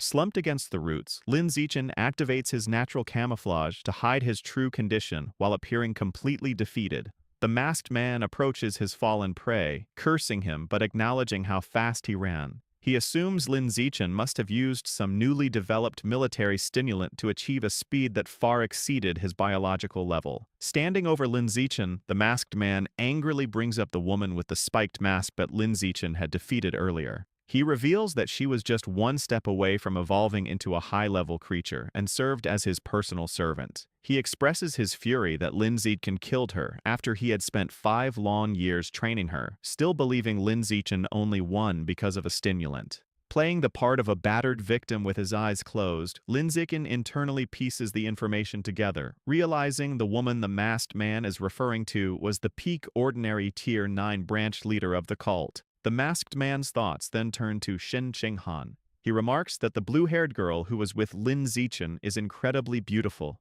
even more so than movie stars. With a sinister smile, he declares his dark intention to capture her and force her to be his new servant once he has recovered from his own injuries. Smirking confidently, the masked man reaches his large hand out to grab Lin Zichen, stating that for now, he will just take him back to complete his mission. However, seeing his powerful enemy completely off guard and within striking distance, Lin Zichen secretly prepares to make his move, knowing the perfect moment to execute his counterattack has finally arrived. Just as the masked man reaches out, Lin Zichen's eyes suddenly snap wide open. Seizing the perfect opportunity, Lin Zichen springs into action and delivers a ruthless, devastating punch directly to the masked man's groin. The masked man's eyes bulge with bloodshot agony behind his disguise, and he cries out in excruciating pain from the unexpected low blow. As the injured villain stumbles backward, realizing with horror that his prey was faking his defeat the entire time, Lin Zichen calmly stands back up, completely unfazed. Wasting no time, Lin Zichen lunges forward and winds up his fist for another heavy attack, while the panicked masked man desperately tries to raise his guard to cover himself. However, Lin Zichen swiftly changes his angle and delivers a brutal upward kick, striking the masked man in the groin yet again and causing him to scream out in absolute agony as blood flies. The masked man is left in utter shock, desperately wondering how Lin Zichen can still unleash such immense strength and theorizing that the effects of his supposed military stimulant must still be active. Taking full advantage of his opponent's weakened state, Lin Zichen unleashes a relentless high-speed barrage of punches. The masked man tries to brace himself against the storm of fists, hoping that if he can just survive this wave of attacks, Lin Zichen will eventually exhaust himself and weaken. However, the villain quickly realizes with mounting terror that Lin Zichen's power is not fading at all.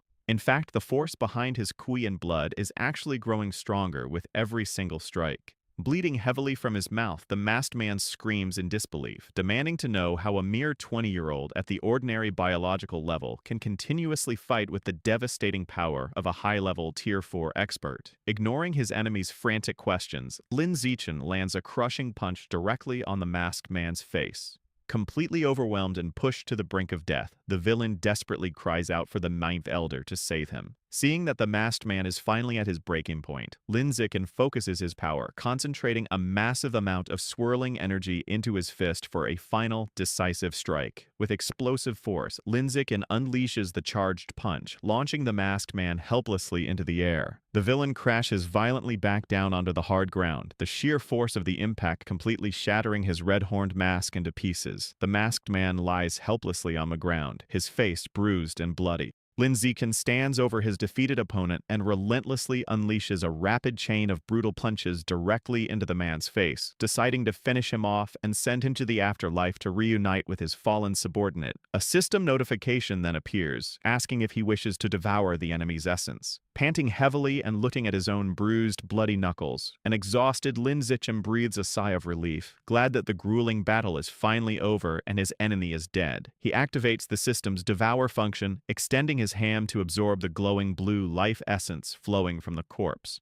The system confirms that he has unlocked 2 new codexes, granting him new attributes that allow him to control nearby plants using his mind and significantly boost his own mental strength. Looking down at the lifeless body, Lin Zichen realizes that his opponent's powers were entirely focused on mental energy. He concludes that the man was essentially a mage with a fragile physical body, which explains exactly how Lin Zichen was able to exploit that weakness and kill someone at a much higher biological level. Suddenly, the sound of slow clapping breaks the silence, and a surprised Lin Zichen turns his head in shock as an unfamiliar voice praises his incredible feat of defeating a high-level Tier 6 expert while only being at the ordinary Tier 9 level. Looking up, Lin Zichen spots the man in the plague doctor mask standing high above on a thick vine. The imposing figure remarks that their elaborate scheme was completely worth it to find a genius like him, leaving Lin Zichen to nervously wonder if this newcomer is the mysterious Ninth Elder the masked man had desperately called out for moments ago. Standing high above the battlefield, the divine envoy expresses his genuine surprise at discovering someone with Lin Zichen's exceptional talent existing on Earth. As he speaks, he casually gestures with his hand, causing a massive swarm of dark, dangerously thorny vines to violently erupt from the ground, wrapping tightly around Lin Zichen. Completely trapped, Lin Zichen realizes with overwhelming dread that he cannot possibly break free, acutely aware that his opponent is a truly formidable rare-level expert. However, Lin Zichen is suddenly and unexpectedly freed as a barrage of sharp, intensely glowing projectiles shoots past him, cleanly slicing the thick vines into pieces and leaving him completely surprised by the sudden rescue. The source of the devastating attack is revealed to be Mo Dongji, who gracefully floats in the air while summoning a massive, swirling storm of icy projectiles around her. Her breathtaking presence completely shocks the arrogant masked man with her sudden appearance. Floating calmly amidst her swirling powers, Mo Dongji confidently explains to the plague doctor masked man that she fully anticipated the plant god cult would target Lin Zichen after his outstanding performance. Thus, she had been secretly guarding him, waiting in the shadows for them to finally make their move. The masked man simply chuckles, finding her clever trap amusing, but he remains confident, arrogantly claiming that he is more than capable of dealing with her alone. Deeply angered by his blatant arrogance, Mo Dongji sharply retorts that she is certainly no longer the weak opponent she once was, and without warning, she forcefully launches her massive barrage of glowing projectiles directly at him. In immediate response, the plague doctor masked man swiftly commands his own dark powers, causing a colossal, writhing wave of thick vines to erupt and violently clash head-on against Mo Dongji's overwhelming wave of freezing ice. Fully realizing the terrifying scale of the ongoing clash, Lin Zichen quickly turns around and sprints away from the crumbling battlefield. He thinks to himself that he must escape immediately to avoid being helplessly caught in the destructive crossfire between 2 incredibly powerful rare-level experts. As Lin Zichen urgently sprints through the dense forest to escape the chaotic battlefield behind him, he suddenly senses a strange presence nearby. He abruptly stops to cautiously investigate, nervously wondering who or what might be lurking there. To his absolute shock, he discovers instructor Lu Tianrong, still fully transformed into his massive tiger beast form, completely trapped and tightly bound by the dark, thorny vines. The ensnared instructor quickly spots Lin Zichen and desperately calls out to him for immediate help. Seeing his fierce instructor's helpless predicament, Lin Zichen decides this is the perfect opportunity to test his newly acquired biological attributes. His eyes glow intensely as he focuses his mental strength, actively channeling his energy to trigger his new plant-controlling ability. To the trapped instructor's absolute surprise, the thick vines forcefully binding him automatically begin to loosen and retract into the soil. This miraculous rescue Lucen bewildered, silently wondering how the deadly magical trap managed to mysteriously untie itself. Now completely freed from the suffocating vines and safely standing alongside Lin Zichen, instructor Lu Tianrong listens as Lin Zichen explains his success. Lin Zichen cleverly tells him that he managed to kill the masked man with a swift sneak attack because the dangerous villain was already heavily injured. With the magic user dead, the vine ability naturally deactivated. Hearing this logical explanation, the pragmatic instructor notes that they should not delay any longer. He urges them to quickly find the rest of the team so they can safely evacuate the area. A sensible plan Lin Zichen firmly agrees with. A short and tense time later, they finally arrive at a wide clearing where the team's heavy military vehicles are parked among the giant roots, and the rest of the rescued students are gathered together. Suddenly, someone from the anxious crowd spots Lin Zichen approaching and loudly calls out his name in relief. An incredibly worried but now immensely relieved Shen Xinhan quickly breaks away from the gathered group and urgently sprints toward him. She tearfully exclaims how incredibly glad she is that he has finally returned to them safely. Without hesitating, she throws her trembling arms around Lin Zichen in a fierce, emotional embrace. She begins crying as she openly confesses how terrified she was of losing him and never seeing him again. She desperately pleads with him that they must never separate again, and a comforting Lin Zichen gently hugs her back, sincerely promising her that they will stay together from now on. Shortly after the deeply emotional reunion, Ma Weiwei cautiously approaches Lin Zichen to carefully check on his overall physical condition, genuinely asking if he sustained any injuries during his harrowing escape. She kindly holds out a valuable healing pill and generously offers it to him, but Lin Zichen politely declines the thoughtful offer, confidently assuring her that he isn't hurt at all and doesn't need the medicine. However, a stubborn Ma Weiwei firmly insists, gently but forcefully pressing the pill into his hands. She strictly tells him to keep it just in case he desperately needs it later on, an unexpectedly caring gesture that leaves Lin Zichen looking pleasantly surprised. Quickly getting back to the highly urgent situation, Lin Zichen seriously addresses the entire gathered team. He loudly announces that since everyone is accounted for, they must get into the armored vehicles and evacuate the hostile area immediately. He strictly warns them that it is incredibly dangerous to stay because a frighteningly powerful rare-level expert from the plant god cult is currently engaged in a fierce battle with Mo Dongji nearby, and they heavily risk being tragically caught in the crossfire. Following his orders, the team quickly boards the heavily armored military vehicles and rapidly speeds away through the overgrown forest. Safely inside the moving trucks, the trembling students openly voice their shock over the terrifying situation, completely amazed that both a rare-level enemy and Mo Dongji are present.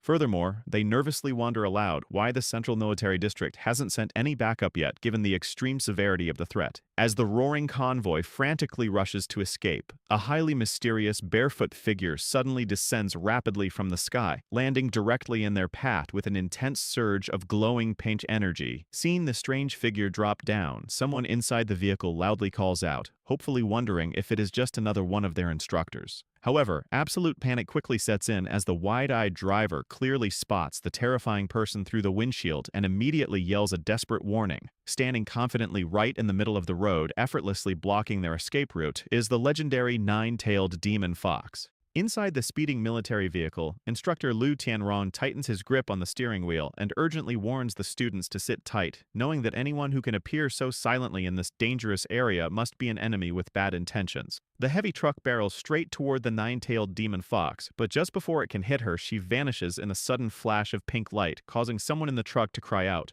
The students inside are left bewildered, looking around the cabin and asking each other where the fox-eared girl could have possibly gone. Lin Zichen, however, breaks into a cold sweat. He focuses his senses but realizes with shock that he cannot detect her presence at all. Knowing that even Instructor Lu, an advanced rank 6 expert, cannot sense her either, Lin Zichen dreads that the mysterious girl's power level must far exceed advanced rank 6. Suddenly, the nine-tailed demon fox reappears directly inside the cramped cabin, floating gracefully above the startled students and playfully asking if they are looking for her. Reacting without hesitation, instructor Lu Tianrong demands to know her identity. He instantly transforms into his massive tiger beast form and fiercely charges at her from the driver's seat. Unfazed by the charging beast, the nine-tailed demon fox simply stares back, her red eyes glowing intensely as she unleashes her hypnotic power. Instructor Lu's eyes immediately turn the same glowing red, and his furious charge is halted as he instantly falls completely under her mental control.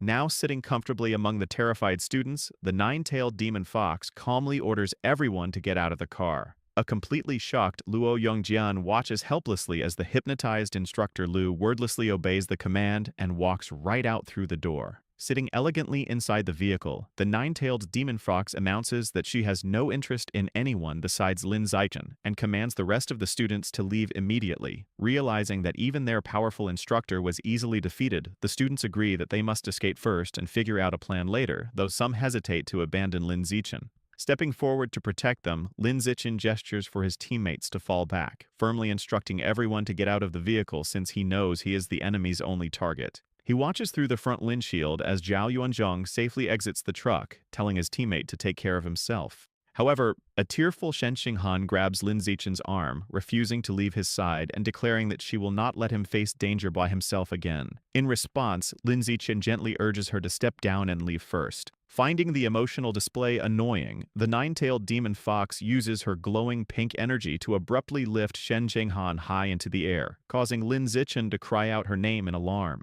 With a forceful motion, the fox violently throws Shen Xinghan out of the vehicle, sending her crashing completely through the glass windows as Lin Zichen desperately shouts for her again. Rushing to the broken window, Lin Zichen looks outside and spots Ma Weiwei and Shangguan Yueyin helping Shen Xinghan to her feet in the forest. Seeing her safely standing with her friends, he breathes a sigh of relief, noting to himself that she is fine and only suffered torn clothing from the sudden ejection. With Shen Xinghan out of danger, the nine-tailed demon fox approaches Lin Zichen and announces that it is time for them to talk, referring to him as her little servant. She explains that his powerful body and handsome appearance perfectly meet her requirements. She declares that the life energy of such a strong body must be rich and valuable, and that he is qualified to become her personal servant, someone she can keep by her side and draw energy from. Intrigued, Lin Zichen asks whether she is a genetic fusion user, an exotic beast, or perhaps an inhuman. She clarifies that she is none of those things. She explains that she comes from the origin land and that she is half earthling since her mother is a creature from the origin land while her father is an earthling whom she despises for deceiving her mother and whom she has never met. Holding up a collar glowing with pink energy, she states that, to her, men are only fit to serve her, bound by a collar. She presents the collar to Lin Zichen and asks if he is willing to wear it and become her personal servant, claiming that she has been completely honest with him. Lin Zichen asks what would happen if he refused. She tells him that he has no reason to refuse and even less the right to do so. Instead of giving a direct answer, Lin Zichen says that he needs time to think about it. Internally, his true plan is to stall for time, hoping that the military district or President Yuan will arrive to rescue him. Trying to persuade him, she asks him to admire her beauty and figure, mentioning that countless creatures in the origin land desire her. She asks if he is sure he does not want to become her servant, but Lin Zichen insists that he needs time to think about it. Her patience runs out, and with a threatening expression, she asks if the reason for his refusal is the little sister outside the vehicle. Before Lin Zichen can react, she instantly appears outside the truck, grabbing the terrified Shen Xinghan by the face and coldly declaring that she will kill her instead. As the nine-tailed demon fox threatens to end Shen Xinghan's life, Lin Zichen fiercely charges at her. He lands a devastating punch directly on the fox's head, noting that she feels like a fake clone. However, the reality of the situation abruptly snaps into focus. Lin Zichen finds himself on the ground, having just swung wildly at thin air mere inches from a very confused Shen Xinghan, who asks what is wrong with him. Still disoriented, he replies that he was trying to save her. His bewildered teammates look on, and Li Moyu questions why he suddenly leaped from the safety of the vehicle just to throw a punch at nothing, as if he were fighting a ghost. A deeply shocked Lin Zichen breaks into a cold sweat, realizing how ruthless his misdirected strike was. Sitting casually in the broken window of their armored truck, the nine-tailed demon fox gloats that her physical body is only at the ordinary rank 9 level and would have never survived such a heavy blow, confirming Lin Zichen's suspicions. Lin Zichen grimly concludes that his previous attack was entirely against an illusion. He realizes that her ability to effortlessly manipulate people's senses with just a fraction of her spiritual power makes her an incredibly troublesome opponent. Dropping gracefully down from the truck, the fox states that she is done toying with him. She suddenly summons a horde of glowing pink clones that charge forward, declaring her genuine intent to murder his sweetheart this time. Surrounded by the charging illusions, Lin Ziken acknowledges that physical strikes are useless if his mental strength is inferior. Closing his eyes, he decides to gamble on a new, untested ability. Activating his advanced spirit, Lin Ziken's eyes glow with intense blue energy, allowing him to clearly see that the attacking foxes are indeed just illusions. With his enhanced perception, the threatening clones become transparent and fade away, revealing Shen Qinghun standing alone and unharmed amidst the chaos. Turning his attention back to the armored truck, Lin Zichen spots the nine-tailed demon fox sitting casually and wonders if he has finally located her true body. Without hesitation, he forcefully lunges at her to deliver a strike. However, his fist passes harmlessly through her form, causing him to realize with frustration that she has tricked him with yet another illusion. Knowing that her primary target is Shen Qinghun, Lin Zichen quickly leaps back to position himself defensively in front of his teammate. The fox praises Lin Zichen for his ability to instantly boost his spiritual power and break through her proud illusion technique, leaving him shocked. The nine-tailed demon fox then abruptly materializes right in front of him. Leaning in close, she declares that he continues to pleasantly surprise her. Panic sets in as Lin Zichen wonders if the fox has somehow disguised herself as Shen Qinghun, or if he is simply trapped in another layer of illusion. Suddenly, he feels a hand grab his arm from behind. He turns to see Shen Qinghun anxiously calling out his name. Carefully holding her hand, Lin Zichen notes her genuine body temperature and touch, reassuring himself that this is the real Shen Qinghun, even as she worriedly asks what is wrong with him. Carrying the real Shen Qinghun securely in his arms, Lin Zichen rapidly assesses his situation. He deduces that his newly activated advanced spirit can drastically reduce the duration of the fox's mind control, combined with the fact that her physical body is much weaker than his own. Lin Zichen concludes that engaging her is unnecessary and fleeing is their best strategy. He sprints away as fast as he can through the eerie red-lit forest, but the fox's voice echoes ominously around them, warning that they cannot escape. A colossal glowing red eye suddenly manifests in the sky directly above them. The fox taunts Lin Zichen from the heavens, challenging him to see if he can break through this massive illusion, leaving him shocked. Meanwhile, a fiery explosion violently erupts elsewhere in the overgrown forest, marking the ongoing clash between the two rare-level experts. Floating high in the air, Mo Dongji relentlessly unleashes a devastating high-speed barrage of sharp ice crystals down upon her enemy. On the ground, the Plague Doctor-masked Divine Envoy calmly raises his hand, summoning a massive, dense barrier of thick, thorny vines to absorb the heavy, icy onslaught. Unfazed by her attack, the Divine Envoy taunts Mo Dongji, noting that her combat strength will severely drop once her available water source depletes. With a commanding gesture, he causes colossal spiked vines to violently erupt from the ground toward her. He confidently declares that she has no chance of winning because the heavily overgrown forest is his home turf. Forced on the defensive, Mo Dongji summons a swirling barrier of water to block the towering spikes crashing toward her. Mo Dongji retaliates by unleashing fierce, high-pressure blasts of water that cleanly slice the massive vines into pieces. Despite his attacks being shredded, the Divine Envoy continues to boast, proclaiming that the Divine Plant Cult holds immense power in the Source Land due to their inexhaustible resources of spiritual plants in the southern region. The masked Divine Envoy then summons another massive wave of thick vines toward Mo Dongji.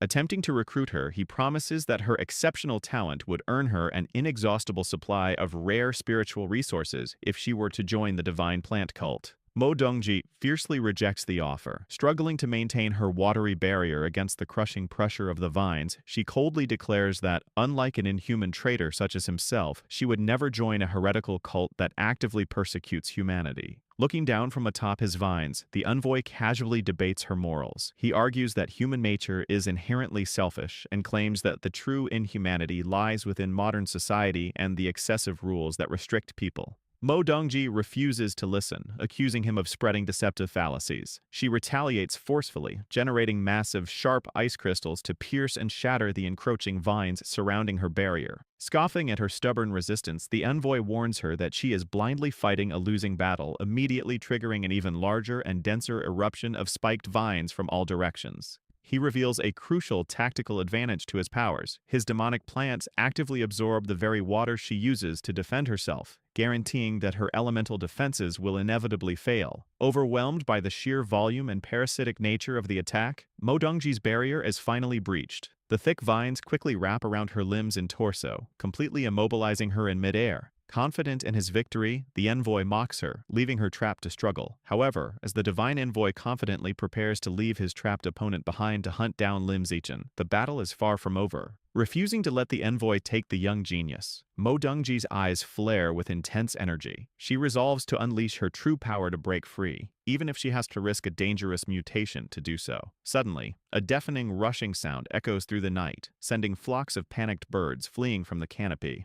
The divine envoy turns around in utter confusion, shocked to see a colossal glowing blue tsunami crashing directly over the dense forest. High in the sky, an unbelievable volume of water gathers and swirls into a massive dragon. Mo Dongji calls out, directly addressing his earlier boast about the forest being his territory. Having completely broken free from the vines, she stands powerfully amidst the surging waves. Pointing forward as the gigantic, terrifying water dragon materializes behind her, she declares that she will simply turn the entire area into an ocean, forcefully making it her own home turf. The area darkens as Lin Zichen holds a dazed Shen Qinghan, confused by the sudden change.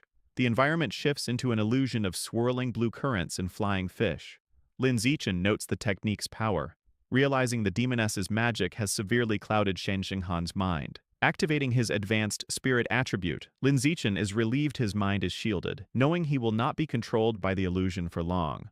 The watery illusion fades, revealing the nine-tailed demon fox in the vine-covered forest. She is surprised Lin Zichen withstood her technique and questions if his biological level is only ordinary Tier 9. The fox marvels that a resource-poor planet like Earth could produce such a genius, thinking he would already be rare level if born in her home world, the Origin Land. Believing Earth is a waste of his potential, she asks him to return to the Origin Land with her as her personal servant, offering to trade his life essence for evolutionary resources so they can grow stronger together. While holding Shen Qinghan, Lin Zichen sees the surrounding darkness fading. He deduces that maintaining the massive illusion has drained the fox's mental energy, leaving her struggling. Sensing an opening, Lin Zichen's expression hardens as he activates his plant-controlling ability, Lord of the Forest. As thorny vines slither across the ground, the fox warns Lin Zichen that her patience is running out. He challenges her, pointing out that she is still hiding in an illusion instead of revealing her true body. The fox smiles wickedly and teasingly asks her little servant if he has considered that she might actually be in her true form right now. To test her bold claim, Lin Zichen declares there is only one way to find out. At his command, multiple thick, thorny vines erupt from the ground surrounding the fox. The sharp vines swiftly wrap around the fox's limbs, immobilizing her in midair. She cries out in shock, astounded that Lin Zichen can manipulate vines. Certain the vines have secured her true body, Lin Zichen realizes this is his chance to strike and lunges forward with his fist. He lands a devastating full-force punch on the trapped fox's head, creating a massive impact. However, as the dust settles, Lin Zichen is left completely shocked and confused by the outcome. He sees the fox has vanished without a drop of blood, leaving only a massive, fluffy white tail. He deduces she severed her tail to escape. Picking up the tail, Lin Zichen gets a system prompt asking if he wishes to devour it. He wonders if he can absorb the essence of a detached body part. Meanwhile, in a grand room in the distant Origin Land, the real nine-tailed demon fox sits on a bed enveloped in pink energy, amused by what happened. Smiling wickedly, she acknowledges Lin Zichen shattered her high-level Tier 3 illusion and destroyed her clone. Impressed by his potential, she declares him the perfect cultivation vessel and vows to make him hers. Her plotting is interrupted by two fox-eared maids with news. They report that the Night King's youngest son, a rare-level prodigy, has volunteered to be her servant, suggesting he could evolve into a legendary creature with her help. To their surprise, the fox is dismissive of the offer. As her servants kneel, she arrogantly remarks that right now, she wouldn't even accept the Night King himself. Relaxing on her bed, she instructs her maids to reject all future suitors, confidently declaring she has already found the perfect candidate on Earth. Back in the forest, Lin Zichen devours the tail, absorbing a trace of the fox's life essence and unlocking 10% of her codex. The enemy's strength felt surprisingly average, so he begins to suspect he just fought a clone.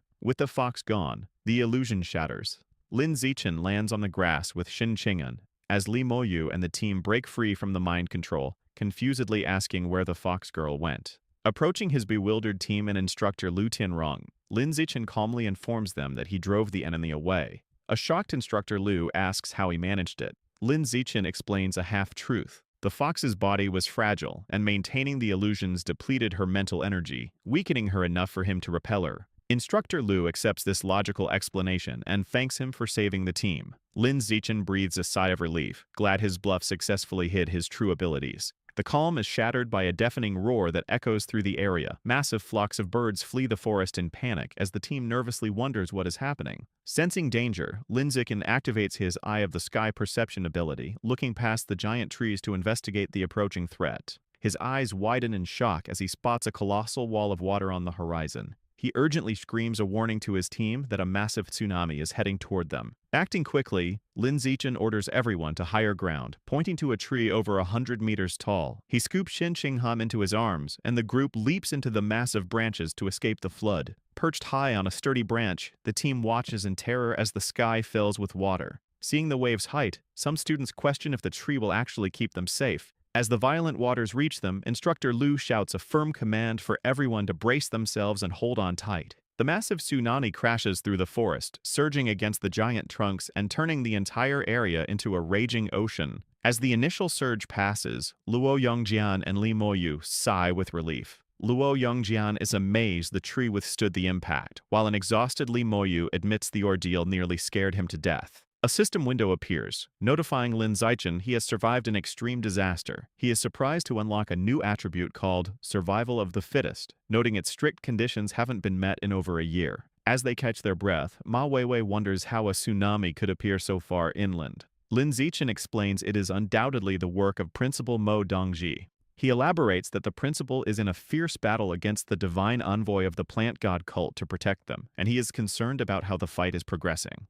Li Moyu smiles, assuring the group not to worry. He states that since the principal is a powerful rare-level expert with the Flood Dragon gene, she is nearly invincible in this aquatic environment. Suddenly, Lin Zichen's danger perception triggers with an intense warning. He panics, sensing a terrifying presence approaching, and shouts to his teammates that the enemy is heading for them. Using his enhanced perception, Lin Zichen looks up and spots the masked divine envoy leaping across the treetops, easily navigating above the flooded forest. Seeing the powerful enemy closing in, Lin Zichen breaks into a cold sweat with a horrifying realization. If the divine envoy is hunting them, it means Principal Mo Dongji has been defeated. 10 minutes earlier, the battle between Principal Mo Dongji and the masked divine envoy reaches its climax. Standing atop a wave, Mo Dongji commands her colossal, glowing blue water dragon to fiercely lunge at the envoy. The watery beast crashes into the envoy, striking him with a powerful claw and sending him tumbling backward. Grievously wounded, the masked man expresses shock, realizing Mo Dongji has recklessly sacrificed her life essence blood to fuel such a devastating technique.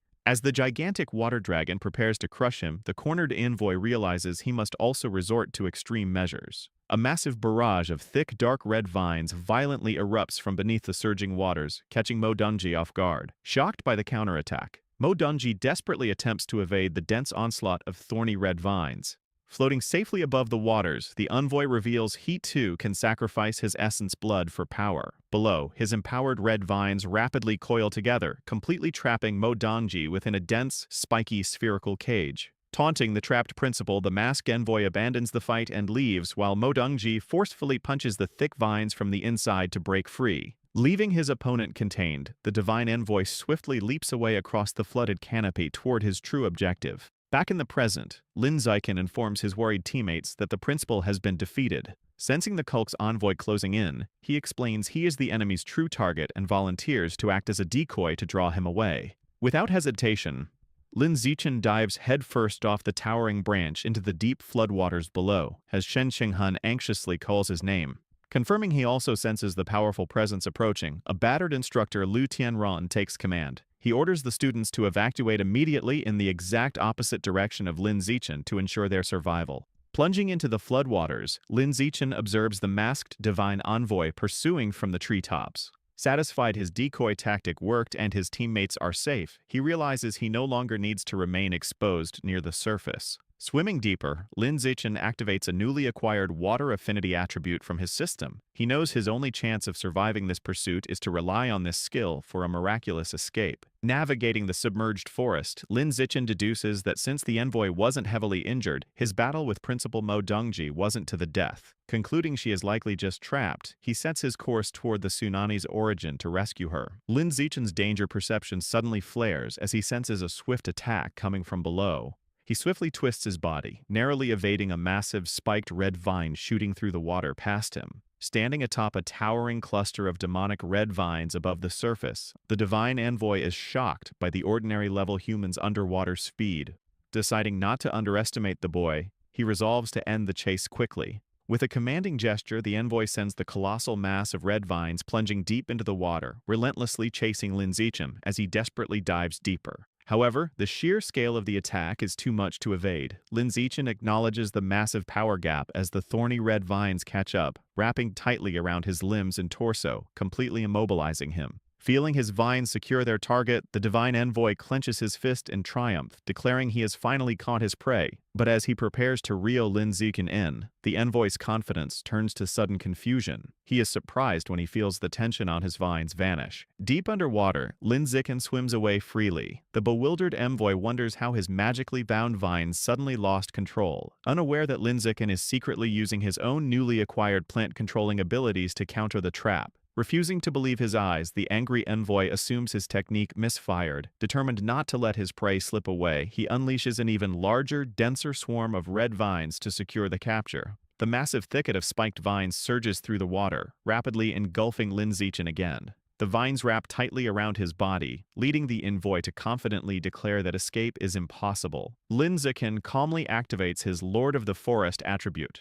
To the envoy's absolute disbelief, a glowing aura surrounds Lin Zichen, and the magical vines instantly loosen their grip, unable to bind him. Realizing Lin Zichen harbors a secret allowing him to bypass the cult's plant magic, the greedy envoy decides he must secure the boy personally. Knowing this capture would be a massive achievement, he dives into the floodwaters to hunt Lin Zichen. Swimming past a submerged tree root, Lin Zichen calculates he has stalled the enemy long enough. Hoping Shen Qingham and the team have safely evacuated, he decides it is finally time to shake off his pursuer. As the envoy approaches, Lin Zichen activates his natural camouflage skill. He perfectly blends into the underwater scenery, remaining completely hidden as the envoy blindly swims past him. The bewildered envoy halts his pursuit, losing track of his target. He is shocked to find he cannot detect Lin Zichen's presence at all, even with advanced spiritual perception. Pausing to think, the masked man formulates a new theory.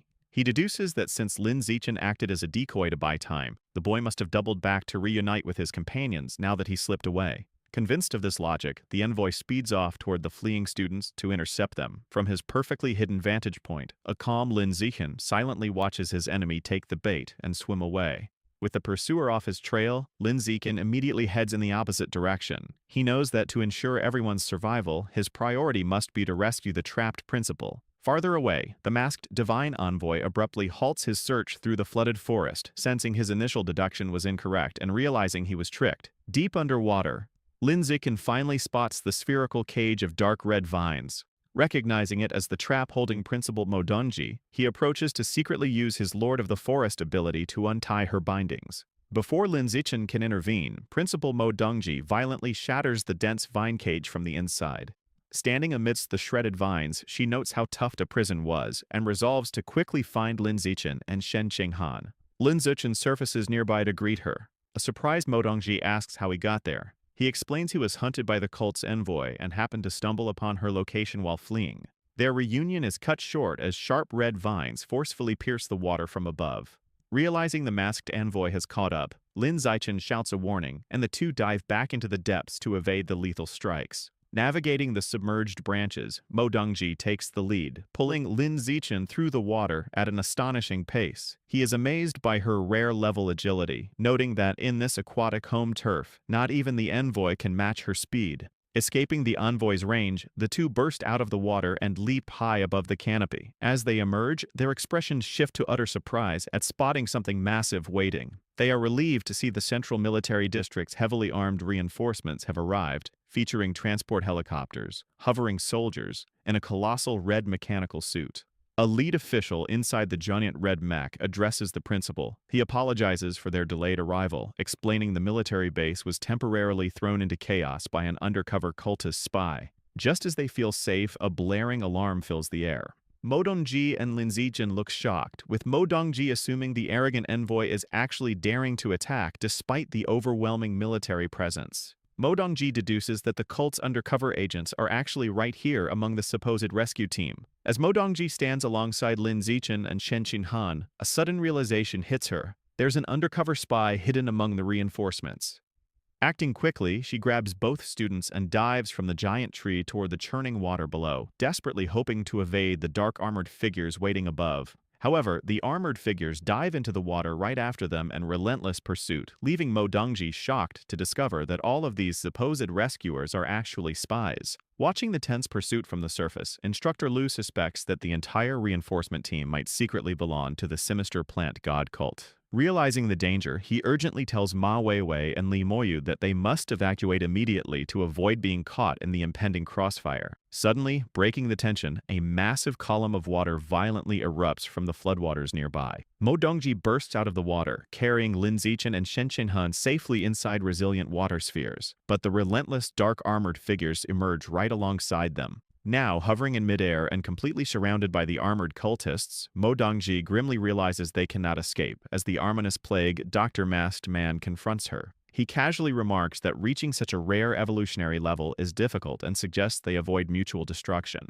He offers to spare her and the students if she simply hands over Lin Zijin. Mo Dongji furiously rejects the Masked Man's arrogant demand, fully transforming into her powerful half-dragon state, ready to fight. The plague Dr. Masked Man cruelly mocks her, claiming she is crazy for sacrificing her life essence blood and ruining her own potential just to save two outsiders. Unfazed, Mo Dongji fiercely summons multiple giant water dragons from the surrounding floodwaters. With a deafening roar, the massive water dragons lunge forward, violently attacking the hovering dark-armored cultists. Taking advantage of the chaotic distraction, Mo Dongji uses a swirling current to forcefully push Lin Zijin and Shen Qinhan away to safety, urgently instructing them to run. Lin Zijin catches Shen Qinhan as they are rapidly carried off by the water, telling her that they must escape quickly so they do not become a fatal burden to their brave teacher. Seeing his targets actively fleeing, the plague Dr. Masked Man aggressively summons his massive red vines and leaps forward, determined to stop them. Right before he can reach them, one of Mo Dongji's giant water dragons expertly intercepts his path, forcefully catching him in its massive, watery jaws. The Masked Man barely manages to break free from the dragon's bite, but the incredibly powerful attack leaves him visibly wounded and bleeding. Still floating above the raging waters, Mo Dongji relentlessly commands her colossal water dragon to continue its ferocious charge at the fleeing plague Dr. Masked Man. Suddenly, Mo Dongji is caught completely off guard when the giant red mech from the supposedly friendly reinforcement team violently launches a barrage of missiles at her in a treacherous sneak attack. The heavy missiles slam directly into her summoned water dragon, instantly destroying the massive liquid construct in a fiery explosion. Piloting the towering red mech, the treacherous lead official violently declares his intent to kill her as the machine fires a colossal, highly concentrated energy beam from its chest. The truly devastating energy beam effortlessly pierces straight through another of Mo Dongji's massive water dragons, obliterating it in a blinding blast. As Mo Dongji stands defensively amidst the powerful swirling currents of her remaining dragons, the stunned lead official realizes that despite his overwhelming attacks, his resilient enemy has only sustained minor injuries. The divine envoy, caught in the powerful grip of Mo Dongji's massive water dragon, threatens the lead official, ordering him to self-destruct his mech's backup energy to stop her or face his entire family's execution. The lead official grits his teeth furiously, visibly distressed but forced to comply because his family is held hostage by the cult. In her powerful half-dragon form, Mo Dongji charges fiercely through the turbulent waters toward her enemies. Apologizing to his superiors, the lead official triggers his towering red mech to detonate just as Mo Dongji lunges in for an attack. The giant machine self-destructs, unleashing a devastating explosion of fire and energy that tears through the flooded battlefield. Floating on the water, Mo Dongji's half-dragon body is severely burned and smoking from the point-blank blast. She curses internally, frustrated her regenerative healing is too slow to recover her strength. Injured and out of time, she watches helplessly as the silhouette of the divine envoy leaps away across the distant canopy, free to continue his hunt. Deep underwater, Lin Zichen swims away with Shen Qing'an in his arms. He realizes with dread that their powerful pursuer is catching up again, noting that while his camouflage hides his own presence, it leaves Shen Qing'an exposed to the enemy. Deciding it's too dangerous to stay together, Lin Zichen tells Shen Qing'an they must split up. He plans to deactivate his camouflage to act as bait, intentionally drawing the cult elder's fire so she can escape, a risky strategy she quietly accepts. Hovering above the water, the divine envoy easily sees through Lin Zichen's tactic, realizing the boy is again acting as a decoy so his companion can escape. Not to be fooled again, the envoy ignores the bait and plunges his thick dark red vines into the floodwaters to target the fleeing girl instead. Underwater, the thorny vines swiftly catch up to Shen Qing'an, violently wrapping around her limbs and leaving her shocked by the sudden ambush. The vines yank her from the water and lift her high in the air. Despite her terrifying predicament, Shen Qing'an ignores her own safety and desperately cries out for Lin Zichen to run away. With Shen Qing'an bound and a sharp vine pulled across her mouth, the masked envoy uses her as a hostage. He issues an ultimatum, commanding the hidden Lin Zichen to reveal himself immediately, or he will execute her. Bursting from the water below, Lin Zichen leaps into the night sky and firmly demands the masked envoy release Shen Qing'an. Facing the villain mid-air, Lin Zichen stops resisting and surrenders, offering to go with the cultist willingly for his teammates' safety. Satisfied, the envoy uses his thorny red vines to tightly bind Lin Zichen. He smugly assures the boy he will eventually be grateful for this capture once he witnesses the great power of the gods at the Divine Plant cult's headquarters. True to his word, the envoy releases Shen Qing'an, allowing her to fall into the flooded forest. As she drops, she frantically screams Lin Zichen's name, watching helplessly as the masked man carries him off. The envoy flies away into the night sky, taking the bound Lin Zichen with him and leaving the devastated girl behind. Floating alone in the water, a heartbroken Shen Qing'an cries and calls out for Lin Zichen. But then, a dark, ominous presence begins to manifest deep beneath the water's surface, ominously muttering about divine punishment for offending the gods. As the masked divine envoy flies away with the bound Lin Zichen, a sudden and massive surge of water erupts directly beneath them. The water violently bursts forth into the sky, leaving Lin Zichen completely shocked as he realizes his danger perception ability failed to warn him of the incoming threat. The raging torrent quickly forms a colossal whirlpool that swallows both the envoy and his captive. Dragged deep underwater, Lin Zichen remains trapped within the crushing grip of the thorny red vines. However, as he sinks, he suddenly feels a mysterious force pushing him upwards, effortlessly shattering his restraints and setting him free. Propelled by this unknown power, Lin Zichen bursts back onto the surface of the churning water. To his amazement, Shen Qing'an frantically rushes toward him, running across the top of the turbulent waves. Overcome with relief, she throws her arms around him in a tearful embrace, thankful that he survived. Holding her safely, Lin Zichen realizes that the mysterious aquatic power that just rescued him wasn't an intervention from Principal Mo Dongji, but is somehow directly linked to Shen Qing'an's own abilities. Just then, the masked divine envoy emerges from the water. Furious, the envoy hovers mid-air and unleashes a massive flurry of his thick, thorny red vines, angrily shouting that his opponent has forced him to go to such extremes. Standing protectively in front of Lin Zichen, Shen Qing'an manipulates the glowing water around her and fiercely declares that she will never let the envoy take him away. In a desperate counterattack, the envoy's body grotesquely mutates, sprouting dark, fleshy wings from his back as he dive bombs directly toward Shen Qing'an. In response, massive columns of water rise from the roaring ocean, taking the shape of colossal hands that intercept the diving cultist. The giant watery hands violently crush the envoy with overwhelming force. Pinned and heavily bleeding from the devastating impact, the defeated envoy desperately begs for his life. Mistakenly believing he is fighting Principal Yuan, he offers to reveal the hidden truth behind the deaths of the principal's children in exchange for mercy. Lin Zichen and Shen Qing'an are taken aback by the sudden confession, with Lin Zichen internally questioning what this secret truth could possibly be. However, the magical water, glowing with intense blue energy, begins to surge once again, showing no signs of stopping. Staring intently at the water, the envoy's eyes widen in sheer terror as he finally realizes he is not fighting Principal Yuan at all. But before he can expose the true identity of the power attacking him, the watery construct mercilessly crushes down on him one last time, completely obliterating him. Lin Zichen stands safely holding Shen Qing'an, looking down in shock at the mutated, lifeless corpse of the high-ranking cultist floating on the waves. As he processes the powerful enemy's sudden death, the system asks if he wishes to devour the body. As Lin Zichen reaches out to touch the defeated envoy's corpse, his system immediately absorbs the enemy's massive life essence, significantly boosting his plant control and spiritual attributes. He marvels at how such a formidable, rare-level expert was killed so effortlessly without any chance to fight back, all thanks to Shen Xinghan's mysterious power. Shortly after, a fully recovered Principal Mo Dongji arrives in her half-dragon form and asks about the cultist elder's whereabouts.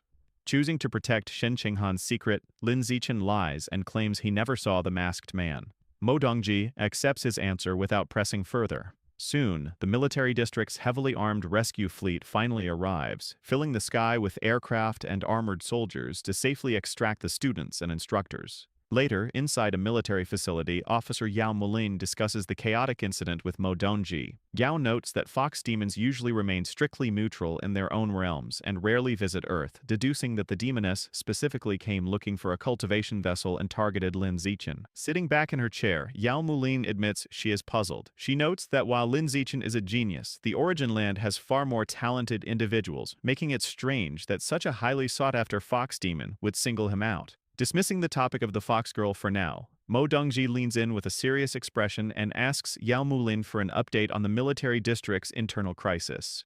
Calmly taking a sip of her tea, Yao Mulin reveals that the undercover cultist uprising has been completely suppressed. She happily elaborates that they successfully exposed and eliminated 47 deep-cover cultists, effectively purging the entire military base in a massive tactical victory. Her expression turning fierce, Mo Dongji glares at Yao Mulin and angrily demands to know if the military intentionally used the students' outdoor training exam as bait in a calculated sting operation to draw out the hidden spies. With a smile, Officer Yao Mulin confidently presents a wooden box. Inside the box is a futuristic syringe containing a newly developed, highly potent anti-mutation reagent intended to help treat severe combat aftereffects. Principal Mo Dongji, still bearing her dragon horns and blue facial markings from her recent intense battle, politely declines the immediate injection, stating she feels fine and will administer it later. Following the chaotic ambush, the outdoor training exam is officially cut short, and Lin Zichen and Shen Xinghan are seen pulling their suitcases as they safely return to school.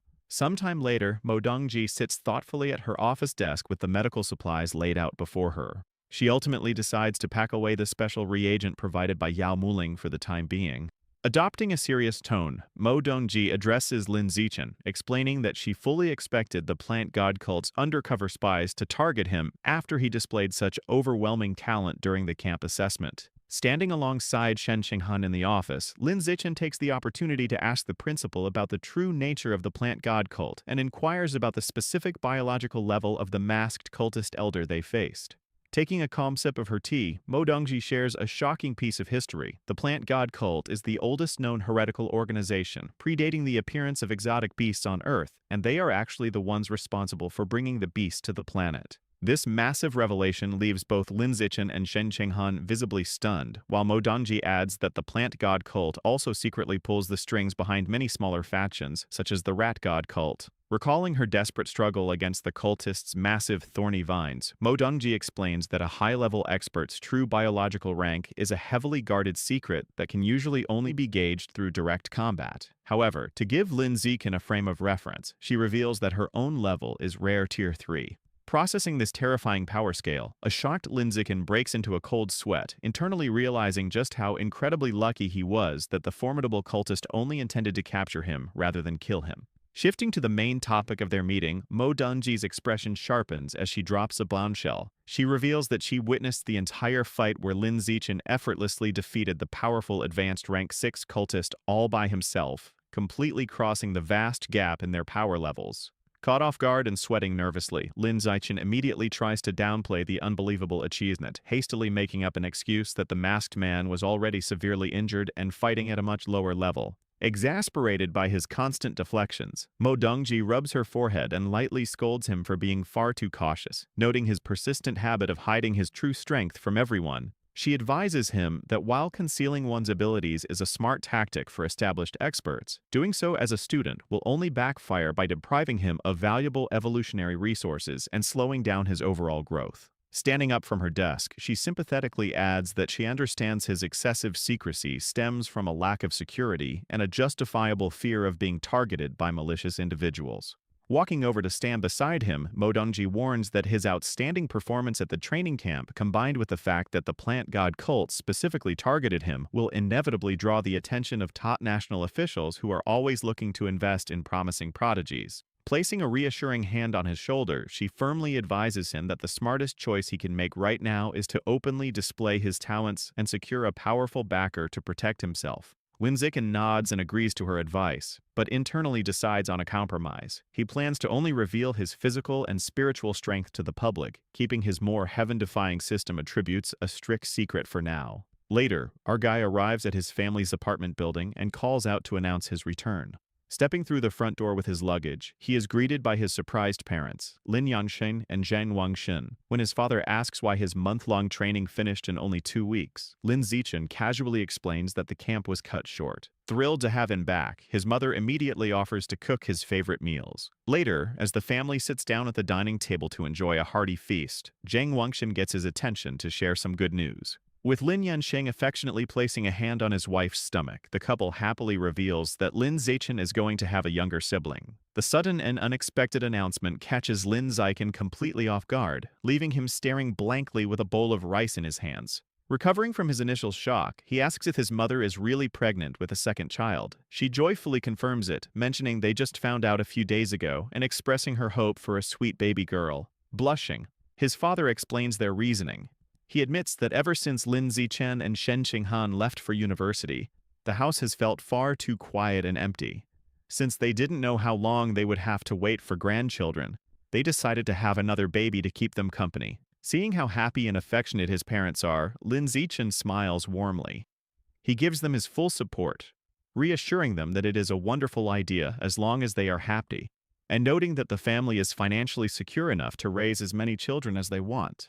Later, while relaxing on his bed and browsing a school exchange app on his phone, Lin Zichen reflects on his recent battles. He realizes that relying solely on physical strength is a fatal flaw, noting that he must also actively improve his mental strength so he won't be helpless against spiritual-type enemies. Deciding to further upgrade his advanced spirit attribute, he spends 800 of his school credits to purchase a large portion of 9-turn soul worm meat to consume for mental enhancements. Continuing to scroll through the shop, a specific item catches his eye, dimensional rat meat. He is taken aback by its incredibly steep price of 100 credits per pound. Reading the item's description, Lin Zichen learns that the dimensional rat is a muscular, squirrel-like exotic beast with a unique biological trait. An adult can store items up to 100 times its own body volume within its cheeks. His eyes widen with sheer excitement as he realizes the massive potential of devouring this meat, hoping that absorbing its essence will unlock a highly coveted spatial storage ability for himself. This exciting prospect immediately reminds him of the 9-tailed demon fox he fought in the forest. Remembering how she magically made a glowing collar appear out of thin air, he deduces that she must possess a similar spatial storage ability or item. While Lin Zichen sits on his bed looking at his phone, Shen Qinghan walks into his room and calls out to him. Looking surprised and excited, she brings up the shocking news that his mother is pregnant with a second child. Lin Zichen calmly accepts the news, jokingly saying that his parents were so impatient for a grandchild that they decided to just have another baby themselves. Shen Qinghan then slowly crawls onto the bed beside him. Blushing deeply and hoping for some romance, she is caught off guard when Lin Zichen suddenly says there is something much more important they need to focus on right now. Confused, she asks what he means. Holding a pen and a piece of paper, a serious Lin Zichen explains that they must look into the mysterious power she suddenly showed during their recent battle. This leaves Shen Qinghan looking a bit disappointed by his completely serious mood. Thinking back to the intense moment when she used her water powers to protect him from the flood, Lin Zichen points out that the glowing blue water drops around her formed clear shapes. He begins drawing, noting that the shapes looked a lot like some kind of text or symbols. Holding up his finished drawing of the strange letters, Lin Zichen explains that he drew them from memory so they could try to figure out what they mean. Shen Qinghan happily claps her hands, impressed by his memory and quick thinking. Lin Zichen takes a picture of the drawing with his phone, planning to search the internet to see if he can find any quick matches or useful info. Thinking about what to do next, he scrolls through his contacts and stops on Yu Yan and Lu Chuanwu. He figures that since those two spend their time researching ancient texts, they might know enough to identify the mysterious symbols. Shen Xinghan excitedly takes out her phone, suggesting they send the picture to her master. She believes her master's huge amount of experience and knowledge will easily help them figure out the symbols. However, her excited mood quickly turns into disappointment. Staring blankly at her screen, she realizes that even her highly respected master has absolutely no idea what the characters mean. Meanwhile, a sweating and speechless Lin Zichen checks his own phone. The two researchers he messaged, Yu Yan and Liu Chuanwu, only replied with confused meme stickers, showing that they are just as clueless about the drawing. Just as they seem to hit a dead end, Lin Zichen gets a new notification. He quickly taps on a short voice message that Liu Chuanwu just sent to their chat. Listening closely, they hear Liu Chuanwu say that the symbols actually look a bit familiar to him, though he cannot remember exactly where he has seen them before. He asks Lin Zichen where he found them. Liu Chuanwu explains that after thinking hard, he believes he might have seen similar symbols carved on some ancient items stored at his research institute. Even though he sounds very professional and helpful over the phone, Liu Chuanwu is actually relaxing on a fancy sofa, completely shirtless and surrounded by three beautiful women in revealing clothes. While drinking wine, he promises to check the institute's records first thing in the morning and let Lin Zichen know if he finds anything. One of the drunk women leans in close to Liu Chuanwu, playfully cheering and begging him to keep drinking with them until they are completely wasted. Hearing the loud flirting and bragging about really expensive alcohol coming through the voice message, a very annoyed Lin Zichen looks at his phone. He angrily mutters to himself that Liu Chuanwu should finish his partying before sending work-related voice notes. At the same time, the news of Lin Zichen's recent highly public battle at the training camp starts to spread. Across the country, several major powerful groups, including the Kyoto Li family, the Nanjiang Yuan family, the Machine God Group, and the Kyushu Military Region Headquarters, have all received reports of his amazing performance. Seeing his huge potential, each group independently orders their men to keep a very close eye on the rising star. This sudden wave of attention reaches the criminal underworld as well. Inside a dark, traditional building, the great elder of the evil plant god cult stands in the shadows, holding a cane. With his mask's eyes glowing an evil red, he points out with dark amusement that Lin Zichen is becoming quite an interesting guy. While Lin Zichen is lying in bed, he is annoyed by a loud ringing sound. Looking to the side, he realizes it is his phone, while Shen Qinghan continues to sleep soundly beside him. Throwing on his jacket, Lin Zichen answers the call and is informed that the items he purchased from the campus mall have been delivered. After receiving his package containing the 9-turn soul worm and dimensional rat meat, Lin Zichen uses his devouring ability on the meat, successfully unlocking the progress for the dimensional rat codex. Later, Lin Zichen looks at his phone while visualizing the mysterious glowing symbols, noting that he still hasn't received any new information about them. He tells a now-awake Shen Xinghan that he plans to go to the research institute himself to look for the ancient item Liu Chuanwu mentioned. Shen Xinghan eagerly volunteers to go with him. Lin Zichen then calls Liu Chuanwu. He asks for permission to visit the institute with Shen Xinghan and inquires if Liu Chuanwu has found the ancient item yet.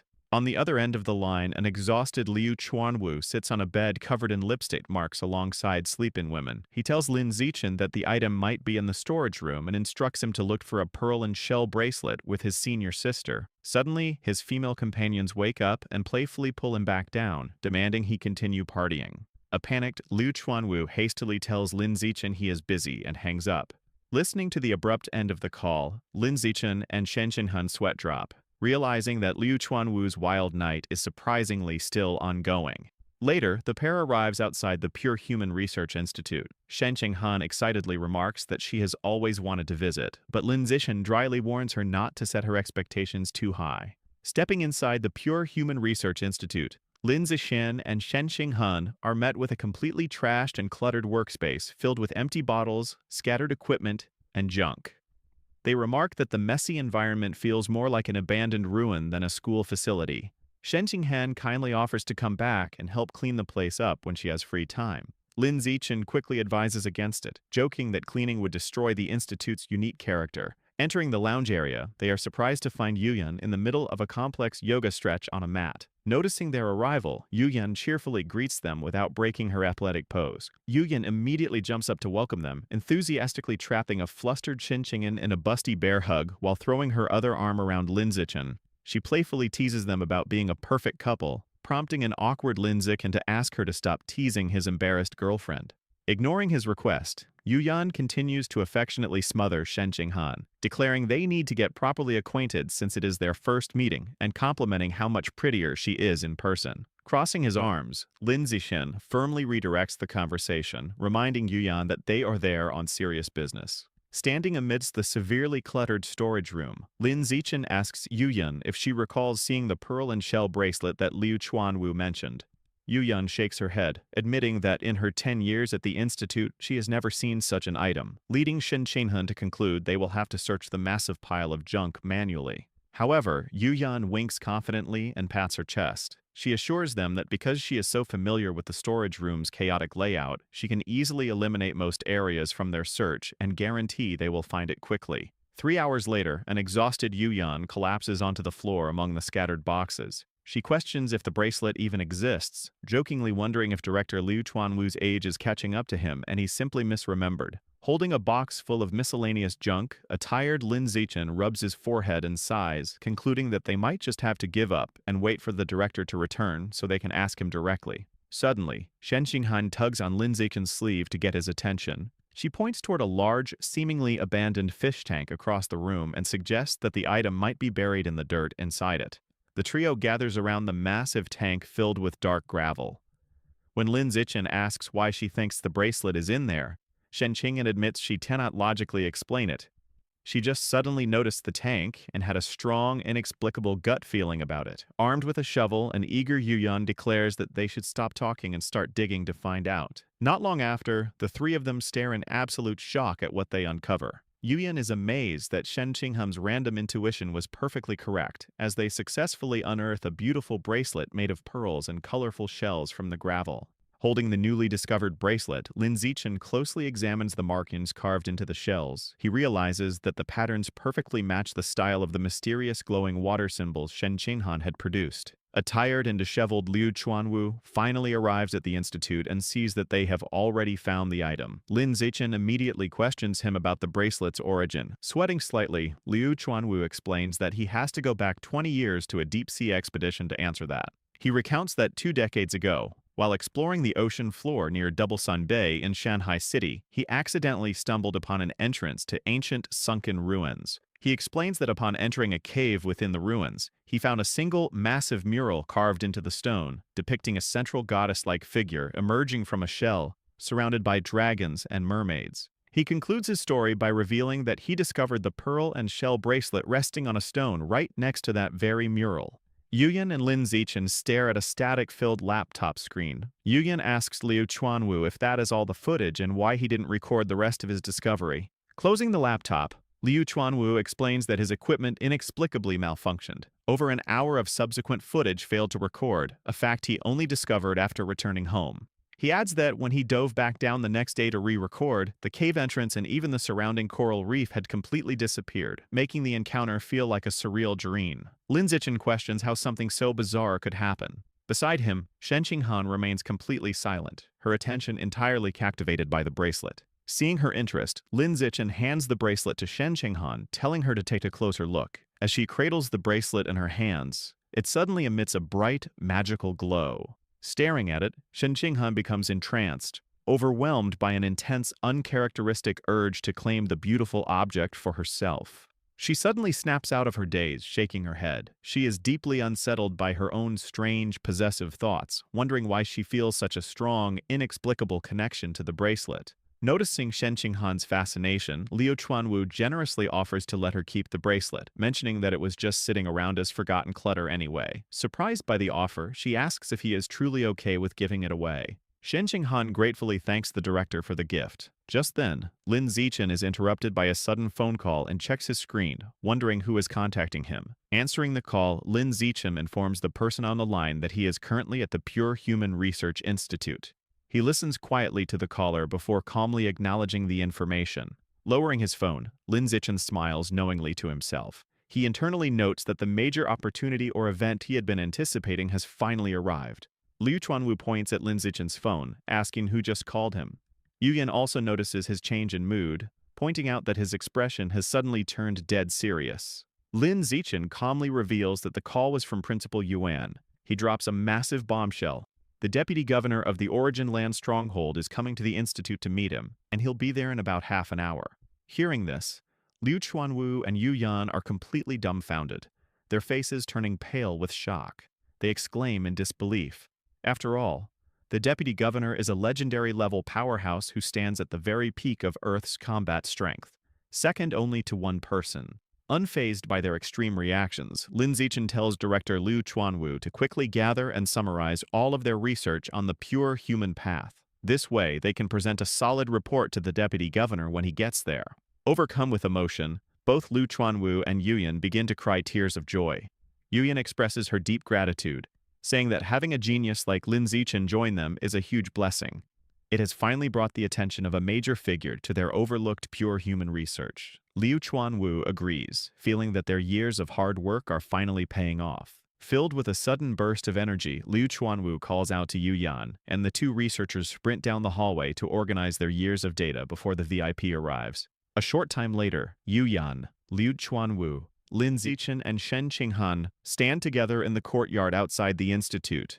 They look up to the sky as Liu Chuanwu announces that their guests are finally here. A massive military transport aircraft hovers overhead, kicking up dust. Three figures step out of it. Principal Mo Dongji escorts a distinguished white-haired man wearing a heavy coat with a fur collar. This is the Kyushu State Deputy Governor, Ye Yongshen. Beside him is his military aide, Secretary Zhang. Deputy Governor Ye Yongshen addresses the group with a stern look. He tells them he is highly interested in their research on the pure human path and asks everyone to head inside to discuss it further. Moving to a comfortable lounge, Deputy Governor Ye Yongshen takes a seat on a sofa. A highly respectful Liu Chuanwu carefully hands over a folder, presenting the Institute's research results on the pure human path for him to review. Skimming through the documents, Deputy Governor Ye Yongsheng mentions that he briefly followed the pure human path when it first came out. However, he eventually wrote it off as a dead end after seeing all the geniuses who chose that route fade into mediocrity. He admits he's surprised that, even after all these years, there are still people stubbornly researching this specific path, handing the documents back to Secretary John. Looking at Lin Zichen, Liu Chuanwu, and Yu Yan, Ye Yongsheng admits they have actually produced real results. He brings up Lin Zichen's situation, pointing out that despite his incredible performance in the military zone and the huge bounty the plant god cult put on him, his official biological level is only recorded as ordinary Tier 9. Staring right at Lin Zichen, the deputy governor reveals his surprise that the young man actually has the physical vitality and spiritual strength of an advanced Tier 2 expert. Realizing his secret is exposed, Lin Zichen notes to himself that his natural camouflage ability is completely useless against someone at Ye Yongsheng's level. Liu Chuanwu and Yu Yan look at Lin Zichen in absolute shock, blown away to hear that his true strength is already at advanced Tier 2. Sweating nervously, Lin Zichen realizes he overestimated his camouflage skills and severely underestimated the senses of a legendary-level powerhouse. Ye Yongsheng firmly tells Lin Zichen to stop hiding his abilities. From now on, he wants the young man to show his maximum strength as a pure human and challenge the top geniuses of the genetic fusion and mechanical paths. He wants to witness the true upper limit of the pure human potential. Lin Zichen respectfully explains his hesitation. He says he only hid his true power because he was worried that standing out too much would attract endless attacks from cultists and put his family in danger. Ye Yongshen assures him that since he is ordering him to go all out, he will naturally guarantee the absolute safety of Lin Zichen and his family. Having secured the exact promise he wanted, Lin Zichen agrees to the deputy governor's terms, promising to show him the peak of a pure human's capabilities. Satisfied with the agreement, Ye Yongsheng leans back and tells Secretary Zhang to get Lin Zichen's contact info and send him a specific list. Secretary Zhang quickly complies, pulling up the data on his tablet. Lin Zichen checks his phone and gets a file titled Rare Level Genius List, wondering what it is. Ye Yongsheng explains that it is a roster of the country's absolute top-tier young talents, strictly limited to those under 30. Scanning the document, Lin Zichen sees the names, ages, and crazy combat achievements of various prodigies, including a 19-year-old named Luo Qianxue. The deputy governor adds that everyone on this list is a once-in-a-century talent with the potential to reach the legendary level. They are Earth's main fighting force against the Origin Land. Recognizing the name Luo Qianxue, Lin Zichen wonders if she is Shen Qinghan's senior martial sister. Ye Yongsheng continues, noting that almost all of these geniuses were sent to the Origin Land for intense elite training before they even reached school age. This places them in a completely different league compared to someone like Lin Zichen, who grew up in the normal education system. Lin Zichen envisions an armored man lifting a massive metal block alongside a mechanical genius girl in white armor. Prompted by this display, he asks Deputy Governor Ye Yongsheng how the top prodigies he already knows compare to the elites on the newly provided list. Taking a calm sip of his tea, Ye Yongsheng bluntly replies that there is no comparison, as they exist on entirely different levels. He explains that the individuals Lin Zichen currently considers geniuses are nothing more than slightly larger ants when measured against the powerhouses of the origin land. Ye Yongsheng elaborates that he shared the list specifically to teach Lin Zichen that there is always someone stronger, advising the young man never to limit his perspective to Earth. Lin Zichen listens with intense focus, absorbing the gravity of his words.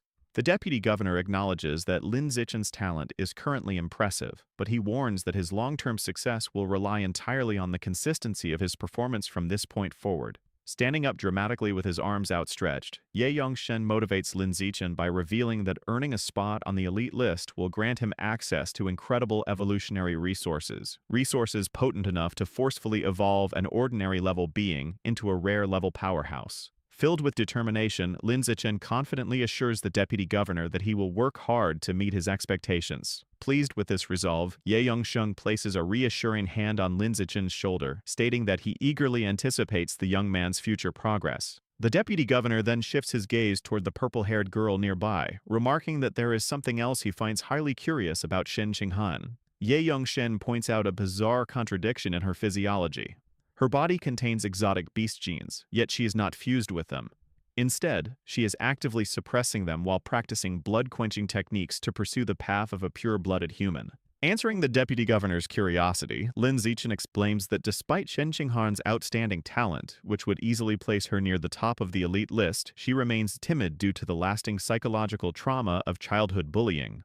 Understanding her situation, Ye Yongsheng expresses disappointment regarding her current level. He notes that although she has successfully undergone body quenching, her power remains at ordinary tier 6, which he finds unsatisfactory given her potential. Nevertheless, he encourages her to work hard and strive for a spot on the elite list alongside Lin Zichen. Liu Chuanwu and Yu Yan are left in absolute shock, blown away by the revelation that Shen Qinghan is actively walking the incredibly difficult path of a pure-blooded human and has already achieved body quenching.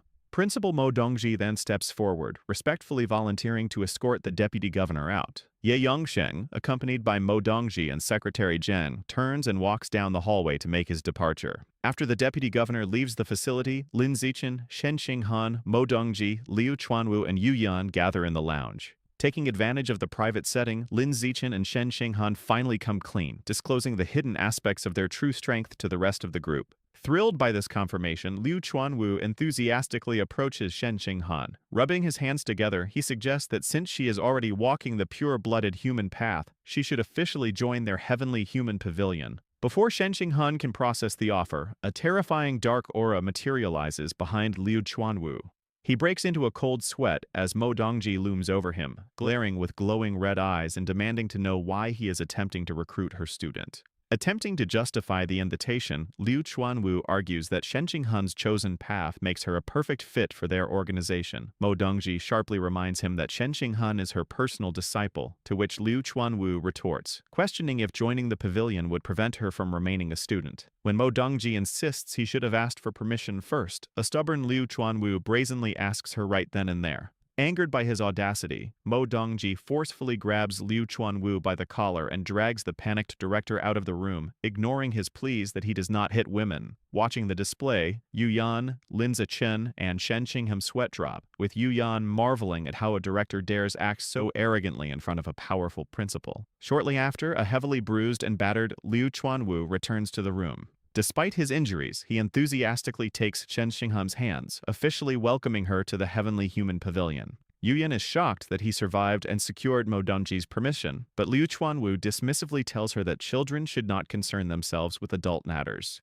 In reality, Mo Dongji only agreed to let Shen Qinghan join on one condition. Liu Chuanwu must attend a formal dinner at the Yuan family residence. Although Liu Chuanwu agreed to the deal to save his own skin, he internally dreads that the dinner will be a deadly trap. Shifting the topic to more pressing matters, Lin Zichen asks Liu Chuanwu about the powerful backer he had promised to find. He is curious about her strength and how she compares to a legendary powerhouse like Deputy Governor Ye Yongsheng. Sweating nervously, Liu Chuanwu awkwardly admits that he has no idea. Annoyed by this unreliable answer, Lin Zichen questions if the director is playing a joke on him. A frantic Liu Chuanwu waves his hands, explaining that this mysterious backer has been lying dormant inside a sealed ancient coffin, so he has never seen her capabilities. Nevertheless, he assures Lin Zichen that since she is the true pavilion master, her strength cannot be weak. This revelation leaves Lin Zichen confused, as he previously assumed Liu Chuanwu was the head of the organization. Liu Chuanwu awkwardly clarifies that he is merely an archaeologist who excavated the real pavilion master from ancient ruins, prompting Lin Zichen to demand a proper explanation. Liu Chuanwu explains that the true pavilion master is a supreme expert from a long-forgotten era and a legendary philanthropist. He reveals that her name is Qi Chengmo, and she is famously known by the title of the Great Love Immortal Master. Liu Chuanwu explains that the blood-quenching technique they currently practice was actually discovered in the ancient ruins. He notes that this method is part of an evolutionary path originating from a long-forgotten era. He elaborates that wherever such profound techniques exist, a dedicated sect naturally forms to practice them. In this case, it was the Heavenly Human Pavilion, a powerful faction from that ancient era led by a woman named Qi Chengmo. Unlike other supreme beings of the so-called Age of Gods who viewed mortals as mere insects, Pavilion Master Qi Chengmo treated them as her own kin. Liu recounts her legendary deeds, describing how she would provide food to starving villages, stop disastrous floods, and actively intervene to protect humanity whenever other gods tried to oppress them. Driven by a deep desire to help weak mortals step onto the path of immortality, she researched and created the blood-quenching technique. This method allowed even the most ordinary beings to eventually evolve into gods. However, Liu's tone turns somber as he reveals a tragic twist to the tale. When he finally excavated the ancient ruins, he found the pavilion master in an incredibly weak state. She was lying unconscious inside an ancient coffin, and barely had enough time to teach him the fundamentals of the blood-quenching method before falling back into a deep sleep. Looking excited once more, Liu shares the most crucial part of the story with Lin Zichen. Before she fell asleep, she told him that if someone could evolve into a high-level being using the pure-blooded human path, they would be able to unseal and awaken her by transferring their vitality and blood power into her body. A heavy silence falls over Lin Zichen as he processes the weight of this responsibility. He listens quietly as Liu declares that he is currently the most promising candidate to reach the necessary level and awaken the Pavilion Master.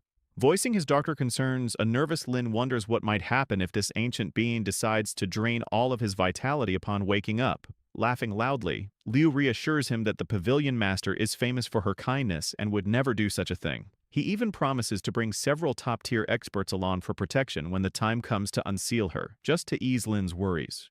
Ignoring Lin's lingering doubts, an enthusiastic Liu pulls out his phone. He tells the speechless student not to overthink it, and immediately sends over all the data and files regarding the ancient bronze coffin and the ruins so that Lin can study them in depth. As the winter break nears its end, Lin Zichen and Shen Qinhan experience a massive boost in their training efficiency. This rapid progress is entirely due to the generous support of Principal Mo Dongji and Director Liu, who provide an abundance of rare treasures, ginseng, and medicinal lines to fuel the students' progress.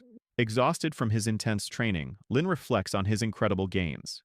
He has successfully achieved his fourth major body-quenching completion. Although his official biological level is still stuck at ordinary Tier 9, his actual vitality and blood strength have skyrocketed, now rivaling the power of an advanced Tier 3 expert. His thoughts are happily interrupted when Shen Qinghan gives him a tight hug. She joyfully announces that she has also made a breakthrough, successfully completing her second body quenching and evolving to ordinary Tier 8, just in time for the new school term.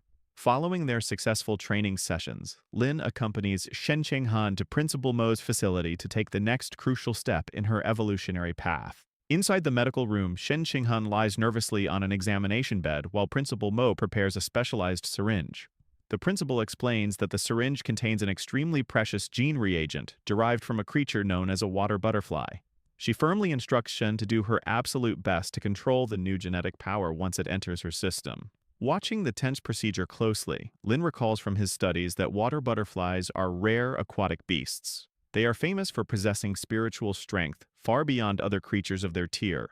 a unique trait that grants them the ability to unleash powerful illusion-based attacks.